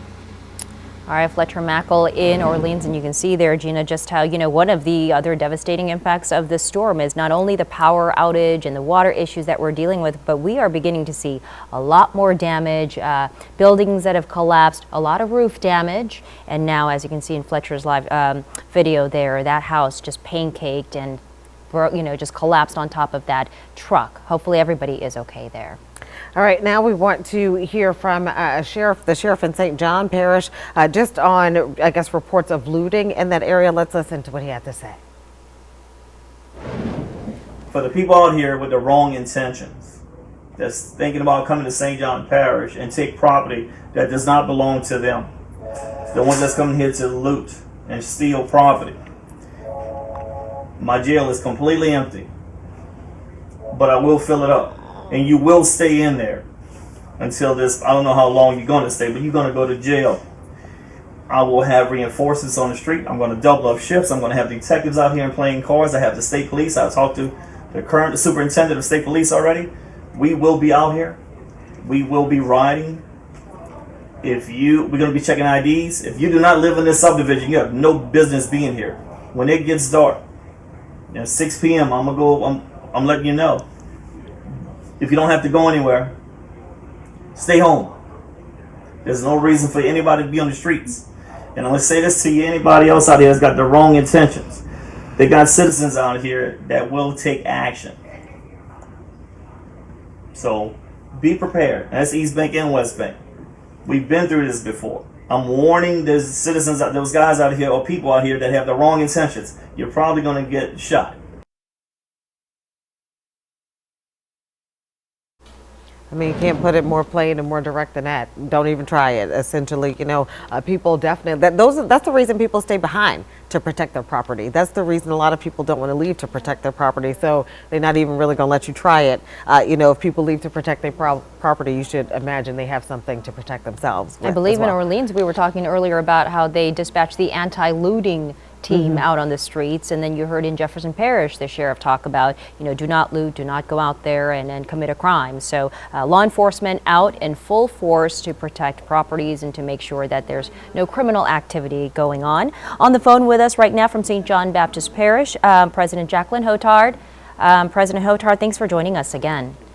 Thank you for having me again. Yes, since we last spoke about, I believe, 5 hours ago, do you have an update for us on just the rescue effort that happened today and overnight? Yes, we are continuing, rescue efforts right now. We're getting calls into the Emergency Operations Center and 911 about wellness checks. For the most part, though, all of the, rescue efforts have successfully been completed, but we are receiving some calls just for wellness checks of people who can't get in touch with their loved ones. But we're still struggling with communication issues. As I've said before, up until a few hours ago, I wasn't even able to make any phone calls for about 24 hours. So as people are trying to get in touch with their loved ones, they're calling a little bit for assistance. And President Hotard, we heard, Sheriff Trigg there talk about, law enforcement being out there, making sure people are not looting. What's the status there? Do you have an update just on in some of the other parishes we heard some burglaries going on and some, things like that. Do you know of any criminal activity possibly, or can you just give us an update on how law enforcement is out there stepping up security? To answer your first question, no, I don't have any reports of any of that taking place. I can tell you that we do have a good police presence out there because protecting people's properties is important. I believe I heard you say previously some people do stay to protect their property, and that's a concern for us. There's a heavy presence out there with our police department, fire department, and just everyone. There's a good presence of people out there watching what's going on. In a lot of this, we have seen some incredible stories, even though that you guys are still kind of dealing with the aftermath of the impacts and, catastrophic damage there. We've heard some incredible stories of people surviving the storm. We heard from Sheriff Trigg about, a gentleman who was pinned to a tree and rode out the storm for 12 hours. Have you been able to speak to that gentleman or any families who endured what it was like experiencing that overnight? I haven't spoken with that gentleman. I did speak with my fire chief. Our fire department actually cut, the tree out there and assisted the sheriff's office out there, and they, made sure that he was okay. I have spoken with some of our residents who have evacuated. I think people are just very glad to be in a safe location now. It is a very traumatic experience, to have to be rescued. And, our hearts and prayers continue to go out to everyone, in our entire region. It is nighttime now. Hopefully people are not on the street. I know you guys still have that curfew in effect. Why, if you could reiterate why having that curfew is so important. A couple of reasons, but one, again, we want to be able to keep people off of the road so that we can protect property. And then secondly, we still have a lot of, trees and obstructions in the road, and we don't want any of our residents who may be on the roads to be injured, by, there could be a down power line or a tree that you just can't see because it's dark, and so we want to keep our residents safe and their property safe. And President Hotard, earlier you said, to quote you, you said this is the most infrastructure damage you have ever seen. Do you have an update on, the damages you've been seeing today, whether it be roof damage or buildings or residential homes that were damaged? We have extensive damage on homes, businesses. We're continuing to do damage assessments. There's some parts of the parish that, we can't get down certain streets to be able to get a good assessment. But I can tell you just from the time that I spent out just on our airline highway, some of our major corridors, we've got personnel out on the west bank of our community. We have homes that the roofs are completely gone. We've got businesses that, the roofs are completely gone, strips, business strips, everything that's just completely devastated and torn down. I've never seen anything just quite like this, especially in St. John. It's devastating. It looks devastating. Our hearts break for you, President Hotard. And also just about the rescues that took place overnight. You said there were 800. Just wanted to confirm that. And then are there any more that took place since we last spoke? And what's the status of the rescue operation now? That number is still pretty accurate, around 800. I believe there were a handful more, not necessarily rescued out of a home, but, people who needed to leave the home. And so those individuals have been also taken to that shelter as well. Most of that is kind of dwindled down, but we did have a few more. And then President Hotard, earlier you talked about how difficult it was to communicate with your residents there, and communication was a challenge. So while we have you here, here's your chance to communicate with them. Anything, in particular you would like to, any message you'd like to relay to your constituents, residents, and families tonight? I'd like to just tell everyone, continue to pray for our entire community. I want everyone to know that we are continuing to work every single day. We are shifting our focus to cleanup and recovery. We have all hands on deck. All of our staff is here sleeping in the office. I have been here for the residents, and I will continue to be here for the residents of St. John. And there's not anything that we can't overcome together. We've done this once, and we will do it again. Such a resilient community. So just last question for you before we let you Yes, go. If ma'am. they need help, or they want to communicate with you, or if they're in a situation where they need assistance, do you still want them to call 911? Is that the best number, or how should they reach out? Yes, 911 is the best, if they need emergency assistance.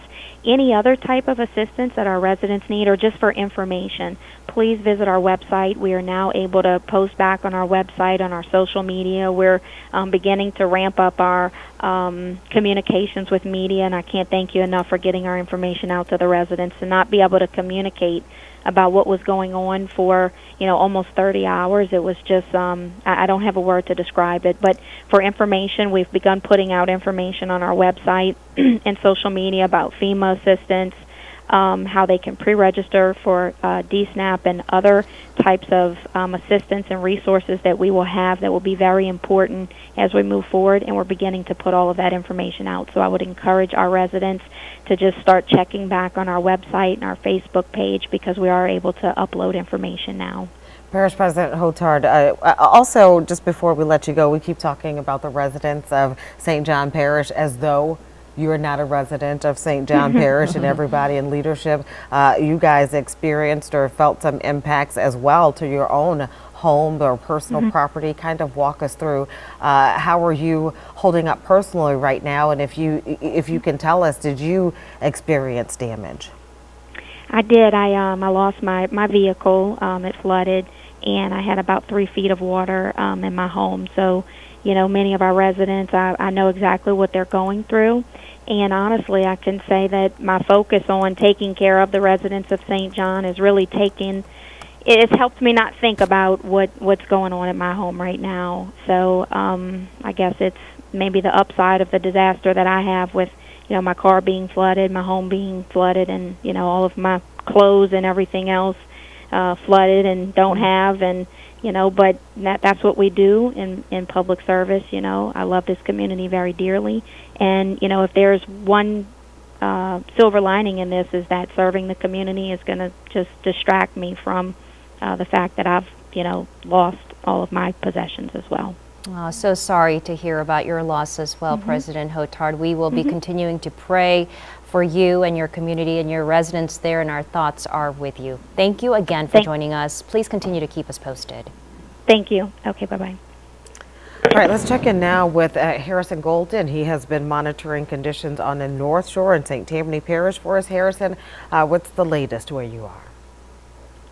Hey guys, tell you what, we're here in Mandeville, and this is the farthest we can get, at least on Monroe Street. It says right here, Mandeville Police Department telling us no vehicles, no pedestrians past this point. I guess you can consider myself a pedestrian walking here on this street, and certainly a lot of reason why you can't get past this, because there are down power lines, just one right there to the left a little bit, and then another fence over there telling us can't get there either. So that's just one side of things, and my photographer Lawrence taking a look right now at right there what looks like it had been a street light. Of course, the light is off right now, to say nothing of the fact that it is not where it's supposed to be. Now, taking a look a few degrees that way here, and again, more of the situation of down trees right near homes, and doesn't look like those people are home at the moment. They certainly don't have power like many people here. Same situation. That is just all across, if you go 360 degrees around, that is what we are looking at right now. Just no power at all right now. Still waiting to hear. CLECO says they're gradually working on their damage assessments and should be getting a better sense of things over the next few hours, few days of timelines. They've been giving out a few, but certainly still fluid at this point. Bottom line, right now, most of St. Tammany Parish, 98% to be exact, of Cleco customers without power, certainly not able to go too far, here in Mandeville at least, and that's where we're reporting right now. I'm Harrison Golden, back to you. Harrison, thank you so much for that. So time is now 9 o'clock. We are continuing to show you the aftermath of Hurricane Ida, where it has just been a tremendous day of seeing significant damage throughout southeast Louisiana. We have curfews in place for several parishes. We have boil water advisories in place, and also the big headline, of course, is power outage in places like Jefferson Parish. We just heard from leaders that today was a day of search and rescue and a day of damage assessment. Well, speaking of damage assessment, you know, I heard from Parish President Jacqueline Hotard. We speak to her so much in a leadership capacity. You know, it's almost, you don't even think about that she's experiencing impacts as well. From St. John Parish to St. Charles, though, they certainly had a lot of impacts. Travers Mackel was on the ground earlier in Booty. Take a look at what the situation that unfolded when he was there. All right, we're still here at this mobile home park in Booty. This is Billy. This is your home. Yes, sir, it sure is. And that's all I have in the whole world. I mean, I don't have nothing else. So once I got this going, I'm gonna be homeless. And I'm waiting for FEMA to see if they can give me something so I can live in. Hopefully so. So you got out, you left? Yes, I did. I went to Kenner in Louisiana, Kenner, and it was bad over there too. The ceiling started falling and stuff like that, and I had to sleep in my truck that night and came over here and seen this devastation. You think by getting out clearly saved your life by leaving? Yes, it sure did. I mean, I was fixing to stay, and I said, nah, last minute I said I have to leave because I had another storm, a Category 1, shook my trailer really bad, and then I heard it was going to be a Category 4 going towards Homer, and I said, oh, call 4, I won't be able, my trailer won't hold up. You ever seen anything like this before? I mean, look, Katrina was bad, but it was different. It was water. This is wind. No, never seen nothing this bad before. It's just really devastated, and I don't know what I'm going to do now. I mean, that's all I got is my truck and my trailer, and that's all I got, and don't know what else to do. Billy, sorry for meeting you under these circumstances. Yeah, no problem. Yeah. Have a nice Best day. of luck with everything, too. God bless y'all. Yeah, God bless you, too. You can see everything right here. Let's take a last look at his home, which was completely flipped over in this trailer park. So the damage here in St. Charles Parish, clearly significant. Gina and Sulla, let's send it back to you in New Orleans.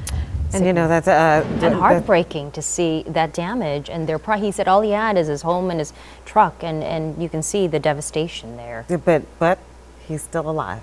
You know, he's still, able to assess things. You know, that was the second person that Travers had talked to in Booty whose trailer flipped over. He talked to one woman earlier who evacuated, but had she been there, she could have been seriously injured as well. Yeah, so we are continuing to see more devastating and catastrophic impacts from Hurricane Ida. Sherman DeSell is in Gentilly with a look at some damage there. Sherman?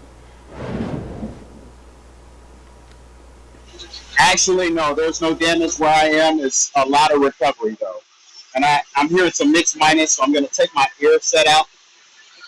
So what you're looking at is one of the only gas stations in Jefferson Parish on the West Bank that's open for business. So we were trying to figure out where these lines of cars were leading to. When we were leaving the EOC building in Gretna, there's the line of cars where they all lead right here to the Food and Drug Manhattan. If you're familiar with this area, I come here often when I'm covering some Jefferson Parish school board meetings because the school board office is right behind this. But I spoke with the owners of this place, George. I mean, you're talking about that spotty cell phone service, but hard this to is hear. what I've been talking about. The search is on for gas for generators. I've been seeing pictures like this all the time. I'm calling it the gas can parade because that's what it looks like. You know, you have cars pulling up, but most of the gas lines we are seeing are actually people in line one at a time trying to get to the gas pump to fill up their gas cans to take back to their home, if you will, to power their generator so they can get some cool air to make it through the night. Do you understand what I'm saying? Like, I mean, this is how this is unfolding. People just trying to make it to the next day, trying to make it to the night, but they have to have gas to power their generators. That is unbelievable. Look at that. They're all in line. You know, this is we saw long lines before the hurricane, and now after the hurricane, even all the way around the longer corner. lines. Look at this. Look at this. We keep going. Keep panning. Keep panning. I hope the photo can see. Look at that. All the way down the block. That's unbelievable. My goodness. I mean, the interesting part about this is, you know, if you were filling up a car, it would, you know, take 20 gallons or so at a time. But with gas cans, I mean, maybe that's enough gas to stretch out, you know, for each of these gas cans. But I mean, there are at least 50 folks in line. I mean, and this is nighttime, not, you know, people standing in, that just kind of underscores the desperation or the need for gas. It looks like there's even a gas monitor, if you will, sitting at a chair trying to regulate the line. I mean, I'm not sure if that's his function, but that's what I'm gathering from this image, you know? Yes, I believe it looks like he is taking some sort of a payment, helping to facilitate the process. And then I did see some law enforcement, some police cruisers in the back there to kind of monitor the situation, make sure everything is going to be okay and safe as well. But unbelievable, Gina, look at that. Yeah, the long lines of people holding their gas cans, waiting to fill up so they can fuel their generators. And here's another thing about that. You know, I'm glad that everything we are looking at, they're actual gas cans, because we did get reports of people trying to, you know, fill up water gallons and jugs and those kinds of things that are unauthorized, unapproved to put fuel in. But everything we are seeing are people who have actual legit gas cans. I don't know if that's another situation that is being monitored, but you cannot put fuel in unapproved containers, if you will. But this is incredible images that we were seeing, just more of the aftermath of that disaster. I mean, I really wonder how many people are out there. Look at, it looks like the line is around the block there, because we're just seeing this here, but I think in a previous shot there I saw the line extend around and go further out, because it's curved, you know, there's a little curve there. So this isn't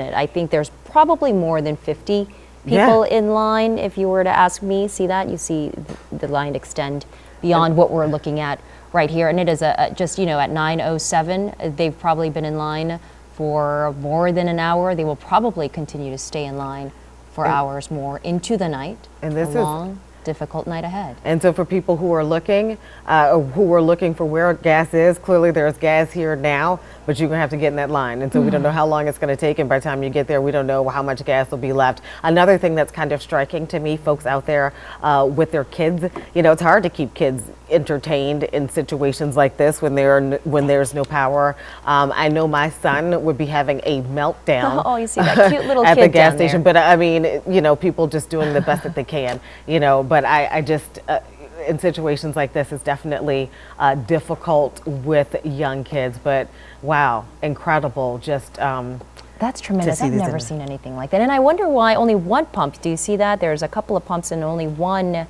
is open right now for this line. As the night goes on, you know, good thing is the temperatures are a little cooler, so hopefully it's a little comfortable for those people who are lined up. I'm going to say it looks like the other pumps are for cars. Maybe there's a car or a vehicle line. I'm unclear, but we do see vehicles at the other pumps, and maybe that's the designated gas can pump with the gas can monitor. Well, our Sherman, well, Sherman's there. Hopefully we'll have better, you know, service a little later, and we can try to reestablish that live shot with Sherman Dessel, and he can fill us in and give us a little more detail about the situation. I believe that was Gentile. My goodness, we will check back with Sherman and get some more details on that. But what we know is they'll be there. Wow. They will be there. So if we check back a couple hours later, they'll be there. All right, bless their hearts, those in line tonight. Aubrey Killian, I believe, is also up next with our next report. Aubrey, what's the latest where you are? Hey guys, that's right. So it's been a very busy day for so many people, especially Tiffany Miller. We met last night on the phone. You were trapped in an attic in Laplace. We found your story and we're meeting today and tonight for the first time. Thank God you were able to get out. What's going through your head and your heart? You've been through so much. Well, I'm just thankful that we were all safe, that people saw our story and reached out to the Cajun Navy, to the Coast Guard, and the prayers, the phone calls, the text messages we were actually rescued about 3 o'clock in the morning, and it wasn't just me and my family. It was about 19 other people that they were able to take on the boat with us when they first came, and then they continued to do rescues throughout the night and throughout the day. So to my knowledge, everybody did get out safely. So I have to say thank you to everyone who helped in any way, shape, or form. I really appreciate it, and so does my family. And you seem incredibly emotional right now. Last night was really, really scary. It really, really was. We left New Orleans thinking that we could go to La Place just to be a little bit safer, maybe get to higher ground. Did not at all expect the eye of the storm to go towards La Place. And I don't think it just caught us off guard. It caught everybody off guard. So I was just really grateful that people took the time to care and help out. What was going through your head when you saw WDSU reaching out to you? I was shocked. I have to say thank you to Gina Swanson and everybody involved for reaching out to you guys, because if it wasn't for the phone calls, if it wasn't for the messages being posted, it's no telling what could have happened to not only us, but all of those families who were there. So thank you all, guys. I really appreciate it. And when I was interviewing you live, how long after did rescue crew show up? Rescue crew showed up. Actually, we got phone calls, I would say, within 30 minutes of you contacting me from the Cajun Navy, letting us know that someone would definitely be out in the area, that they got multiple phone calls. And then I would say within 3 hours, they were definitely there doing search and rescue missions. And it continued throughout the day. So thank you. Thank you. Anything else you want to add about the emotions throughout this journey? No, the only thing that I would ask is that if you guys have the means to help those in La Place and in New Orleans that may have been affected by the storm, I could tell you firsthand La Place took a big hit, and those families out there really need a lot of help. So if you guys can donate, please do so. So Tiffany Miller, again, we interviewed her live when she was trapped in her attic, and she is safe and sound tonight. Guys, back to you.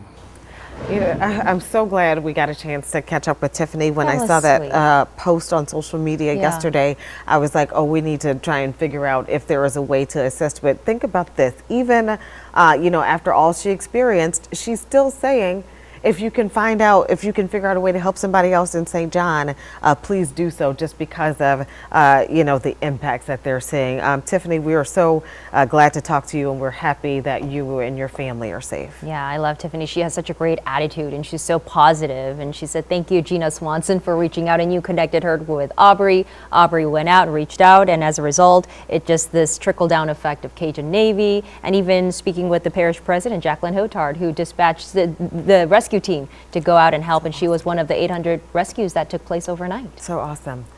One place we saw a lot of activity overnight was Kenner. With the last reports that we had gotten out of Kenner last night, Kenner was on fire. Yeah, Kenner had several fires there. Sherman DeSalle covered that for us. We have a producer, Brandon. He lives in Kenner. He told me he has no water. So let's talk to the Kenner Mayor, Ben Zahn, to see the latest there in terms of damage and power outage situation. Mayor Zahn, thank you so much for joining us. You're there, right? I can hear you. You can hear us, right? Yes, I'm here. Thank you. Thank you. Thanks for joining us. What are things looking like in Kenner? Can you give us an update on damage assessment? Yeah, it was bad. It's still bad. We woke up this morning to it, obviously. Got out there this morning, not waking up to it. We stayed up through it. Got out there, and we were trying to assess it last night. We were saying that we were going to be out there during the dark, but we couldn't. There was too much water. No water into homes that have been reported yet. That's a good thing, but so many trees down, so many things, buildings ripped, roofs damaged, roofs torn off completely. But we have triggered our debris collection, our monitor. We actually did a emergency situation with a local vendor, local contractor. With the local contractor and our own municipal emergency response team, we were able to get most of the major roadways cleared. If you see something that has not been cleared on a major roadway, it's because you have energy lines tied into it. And we can't be for sure, even though we don't have power, we're not for sure that something's not still alive. So that if you see that, that's why we're waiting on those. We'll be back into the neighborhoods tomorrow where people will start seeing a difference. And then, of course, our debris collector will be on the street the next day. and it'll take a few days to get that done. And Mayor Zahn, we're looking at some video of a fire in Kenner yesterday. We understand there were several, if not dozen, I believe, fires out there in Kenner. Do you know why there were so many fires? Well, first of all, you can't always believe social media. So the fire that happened was at the apartment complex on Esplanade across from Applebee's, the Pavilion Shopping Center. That was a major fire. I'm not downplaying the fires. There was 2 fires there. One started with someone, our understanding is, trying to start an outside generator, took out the whole apartment complex in that one complex. Wow. Cinders blew across the tennis court. I was there today. Blew across the tennis courts, which is a pretty good ways, and took out another one, and they're burned down to the ground. All that's left is the brick walls that were on there. The rumors of Chateau Country Club, and I do say rumors, of Chateau Country Club catching on fire did not happen. McAllister's Deli is still intact. That was another rumor. The Pavilion Shopping Center was gone. Those are all rumors. So, there might have been something small somewhere else, but the only reported one that I heard from the chief was the Relay Esplanade apartments. And look, I'm not downplaying that. That was a major fire, but it's ridiculous with the, I heard that there was a breach in the levee by Wood Lake. There's no breach in the levee. There's no levees around this area that had any issues. A lot of social media rumor, and it just it irritates me because it starts hysteria that we don't need. Right. We actually got a report in our newsroom that there were about a dozen fires across Kenner. I'm glad you were setting the record straight if that is not true, but I actually thought that came through an official capacity. We didn't hear the rumors about Chateau Country Club and the deli and all that, but we did hear that there were several structure fires that you guys were working, and that, the water issue or water pressure, I guess, was an impediment to fighting those fires. Is that the case? And that's the unfortunate part that I'm it's sad when you go out there because we can't put firemen. We had 2 problems. We didn't have water. Plus also, if we had water, we cannot put firemen out there with, on a 35-foot ladder when the wind is blowing at that rate. So that's just not something that, that's practice. It's not, Entergy doesn't practice it. No fire department practices that. If it's a ground fire, of course you can bring the firemen out and do that. But putting them on aerial ladders, that's not a healthy thing for our firemen. But had the wind not been blowing, even without water, we could have probably pumped the lagoon at that apartment complex or the pool. But we couldn't do it because of the wind. So 2 things working against us. So the fire you're saying was started because of someone starting a generator, and we've been talking about that all day. Even Sheriff Lipinto, all the sheriffs who have been giving press conferences today, reiterating the importance of exercising caution when using a generator. Correct? Can you go over that with us too? Absolutely. We actually did a public service announcement, one of our district chiefs, right before the hurricane started, to go over that with people and put it out on social media. There's reports that that's what happened. That's being investigated, so I don't want to say that's for sure, but it sounds like that's where it started at. Look, you got to practice a lot of safety with these generators. I know it's uncomfortable. I know it's not a situation that you want to be in with no air conditioning, especially with no water right now, but practice safety with those things. Of course, the best way to do this, and it's expensive, I understand, but is a home generator. But if you have to get the gasoline generator, gotta practice some type of safety with it. Again, I'm not for sure. That's not confirmed yet. There's talks that that's where it started from, and that's what the fire department is investigating. Mayor Zahn, I have a serious question for you, and I promise you when I say this, I am not trying to make light of any situation, but I have to know if in Kenner there have been any reports of looting, because everybody who knows me knows that my entire wardrobe comes from Kenner, the Dillard's at the clearance Dillard's, so I just have to know. Gina and I go to that Dillard's all the time. And so I just have that's a great place to shop. If you want a deal, definitely go there. Have not had the reports yet. Look, our fire department does a great job. Our Kenner Police Department does a great job. They were out there last night. The chief had them sheltered at certain spots, even with the wind blowing. When it got too strong, they pulled them back in. We have not had those problems yet. I was coming back with my police department liaison this evening in the dark, and they were stationed at the Dollar, I think it was the Dollar General on Williams Boulevard that there's not much left to it on the facade windows, and the Kenner police are out there with their lights flashing. I don't think we're going to have that problem in Kenner. People know that that's not tolerated by this government, by this police department, by this police chief. No, you steal here, you're going to go to jail. So I don't think people want to spend the aftermath of a hurricane in a jail cell. So if you don't want to do that, I wouldn't suggest coming to Kenner. Mayor Zahn, is there a boil water advisory in effect for Kenner? And can you also kind of tell us if there's curfew and the closures of government offices and schools and the status of that moving forward? So that's a good question, because government office, I'll take that first. We do not have one building that's inhabitable at 1801 site. We have three buildings there. Not one of those buildings can be used anymore. We're going to get a structural engineer to come in and tell us if we can even save the buildings, but our council chambers, my mayor's office, the council offices, and also legal, everything that's at that campus does not have a roof anymore. So that's one of our problems. We did keep Building D, which is the EOC, which is, that's the best one to keep during the emergency situation. So we do have that one. I forgot your other question. You were talking about. Yeah, sorry, my mic has to open. Schools, the other pertinent information for residents: curfews, schools, offices. Cynthia had put in a curfew to 6 o'clock in the morning tomorrow morning. That was not really enforced here. Not that it shouldn't have been, but we didn't really enforce it because people do need to get some things done. We were a little lax with that today. We did, monitor some people moving around so much, but there will be no curfew at this point. We want to see what's going to happen with this electricity. 7 to 21 days, no water from now until, the 5th day.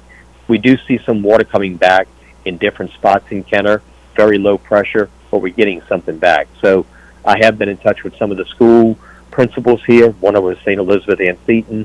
It sounds like the Archdiocese is not making plans to do anything, I believe, until after Labor Day, if they can even do anything then. So we're in touch with the schools. We're waiting to hear what the school board's going to do.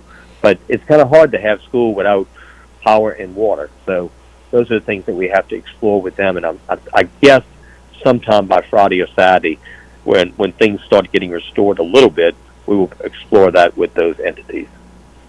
Okay. Any other final thoughts before we let you go? I just ask everybody to be patient with us. I know it's tough. I know it's when you watch it on TV and hear it on the radio and you're out of town, or even you hear that you want to get back. I'm telling people, if you don't have, come back with the water and some type of, things that you can live with, even if it's a generator, just be careful with it. Don't come back. Don't come back until you hear us say water's been restored in this area. Power's been restored in this much of Kenner. Just be patient with us. I know it's hard, but it's much better where you are than being here. Even though we're getting things done, it's still got some type of a primitive state. So we need to work a little bit more to get it more comfortable for our residents. All right, Mayor Zahn, Mayor of Kenner, thank you so much, sir, for your time. We appreciate you, and please stay safe. Thank you. I appreciate it. All right, time now 9:23. That was definitely an interesting conversation with Mayor Zahn, and I'm glad my dealer is safe. I'm not going to lie. Not going to lie about that. I was looking forward to the Labor Day sale, but we don't have power, but still, I'm glad it's okay. We have to admit, when you have a wardrobe as part of an important part of your job, you need a place to go for discounts, Margaret. I mean, and Gina is keeping it real. And let me just say, I really like the yellow, okay? Yes, because the sun will shine again. I like that. know, exactly. So we got a big flare showing up. This is probably at one of the chemical plants on the West Bank. And we do have some rain, too. Over here along the Mississippi Gulf Coast, that's a thunderstorm. Down by Grand Isle, you've got some rain. Looks like we've got a little bit of rain showing up over the lake, too. So let's go to coastal Mississippi. Here's that storm. We can put it into motion.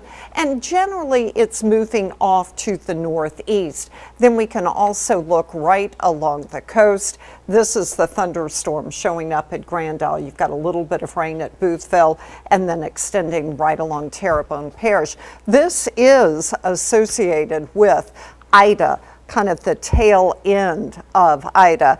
And we are going to get an update soon on now tropical depression Ida. Max winds earlier today were 35 miles per hour, moving northeast at 9 miles per hour, and it's just going to continue moving into the Tennessee Valley. So we can look at the wind gusts. Everybody's been asking, how high were the winds? This just shows you what's happening basically on the hour. 9 o'clock Sunday, you can see how those winds are increasing pretty much across the area, though not on the North Shore. Here we are in the afternoon, really seeing it go up. Of course, Ida made landfall at 11:55 right here at Port Fourchon, winds of 155 miles per hour. And look at how the winds are increasing. This is important because it shows the flow of the wind and shows how that water was being pushed into the lake, into Lake Maurepas and overland, especially over towards Laplace.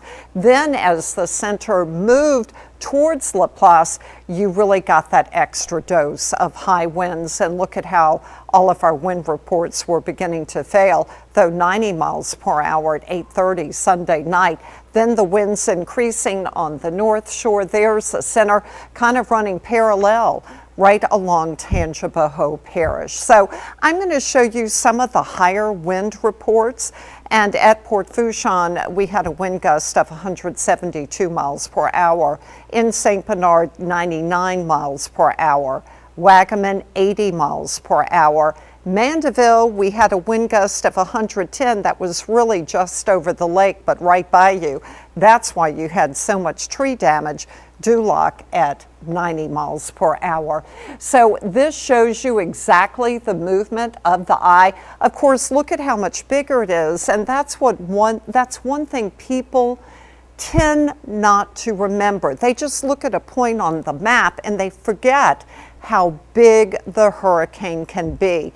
So for next time, hopefully there won't be one, but we know there will be another hurricane. So this one came so close to the city, right over Laplace. Laplace was in the eye wall, so was Lafitte, and they had, of course, so much damage. So we can look, there it is, heading off to the northeast. Of course, we've got this tail end that's kind of moving across the area, and it's going to give us the potential for some stronger storms. Here's that heavy rain over South Mississippi now, and there are flash flood warnings in effect. Even though we're not getting downpours of rain, that's because we already had so much rain, and of course we had the storm surge, so the flash flood warning's still in effect because of the water that is still in place. So there, a look at all of those flash flood warnings. So on the North Shore for the rivers, major flood forecast for the Tchefuncte at Covington and Folsom, moderate flood for the Bogafalaya at Covington and also for Boston Street, and then for the Tangipahoa at Robert, major flood is forecast. There's that flare. I mean, it's lighting up the sky. We may not have power, but we've got a big flare in the sky.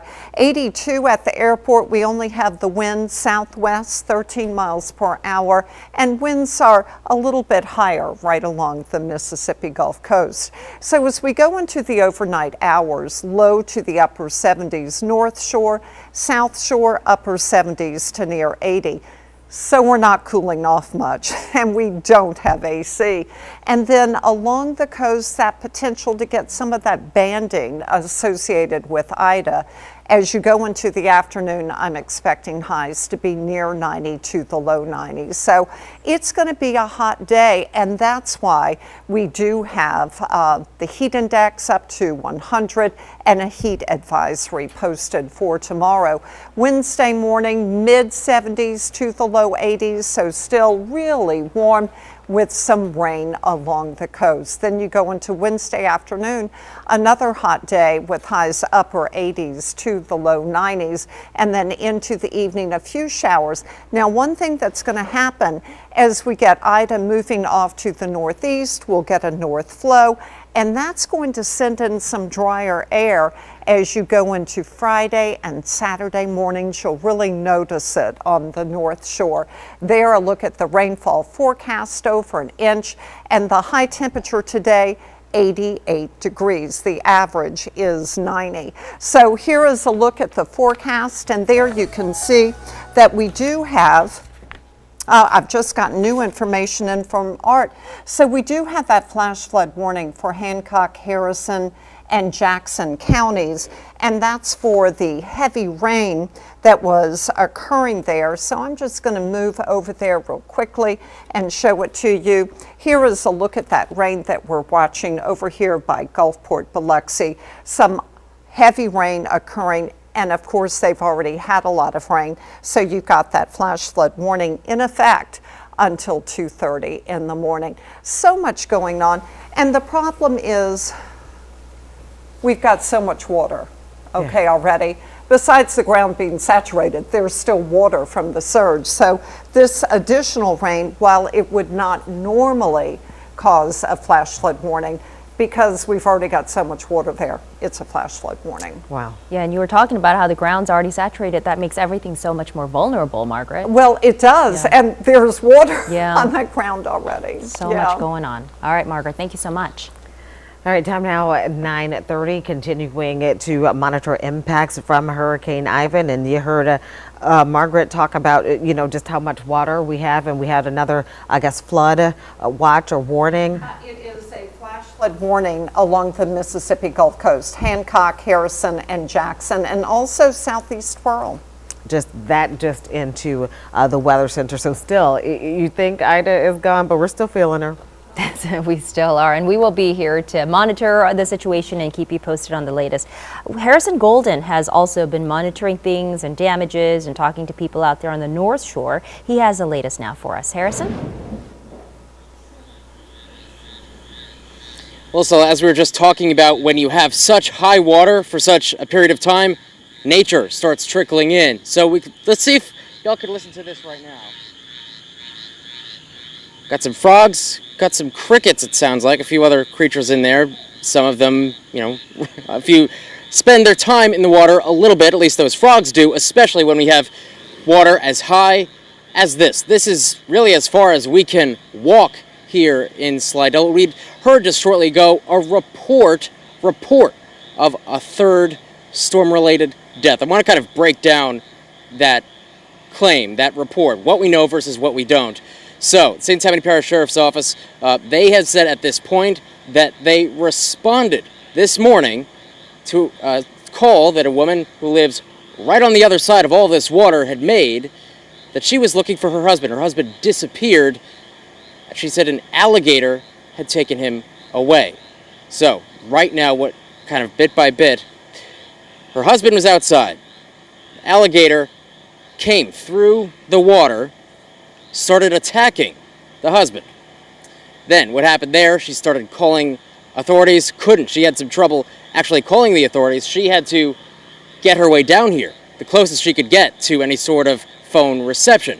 From there, she called. By that point, her husband was gone. The alligator was gone. That's all we know right now. They have not found any sort of body. They have not found the alligator. St. Tammany Parish Sheriff's Office has been out here for about 7 hours. They actually just left a little while ago. Still haven't found anything. So, a lot of reports, a lot of speculation going out there about this so-called third storm-related death. We're still trying to investigate a whole lot of that, but one thing is for certain, this is not safe at all. And if you want to avoid as many, difficult situations as possible, stay away from that water.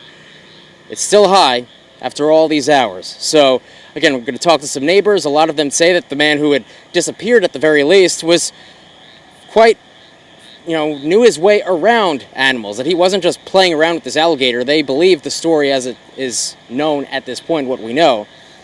So that's, again, all we know. Still very skeletal. We're just picking up the pieces as we know right now. Still waiting to hear official remarks from the Sheriff's Office. We have been in touch with them. The fire department here in St. Tammany Parish has also been involved. We've been back and forth, but they're still trying to conduct their search. Perhaps tomorrow we shall see if they continue that search. Still, a lot we don't know here, but just wanted to kind of break down what's going on online. We have an article kind of breaking down, again, what we know on the WDSU mobile app. Bottom line, though, if you don't have to be outside, don't be. Still high waters out there, guys. Okay, Harrison, thank you so much for that. Please keep us posted. Travers Mackel is in Thibodaux with the latest on conditions and some damage assessment in Thibodaux. Travers? Gina, Sulla, we are on LA 308, the road into Thibodaux towards Nicholls State University in Lafourche Parish, and I mean the damage is extensive. Just look across the street right here. This looks like somebody's home. The roof is ripped off, the backside is ripped off. There is furniture in the front yard right there.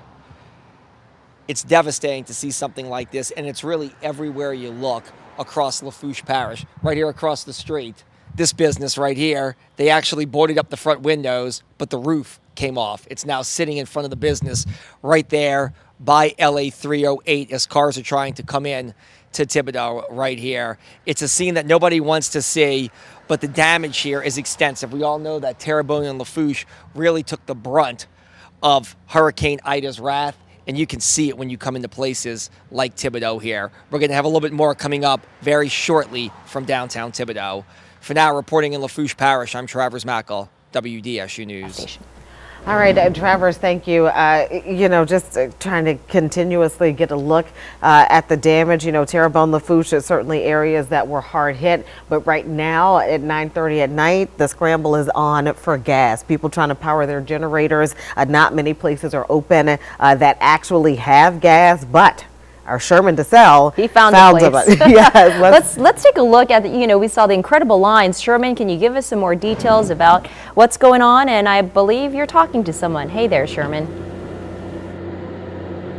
Yes. Hi, good evening. So we were leaving the EOC building on 3rd Street in Gretna, for those who are familiar with this area, and we couldn't help but to notice the line of cars, and they were all leading somewhere, so we whipped around. And my photographer, Dolly, had the sharp eye. She said, those lights are on. There's gas there. And that's what we found out. This Chevron, this Food and Fun in Harvey off of Manhattan, it's been open for a while. We're speaking with Jordan Retief. He's with Retief Oil and Fuel. Jordan, tell us a little bit about how things turned out today. You said you got here earlier this afternoon and things were kind of like organized chaos, right? Yeah, I'll tell you what. I mean, we had people walking up with gas cans, coming at every which pump. Cars in between, weaving in and out. I mean, we've definitely got it more organized right now, but it was pretty hectic early this morning. Let's keep talking while Dolly shows everybody what it looks like right now. So when we pulled up, we couldn't help but notice the line of cars and the line of people. So a lot of people just trying to find some gas for their cars in their houses. Sure. And the way we're kind of working it now, we realize kind of the best method. We have walk-ups. They're filling up from 2 pumps on the outside to keep them safe while nobody's exiting from that side. And then we got cars filling up on the first 7 that are available. I think 5 pumps are up, so they're filling up on those first 5, and we're making it work. Listen, 7 pumps is a lot more than what people have been finding. So, I mean, what kind of reactions have you been getting from people who show up? Oh, people have been super thankful. I mean, everybody's looking, and the community's really gathered together. The line, I mean, it really hasn't been too crazy. I mean, everybody's treated each other very, very well. So I think it's really shown their character. Jordan, you said you and your family, y'all are West Bank raised. You're from Harvey. You were here during Katrina. You know what it's like to scrounge for gas. Yeah, Retief Oil, they're based out of Harvey. So I mean, growing up, we went through Katrina. My dad slept on the floor, trying to run emergency fuel during Katrina over southern floor at the building. So it's been quite the. Yeah.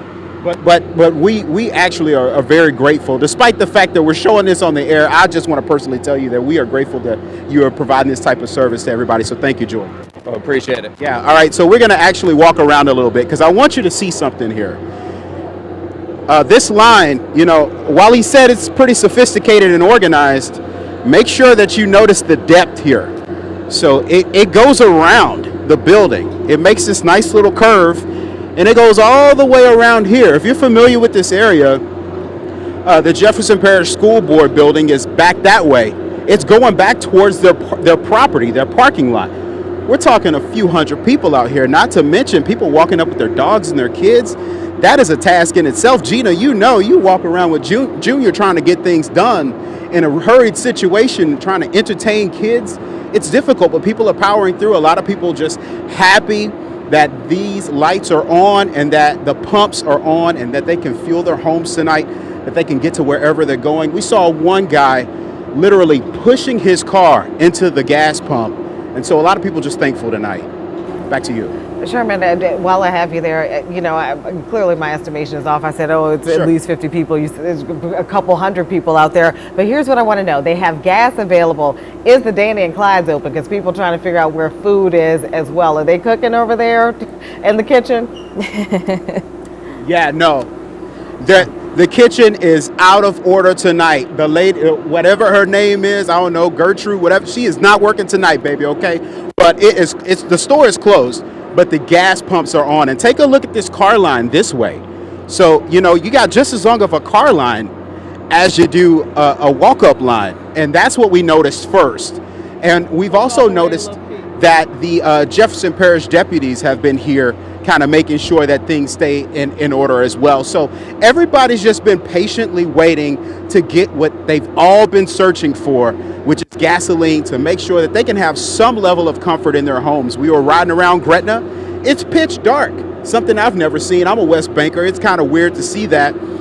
But that's where we are right now. Everybody just being cooperative, being patient.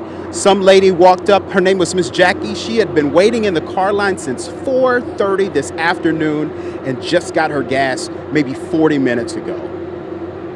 Back to you. Wait, she was waiting in the car line or in the other gas line? Since 4 o'clock, Sherman? Car line. She was in the car line. Miss Jackie was in the car line until 4:30 this afternoon. Wow. And she had one of her children with her. I believe it was one of her sons with her. And you know what, though? Despite the fact that she was waiting so long, she had nothing but gratitude. She actually just started thanking God, saying that I was just thankful that I was able to find some gas for my car. And they fueled up another tank, probably for the generator at home. So more than likely, she's sitting in a house that's got a little accommodations right now. Let me ask you this, Sherman. First of all, I was so glad to see the system, because a lot of the gas stations that we have passed or seen have been so hectic and chaotic. So they definitely have it down pat over there. When it comes to people with the gas cans, I'm seeing that chair at the pump. Is there somebody monitoring the folks with the gas can, that chair that's at the pump? Do we know if they are kind of making sure that... Yeah, actually... Yeah, I'll show him to you right now. Mr. Retief, Jordan's dad. That's him right there. He said he didn't want to go on camera, but I told him he was a guardian angel tonight. The guy right here. Yeah, see, he's trying to avoid the camera. But yeah, he's been monitoring the gas pumps. Mr. Retief, thank you. We appreciate you. Yeah, and so he's been monitoring the gas pumps. And, I'm seeing that everybody is using an approved canister. I know that was another concern after the storm, people just trying to, put gas in old milk gallon jug, old water, gallon jug, or whatever container they can find. But I'm glad that Mr. Retief is monitoring, making sure everybody's using the approved gas canisters. All right, Sherman, thank you so much. Please keep us posted. I would like to check back with you a little later if that is possible. I would appreciate that. For sure, much. You can check back, no problem. Thank you, Sherman. You're doing great. Right now in Louisiana, according to the Entergy power outage map, about 800,000 people without power. Aubrey Killian is in Lakeview monitoring conditions out there and the damage for us today. And Aubrey, you have more information about the power outage situation.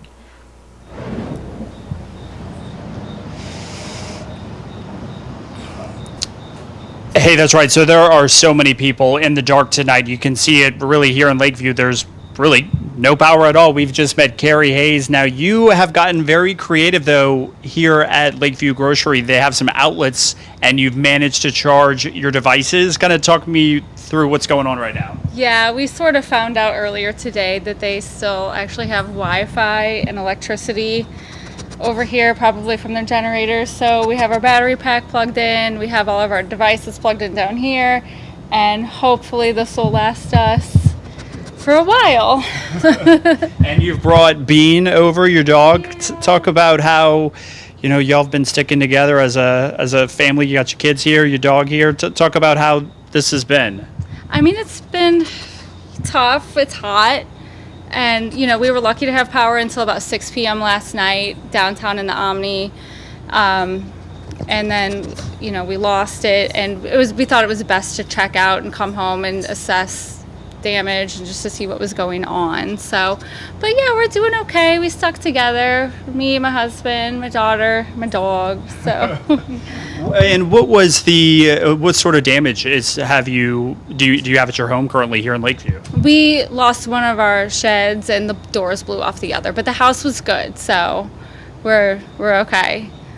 What is your game plan for the next couple days? It's really unclear when the power will come back on. We ended up being able to pick up a generator today. One of the Home Depots was open selling generators and ACs. So we picked up a generator. We're going to try that out, see if it works, try to ride it out. If not, we can leave. You know, we can always leave. So what was it like trying to get a generator? I mean, I can only imagine how busy it was today, or I'm surprised you were actually able to even get one, to be honest. there was a long line, but it didn't take more than like 45 minutes. It was moving quickly. They knew what everyone was in the store for, so they just asked you if you needed a generator. They gave you a cart, put the generator on the cart, and sent you through checkout. So they kind of have a fine-tuned machine over there at the Home Depot. And you've got your kids, you know, with us as well. This is your daughter. I'm going to kind of just talk to you real quick, too. So tell me, from a kid's perspective, what has this been like for you, from a child's perspective? I don't like it. It's boring and there's nothing to do. There's no social media, there's nothing. I can't talk to my friends, I can't do anything. Were you scared when the weather came through? Kind of talk about that. Oh no, I wasn't scared at all. I liked it. I just hate the aftermath. And what are you going to be doing any idea when you could be back in school? I know it's all kind of up in the air right now. I don't know. Yeah. Probably just gonna try and survive. Try and survive. And what's been getting you through all this? You know, your mom's has such a good attitude. What's been getting you through all this boredom and this difficult situation for so many kids? Napping.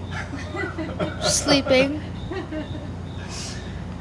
You sleep. You nap a lot. I can tell. You got your PJs on. And anything else you want to say to kids out there that might be watching that? You know, it's kind of a little bit of a tricky time. You're gonna survive. Just keep a positive attitude. Yeah. And is she always this relaxed during live TV interviews? I think she's maybe had one before, and yeah, she's always been pretty easygoing about it. So yeah. And this is kind of the secret, like, little spot that y'all found. No one knows, but now everyone is gonna know. That's what I think, anyway. Yeah, people are gonna be everywhere, but you know, maybe not. We'll see. But hopefully this will get us through and get that generator turned on tomorrow. We didn't want to go through the whole process of trying to get it turned on before dark, you know, because we just picked it up a couple of hours before dark. We'll get it going tomorrow. We had to watch some YouTube videos on actually how to operate a generator because we've never had to do it before. Be safe, because there's definitely some precautions you want to take. I know. So That's what we're trying to learn, so we don't want to, cause any problems. Yes. So again, guys, this is what it's like here in Lakeview. You can see Bean here just kind of hanging out as well. You know, it's kind of a quiet night, no electricity, and a lot of people just kind of making it work for the time being. Guys, back to you. For him, it's too hot. Oh, what a great We love family. them. I That know. was awesome, Aubrey. Thank you so much. It made us laugh. The daughter was my favorite. She's like my spirit animal. Like, she gets me. I don't even know her, but I'm like, oh yeah, she gets me. She's like, look, this is boring. Ain't no Wi-Fi. We don't have social media. But, I'm trying to be positive. Yeah, I asked Gina, like, what will these kids do without Wi-Fi, without the video games? She's bored. I can't believe it. But that dog makes me miss my doggie, Gracie. I haven't seen her in a couple of days. All right, let's go now to Travers Mackle has been monitoring some damages out there for us. Travers, what's the latest where you are? Travers was in Thibodaux earlier. We are still in downtown Thibodaux. Once again, it's the theme here. The damage is extensive. No power, no injuries is the best part. But take a look at this. This is a business right there on the bayou. The roof is completely gone, completely ripped off. And you can see just how bad that damage is for that building right there. And when you take a walk around, you can see same story, tree limbs, branches, trees, businesses that have suffered damage. It's everywhere you look in Thibodaux. This city is resilient. These people have been through this before. They're battle tested when it comes through storms. A lot of people are trying to get power back on, and they want to come back and they want to rebuild their homes and their businesses. You can actually look down this roadway right here. Some of those flashing lights or those stop signs are bent down in the street right there. So you can see the wind definitely took its toll here in downtown Thibodaux and Lafourche Parish. That is the very latest from Thibodaux. Gina, Sulla, I'm Travers Mackel. Let's send it back to you all. All right, Travers, thank you so much for that. We do have some visuals from Grand Isle. We know on yesterday they had lost contact with the island for a little while, but we were able to get an aerial view of the extent of the damage in Grand Isle, mostly structural damage there on the island. You know, we have heard from Parish President Cynthia Lee Shang, who says that Mayor Carmidel says the people who stayed, they ain't gonna stay no more next time, that there is a mandatory evacuation just because of how harrowing the situation was. And at some point in the break in the wind gust, they actually tried to get to a more secure structure. Some of them actually moved to the fire station in Grand Isle just because conditions had started to deteriorate so much. Yes, and to the multiplex as well, according to officials. And the multiplex suffered some damage. They said there is significant damage to the buildings out there. Many of the structures are damaged. They've got roof damage, and a lot of the buildings are now gone. Mayor Carmidel, of course, expressing a lot of concern about his residents there. About 40 of them stayed behind and did not evacuate when that mandatory evacuation order went into place. But again, like you said, Gina, they were saying now they're not going to do that anymore. They will evacuate if officials tell them to, and they lost touch, and that was the most disconcerting part about the coverage as we were waiting for Hurricane Ida to approach, when parish leaders and the mayor lost contact with the 40 people who were left behind. Water was coming up and they were experiencing flooding, and they lost touch with them, and so they didn't know what was going to happen. But today the update is that everyone is okay. They were able to somehow evacuate and move to a different structure. They went to the fire department and to the multiplex, and in this drone footage you can see just the extent of the damage to the buildings there in Grand Isle, another low-lying area outside of the levee protection system. Yeah, it's certainly an area of concern. You know, before the storm hit, Parish President Cynthia Lee Shang was so concerned. She was just like, you know, get those people, you know, get them to evacuate. Yeah, she was upset. But glad to know that, you know, we believe everybody on the island is okay. Yeah. All right, and also power outage. I'm going to give you an update on that because we've been following that. And Gina, I have to tell you, yesterday I was sitting here and the outage numbers were up to close to 900,000 people were without power. And at this moment, the outage map says 800,000 people are without power. So that's down about 50,000 from yesterday. So a little bit of good news there. And we know when we were talking to those Entergy officials and CLECO officials today, they told us they were out there. They were standing by, they were pre-positioned and ready to go as soon as conditions were favorable. Today they said, you know, they've got some marsh buggies, helicopters, and every asset and resource available to go out and do damage assessment first, and then critical infrastructures will get power restored, you know, as soon as possible, and then they will get to your homes and neighborhoods. And I can tell you just by these numbers that I'm looking at right now on the Entergy outage map that we are down now to 800,000 customers of Entergy without power. That is down from yesterday. And we are hearing reports that a few flickers may be coming on in Slidell. Anybody in Slidell, if you have power, if you're hearing me, let me know if you can confirm. But we are seeing reports that there may be one or two homes or areas coming back online, if you will. Let's check in now with Fletcher Mackel, who was at the Superdome earlier with the latest on what's going on there.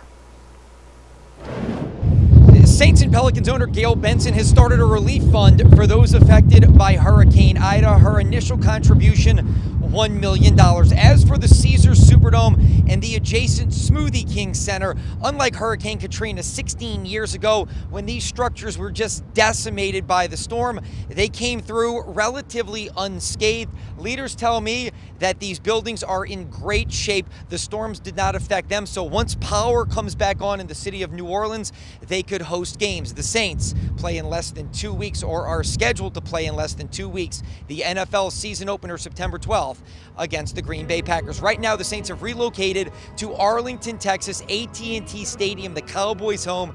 This is video of them practicing today. And while their focus on the field is football, their focus off the field is on the people of New Orleans. The safety of my family is the first thing that comes through. Again, all this other stuff is materialistic. If you lose a car, so what? You lose a house, so what? But lives are irreplaceable. So it's the same message, from my family to my friends to practically all of New Orleans. Is stay safe as best as you can. Again, anything else is materialistic. As long as you have your health, you can figure out what's the next step, and we focus up from there. So all the moving pieces, all that other stuff, it's easy to simplify what needs to be happening. Family good, back to football. Football good, back to family. We're trying to figure out how to help our city. One more quick sports item. Tulane University announced that the Green Waves' first game, scheduled for this Saturday in Yulman Stadium against the University of Oklahoma, has been moved to the Sooners' home campus in Norman, Oklahoma, because of the power outages and the infrastructure inabilities of the city of New Orleans, really also with what everyone is dealing with, first responders, fans, and everyone else. Tulane felt it was the right thing to move the game and certainly not try to play it this week. No word on even if they could have played it had power been restored. It was set to be the biggest game in Yulman Stadium history. It will now be played on the campus of the University of Oklahoma. Reporting downtown, I'm Fletcher Mackel, WDSU News. All right, Fletcher, thank you. All right, let's go to Sherman DeSalle, back out there at the gas station where we're seeing long lines. Sherman, how's it going now? You have another interview for us. It's going well, and it's organized, and like I said, people have been in line for hours. I just caught up with a really nice couple who moved here about 5 years ago. We're talking with Philip Hockett. Philip, you said you come from California. You moved here about 5 years ago, right? And what'd you say? That was it was funny. It was sobering, but it was funny. You said what? I miss my earthquakes, honestly. These hurricanes, they're scary. It's not that big of earthquakes, but seriously, I really miss my earthquakes over these hurricanes. So basically you're saying that you were not prepared to be dealing with what you're dealing with right now. And you drove you live in River Ridge, right? Yeah, yes, we moved to River Ridge, and we have family over in Harvey, so we're staying with them because they're a little bit more prepared than we are. Absolutely. So tell me, you managed to get some gas. How long did you wait for? 3 hours. Over 3 hours. How did you find the station? Was driving around.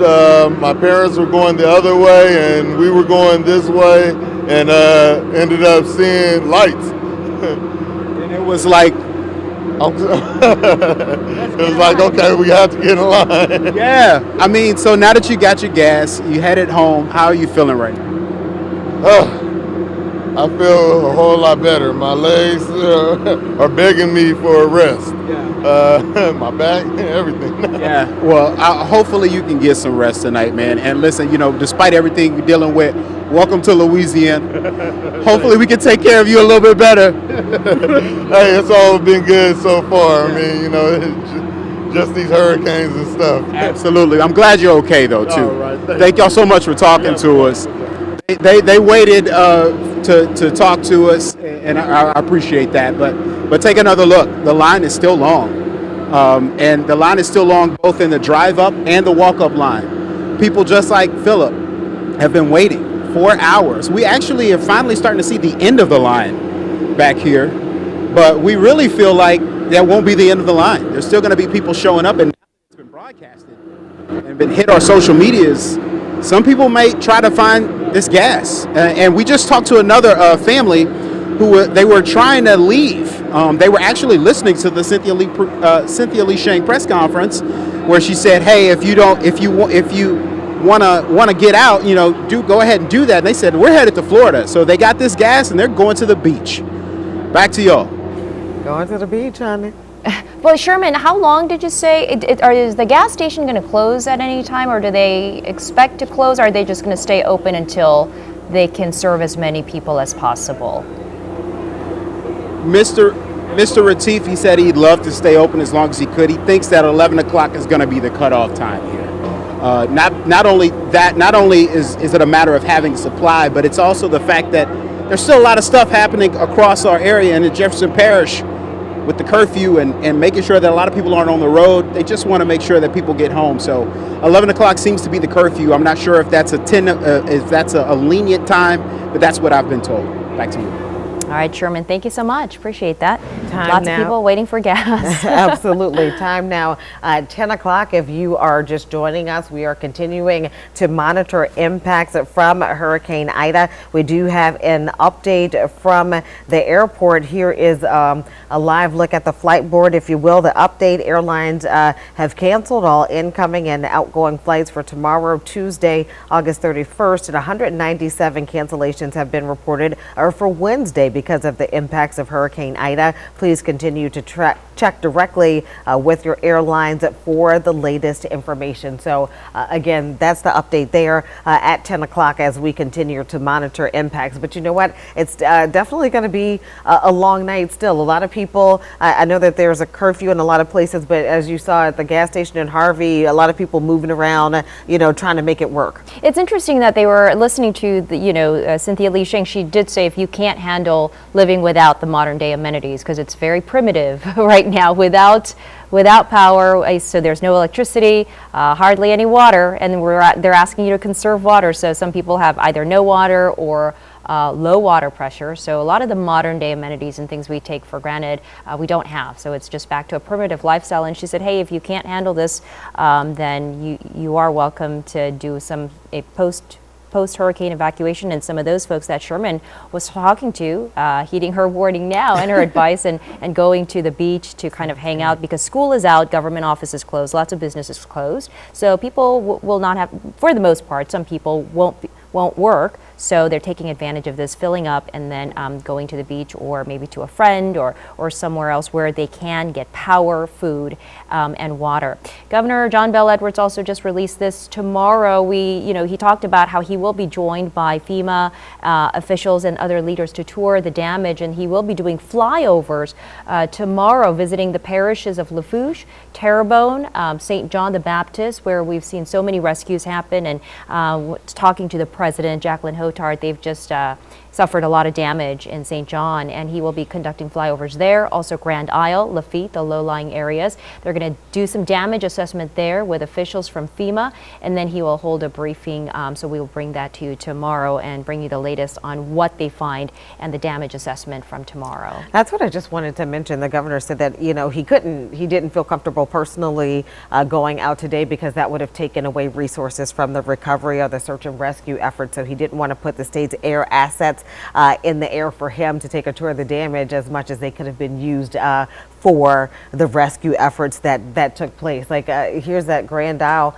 video that we were talking about. This is a flyover of the island. You can see just how vulnerable it is, and just the sparse kind of area along our coastline. This is why, Mayor Carmidale says that, he's been begging, for some type of extra, more sustainable protection for Grand Isle. You really can get a sense of it when you look at the aerial view, just how vulnerable the island is. And it was very frustrating, to listen to the president talk about how when she lost communication with people who asked for help initially. There was this mystery in the air, so many unknowns of what happened to them. Are they okay? Are these families doing okay? What is going on? They called for help, but the president and other leaders said, we just can't get to you right now because of the flooding and because of high winds and because of the dangerous situation. Even our first responders can't get to you, so you're going to just have to wait and hang on until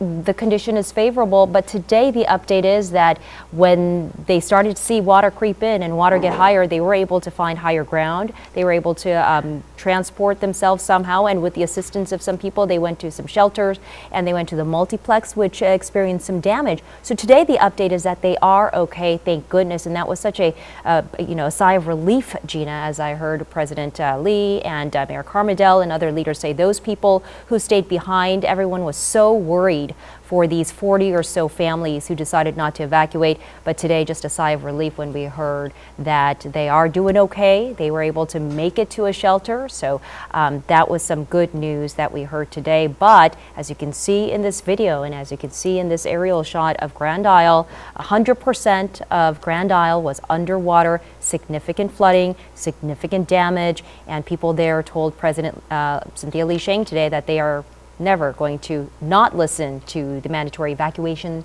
orders again. This time they will leave. When they say leave, they said they will abide by those orders. Absolutely. Same is the case for many people in Lower Lafitte as well. Lots of rescues happened there. They, started at 3 in the morning rescuing people who needed help. People saying in Lafitte that they have never, and these are people who live in coastal communities, they've never seen the water come up as high as it was there. We knew they did maybe about 20 or so rescues overnight, but then 108 rescues today in the Lafitte area, just to give you an idea of the extent of the situation. Yeah, even some animals there were rescued. So today, much of the day was spent as a search and rescue day, damage assessment, and a lot of the leaders just getting their equipment and positioning their crews out so they can go help people in need, and also making sure the roads are okay, because a lot of these roads are experiencing down trees, a lot of debris out there. And even for residents, we don't see the, we're showing you the bigger damages and the more catastrophic images here, but even a lot of residents I know are experiencing some roof damage. So in return, they've got leaks in their home that they have to take care of. Shingles are on the ground, so they have, minor damages here and there. So a lot of people are dealing with the same situation, on top of the fact that we've got no water and no power. Curfew has been enforced, so just a primitive lifestyle. I got a chance to visit some of my neighbors when I went home briefly today, and they were just, one family was in the backyard just talking with no TV, no electricity, and it's too hot inside, so they came outside and they were just talking. Same happened in my neighborhood. All the guys stayed. They sent their wives and kids out of town, so it's like my husband and all the guys in the neighborhood. They were talking, guys, they had some whiskey and all that. I mean, but literally my husband and my dog, like he was like, I Am Legend, like Will Smith, like they were at some type of post-apocalypse type of movie. But, it was good to socialize and hang out with neighbors in a way that you typically wouldn't do. Everybody's busy coming and going all the time. Or the distractions of electricity. Right. They don't have that. So now it's back to let's get in a Absolutely. circle, Getting tell to know stories, people. and Yes. and talk. And let me just bring us back to Orleans Parish for a second. We do have some video of a house that was damaged on Tchoupitoulas. Let's take a look at that. Wow, it looks like it just pancaked. I mean, this area looks familiar, right on Tchoupitoulas, and you can see that vehicle clearly was damaged. I mean, as far as we know, no one was injured, but a house did collapse on Tchoupitoulas. Again, just an indicator of how severe the winds were from Hurricane Ida. And yesterday, remember, Gina, we saw that other image of the other house that collapsed where first responders had to go and pull the victim out of the house, and that person turned out to be okay. The mayor said that victim is okay. But this is, we're seeing these images again and again of lots of roof damage, lots of house damage, structural damage, and situations like this where trees are on cars, roofs are on cars, collapsed buildings, collapsed homes, and we'll get a better picture as the day goes on and the week goes on. As the governor tours and does his flyover tomorrow, he'll have a better assessment of the cost and the amount of damage and the numbers. We'll be getting those numbers a little more clear. We'll see them a little more clearly tomorrow.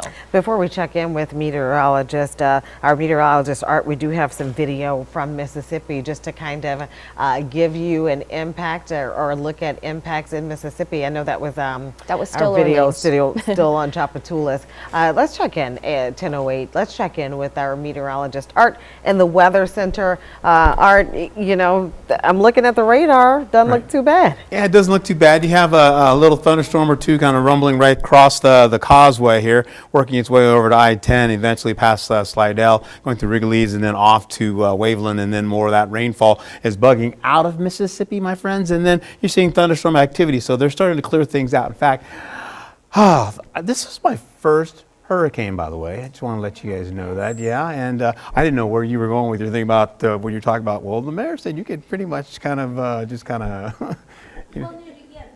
Of Jefferson Parish, Right, she said okay. you can, you know, if you can't handle being without power for an extended period of Right, time and, right. you know, with no water and, you know, just a challenging circumstance, then she said you are welcome to leave. And even those who evacuated, officials say don't come back Right. until conditions are better, because better. wherever they evacuated to right now, they have air conditioning, they have Mhm. food, they have grocery stores that are open. So they want people to be comfortable. Comfortable. All Yeah. right, Joe. Okay.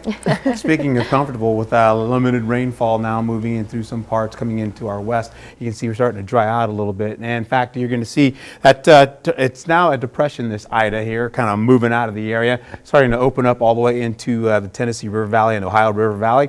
We'll be picking up more along the lines of some information coming back again for us to get drier through the night in some locations. Let's go ahead and I'll take my graphics here and I'll show you what I'm talking about.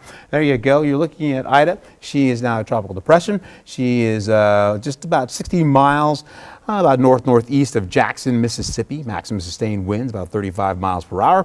Present movement, well, northeast, moving at 10 miles per hour. Nice and slow. All right, minimum central pressure is 998 millibars. All right, so away we go with this storm moving a little bit closer to home. You're going to see that, as I mentioned, there's a little bit of drying going on the west side home. I'm finally getting a chance to breathe for a little bit, as well as Belle Chase, Kenner, and Lakefront. You guys have a little storm activity kind of sweeping by you, so you're getting brushed by some, excuse me, some light showers to thunderstorm activity that's been moving over the causeway. Back over to areas by Boothville, you're back in it, and you'll be that way for the next several hours, as well as Grand Isle. Grand Isle will keep that rainfall pumping through the area all the way into the morning hours and the morning commute, if there is actually a commute for some folks trying to get back to work and starting their lives back. Right now, you're looking at New Orleans, 82 degrees currently, mostly cloudy skies. Winds are out of the southwest at 11 miles per hour. And as we carry over into Slidell, you're looking at 82 degrees with mostly cloudy skies. You'll have some more increasing clouds eventually in the next, say, 15 to 20 minutes as that little system starts to swing by your area. Winds out of the southwest about 10 miles per hour, but it feels like it's 90 degrees. That is no fun for anyone. New Orleans, hold on to mostly cloudy skies. We'll increase those clouds as we go right back into the nighttime, and you see the rainfall that'll continue through the remainder of your day, and then we'll finish out with more of that sunshine on the way, but warmer conditions and, of course, a little less rainfall going into Thursday and Friday. Back to you. All right, Art, thank you so much. All right, we're going to go back to my favorite live shot of the evening, just because, you know, I feel like everybody who's been in that gas line has a story, because clearly you were in a situation, I don't want to say a desperate situation, but this is the only place that has real resources or, you know, things you need to accommodate yourself and your family through the night. Let's go back to Sherman DeSalle. Sherman, you have an update on the gas situation. I do have an update on the gas situation. So the gas line, walk up and drive up, officially closed tonight. So if you're in line already, it's just like when you go into a store, they'll lock the door behind you. If you're in line already, you can get gas. But if you're not in line, here's the good details is that they're going to reopen tomorrow. They're going to reopen the store at 9 a.m. They're going to reopen the gas lines at 7 a.m. Reopen the store at 9, reopen the gas lines at 7. And like I said, some people are walking up just to get gas with their generators, walking up to get gas so they can get out of here. My man, tell me your name. Jarrett, man. Jarrett, you said you came all the way from New Orleans East. New Orleans East. How'd you find out about this station? My sister's on this side. She told me about it, and I was like, I'm on my way. It's good to have people everywhere. Definitely. Yeah. So you said you're on your way out. Destin, Florida. Destin. I actually like Destin. It's not a far drive. So. Not at all. Yeah. How'd you fare out during the hurricane? Lost power about 1. Been in the heat since, man. My baby uncomfortable, gotta go. Absolutely. Your son is probably about the same age as my son, so I get it. Yeah. You want them to be comfortable. Good dad. So you headed to Florida, and I wish you safe travels, man. Thanks for talking. Thank you, man. Yeah, no problem. Yeah, God bless you too. So again, people are just trying to gas up, man. Little man's in the back asleep. Where you go put? He's gonna see that 20 years from now, and he's gonna be mad at me because we got him on camera. But again, kids are resilient, you know. So we're gonna take another shot of the walk-up line. So again, the walk-up line and the gas line, the drive-up gas lines are closed. They're closed right now, but they're gonna reopen. The store is gonna reopen at 9 a.m.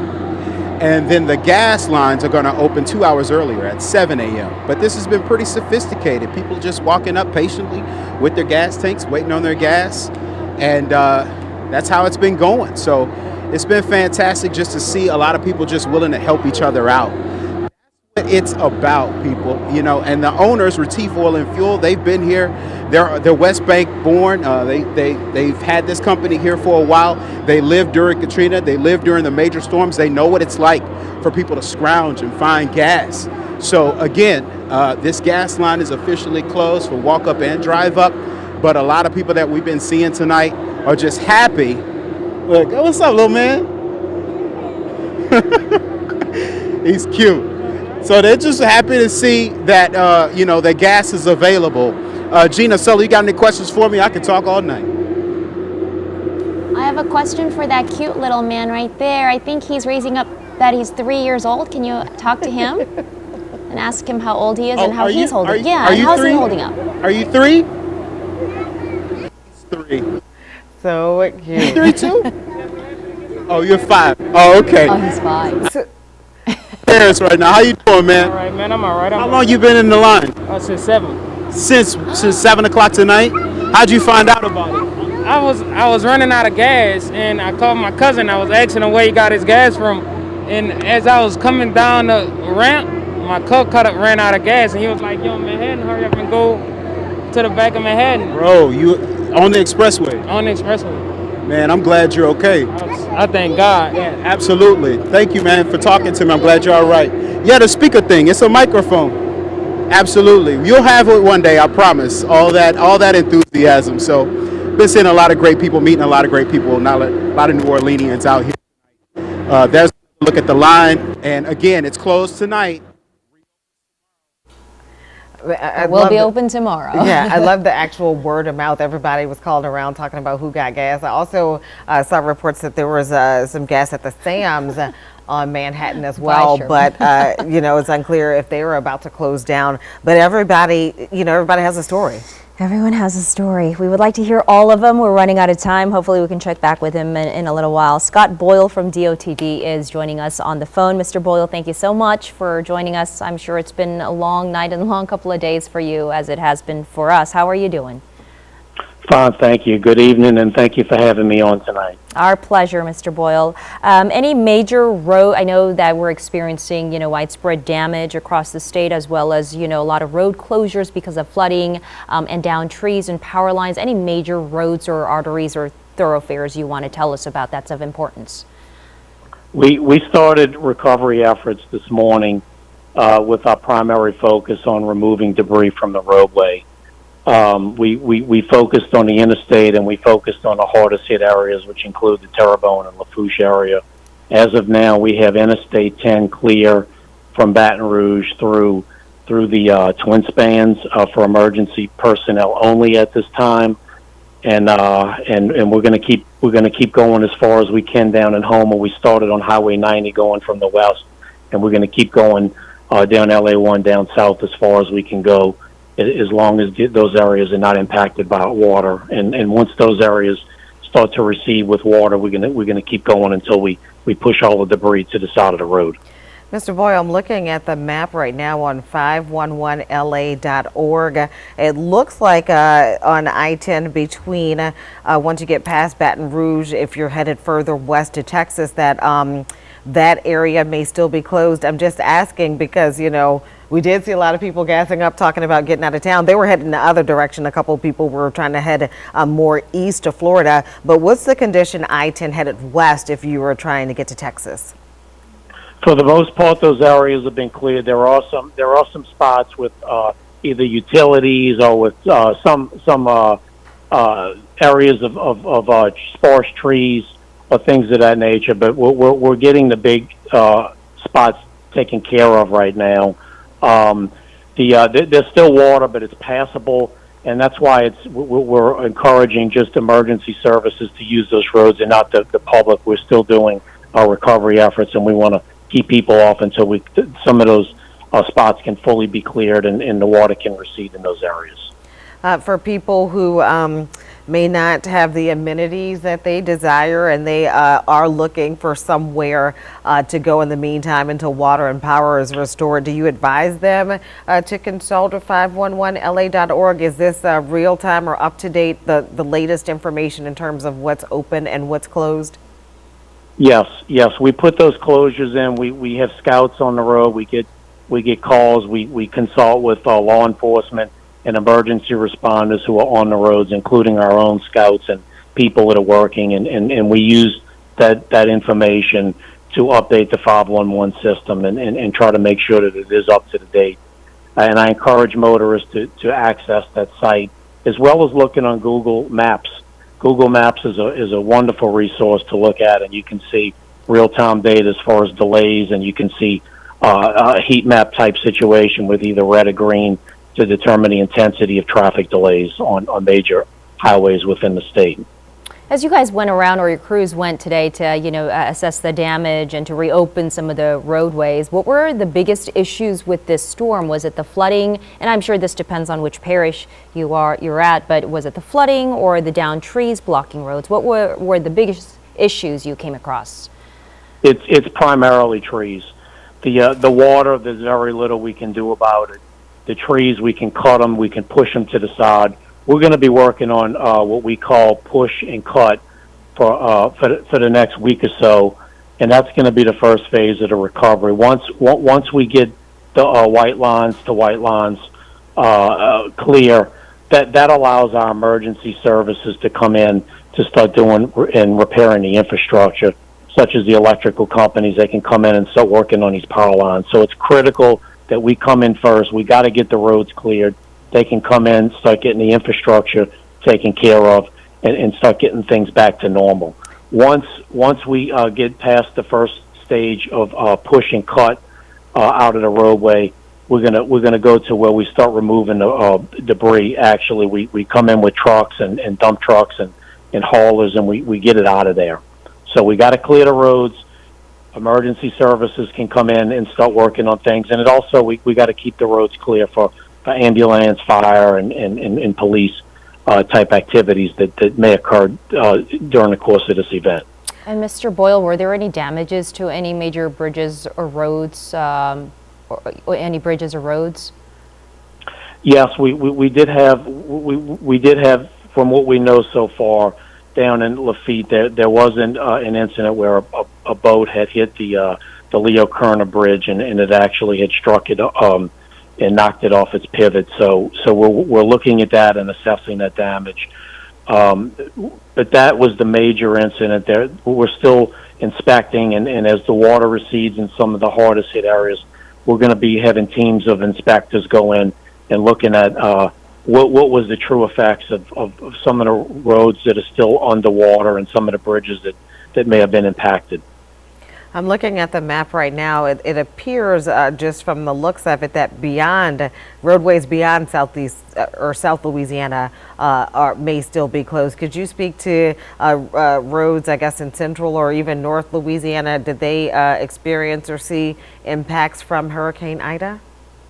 Yeah, I would suspect that there was some tree damage where it came into the road, and there may have been some minor water on the roadway, but in these coastal areas, that's where we focus in our attention on where the water's just been pushed on and it's sitting on the road, and it's just a matter of us waiting for that water to recede and then going in and inspecting. So a lot of these areas we don't really know to the extent, but we're going to be getting and digging deeper into those areas to try and determine what's the true effect of the storm on some of our infrastructure.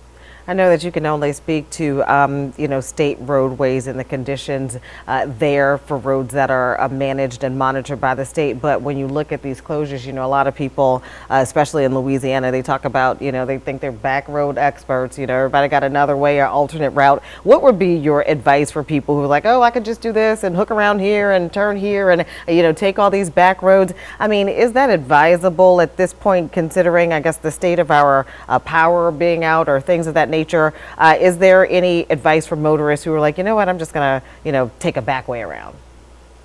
There's still, I drove around, I sheltered in place at the Crescent City Connection last night, and I drove the West Bank, and then I drove down Jefferson Highway, and I was inspecting and driving around, and there is still quite a bit of power lines, standing water, debris from structures, trees.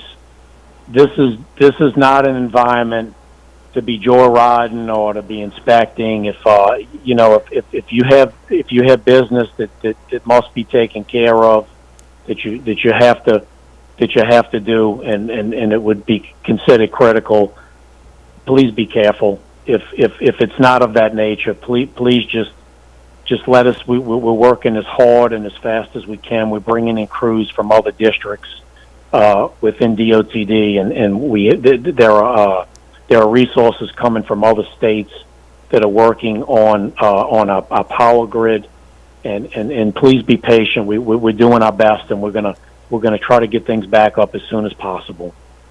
And so before we let you go, Mr. Boyle, any last word of advice, or what would you like to tell residents? I know there's curfews in place, so people should not be out on the roads. As you mentioned, it's still dangerous out there. What's your last word of advice for people? And then you want to plug the 511la.org if they do need to travel. Yes. It's in many, if not all places, there's no roadway lighting. You can't see. You may think you're going to be driving down the road, and you don't know what you're going to come up on. It could be tree. It could be anything. Power lines. It could be down trees. It's just not worth it. It's not worth it.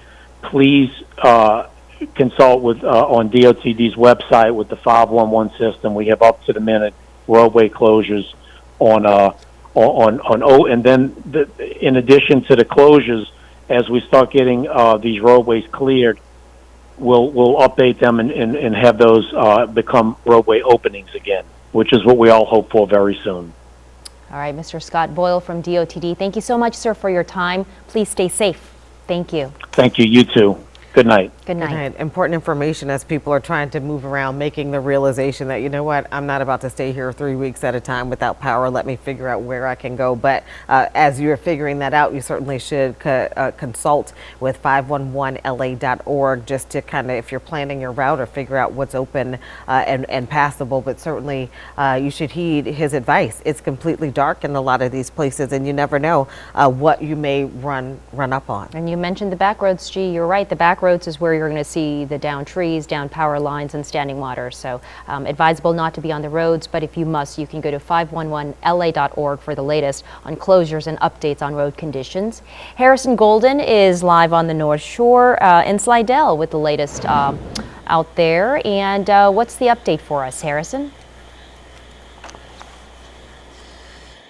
Well, so we were just talking about, again, that standing water, and I want to tell you a story of development as we have it that is directly a result of that standing water. So the St. Tammany Parish Sheriff's Office still investigating here a report that a 71-year-old man had been attacked.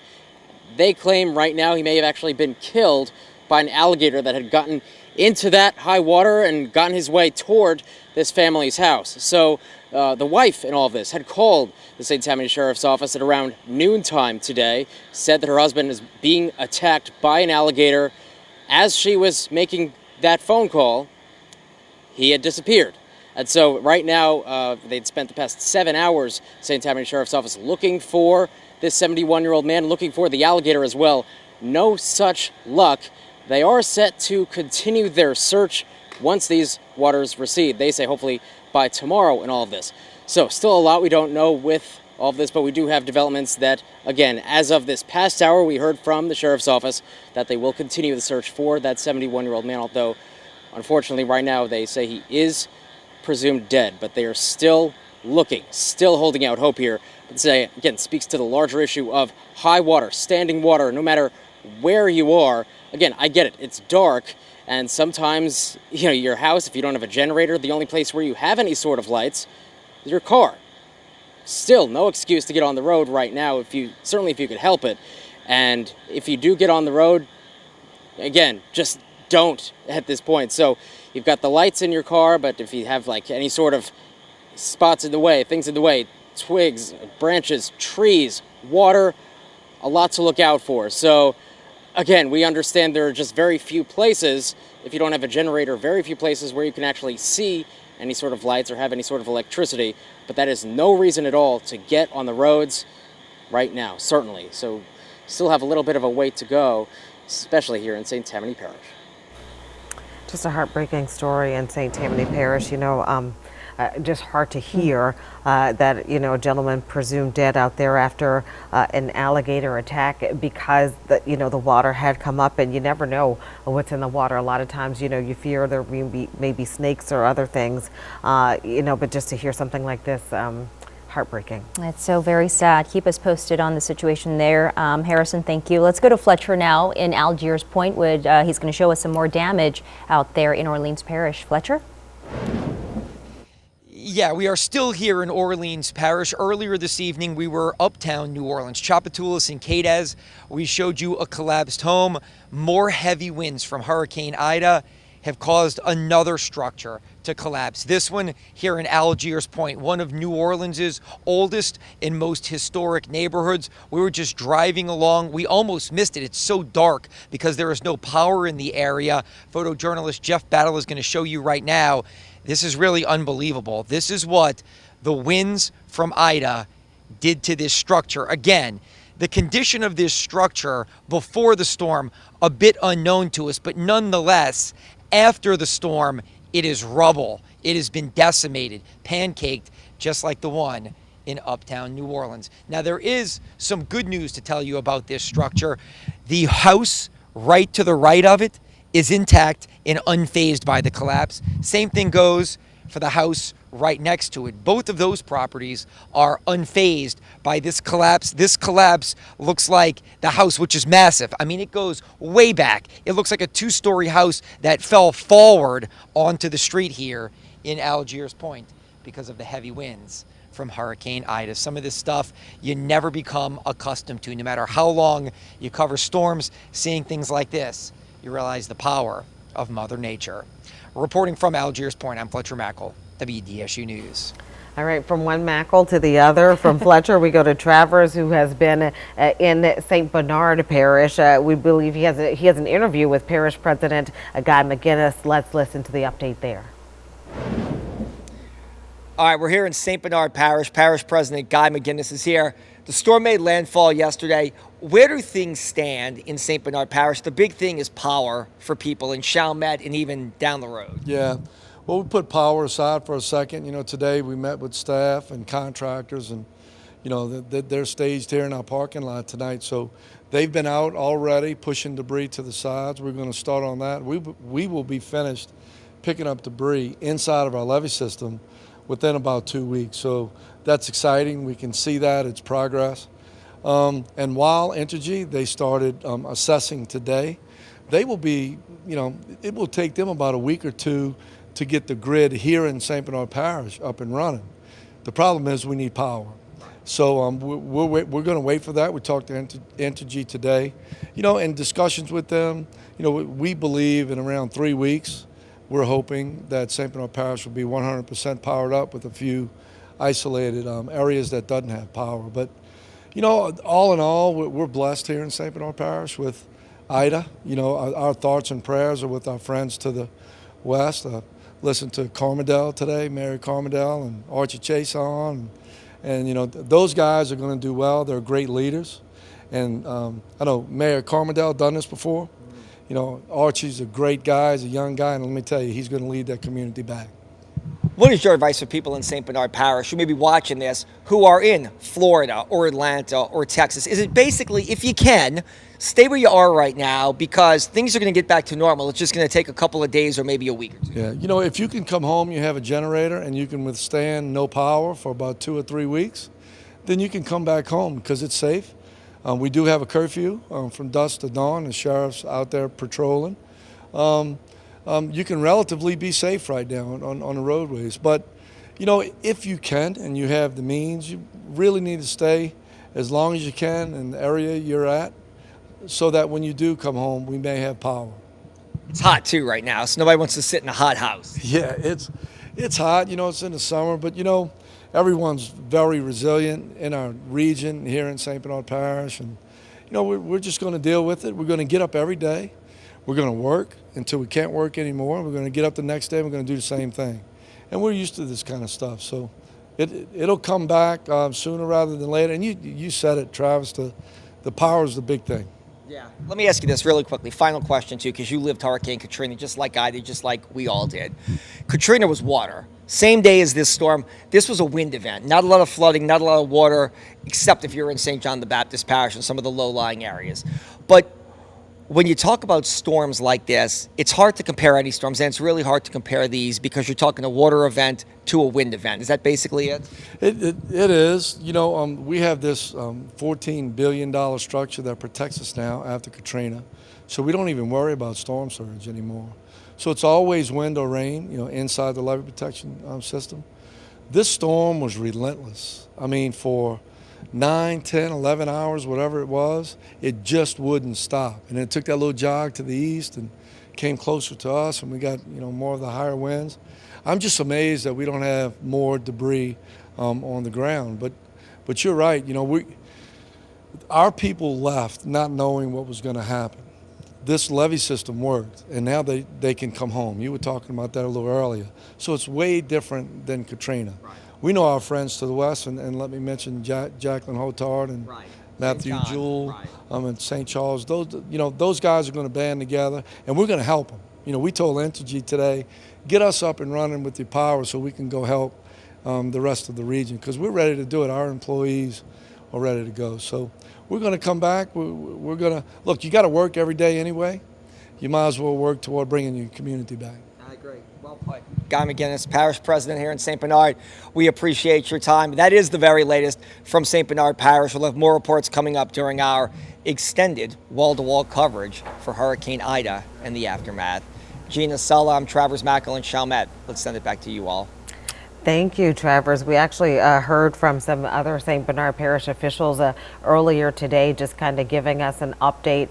There was a parish-wide curfew from dusk to dawn in the parish. And again, they were saying that schools were closed until further notice, although it appeared that Nunez Community College would try to reopen later on this week. But we're going to get another update on that. But I'm pretty sure they said that they were going to try and close until Thursday. But again, I'm sure that's contingent on whether or not the power is available, but definitely the St. Bernard Parish schools are closed until further notice. That's right. He was talking earlier about, just to reiterate what he was telling Travers there, that he feels so blessed, and of course he will be there to help with Jacqueline Hotard and St. Charles Parish and extend some of the resources there. But he said the levee system in St. Bernard Parish held up.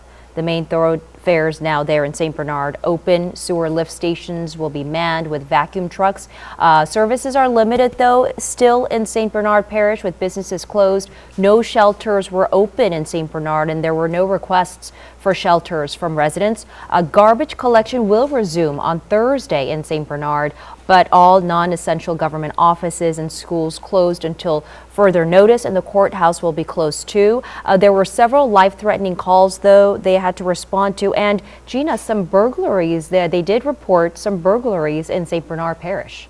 Yeah, the sheriff said, you know, I'm gonna call them suspects. That's not what he called them. However, he says, you know, if you did try to loot a business or commit any type of burglary in St. Bernard, you certainly should be looking over your shoulder. While much of the parish is closed, his jail ain't closed, and he has some cuffs. And he was like, the jail don't have no air, but you'll be right there. Certainly, if they catch up with you trying to, you know, commit any type of crime in St. Bernard.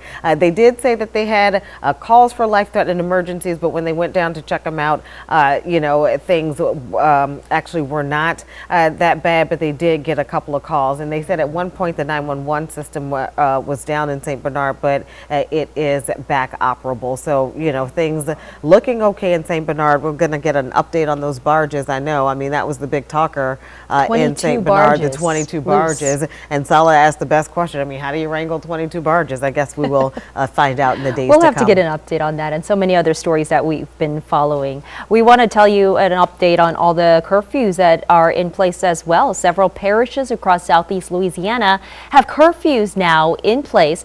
And of course, this is all just to make sure that you stay off the roads and that you are safe in your safe space. Crews are out right now assessing the damage, making sure everything is cleared before you head out. So they want to make sure you're safe, and they say the roads are still very dangerous.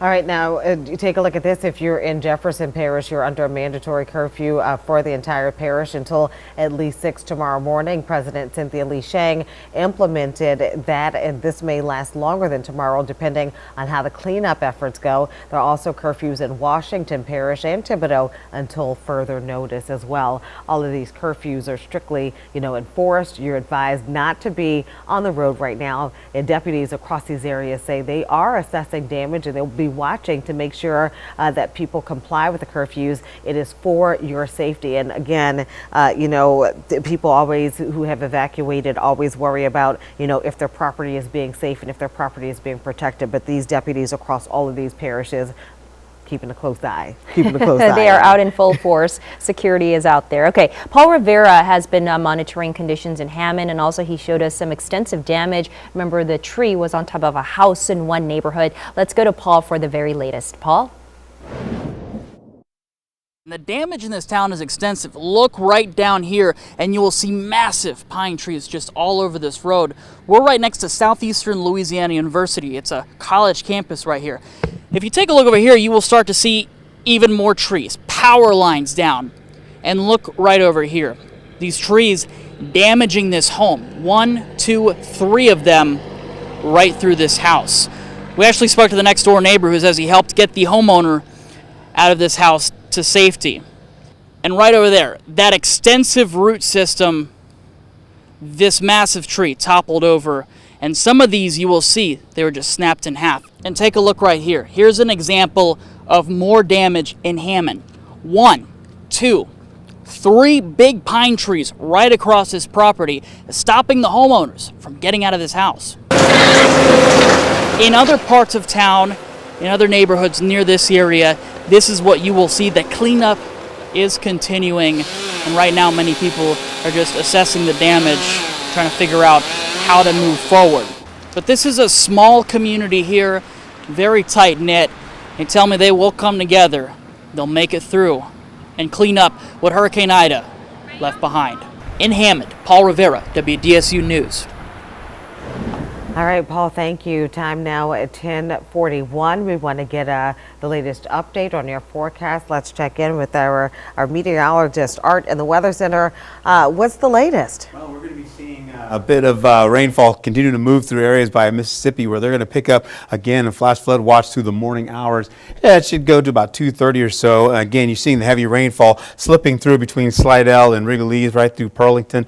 And then again, that rainfall will continue to stretch through the morning hours in some locations. Let's take a look at the graphics here. And I'm going to back this up a little bit, and we'll take you right into the heavy rain risk. As you see, as we go into Tuesday, we pick up the heavy stuff mostly down by the coastal areas, extending into Galliano and Homa, and then kind of kind of getting split in half there. We'll also see the moderate rainfall moving through much of the areas as you go through Terrebonne Parish to the north, and then right through the metro, across the lake, and back over into areas into Mississippi. You'll see the lighter rainfall to the north. And again, tomorrow it'll be coming in from the north and also coming in from the south and kind of wedging right in between. You can see how this will all play out. All right, so again, we've got the heavy rain risk. You can see that little line. That is the tropical moisture, still the ending tail of tropical depression Ida, as you would like to call it. You'll see again winds coming in out of the west, and then curtailing. You see by my banner where it says WDSU, you see the winds coming above that out of the north. So we still have that circulation sweeping through the area as we go into Tuesday in the wee hours of the morning. That rainfall is still a part of the forecast here, continuing to go all the way through Grand Isle, Galliano, and Boothville, extending into Mississippi, and then kind of pulling away for a bit as we go deeper into the early morning hours, and then the mid-morning hours. You're going to see those winds coming in from the northwest and then beginning to push that rain out of the way with drier air starting to sneak in from the north, and up and out it goes, pushing all of that rainfall a little bit more to the east out of our area. So we dry out a bit until we get into 7:30 in the evening for Tuesday. We pick up the temperatures again. That heat is going to get up to at least lower 90s possibly, and so that means that heat index is going to feel a lot warmer on your skin. You're going to pick up more rainfall coming along the coastal areas, and we begin to cool down as it tries to mix into areas to the north as well as the south shore. You'll be picking up some light to fairly moderate rainfall, then turning to scattered showers as we finish out going into Wednesday throughout the afternoon and evening hours. Okay, so let's take a peek what's going on. We've got the flash flood watch is still in play for some of the lakes and rivers and streams in some locations. Underneath that all, we also have the heat advisory coming into play for tomorrow. So yes, a lot of air conditioning is not going to be for a lot of folks, and very hot conditions still working into our area. So please look out for each other, as we've been mentioning throughout the day. Feels like temperatures, as you can see, as we get into, say, about the 2 o'clock hour, it will feel like it's in the middle 90s, possibly a wee bit more, a bit cooler to the North Shore and beyond. But we'll pick up down to the coastal areas. Galliano, about 95 degrees it'll feel on your skin. And then going into the forecast, we'll see that those 90s will continue. Most of those lower 90s with some added sunshine coming into the picture for Wednesday and Thursday, with more sunshine on Friday and Saturday.